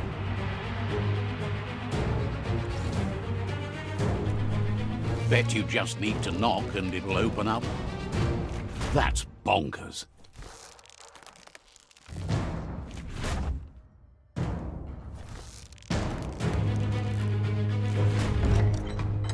The Lotus tribe is seeking to build a perfect order, regardless of how many are hurt in the process. They want to subdue the tribes, as control is the only way they can guarantee peace.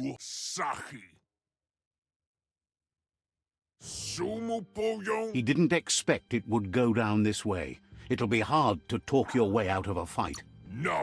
He's not sure if you're likable enough to just give up the fort without a fight. He realizes a peaceful end would be best. He'll entrust the fort to you.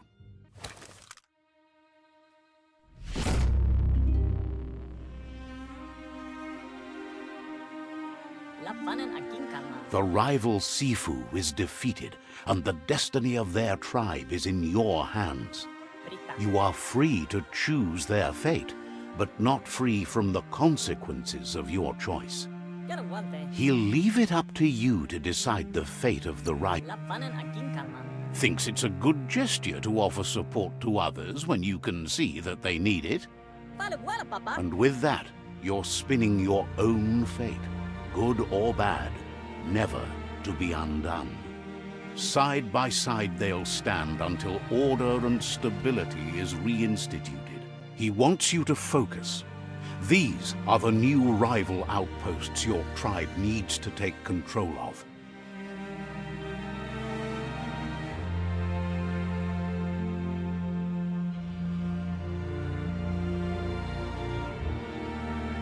He says you'll regret not being on their side. The only way you'll learn their secrets, Wung Fu and the tribe weapon now, is if you defeat him. And that will never happen. Your Sifu is pleased. You're one step closer to uniting the tribes. It's a pity you needed to use force to get the point across. But he's still concerned about the fate of the world. You can't lose this war. If you get the ending wrong, the effort it took to get there was in vain. A proper ending, however, provides closure. He says you've grown so much stronger than when you first met. You know better than anyone that the fate of the world is still at stake. You need a world where everyone is guided only by their conscience. The fate of the world depends on the triumph of good. The tree of life still stands, and it's up to you to make sure it does so to the end.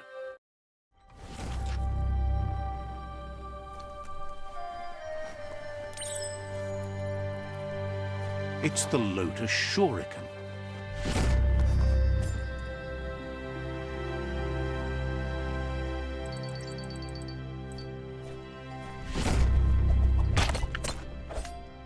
Don't forget the past. Learn from it.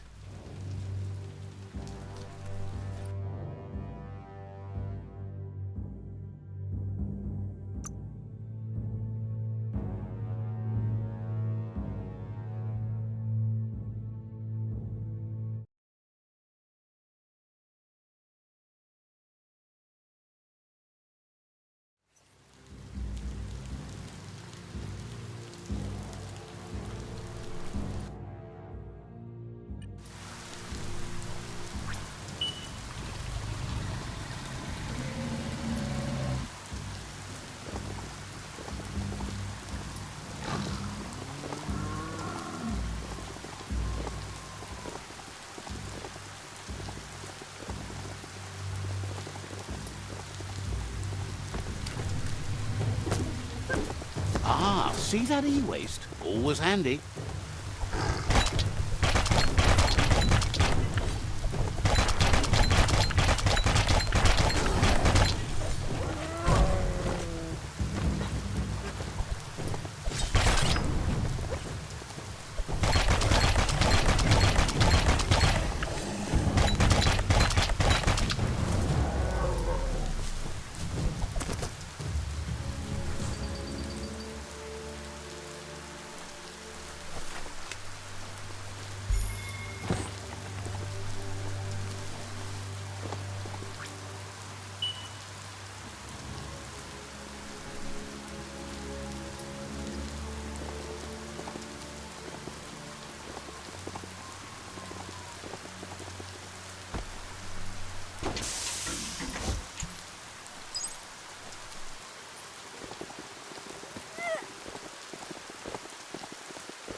The scrap keeps piling up.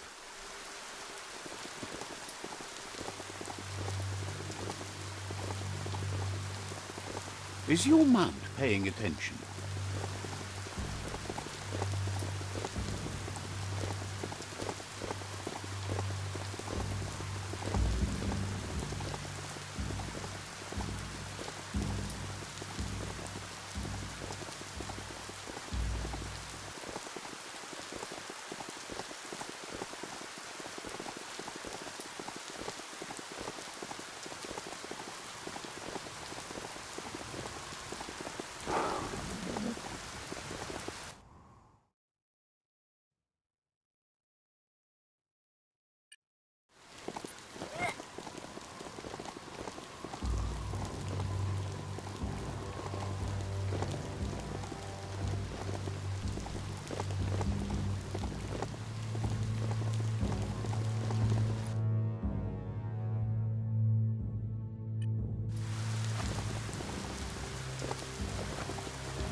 The night's your chance to be sneaky. Check out that rubber scrap. That's a good find.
Palam when drink. That sealed the fate of the third World Eater. Just one more to go. Karap la water. Out of Date asked to see you again to congratulate you and let you in on the final phases of his plan. Galata fole. This is your chance to get his priorities aligned with yours. Do right by your tribe and the world at large. Tankant. Just head back to the Ark. He seemed eager to see you again.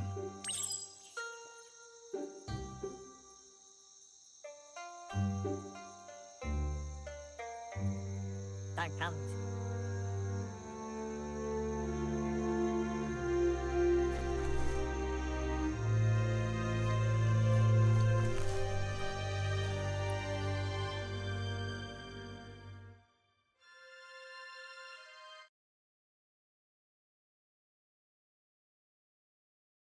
These mountains really lack color.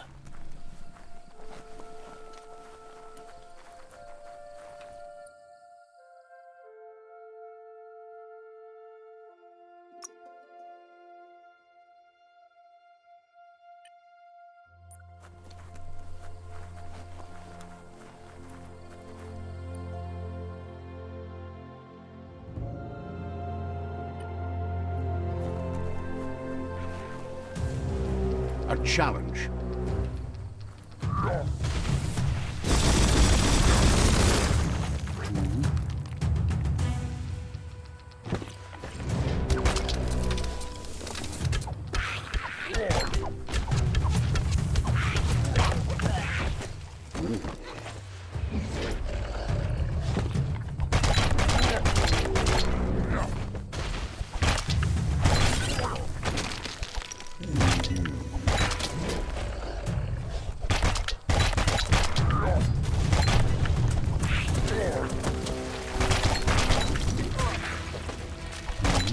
Super effective.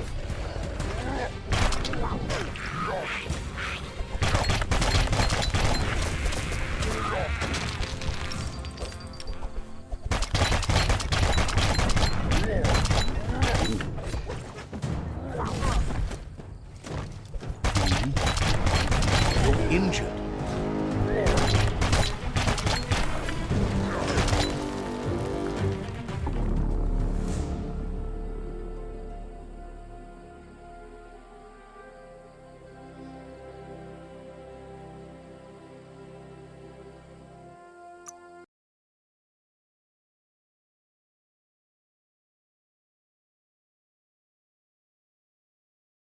The mountains are so ginormous.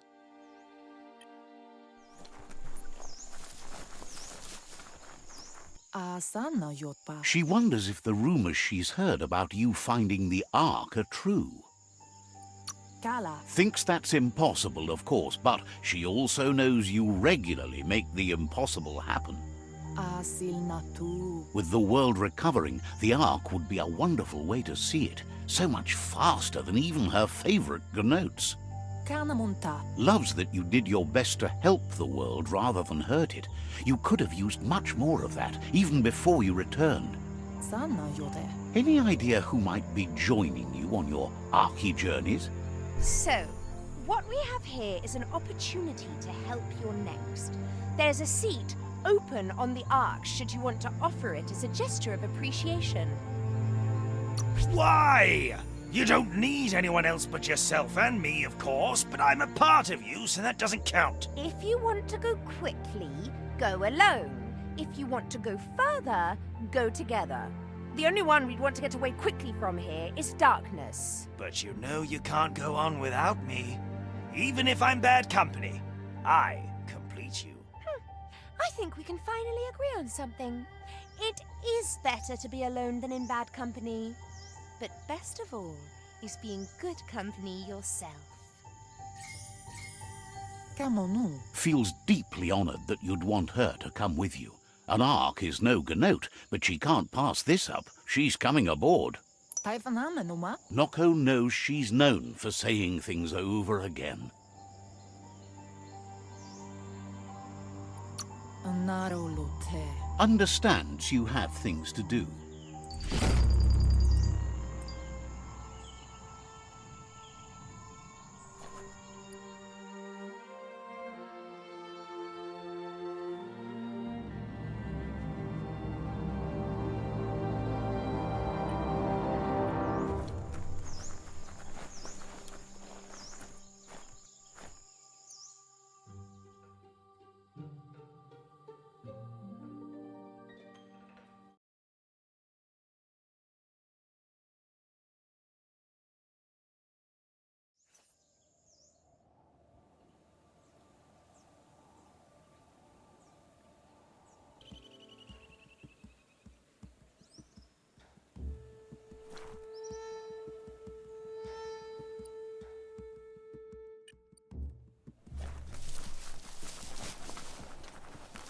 Hard to tell how deep down you are.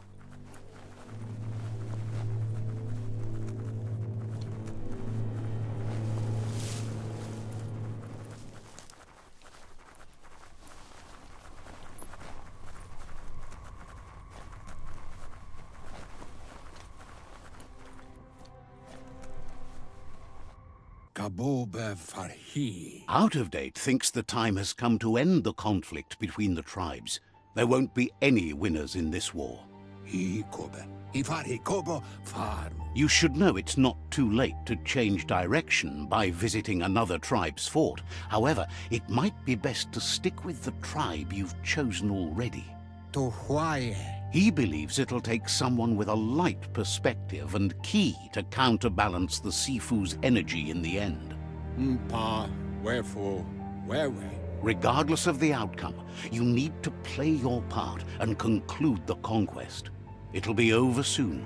Ugabun ang ugagad yepromo bufu. Out of Date reminds you that the time has come to end the tribe war. Kozata geto. He's happy to help.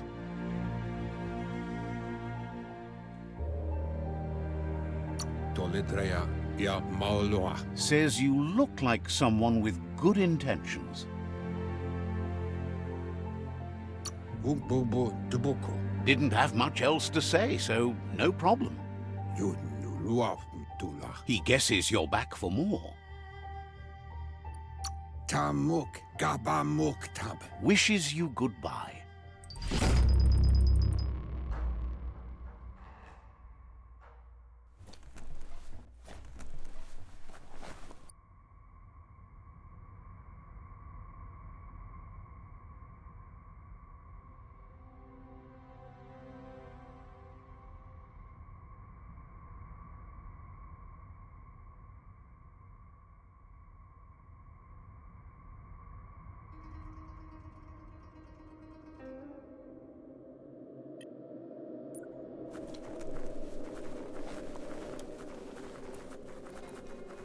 Night gives you relief from the day.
Old brick-bracks like that, sometimes still full of good things.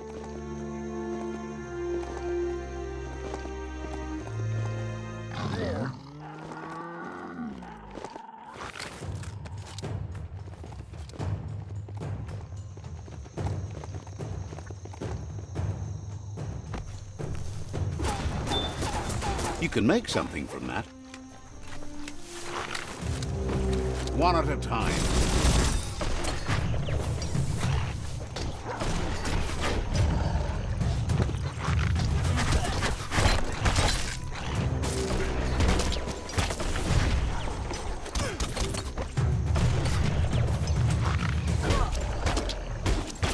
Smack!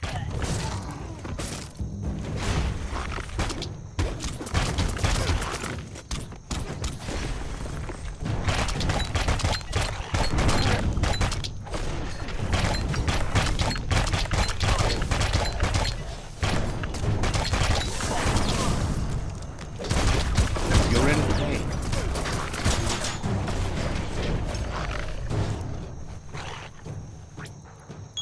Rid of the aches and pains.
This one seems to be in good spirits despite being left here for dead.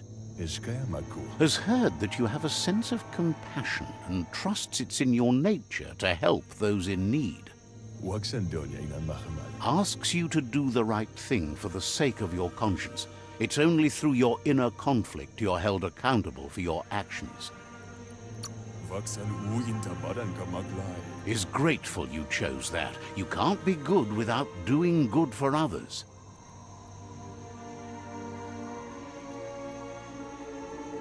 Run, Dark, run!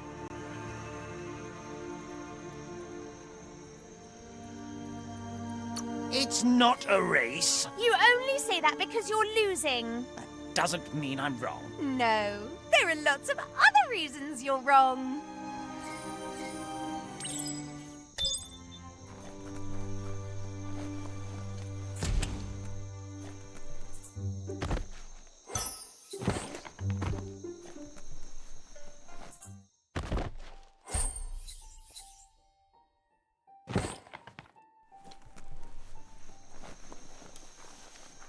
When a story comes to you, pay attention.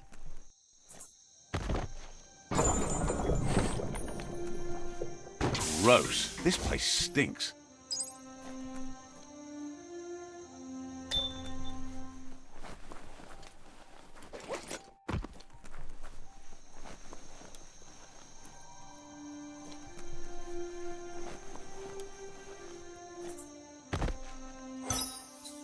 That's an odd thing, don't you think?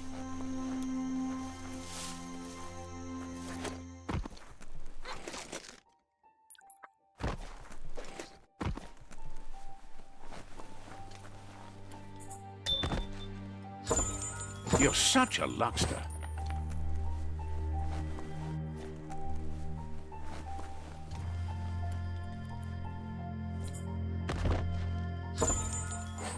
A perfect fit. You don't have long to stop that monster from... wishes you goodbye.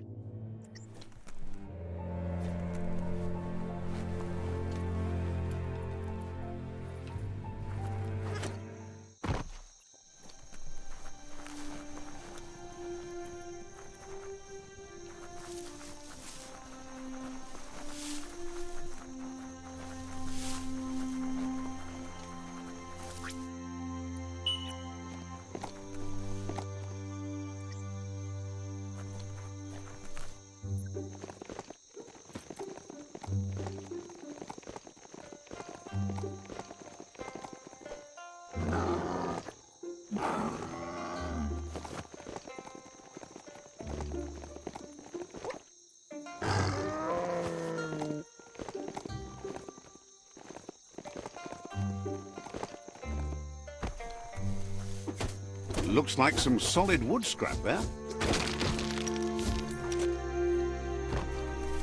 Grab tight and don't let go.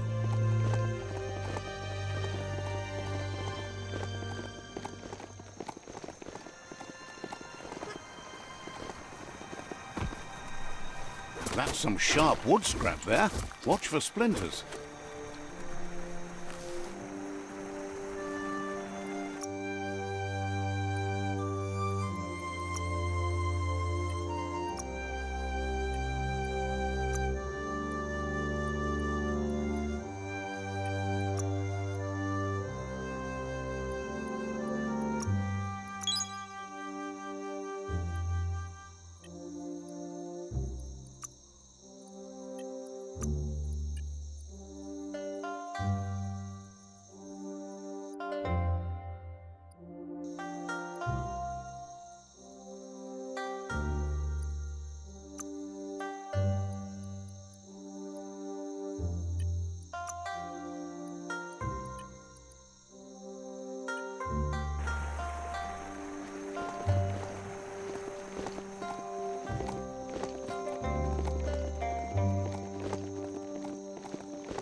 Have a good eye for that stuff.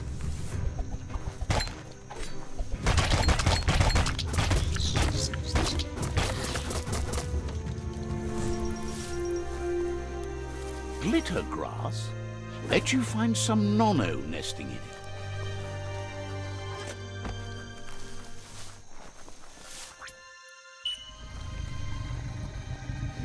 Seems like your mount likes you well enough.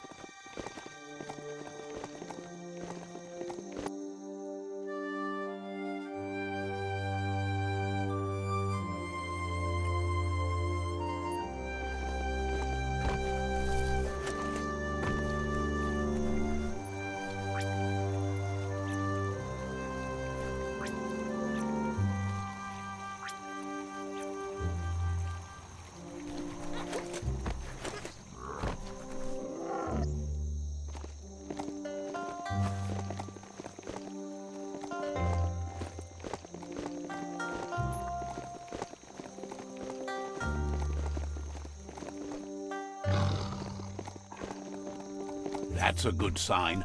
Small's Mart is a favorite thingamajig broker. Let's see.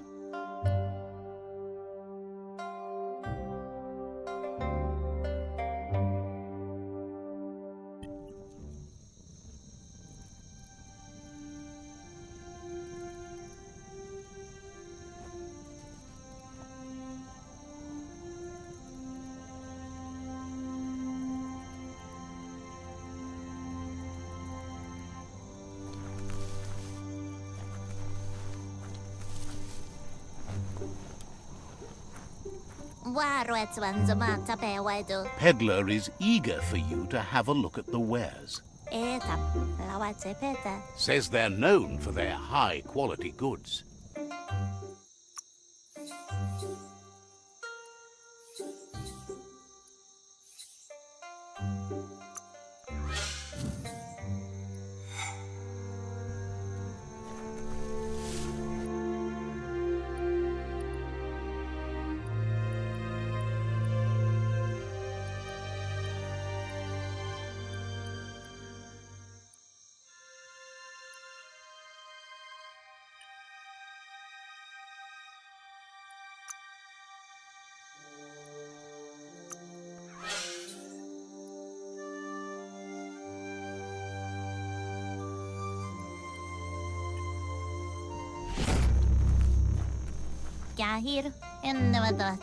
Says that. Let's strike a deal.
Deep into your pockets.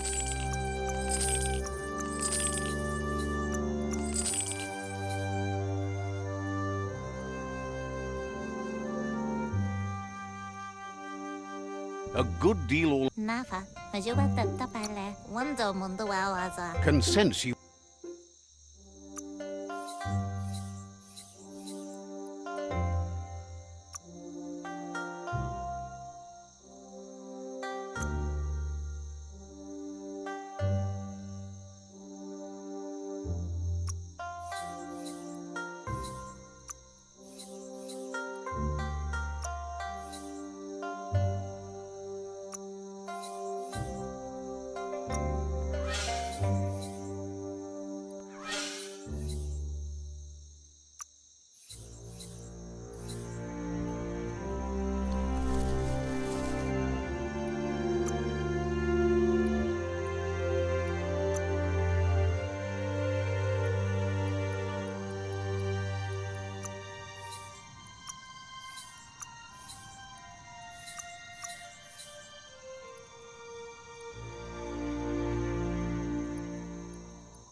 Best part of this ride is it runs on green stuff.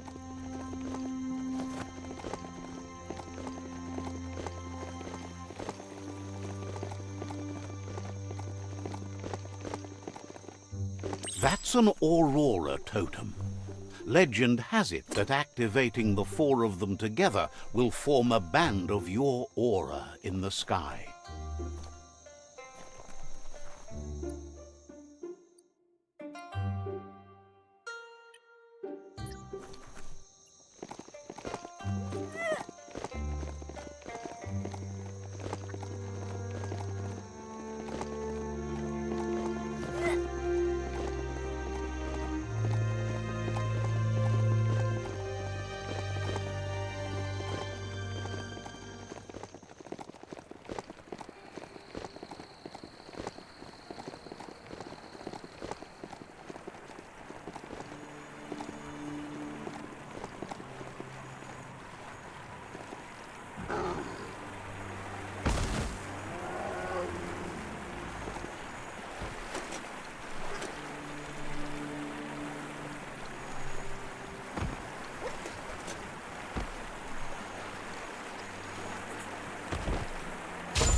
Says the Tree of Life reflects the state of the world. Says you should take care.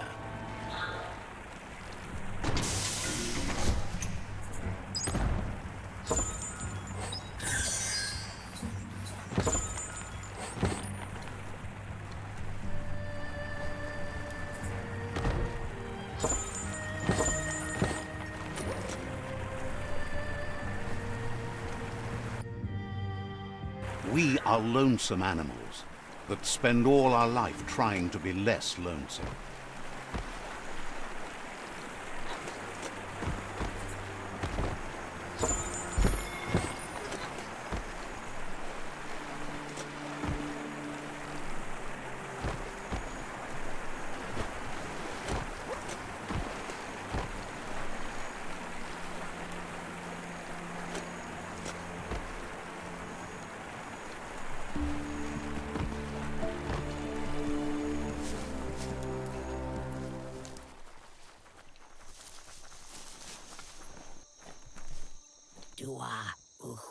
Wonders how you could be so amazing when you were so quiet as a kid. Understands you have other places you need to go.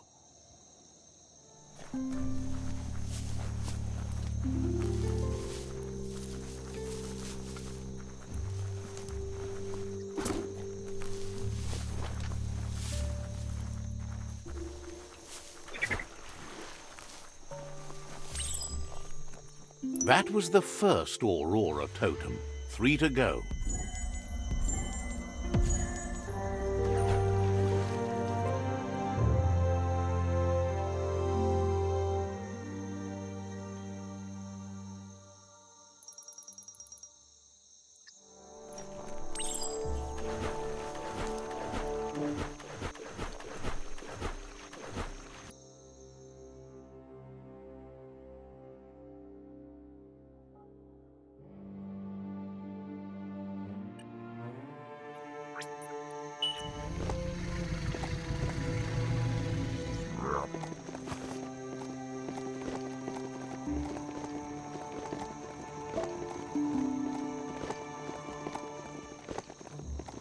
Pick up the pace race.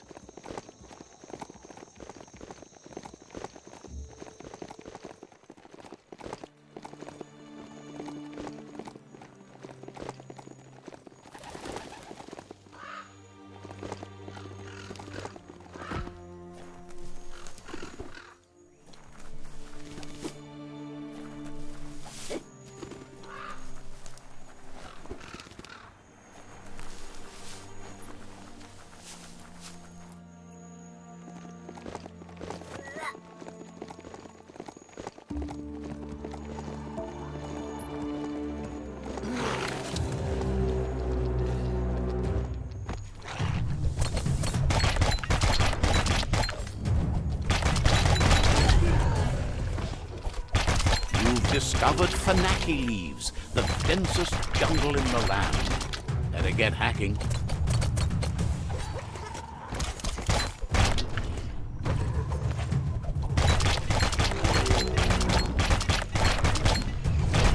Right between the eyes.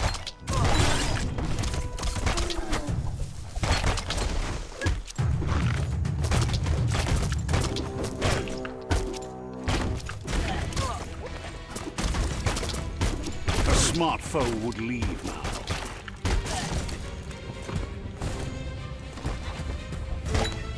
Discs of doom. Middle-lifed.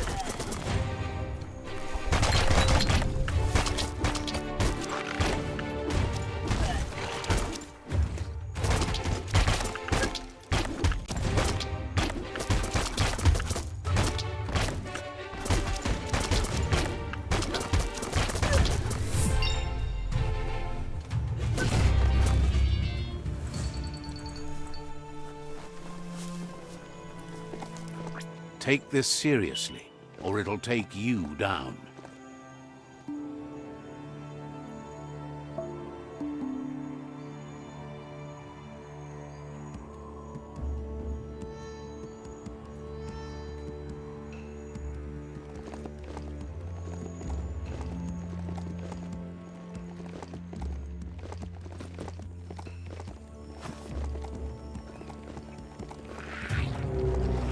Well, that brick-brack looks almost intact. Worth checking out?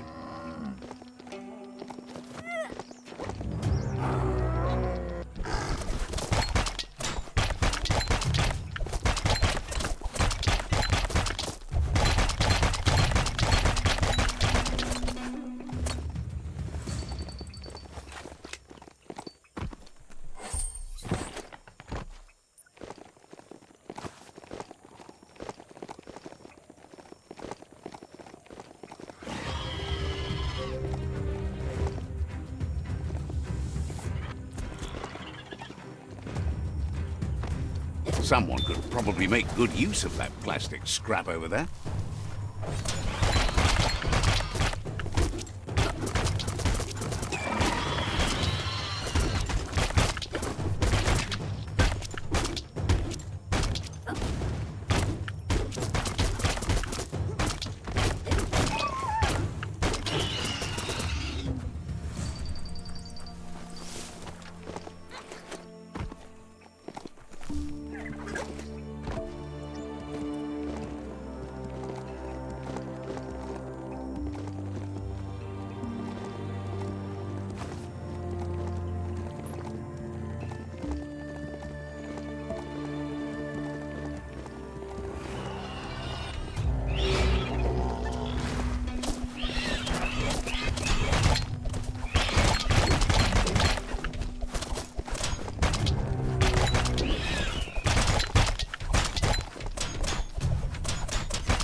Don't be feary. It probably won't bite.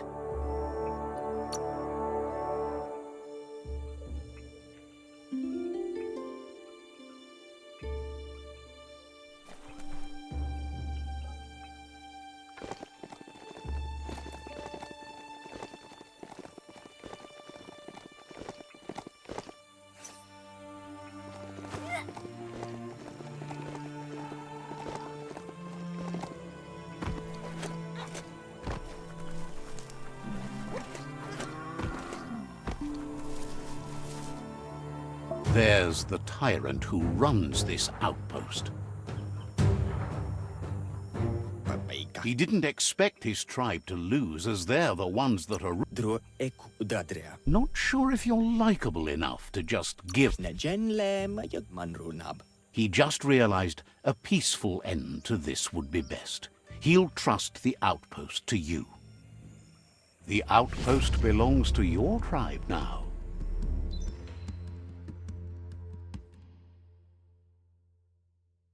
He says you made them weaker, but they won't give up. Your Sifu thanks you. Your tribe is growing stronger.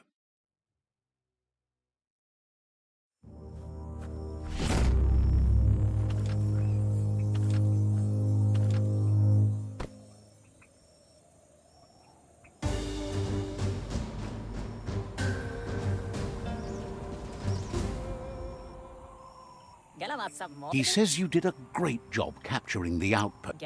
Says you didn't have much of a choice.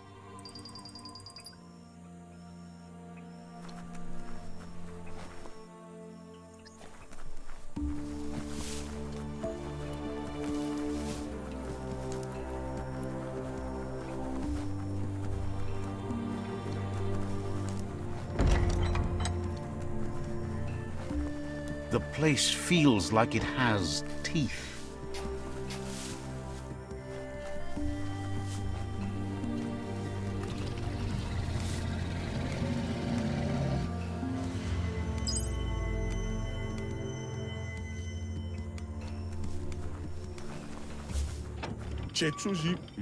There's news of a...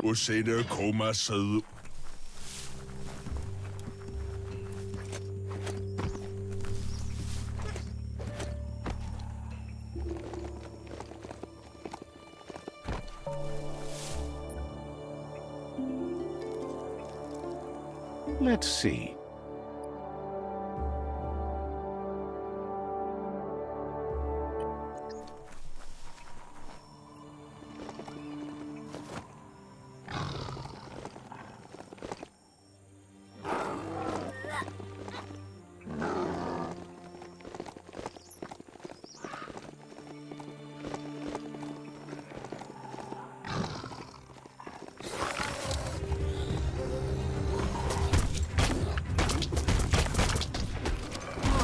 Spin that stick.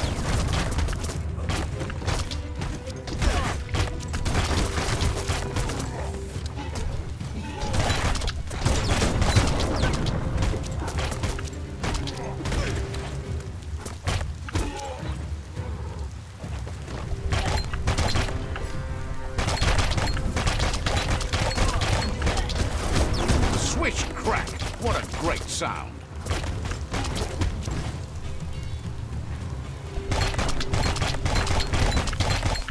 Pepper your foes.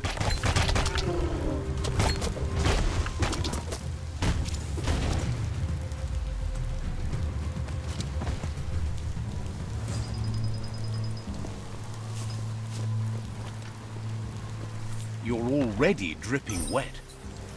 Everyone loves a good hat.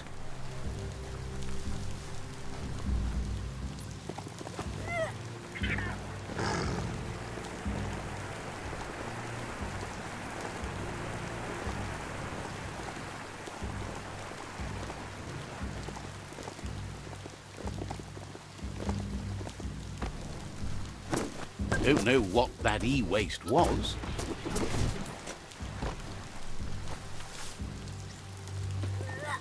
You found the Moly Hole outpost, an old Pichu tribe hole in the wall.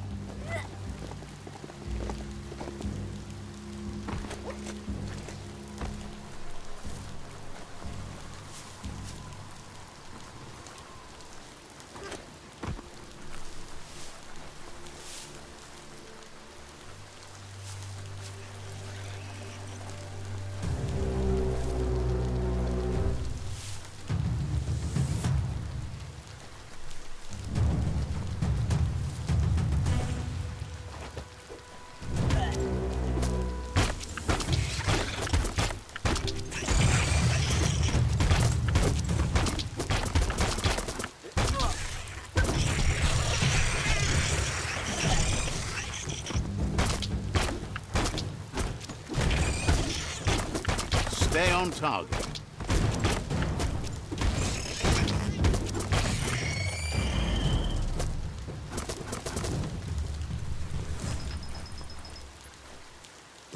Says they've been waiting for you to help them liberate the outpost.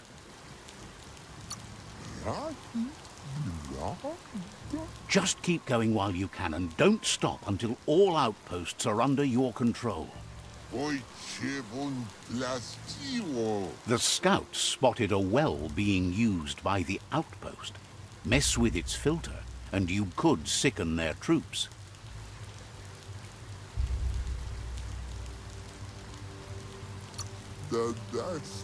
Says that sounds all well and good. Or bad. You know.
Can't be too many days like this left at the rate the world is ending.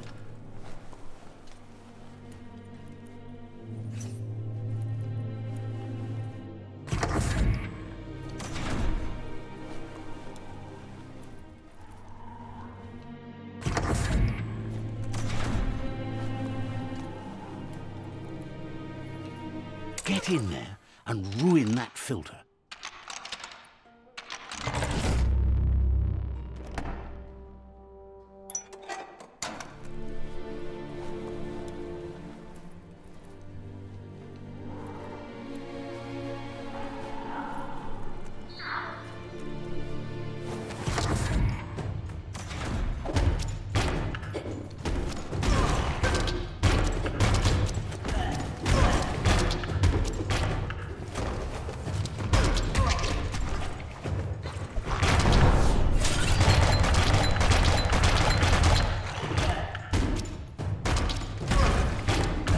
You're injured.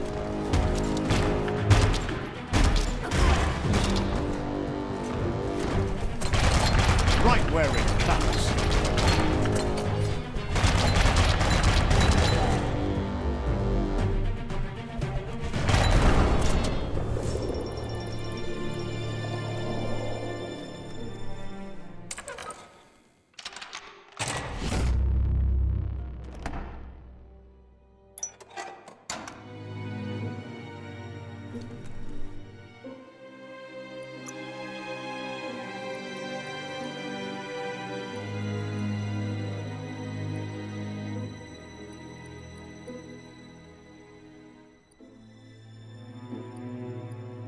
Everything feels better.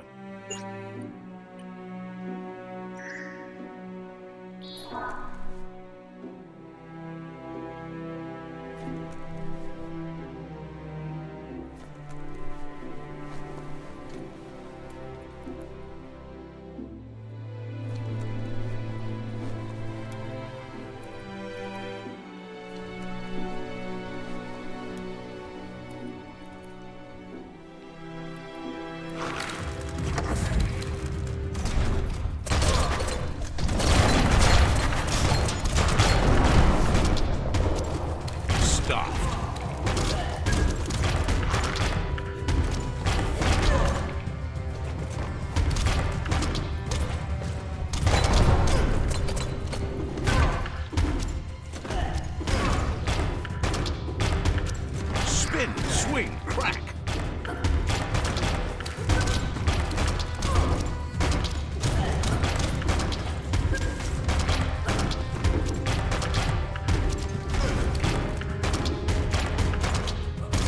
Swing it like an axe.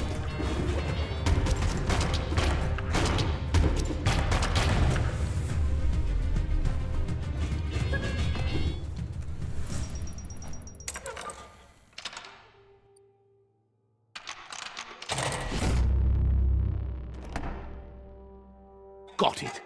Nothing but greasy goo in their pipes now. Looks like the outpost found out about the bad water the hard way. The outpost belongs to your tribe now.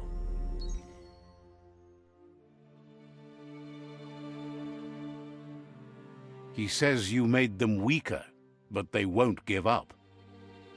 Your Sifu thanks you. Your tribe is growing stronger.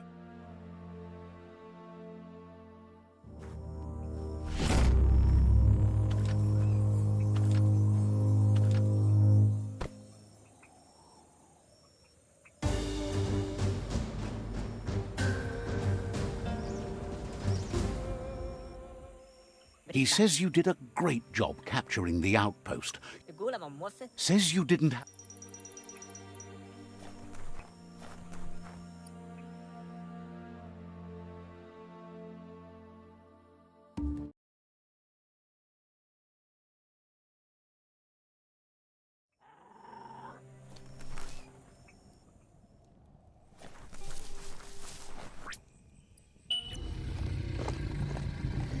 Time to ride.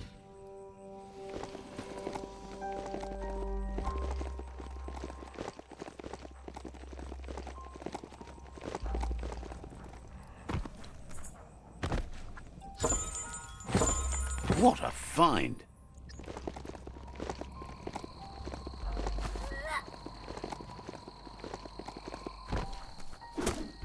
Rubber scrap is too much fun. So stretchy.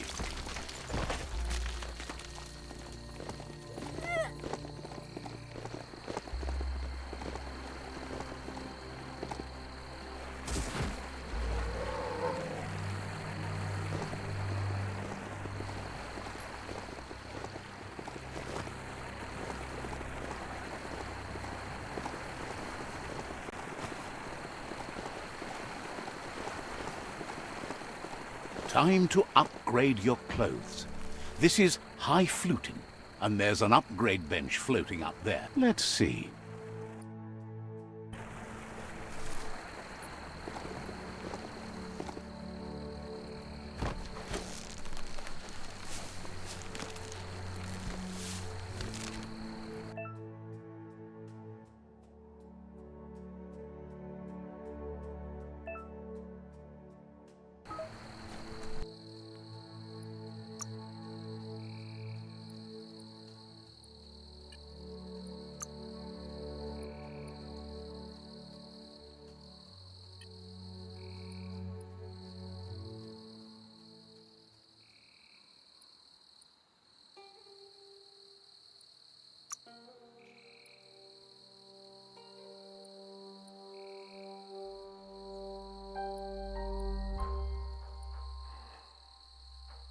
Snazzy hatter.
If the mount didn't throw you, you're good.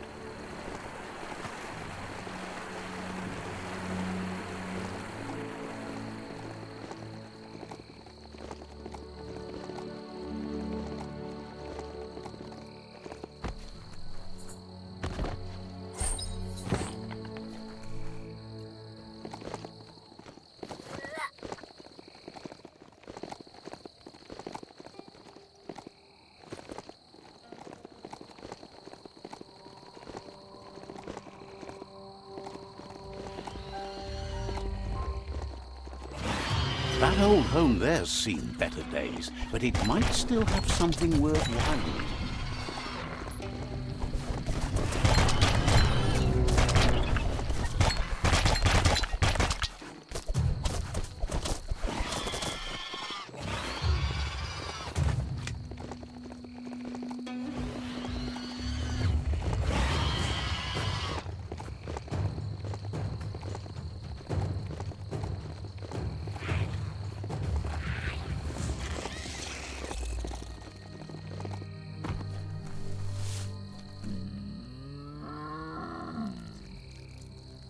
Let's see.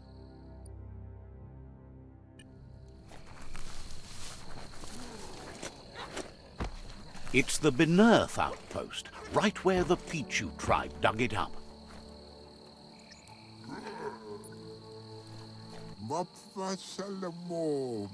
Says it's time to set the outpost free. Inflict as little damage as possible as you make your way through to the rival captain. If you can, you should try to convince the captain to give up the outpost and join your cause.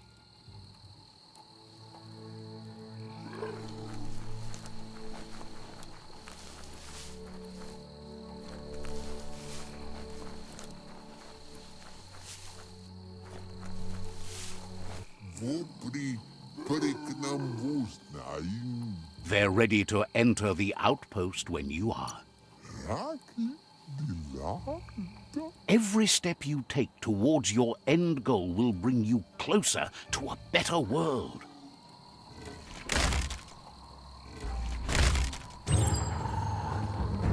Here's the first line of defense.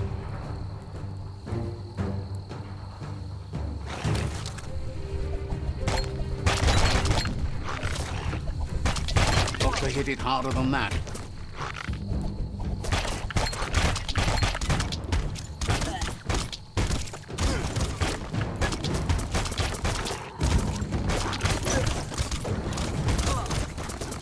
Careful of that puke, you Machina.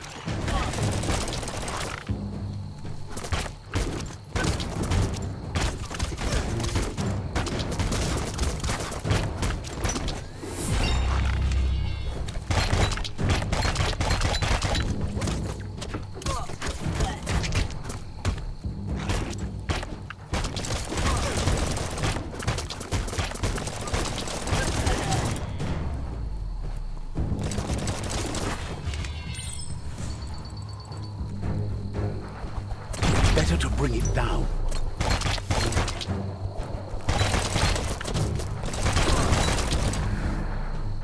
No more bullets from that.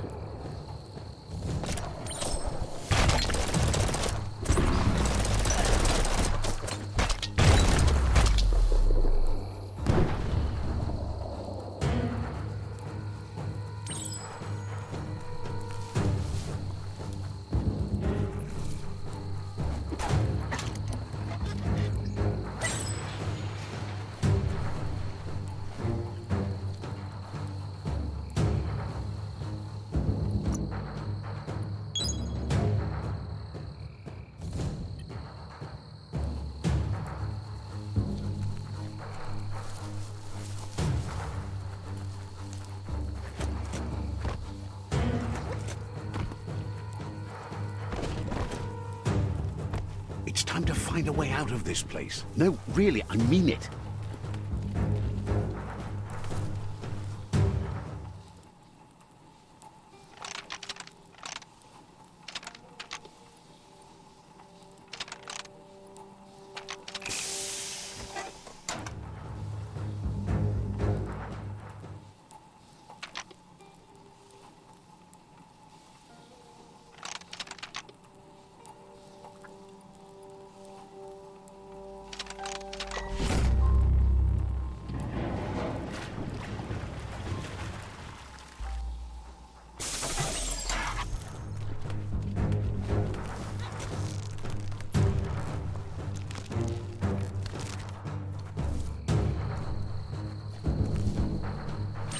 Keep going.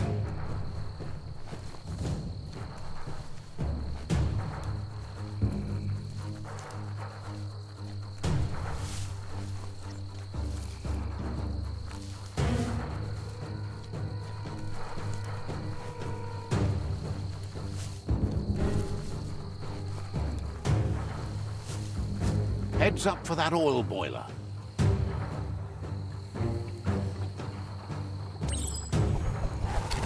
Stay away till you take that thing out.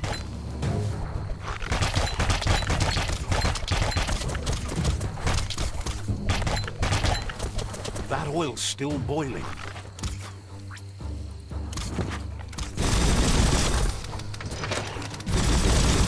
It's safe to get near.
Here's the second line of defense.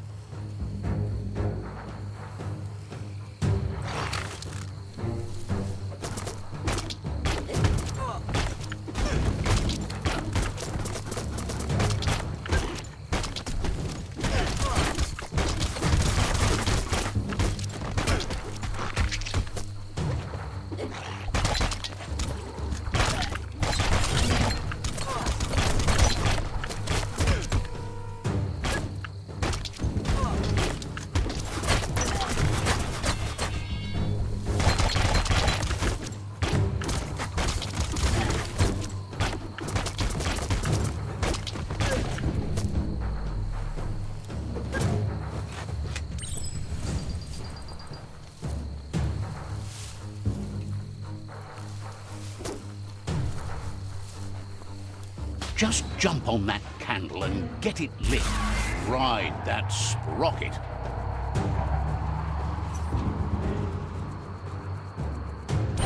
Almost there.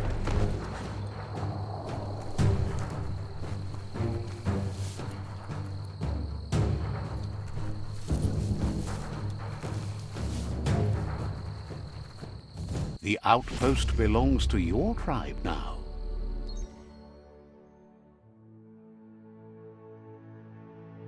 He says you made them weaker, but they won't give up. Your Sifu thanks you. Your tribe is growing stronger.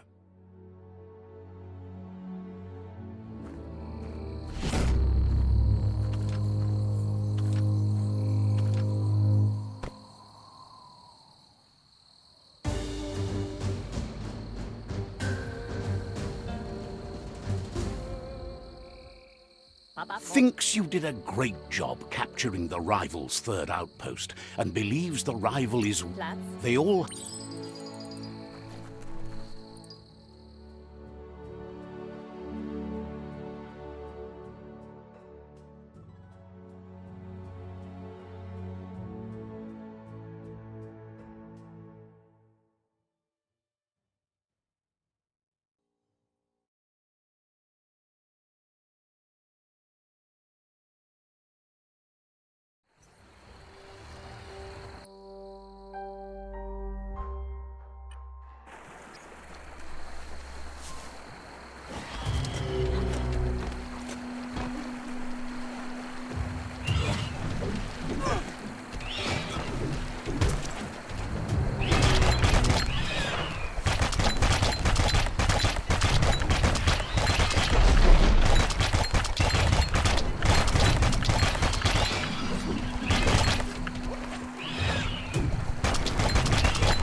Better to be on top of a mount than standing behind it.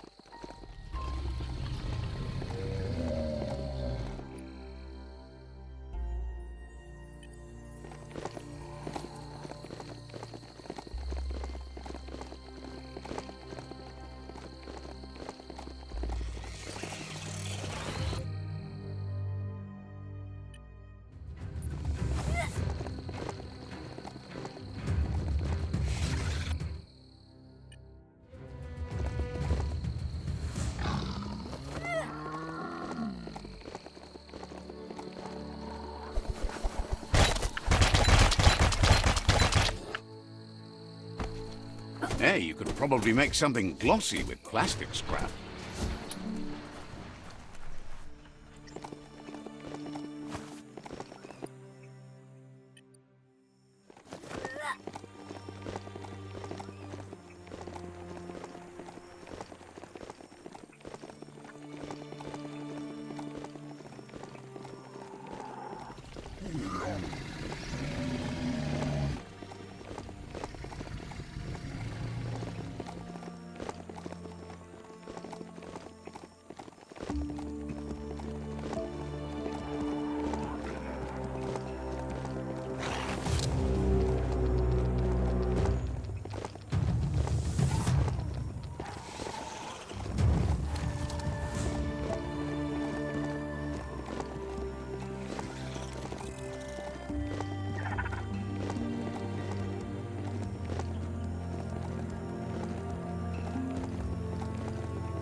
They've been waiting for you. Taking control of this fort will bring peace between your tribes.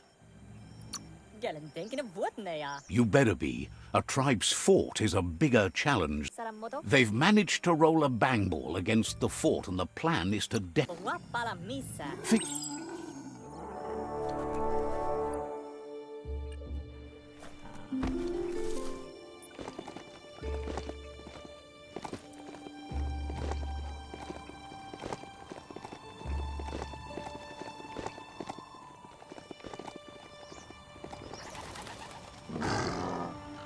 For a beastie, this mount is so gentle.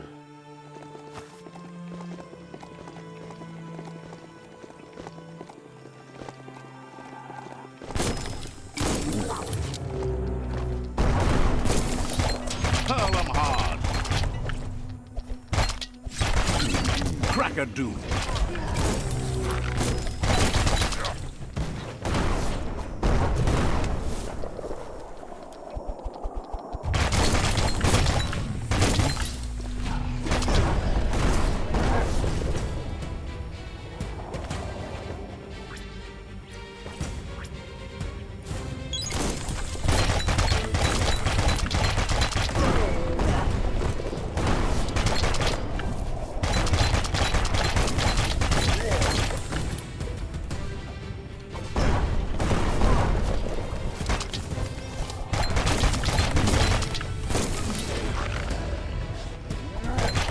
Fistful of death.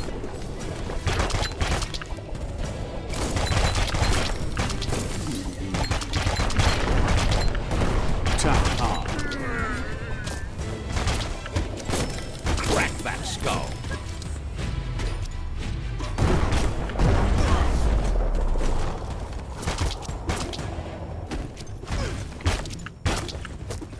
Swing, batter. You're fading.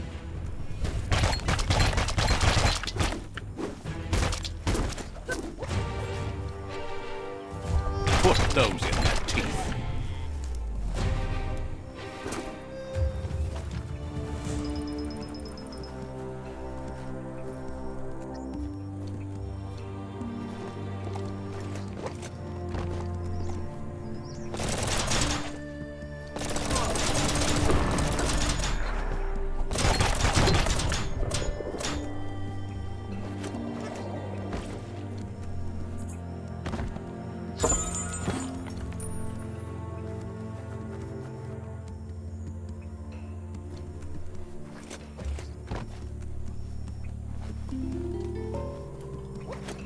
Stories only survive if someone is listening, so pay attention.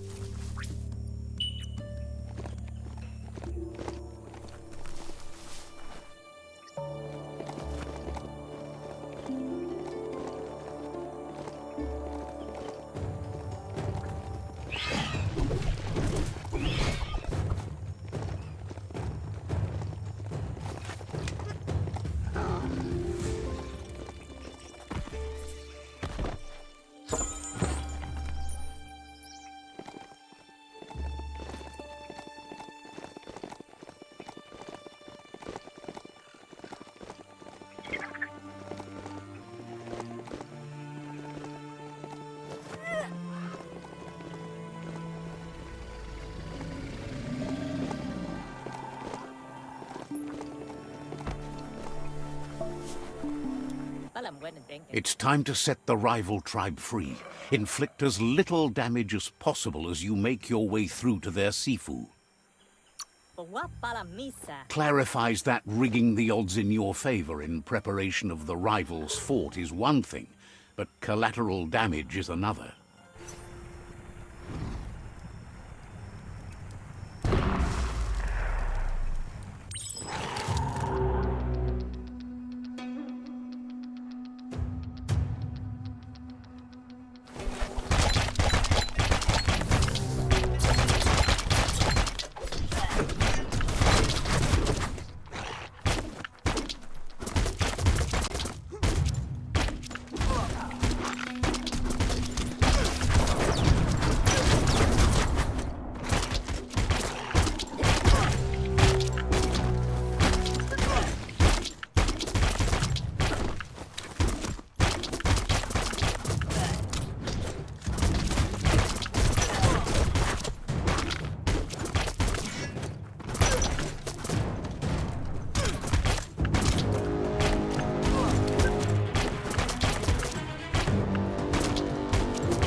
No windows to look out at the sky from down here. The megamuck in that cage looks like it could cause serious...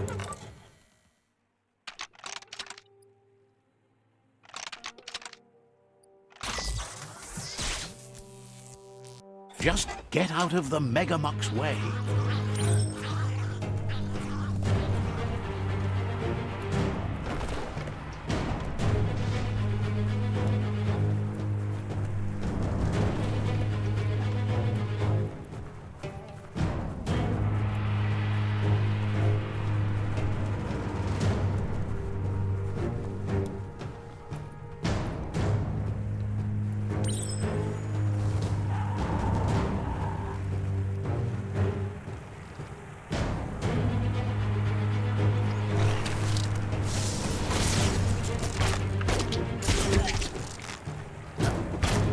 Swing, parry, dodge.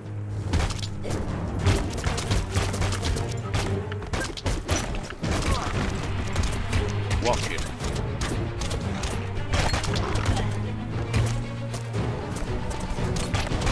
Sharp things.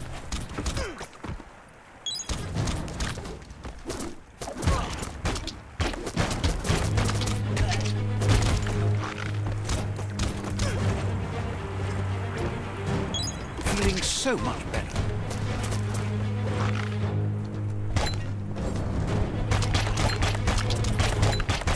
Decorate their hides.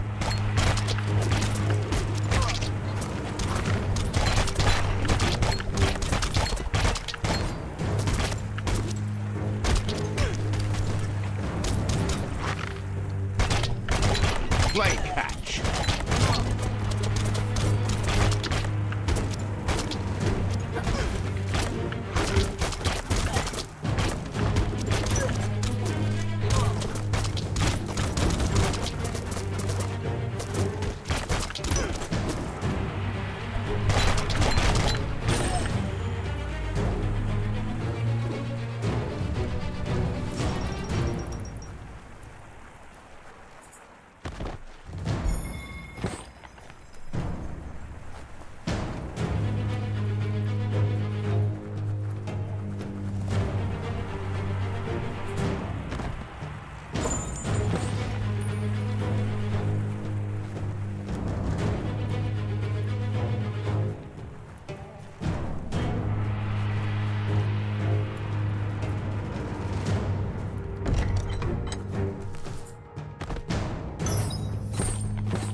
wire claw looks like it's strong enough to pull down a gate.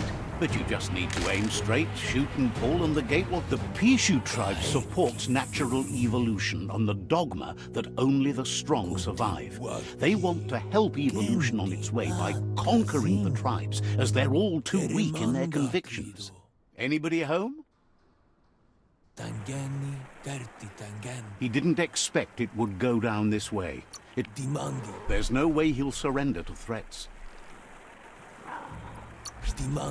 He recognizes the strength of a good argument and agrees it's for the best.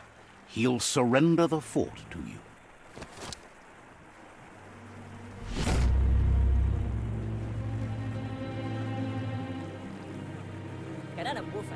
The rival Sifu is defeated, and the destiny of their tribe is in your hands. You are free to choose their fate, but not free from the consequences of your choice. He'll leave it up to you to decide the fate of the rival Sifu, but suggests you be merciful, do good, and thinks it's a good gesture to offer support to others when you can see that they need it. And with that, you're spinning your own fate, good or bad, never to be undone. Side by side they'll stand until order and stability is reinstituted. They've achieved a great thing for the tribe and the land by winning the war. The other tribes will see your side of things with time.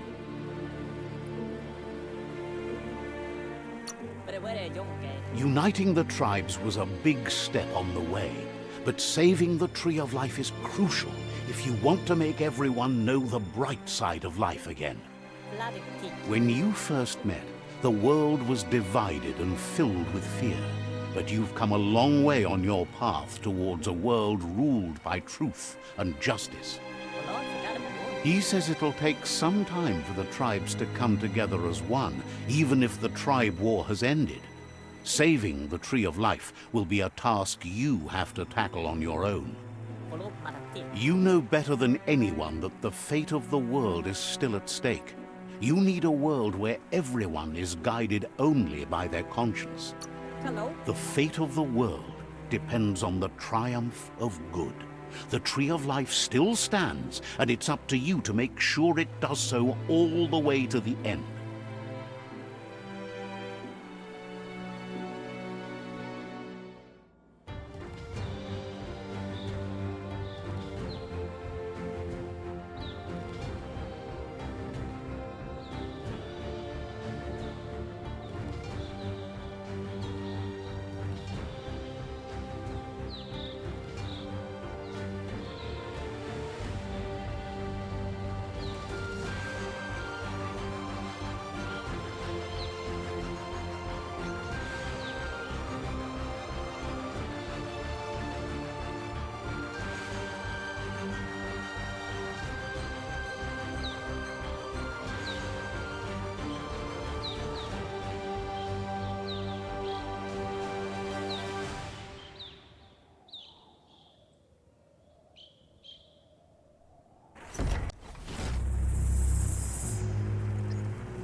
It's the Pichu Nanchuk.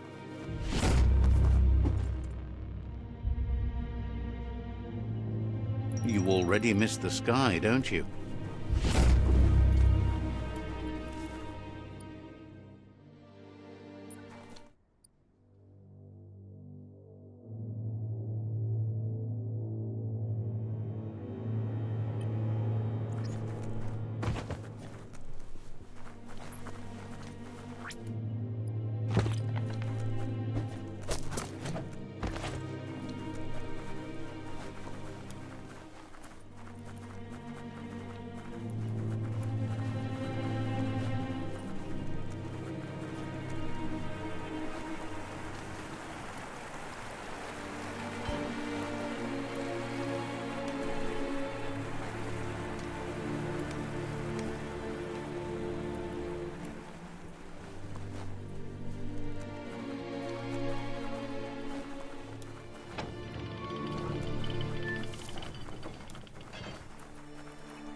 Even the feel of the air changes as you go underground.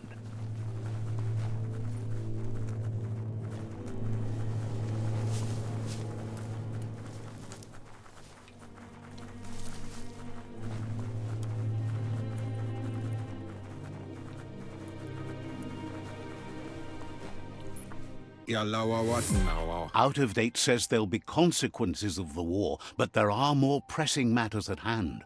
The last World Eater has been left undisturbed with the tree while you focused on the war. He thought someone with your light perspective and key would have had different priorities and faced the World Eaters before resolving the tribe war. Regardless, Out of Date is grateful the tribe war is over. Out of Date understands the road has been rough, but you already know what's left to end this journey, and it'll be tough. You're the only one that's strong enough to face the last World Eater. The future depends on someone with a light perspective to give the world a chance to survive. Only time will tell what the future holds, and if it will bring a lasting peace for those that make it to the end. Out of Date says the word about what you've done so far is spreading. The tribes haven't lost hope yet. He appreciates what you've done so far, but unfortunately he's had urgent news from his friend Wiz in the northwest. He's unsure about your intentions, but hopes you'll support Wiz. He says he'll point you in the right direction, but finding Wiz and making sure he gets what he needs is up to you. That doesn't sound good. Out of Date's hunch is real. The Merc Puff is up next.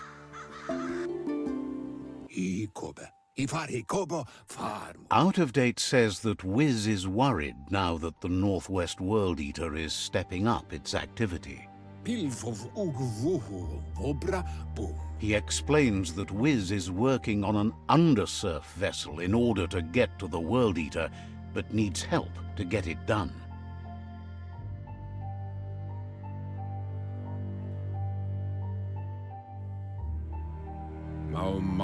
Out of Date suggests that you should head northwest as fast as possible and see what you can do to help. He's happy to help. Has plenty to do, so no worries.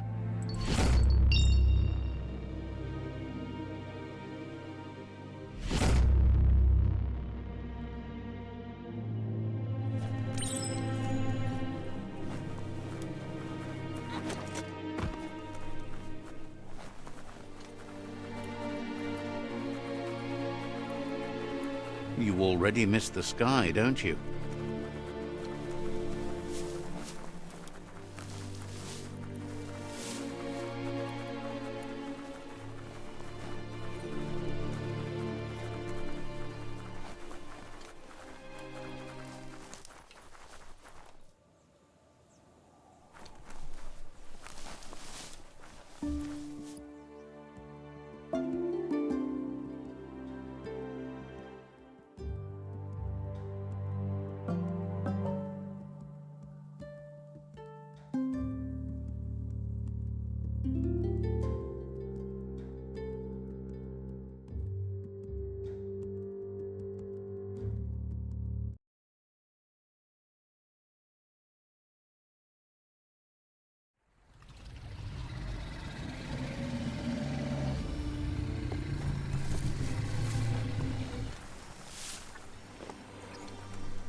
All that exercise helps.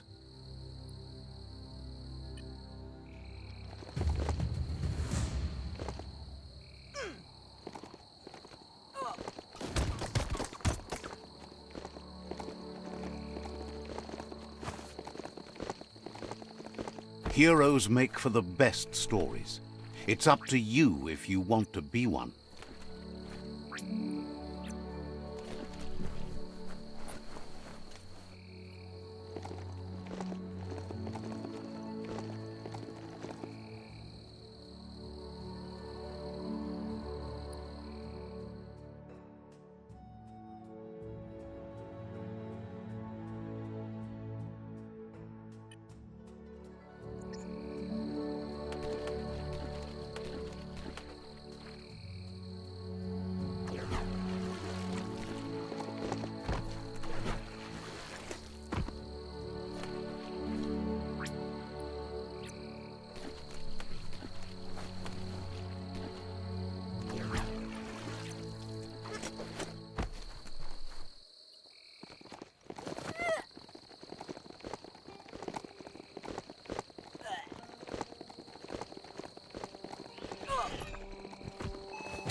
You're here for a reason. It's up to you to figure out what that is.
It's starting to add up. Zippity zip zip.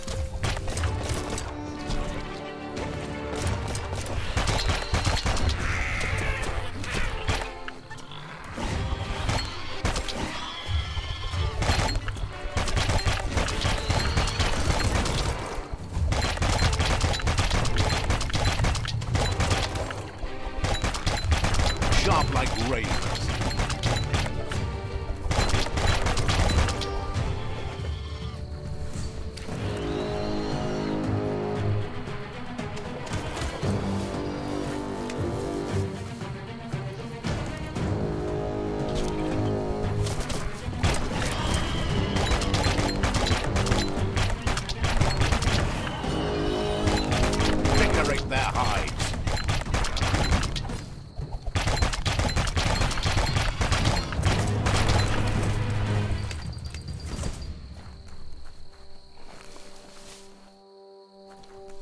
Nothing like a story with an unexpected ending.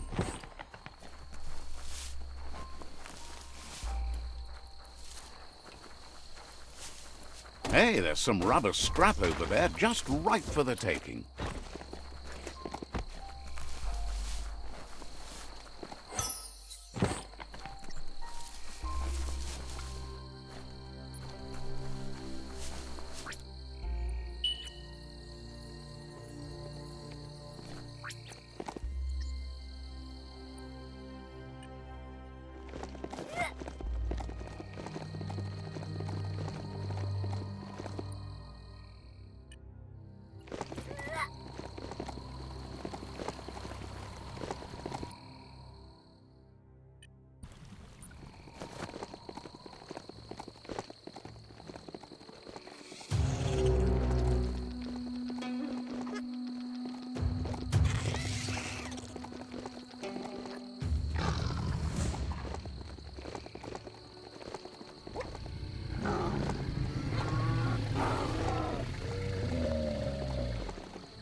Look at that plastic scrap, just waiting for someone to do something with it.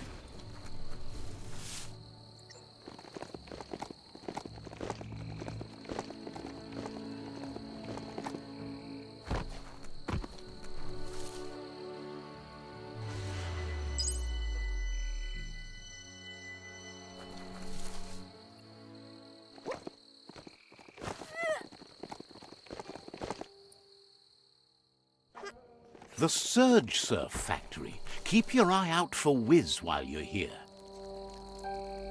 Let's see.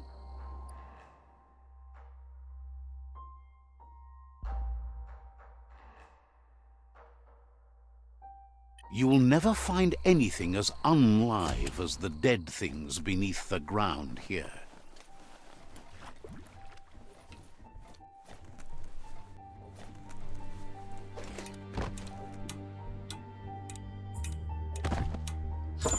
That's a keeper.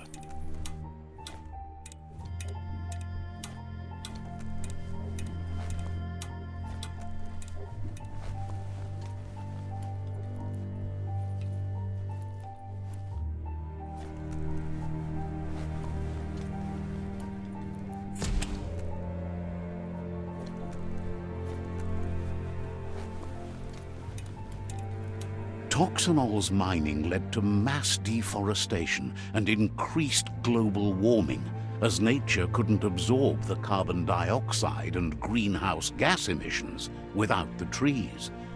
These irreversible changes to the climate also contributed to the evolution and modified our genetic code.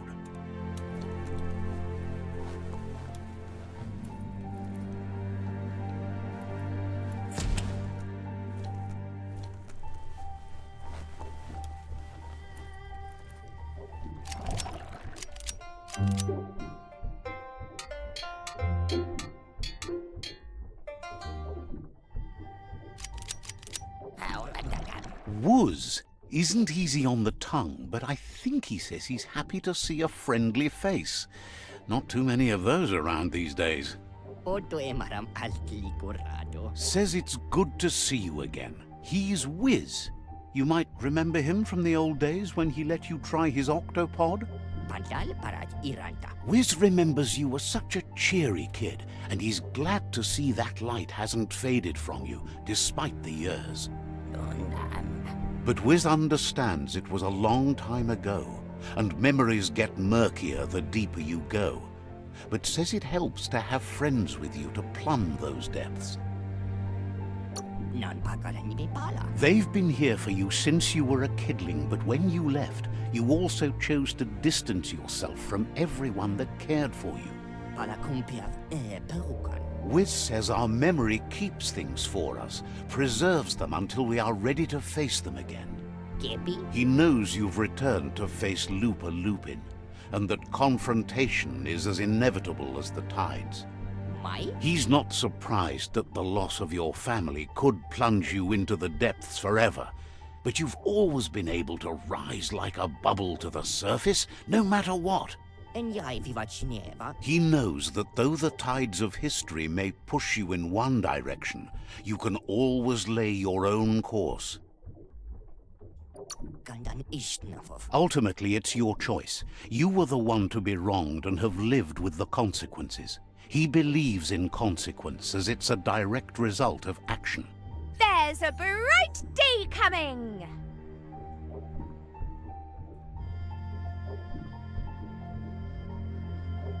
Hey, that's going to get you burned. The only one getting burned around here is you. That stings. Oh, do you want some first aid for that? Asks if you ever think about freedom and whether any of us really has it. Did you make the decisions that brought you here, or are you just a pawn of fate?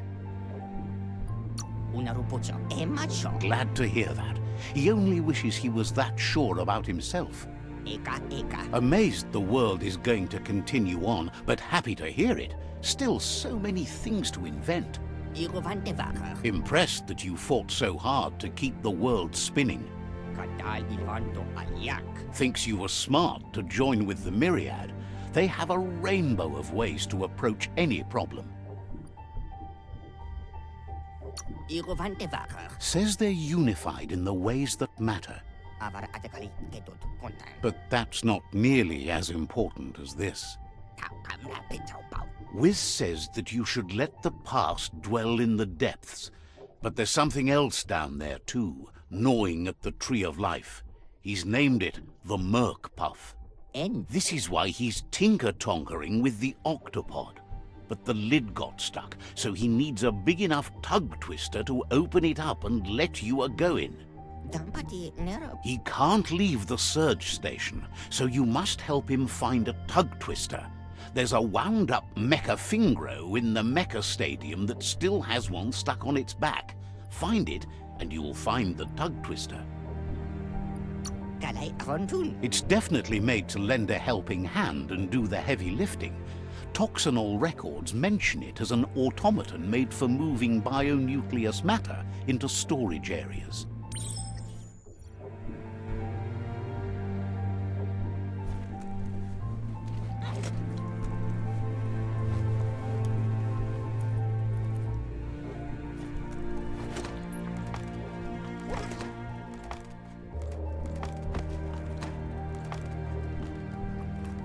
Stories only survive if someone is listening, so pay attention.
A monster snoozes hereabouts. Doesn't riding a beast like this feel good? That's a crossway up ahead, like a question waiting for an answer.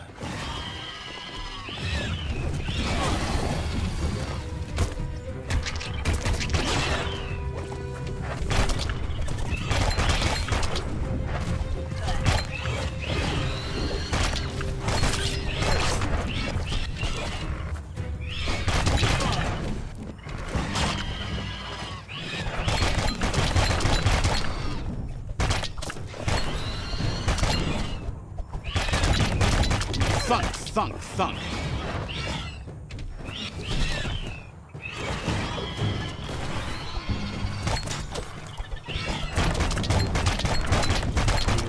A fistful of death.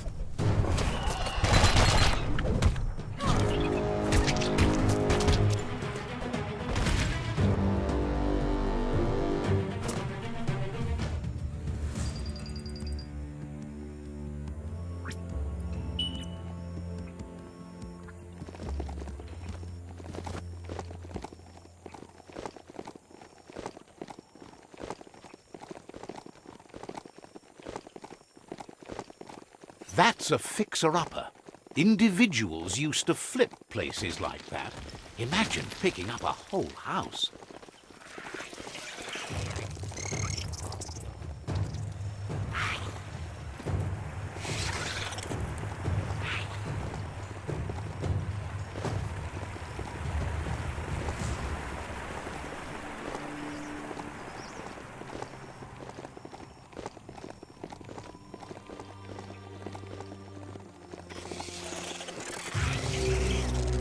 Found a bric-a-brac that's not absolutely flat.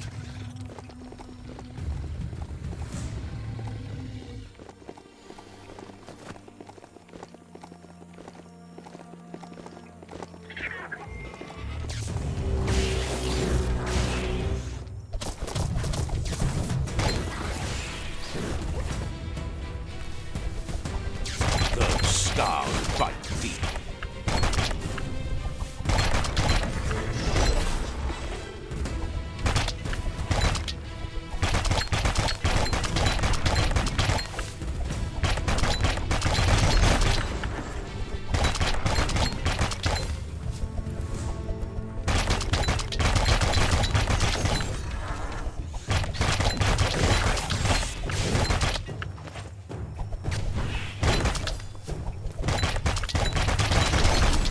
Don't want to point a finger, but the Meta Stadium is near here. Super effective.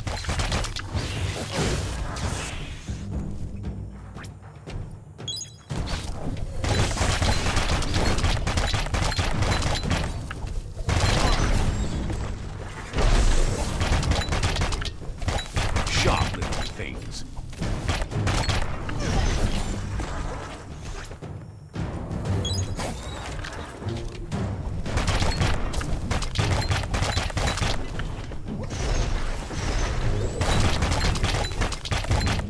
Disco discs.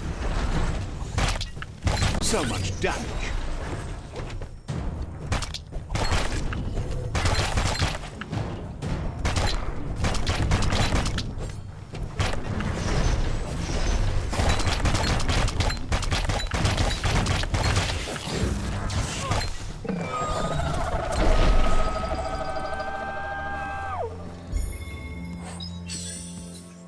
At least you're not coming out of this empty-handed.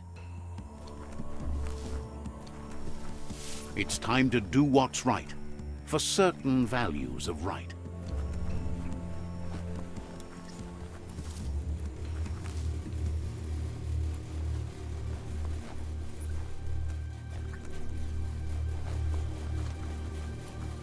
Not opening for you.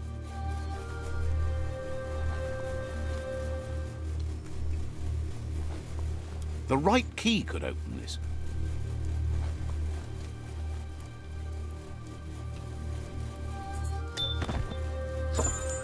Top quality scrap in this piece.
You need to loosen the bolts without unsettling it.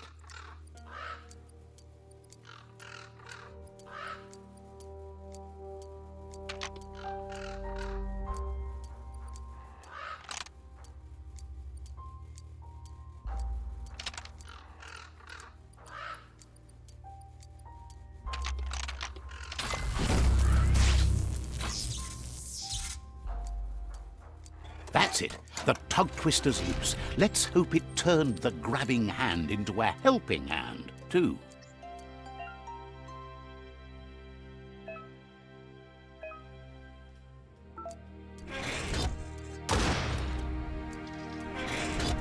The light of day shows how bad the world has become.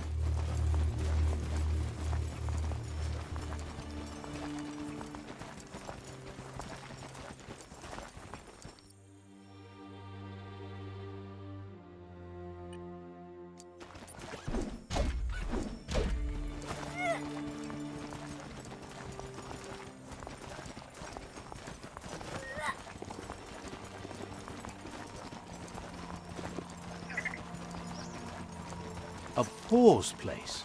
Probably cleaned out, but you never know.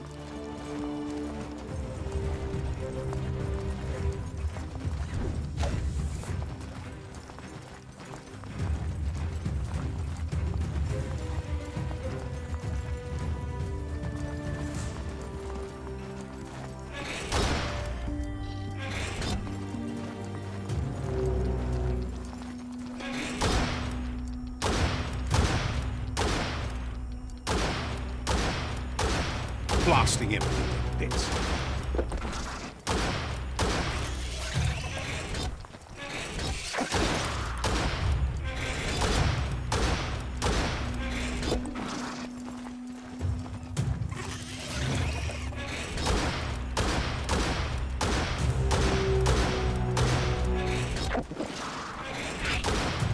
Great shot.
Bang Shelter 11E.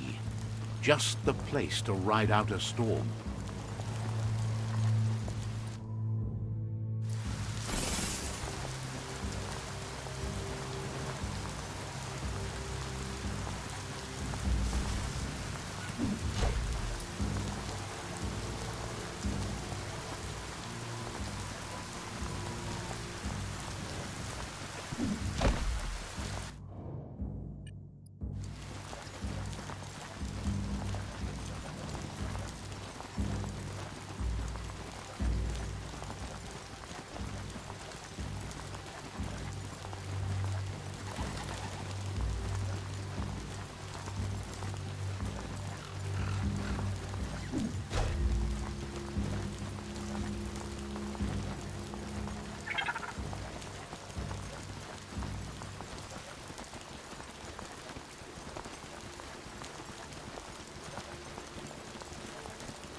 Mikatu. He believed the tug twister would do the trick, but now realizes brute force won't do the trick. You need something slick.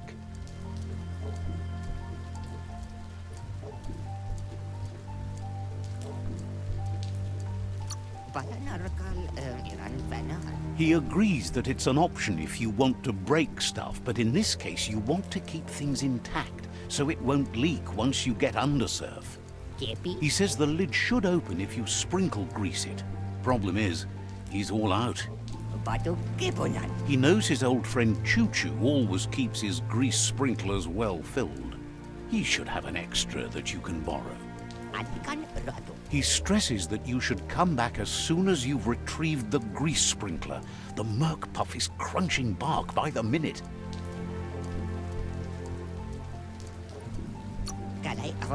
Wiz heard he's currently stranded at the end of the line, so it should be easier to track him down now compared to when he's running rails.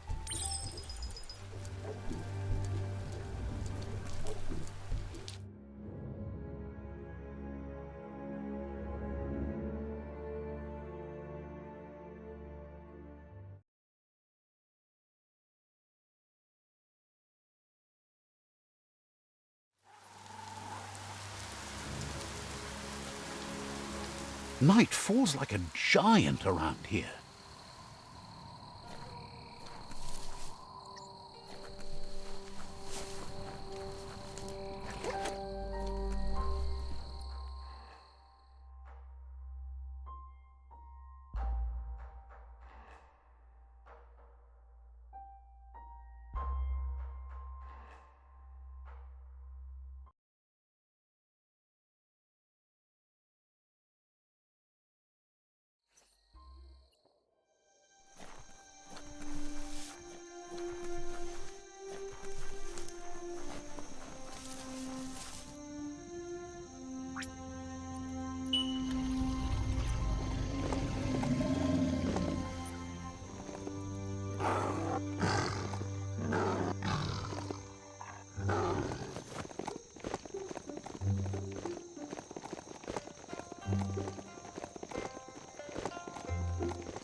Try to be friends with the beast.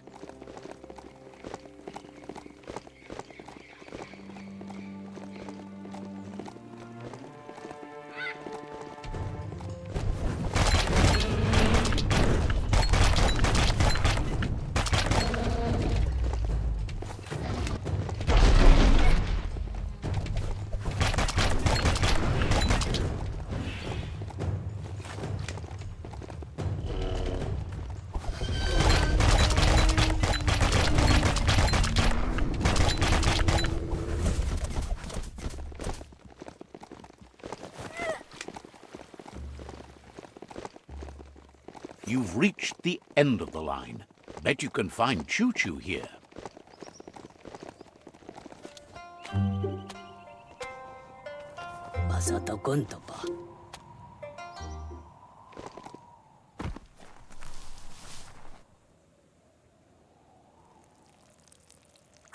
Let's see.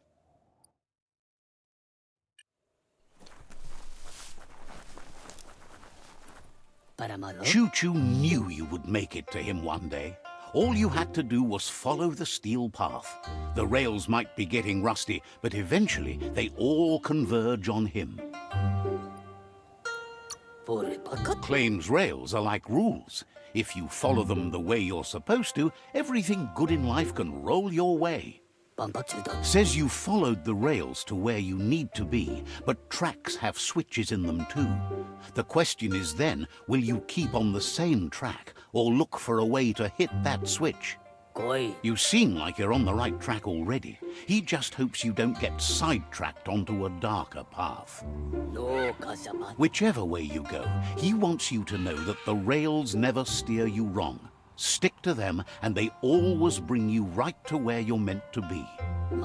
Wants to know if you've ever regretted taking one track in life instead of another. If you could go back, would you? Thinks everyone has. No one's perfect every time. Seems like the world came out of its rut and is chugging toward higher ground again. Can't thank you enough for hitting the brakes and working to turn the world chug around. But let's not get derailed. Says he's surprised to see anyone this far out, but sometimes the wrong train does take you to the right station. As you can see, he didn't plan to make a stop here, but now that he had to, he's really happy to see you. He says his name is Choo-Choo. He's been off track since the world started dying, but he's trained his mind to stay positive regardless of the... Figures that's true, but they can get you close enough to most things for most reasons. You can stumble along from there. He's convinced the tracks are like the paths our lives take, and you must deal with the outcome, even if you didn't lay them yourself. This time, though, he was sidetracked and needs a new wing nut to get back on track. Wing nuts are easy to find, as they're fitted on any in-front chugga-chugga out there. The challenge is taking them off, so he's happy you're here to do it for him.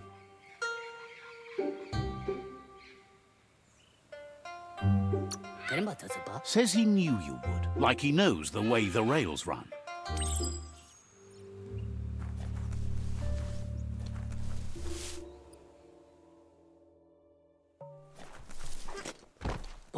Choo-Choo says he hopes this...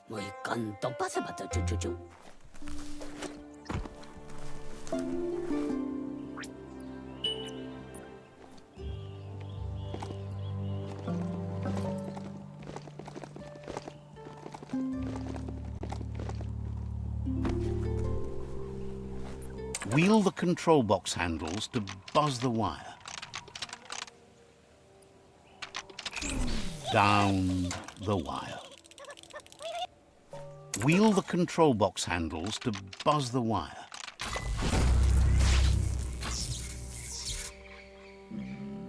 Wired up and ready to go. Might turn a blade or two.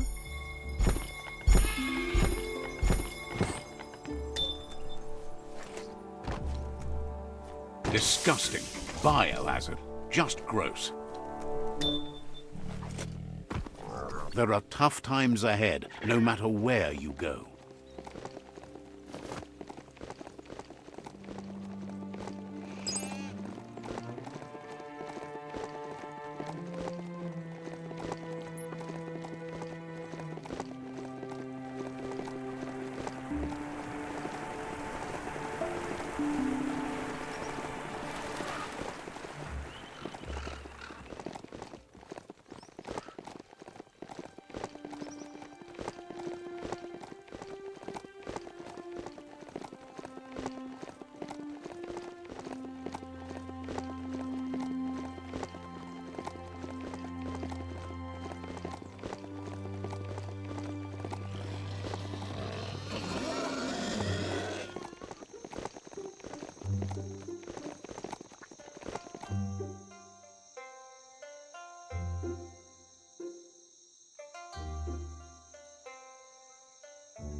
Get out of here.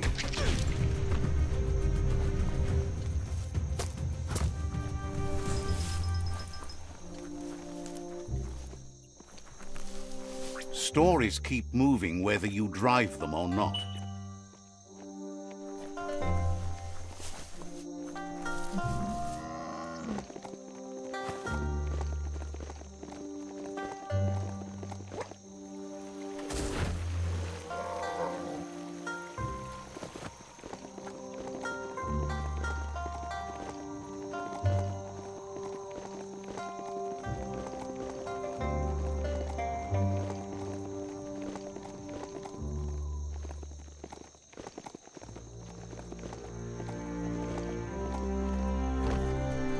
The Wingnut Chuck Tunnel. It goes on forever.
The air gets stale down here fast.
Clubbing.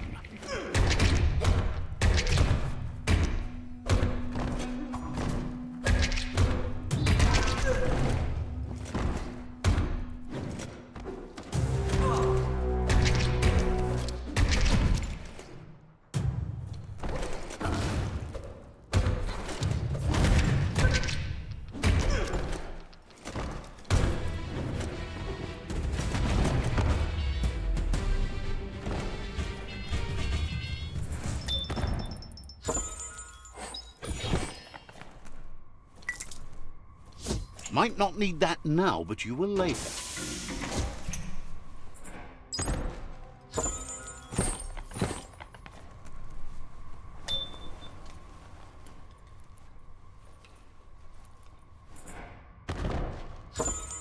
That's interesting.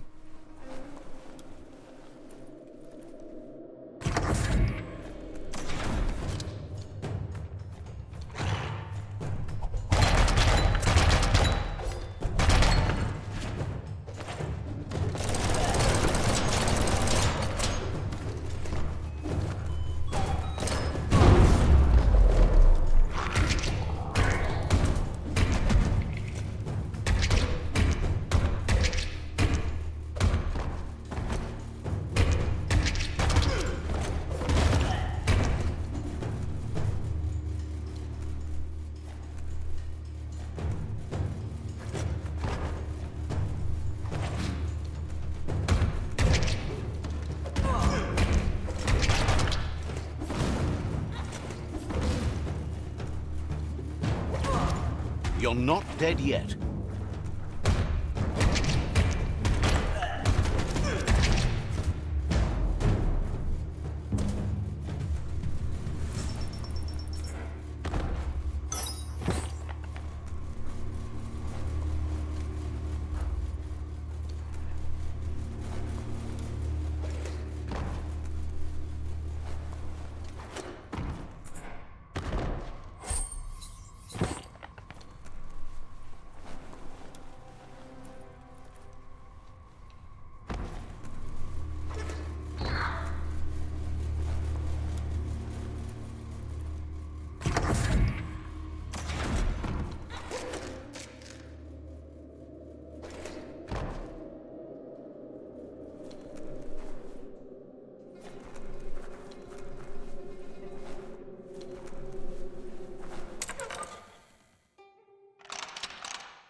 Let's see.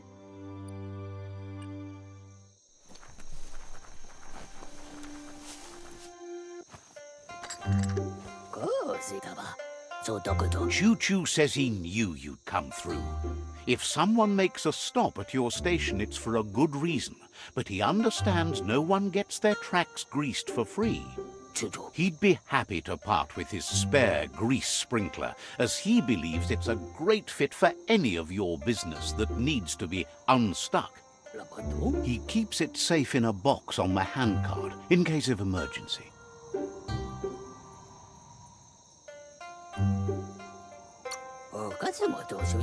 It's on the cart. He wants to keep it close by. In general, you won't have much time to act in case of an emergency. Choo-Choo says you should help yourself to the grease sprinkler.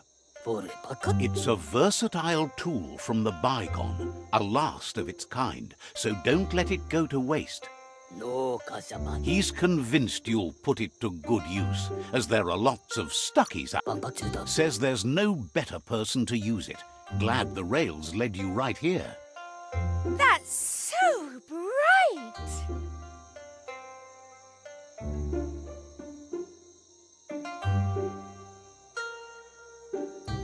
Seriously, you like the shine? You just don't want anyone to get a good look at you.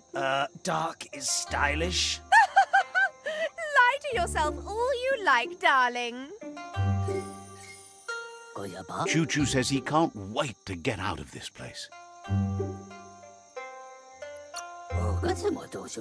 Says you'll see each other later.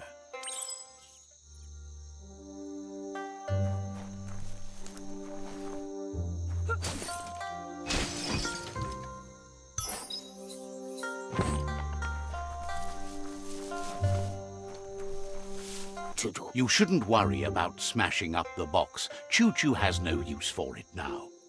Choo-Choo says he feels strongly about helping his next, just like you did for him. He's convinced there was a bigger reason you met. Sometimes the wrong train will take you to the right place. He believes you've got what it takes to make a difference. He's witnessed it himself. Says he can't see the end of your rails, but if you grease them up good, he hopes you'll enjoy an easier ride. Choo-choo's thrilled you found the Ark. Just imagine how much faster than a chug that needs no rails, no roads, nothing but air. The world's on the mend, so no need to leave it. But just think of all the places the Ark could take you. Says he's happy to see the Ark in your hands. Knows you'll go great places with it and do some good. Wonders who you might call aboard the Ark with you. So, what we have here is an opportunity to help your next. There's a seat open on the Ark should you want to offer it as a gesture of appreciation. Why? You don't need anyone else but yourself and me, of course, but I'm a part of you, so that doesn't count. If you want to go quickly, go alone. If you want to go further, go together.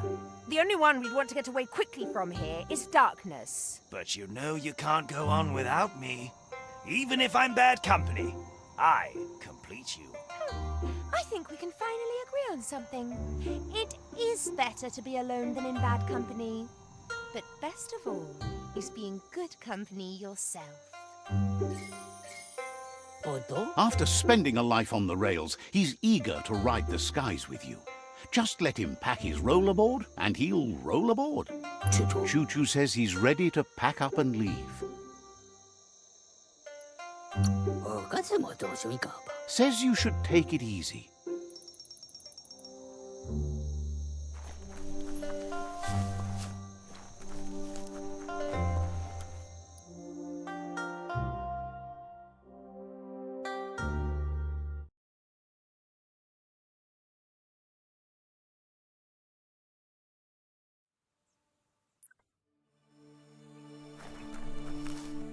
It's all about destiny.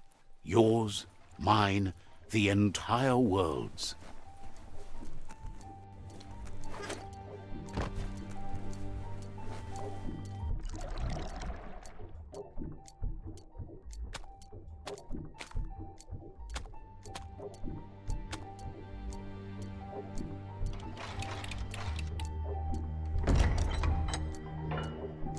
Wiz says that there's no plan to confront the Merkpuff until the octopod is properly armed. He's happy to tell you that the cannon he's been working on now just needs ammunition. He says his old friend Boom makes all things that go bang. There's a rumor that some of Boom's pyro sticks shot off and are out there roaming free. You should keep an eye on the horizon for pyros. If you're fast, you have a shot at catching some of them before they go off. He's a peculiar little fellow that's been fiddling with Splodies since he was a kidling. It runs in his blood. Their family recipes pack a punch.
Don't be feary. It probably won't bite.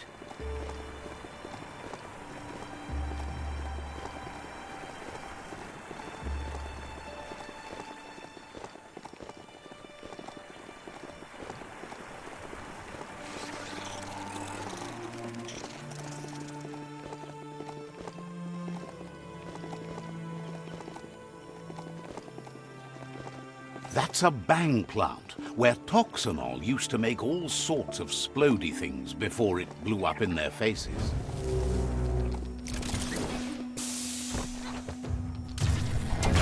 Bang, bang!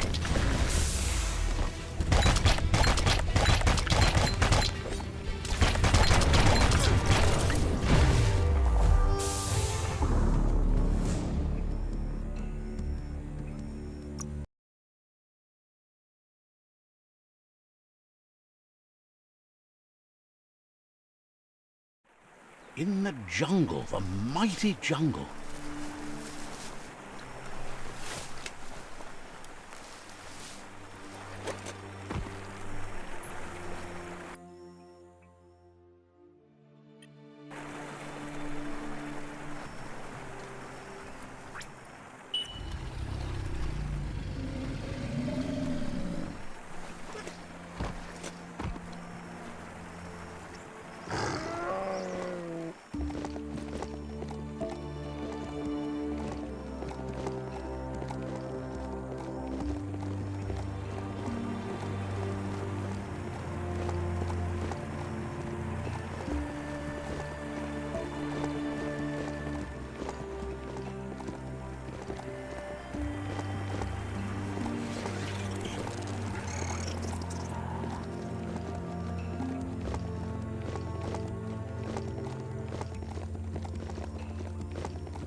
That's a bang plant, where toxanol used to make all sorts of splody things before it blew up in their faces. That's some sharp wood scrap there. Watch for splinters.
Whoosh, whoosh.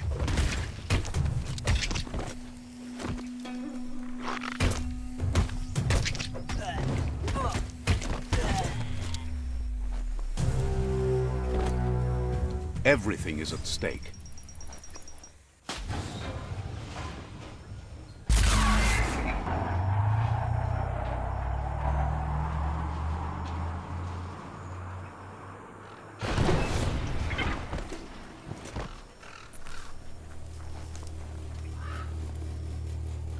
That looks like an unbanged pyro stick on the loose. Better catch it before it goes off.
The pyrosticks will cause a bang, but targeting is on you. At least now you have a chance to hurt the Merkpuff where it counts. Nick? He hopes so, as there's no Plan B, or more correctly, Plan C. Out of Date has named this Plan B. Plan A was to take on the World Eaters by foot, or flaps in this case. Turns out swimming down there was a bad idea. Wiz has been working on another cannon, but instead of pyrosticks, it squirts guppos, scaly distractions for anyone with an appetite disorder, and irresistible for the Merkpuff in particular. Seems the best way to find guppos is go talk to Gil. He has a natural sonar and knows where the guppos sub the surf. This means you'll have to go visit Gil at Burblebottom. Find Gil and he'll be able to tell you where to find the guppos. Guppos are lively beings, and they're fast too. They're here, there, and everywhere. Or at least they used to be.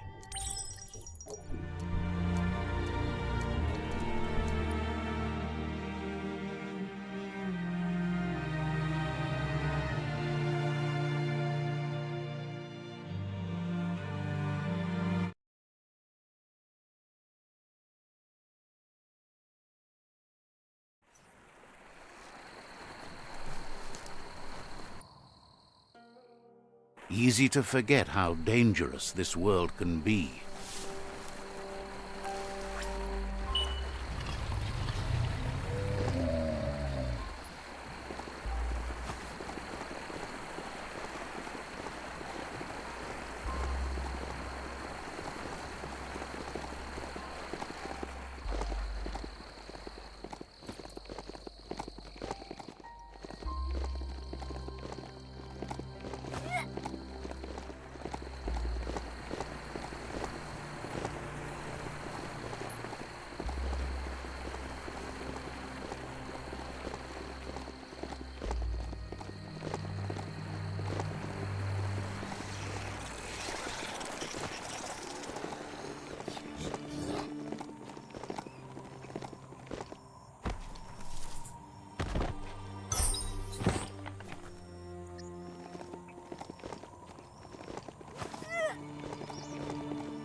That there is a fume foundry where toxanol processed go juice.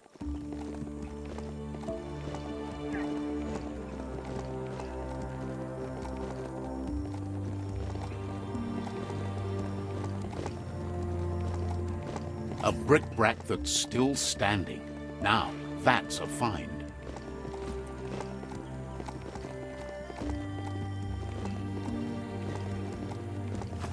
This is Burblebottom, residence of Gil.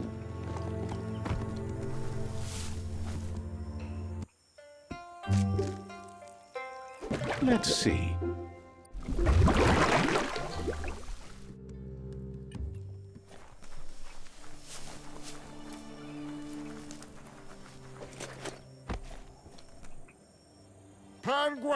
Happy to finally get to meet you.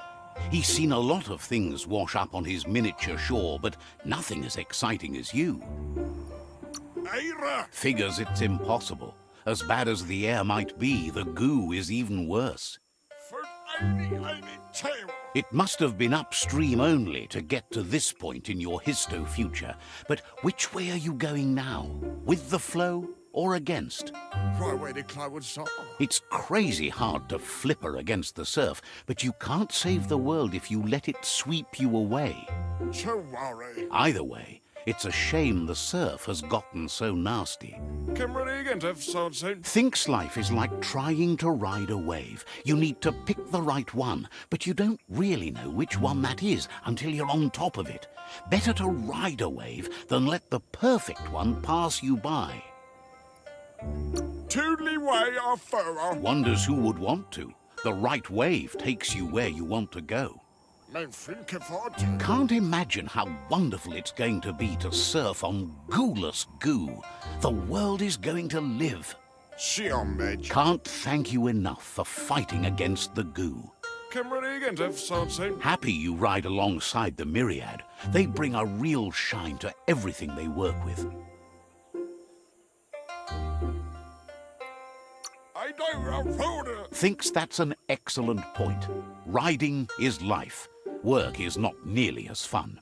Mein Finder. But none of that's nearly as important as enjoying the day, right?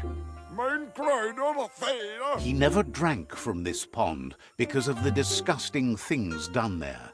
Panguel measure. Even the fish stopped drinking here after the pollution made the surf mucked and the air blocked his gills.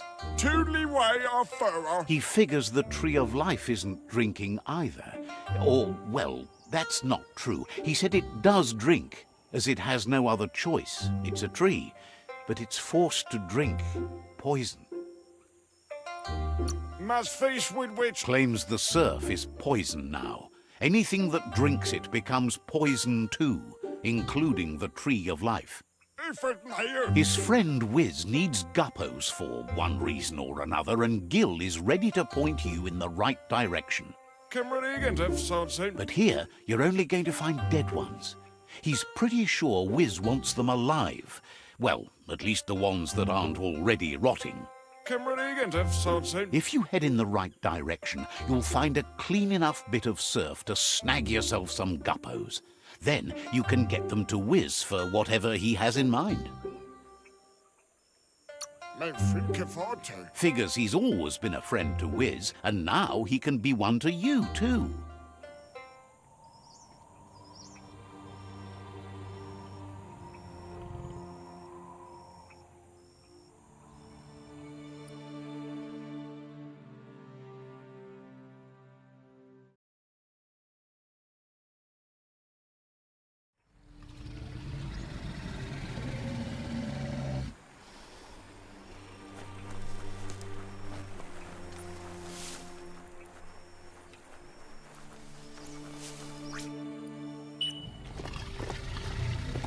Better to be on top of a mount than standing behind it.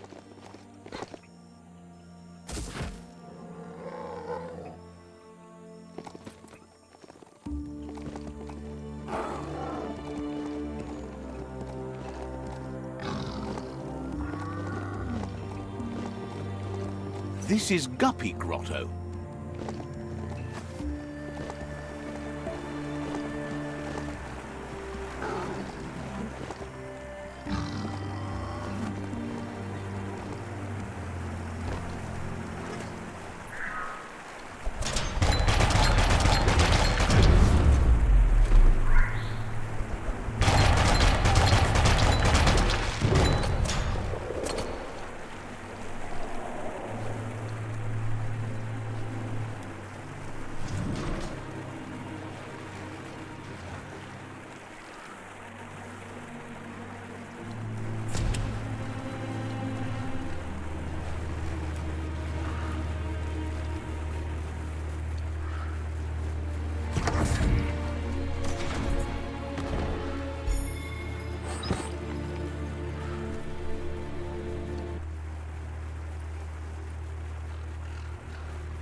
Might be a good idea to hole up for a bit now it's getting dark.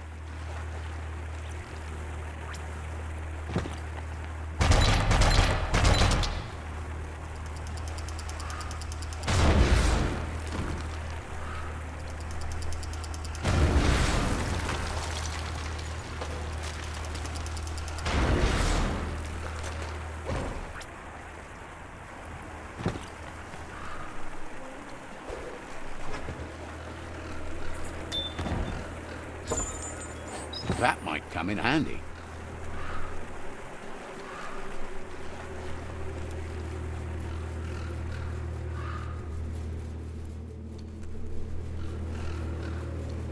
Gonna need a key of some kind. That's shut and good.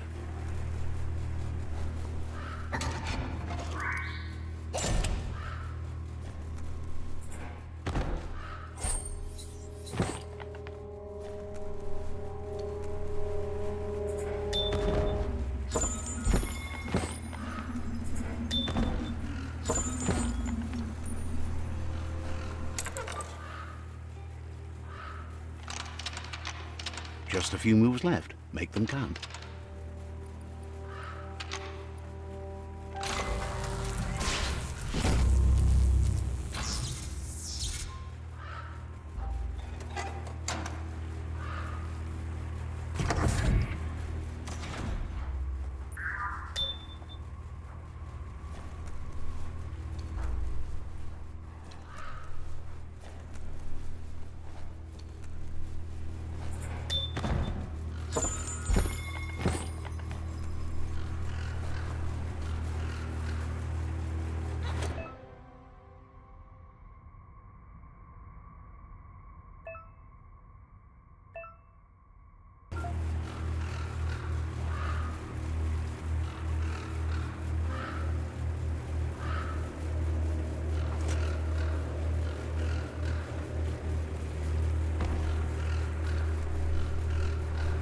There's still time before the dawn.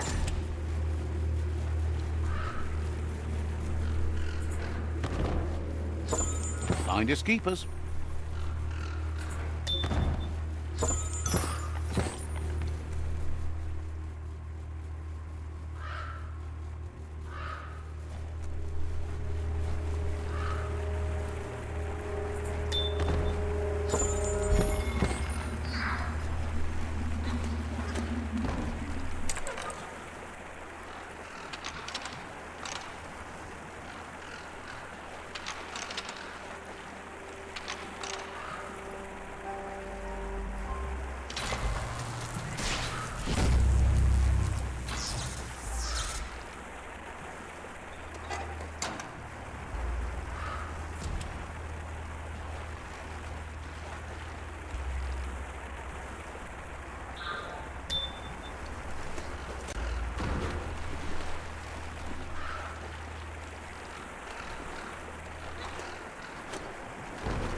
There's the guppy hut. Might be some fuel catching gear in there.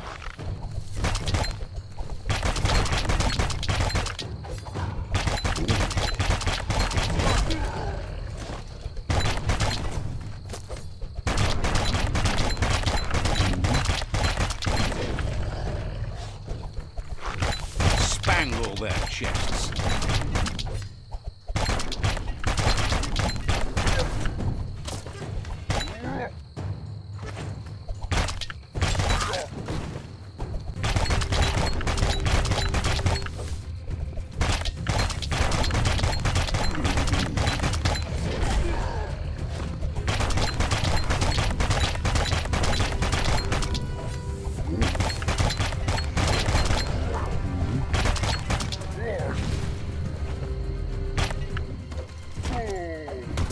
You're in pain.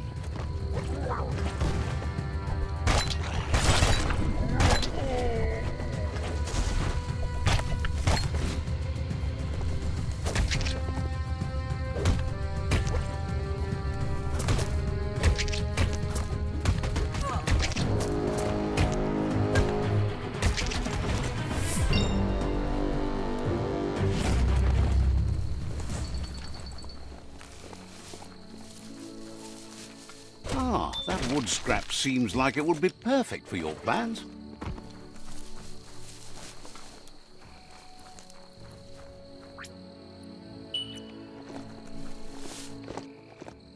Oh, you get used to the beastly smell, I hear.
That seems to be enough guppos to provide the octopod with infinite ammunition.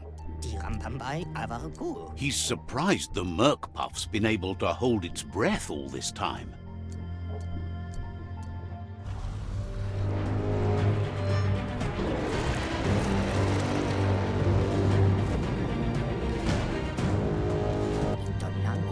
It's just another proof of the evolutionary change caused by Toxanol's contamination. Being undersurf has meant the Merc-Puff has been left alone to munch on the root down there undisturbed. This means the northwest route has suffered more damage than the others.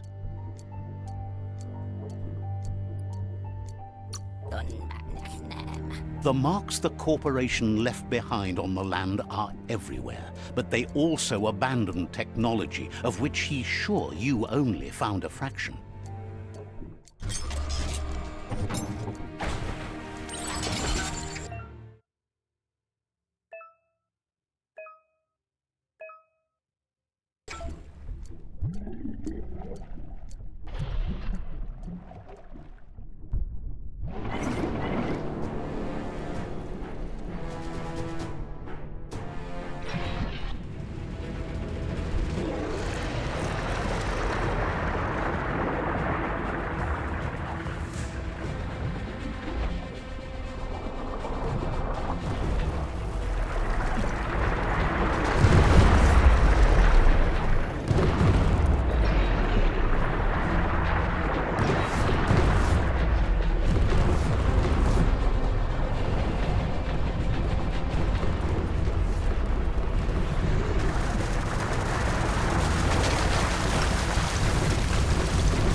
That was the last of them. You've sealed the fate of the tribe and the tree. It's time for the end game. Can't both? You have your destiny. Follow it all the way back to Out of Date. He never told anyone about what's next, but he's sure it involves you. Whatever. Just continue to stay true to yourself and respect others whatever happens. You've become their pride, the guiding light of the tribe. It's time to return to the tree one last time.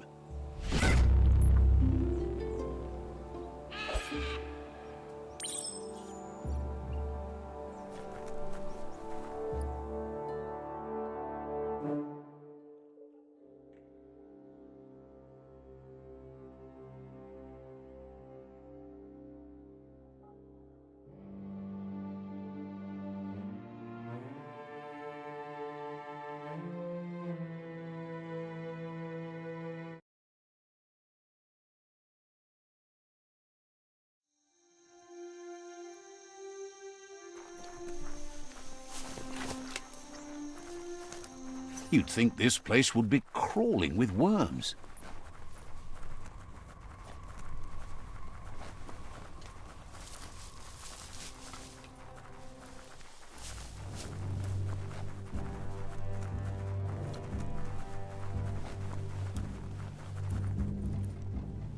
Koyevun. Tuvun bunun. Out of Date says the signs of the end of the world are everywhere. It seems nature is preparing to take revenge. Yamoluwando. The day of reckoning is coming, and you are invited. He can feel you're approaching the end date. Lotulu bayo. If you haven't decided whom of all like-minded, light-hearted beings you've met have earned a seat on the Ark yet, it's time to do that now. Papa mofubak. Then grasp your last chance to make sure Lupa Lupin's stopped for good. The tree settled its score, but it left yours half done. Loma toaha. He says you need to see Lupa Lupin eye to eye one last time. Loma toaha. He's happy to help.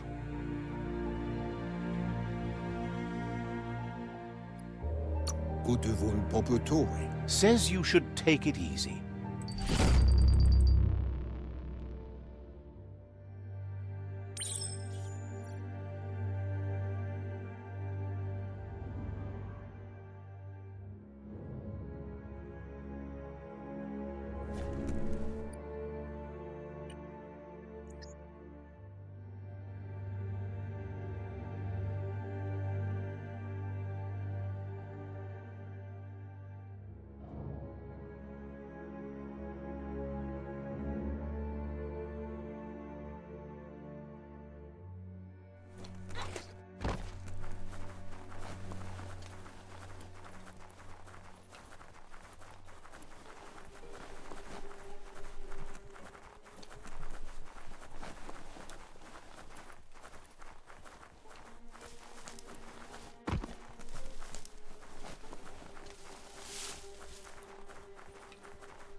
You can see a lot farther now than at night.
Can both? The Sifu is seeking revenge too. He hasn't forgotten what Lupa Lupin did, but he also wants to stop him from attacking his tribe. That the world seems to survive doesn't mean he must. He hopes you agree, even if it goes against your light-hearted nature. All the goals are gonna head SS. There's no room for predators in the world the Myriad tribe is building. But he knows this is your fight. You should handle it. Lupa Lupin's own fear was his shackles, not the roots of the tree. It just changed him.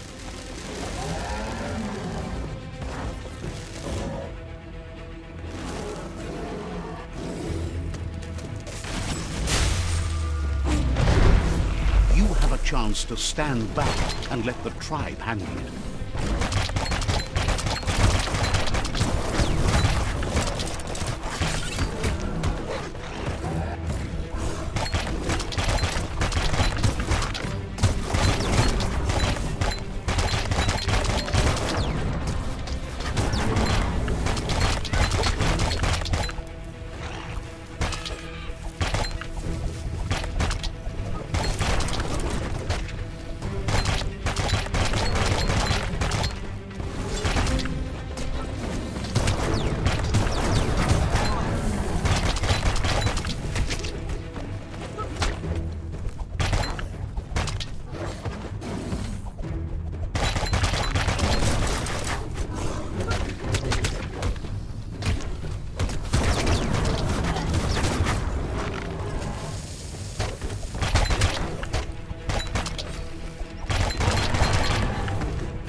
The Sifu is ready to step into the fray. Are the odds about to change in your favor?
If a friend dies, something inside you dies. You can save the Sifu by making yourself a target. You're up.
Shockwaves spread when the world crumbles.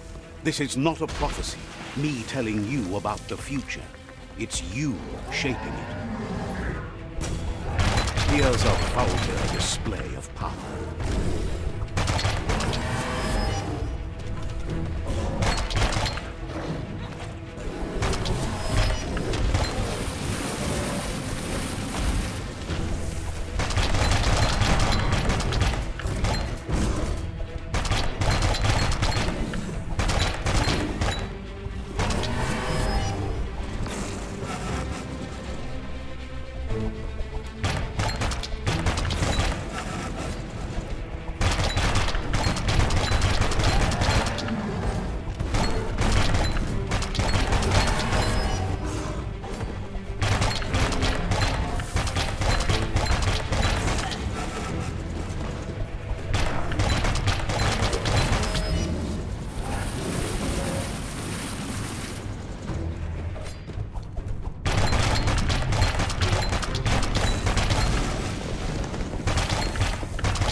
more he does, the stronger he becomes.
It's time you remember who the real enemy is and stop playing the game his way.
This is how it ends.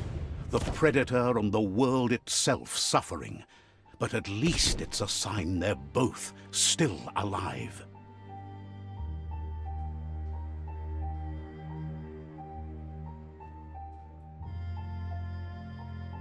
So, what we have here is a clear matter of life and death, and only you can make a difference.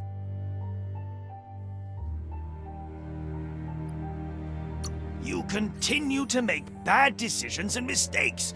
Oh, it never ends. It's easy to make a good decision when there's only one option. The only mistake here is you. My mistake is letting you speak. My conviction is that the world would be a better place without your voice. Convincing yourself doesn't win the argument. In the end, we won't remember the words of our enemies, but the silences of our friends.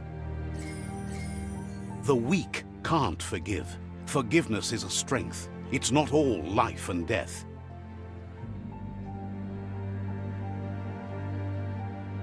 It's no better time than now to accept a helping hand.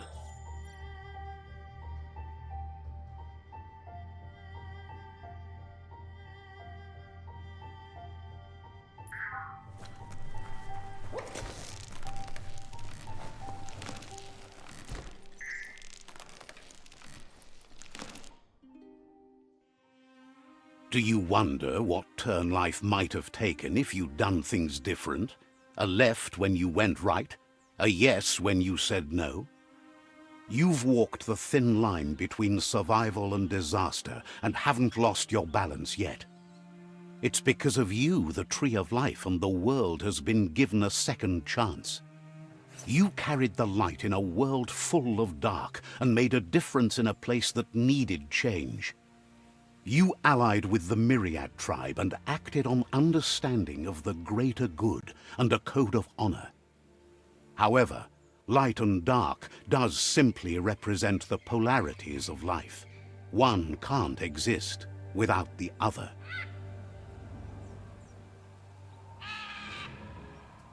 This isn't the end. Just being surrounded by nature as it heals itself will rejuvenate us. Nature will teach us how to survive. So, trust your conscience to show you the way, and everything else will follow.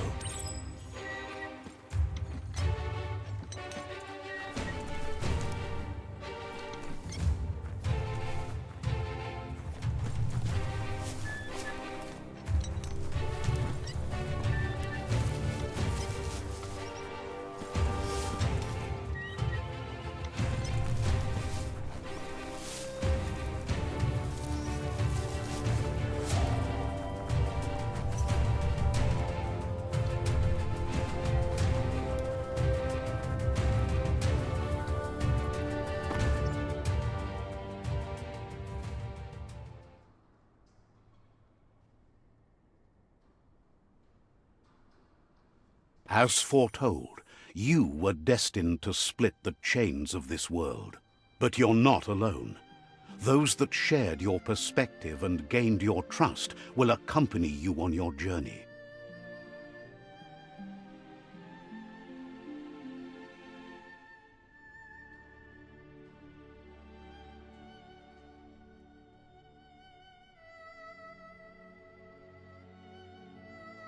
Is there a world out there that's better suited for those imbalanced in their light nature than this one?